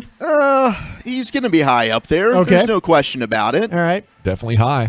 So, Gavin. So can a show bet, top 10 420, show bet maybe like go to a game in full catcher's gear, cup and all. Eye black. You got to have the eye black on too. No, eye black mask. I have to drink a beer. I have to drink a beer with my catcher's glove. Okay, like eat a hot dog. You got to eat a hot dog. I with can't the use my too. hand. I have to use my catcher's glove. That'd be really, really good, man. So maybe that might be a show bet for another day, right? Or today. I like the idea. A lot of build up to bail on it now. I'm just saying. I'm throwing it out there. I like it. Because see, I wanted to ask Jonah Heim that. But he was answering so many questions with quality. I thought that I would be like, it would be, I didn't want to throw him off his game. Yeah. So I was thinking would a good show bet be to show up at a Rangers game one day, like full catcher's gear? I think it'd be and great. watch the whole game. Just sit there. You'll end up on Bally. There's no question about it. You think so? Oh, yeah. You think they'll talk about me? 100%. They'll talk about you. Yes. Okay. There's no they question. will talk about you. And if they don't talk about you, I can pull some strings. The radio broadcast will talk about you. How There's about no that? question. Jared will talk about me. We'll talk about you. All right, Jonah's I'm about to tweet this out then. Is this on? Let's do this. For this trivia game right now, Brian? You in? Let's go. All right, let's go. Boom. All right, we'll start off. Number 10. We're going to work our way to number 1, okay? These are the top 10 greatest defensive Wait a minute. players. All right, I have a question real of all quick. time. All right. Like, they're going to accuse me of looking at the internet. I know Gavin's looking at the internet, I bet. Look, just taking notes so I can get the score. Okay, I just want to make sure. And I can't even see So you guys. accusatory. So I don't know who's cheating, right? He's looking right now at the internet. I can't go ahead and keep tabs on this. I'm just trusting all of you, all right? I'm trusting all of you for no cheating here, all right? Trust me, don't trust me. Only a fool. Number 10. This individual played 14 years in a Hall of Fame NFL career. He was on the NFL's 100th anniversary team. He finished with 10 Pro Bowls, 6 first-team All-Pro selections, 4 Super Bowls, 80 and 90 all-decade teams, and retired. Who's Ronnie Lott? Yes, sir. Boom. Bang. The general. All hands on deck. All right, here we go. All hands on deck. That's deck with an E, by the way, Broadus. Settle down. You want to see my? I'll swivel this way, Brian, so you can. Okay, there you go. You're fine. No. Observe. I have a feeling I'll be wearing catcher's gear at these Ranger You just get a games. good feeling because it's a 2-on-1 situation. Yeah. It's Yeah. me and Dawson versus Broadus. Plus Lucius. Yeah, and Lucius getting ready I'm to pulling crush. clips for the website while you guys do this. Okay. No, Yeah, Lucius. Hey, you're Well, welcome if you hear one, you know, just chime in. Yeah, We're- yeah, we're yeah. trying Number to get 10 this was guy Ronnie some Lott. catcher's Yeah, gear. for Ronnie sure. Lott. Number 10. Lucius is trying to get that dynamic Jonah Heim interview out and about to the people. Man, podcast that thing. Number going 10 viral. was Ronnie Lott. All right, number 9. Not only was this one of the best corners of his era, but he was also one of the best at another position. He was an 11-time Pro Bowler. Who's Rod Woodson? Freak! Yes, Rod Woodson is correct. Was that Broadus? That was Yes, me. Broadus, I'll give it to him.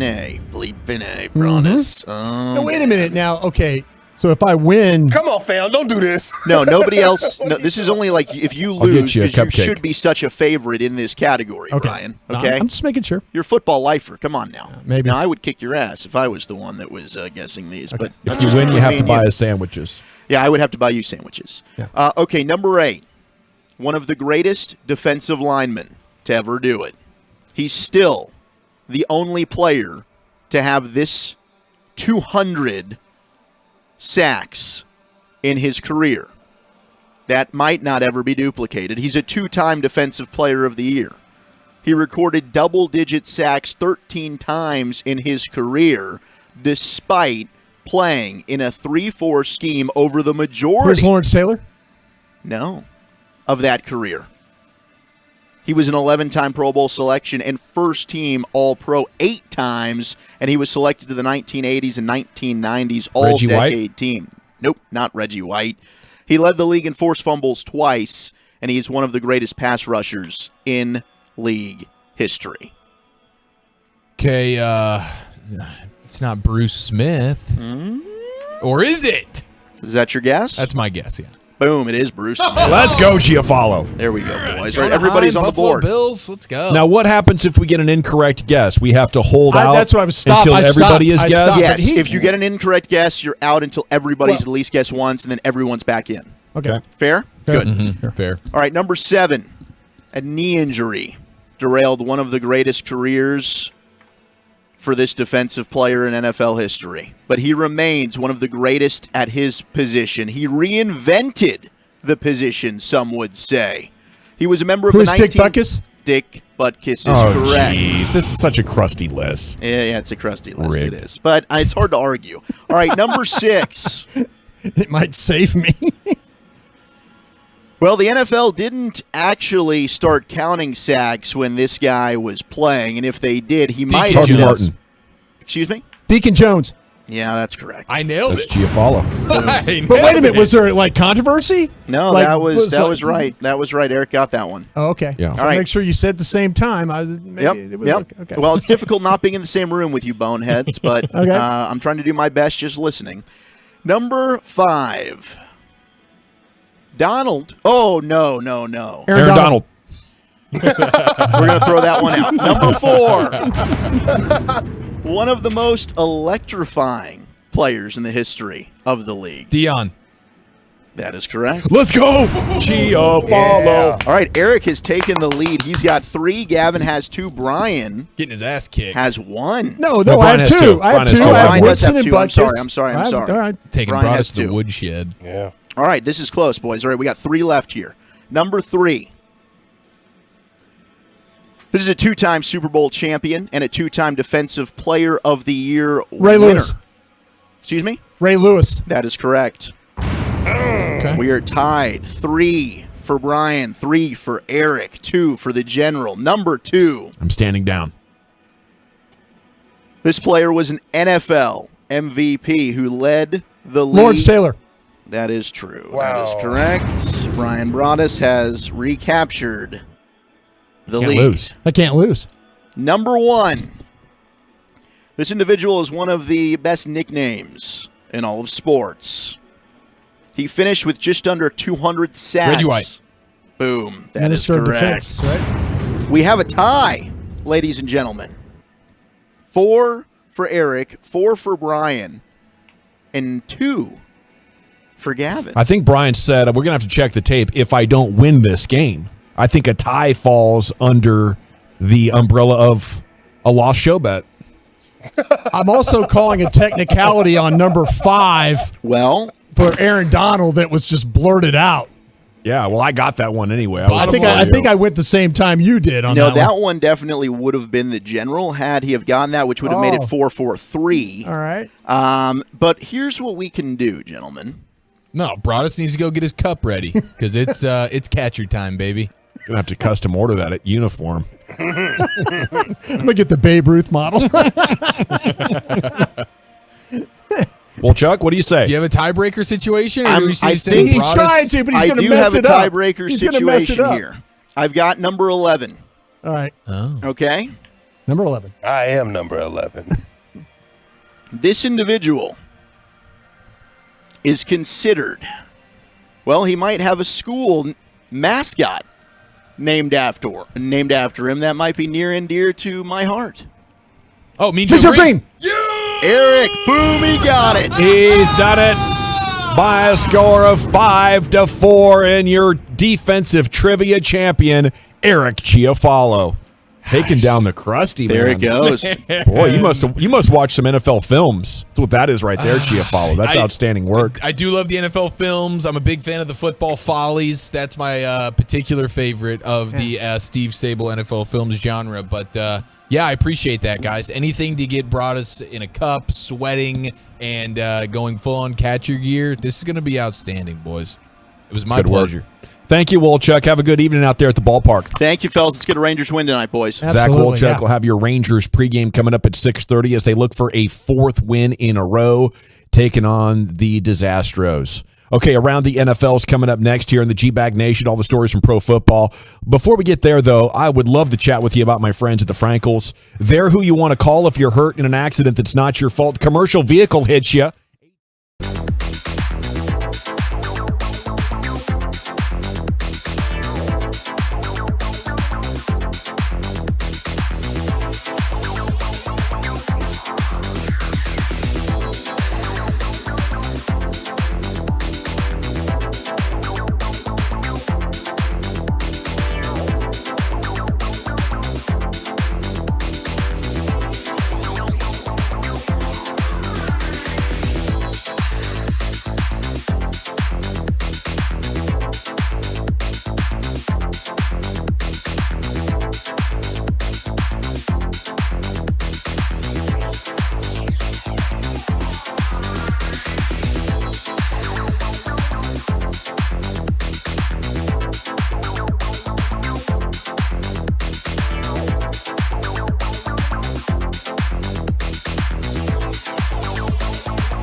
to assist and help you in any way, shape, or form to get you that dream truck, car, or SUV. And don't forget, the Platinum Promise is always there for you, and you won't be disappointed. Visit PlatinumChevyTexas.com and drive a little further to save a lot more. Chevrolet, find new roads. Hey, Tolos.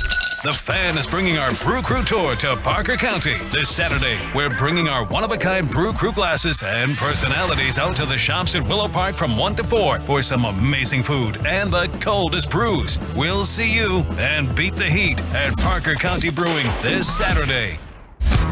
Classic Chevrolet in Grapevine knows you want the buying to be easy. That's why they created the Classic Chevrolet Easy Pass online buying tool. Visit ClassicChevrolet.com to get started. Chevrolet, found new roads. Yes, sir. Let's go around the NFL here, brought to you by Metter Dodge Chrysler Jeep Ram. Let's go around the NFL, G-Bag style, on 105.3 The Fan. All right, Brian Broaddus has first down. Thank you very much, General. The Jacksonville Jaguars, okay, they had the first overall pick in this past draft, right? Yeah, they did. Took Travion Walker there, the very fine outside, like a pass rusher for defensive end for the, for Georgia. And so when you're making that first overall pick, do you really want to move a guy from a position he's natural at to another position? Well, the Jaguars are talking about playing this guy at linebacker. So that would be, how much pass rushing? Maybe they're thinking something very similar to what we saw with with our own guy here in Dallas. Like I think Parsons. Yeah, I mean they're talking about they're 175 pounds. He said, this is Mike Caldwell, who's the Jags defensive coordinator. I think his best position is outside linebacker because of his length and athletic ability to go against tackles. That's a premium position in this defense. He could play other positions, but his home for us is as an outside linebacker. So they doing the 3-4. He's kind of the stand-up edge DeMarcus hybrid Ware style kind guy. of a player, yeah. But when you watched him, his best pass rushes out at Georgia were hand down and just screaming off the corner. And I've seen him play a little bit standing up. I don't know. Especially when you're talking about the first overall pick, you feel like, okay, I didn't hear anybody else talking about playing him as an outside linebacker. Everybody was saying, man, just put his hand down, let him rush. So this is one of those things, this could be very busty if you're asking me about a guy. I mean, he's a 6'5", 275-pound guy.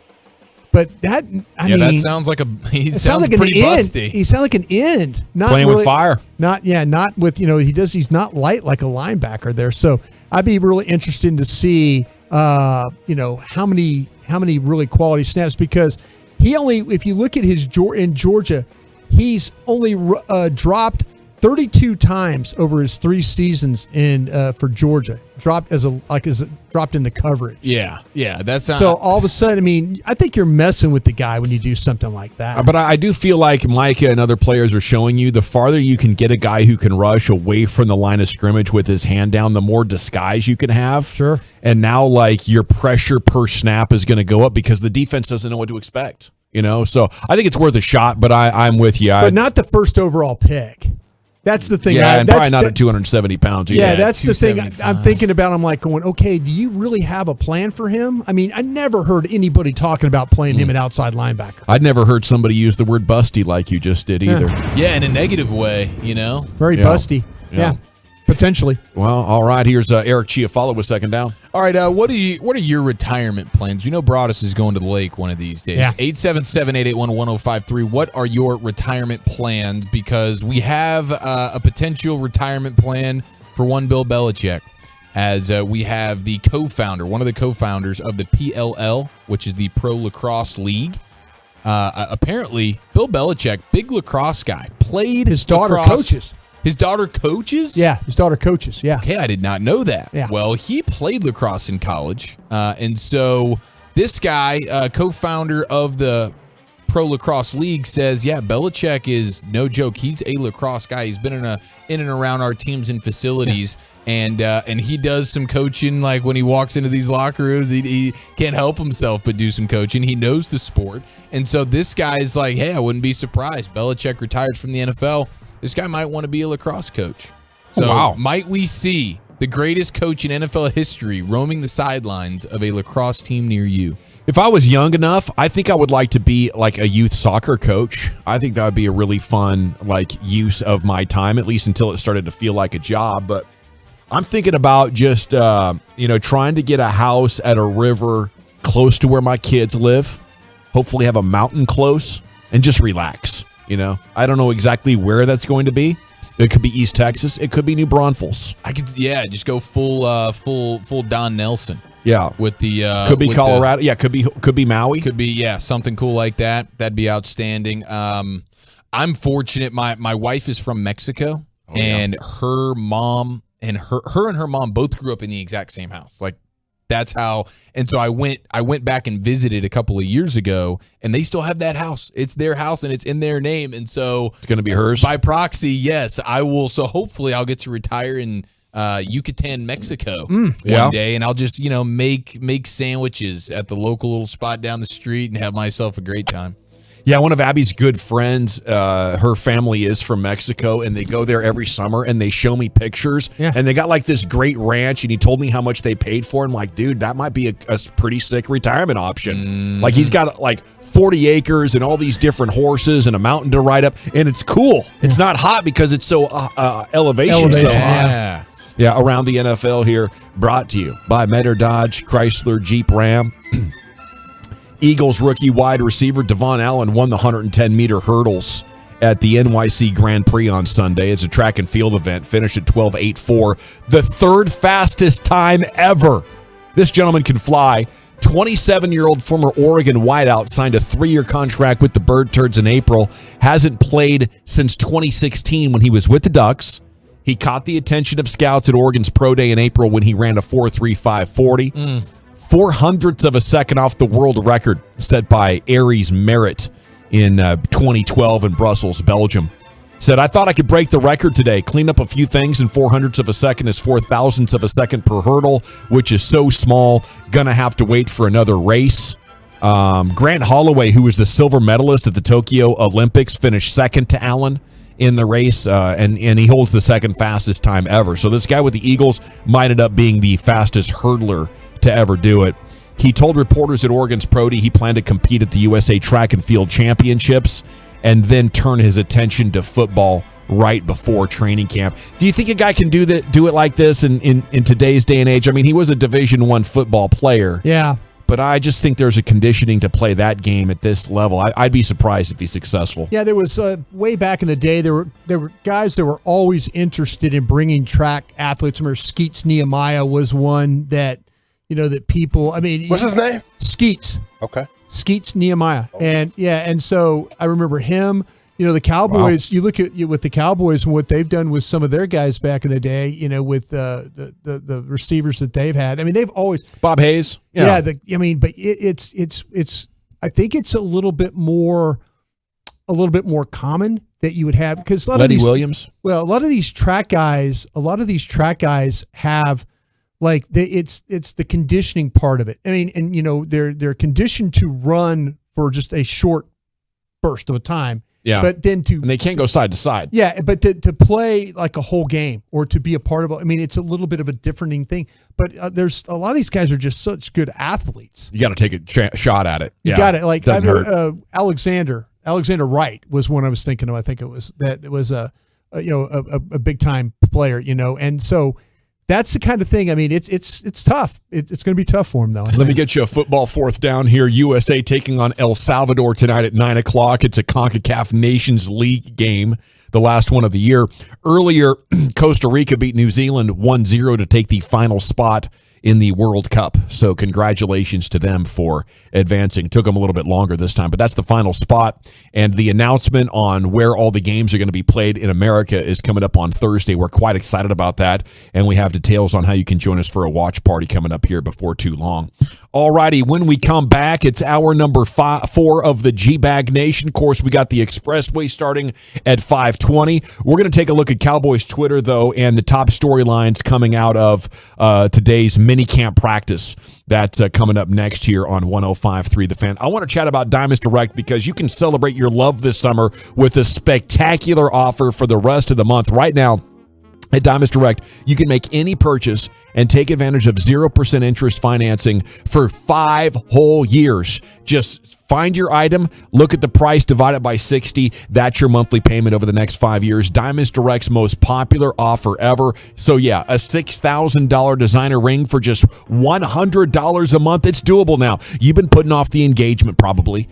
Because you want to get the ideal ring. Well, now you can do it. Anything is in the budget. You can pick any item. It's your amazing low price, free money for 5 years. You can get a deal like that anywhere else right now, and you can even finance the sales tax. But hurry, it is a limited time offer. You're going to love Diamonds Direct. They have the best customer service. It's a no hassle environment, and they're so professional and amazing. I love going into Diamonds Direct any time of year. But right now, 5 years, 0 interest on anything and everything. It's only at Diamonds Direct. Get more details, store hours, directions, and more at diamondsdirect.com on approved credit. Got something to say? Then text away. Hit up the truckwreck.com fan text line at 877-881-1053. Let your voice be heard.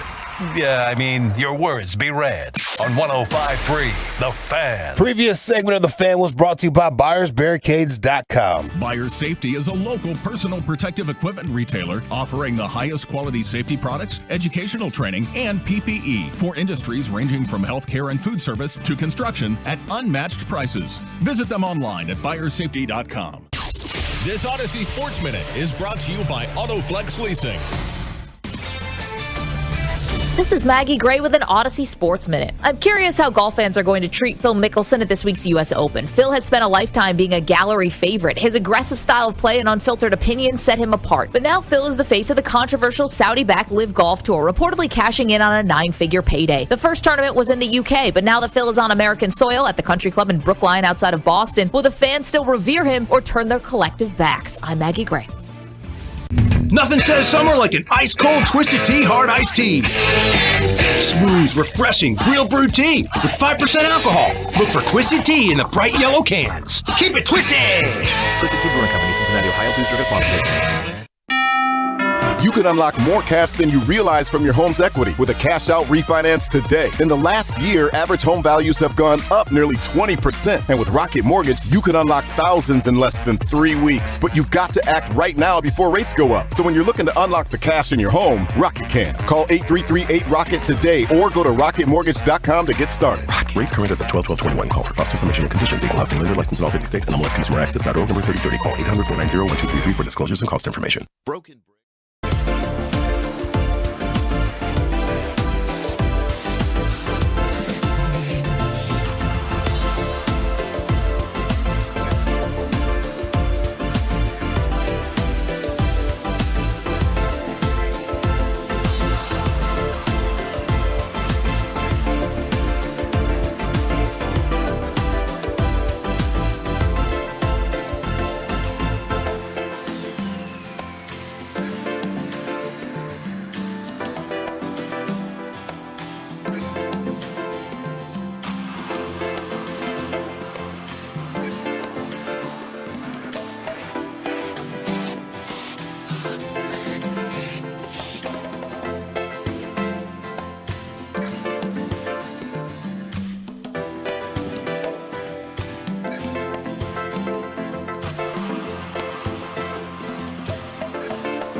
Bag Nation here on 105 through the Fan. We have 90 minutes to go. Let's kick off this one with some Cowboys Twitter top tweets going viral about America's team. Coming up at 5:20, we will kick off the Expressway, which is 35 minutes of uninterrupted content every afternoon right here in the G-Bag Nation, and we concluded every evening with LA Live. Starts about 5:40, 5:45. We'll replay you the G-Bag of the day, hit some randos, have some fun, and then we'll be on to the 6 o'clock hour. So a very fast-moving 5 right here. General at your service. There is Brian Broaddus, former Cowboys scout.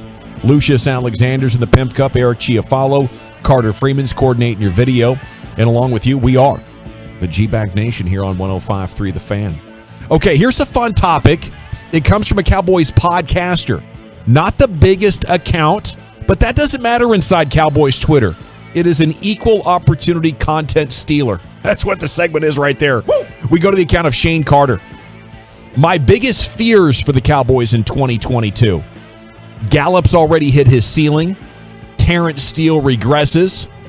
Tank's the only defensive lineman to generate a consistent pass rush. Micah's the only healthy linebacker. And the safeties were one-year wonders. Do those things make you afraid? Do they keep you up at night, Cowboys fans?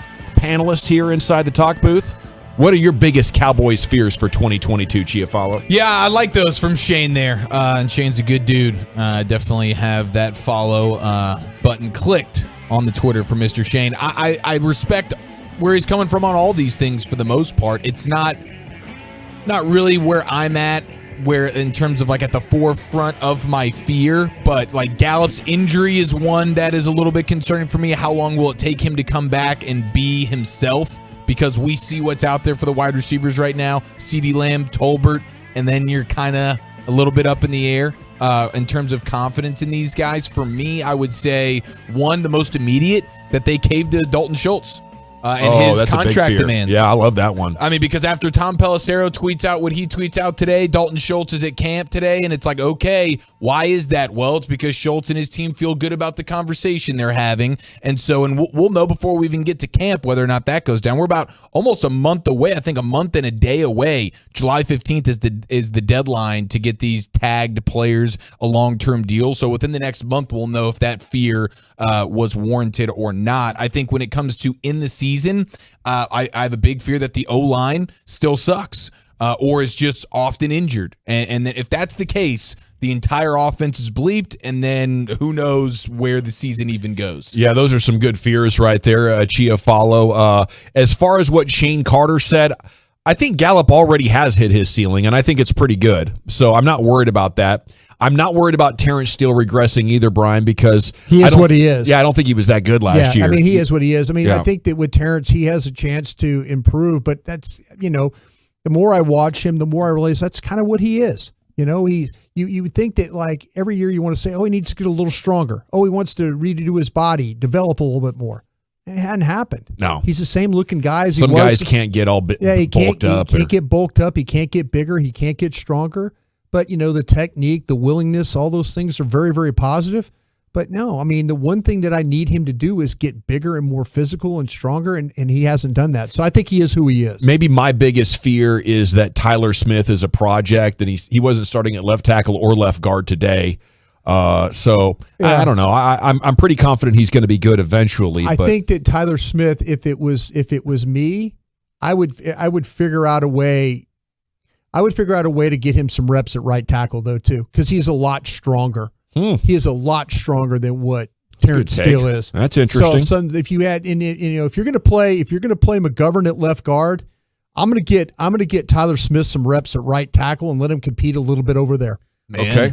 Okay. I have a little bit of fear that nobody steps up at defensive tackle, and I have a little bit of fear that Trevon Diggs doesn't get any more than 4 or 5 picks, which would be average for a top interception guy. There's just not that many to get typically. But at 877-881-1053, the truckwreck.com fan text is open for you. Is there anything on top of your mind, Brian? You know what you talked about? I think that actually when I watch the defensive line practice, I feel the best about them as a group. Nice. When I watch them play. Nice. Or practice. From a pass rushing standpoint or both? Just physically, how they look, how they move, how they're being coached. I feel like that's one of the best groups you got. Dan Quinn down there with his Jordan showing him what to do. Yeah, to me, it's like I feel like I'm watching guys. I like what they're trying to do with Chauncey Golston and make him a 3 technique. I like how they're trying to Osa Odigizua. I think that he's going to be a lot better off this year. With Gallimore didn't play all that much, but when you physically watch these guys line up and play, they do a little something for me. And again, there's other groups I've watched. The wide receiver group, I think, is the furthest group away. It's the total opposite of how I feel about the defensive line group, the wide receiver group. Yeah, and I think another fear for me is just like the offense, the creativity, Kellen Moore, getting Tony Pollard involved. Like all these things are not really, you're not going to see many changes, and it's just going to be kind of the same offense stylistically that we've seen, and that unfortunately we saw the last half of last year where it was just borderline inept in most games. Okay, 214 says, nothing keeps me up at night with this Cowboys team because it's going to be the same result every year. He's accepted it. I think that's a stage of grieving. Maybe the last one. 214, my fear is Kellen and Dak stay the same as the last half of last year. That would be brutal. I can't imagine it's happening. I think Dak's going to be a much better athlete, and Mike's going to be helping Kellen more. You just can't let that go on with everybody's job on the line. 972, I'm willing to bet Diggs will be keyed on a lot, so my hope is Dan Quinn, wonder coach, will scheme him or add some help in coverage. Okay, a lot of good text coming in. 214, I have a fear that I'm going to go thoroughly enjoy the first 8 games of the season of winning, and then we're going to revert back to subpar 500 team. That's a deja vu none of us want to experience again. I will say I'm extremely confident that you're talking about a defense that will have a regression to the mean when it comes to the turnovers. What's the counterpunch? What do the Cowboys bring to the table defensively this year to offset the fact that they are just inevitably not going to have near as many total turnovers as they had last year? That's a huge question for me for this season. Got to be that defensive line Brian was just talking about. I think that's where it starts. I disagree with the bloggers' thought about the linebackers. I think that, to me, I'm actually encouraged by what I've seen with Leighton Vander Esch. I really am. Now, when the pads come on and all that, Leighton Vander Esch then tends to get banged up, because he puts himself in a lot of those situations. But he's very quietly doing everything they're asking him to do, and they're playing him. They're playing him in situations where I think that he can have success in. Yeah, I think he might just play himself into, if he can stay healthy, into being a solid veteran that occasionally gives you an all-pro type of game. I'm excited about Jabril Cox. I really am. Cool. I mean, what he was able to. I know he's been over there working with Britt Brown. Parsons it goes without saying what his situation is. Hell, Luke Gifford actually made a play today, knocking down a ball. In the flat, ball goes to flat, boom, he knocks it down. I'm thinking, well, there you go. It wasn't Vander Esch or somebody else. It was like one of the backup linebackers. I'm not saying Luke Gifford is anything, but I'm just saying linebackers making plays, that's a good sign. All right, Cowboys Twitter here. Top tweets going viral about America's team. Old Dove Kleiman got it started this morning with a tweet. Little Caesars has replaced Pizza Hut as the official NFL sponsor. Thought this would be a good time to get it in there. I got to be honest, I have not had Little Caesars since my senior year in high school. We would cobble together our $3 or $4 that we had for a value meal and get either 10 or 15 bucks and get the $5 pizzas. I'll get that Bigfoot. Okay, yeah. I don't know if the Bigfoot was out then. No. But yeah, the pizza commercial. We did have pizza. Okay. And pan. Yeah.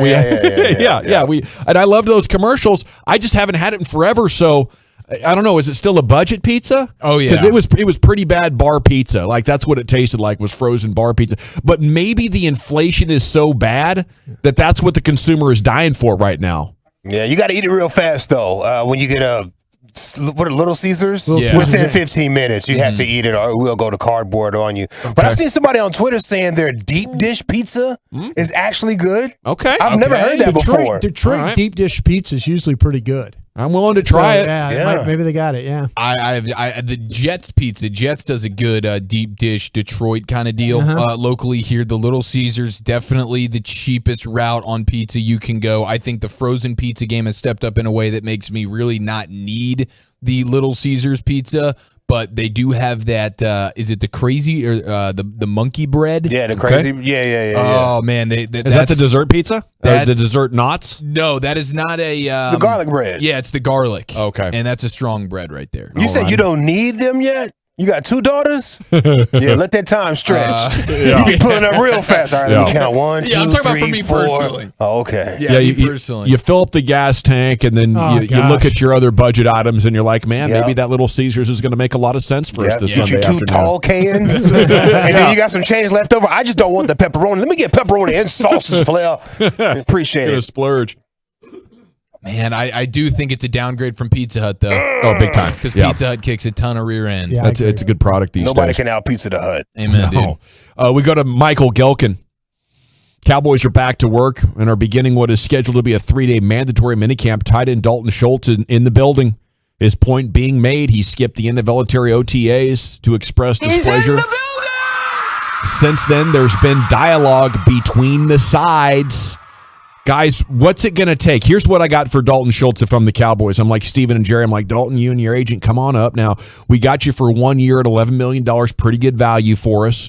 We're willing to do 3 years at $30 million with 20 guaranteed. We're willing to give you another year of guaranteed money. Where's that put him with the other tight ends? That's the question I have. The ones that have signed here in the last 2 years. I think it's about $5 million less per season and about $10 million less. I think he's going to try and split the difference with you on that. Yeah. I think he's going to try and hit you for another $2.5 million a year.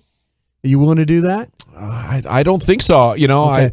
Because I have such a good thing going at the franchise tag. That's the problem. That's the genius of how the owners put this franchise tag in the CBA because – I mean, what's my incentive right now? The incentive is if you think this player is going to be awesome for 5 or 6 years and you don't want to take him off, and there's no way you can get something comparable. Like Aaron Donald or Micah Parsons or a great quarterback. We can't find a replacement for you. But like if I'm the Cowboys, I'm thinking we're going to try Jake Ferguson. If I'm not impressed with that, maybe we'll spend a first at tight end next year and guarantee to get a guy with better traits than you, higher upside than you. I don't know. This has been one of the most ridiculous franchise tag and holdouts I think I've ever seen. Yeah, I just think he's going to try and hit you he's going to try and get as close as he can. He might not try and go over what those tight ends have gotten the last couple of years, but I guarantee he's going to try and put himself in the same ballpark where it doesn't take very long to call the roll. Njoku, 4 years, $55 million, 28 guaranteed.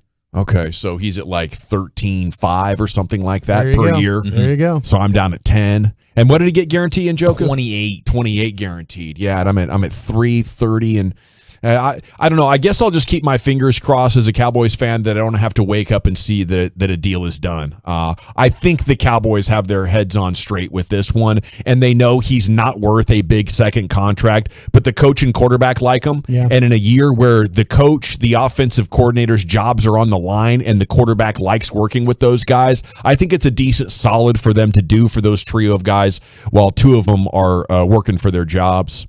Todd Archer tweets, the Cowboys have made promotions inside their scouting department, according to a source. Mitch LaPointe, now the director of college scouting. Chris Vaughn is the assistant director of college scouting. And Ross Winchell and Klein Kubiak are becoming national scouts. Do you think they got the right guys in the jobs here, Brian? Yeah, they're very big on promoting within. And so all those guys were basically, the Vaughn one is an interesting one. We talked to him before the draft, and him and Klein Kubiak both. And I was glad to visit with both. I didn't know either one of them, but to listen to them talk, they're lockstep with what Will and the organization's trying to do and the way they look at players and stuff like that. So that's what that's one of the advantages, though. If you got guys in house that you feel like you can trust, go with it. But I'm one of those guys too that also believes give me some voices from outside. When you're doing this, when you're building boards and stuff, you don't need to have everybody agreeing all the time. And I worry about that a little bit when you kind of hire the same guys from within the organization.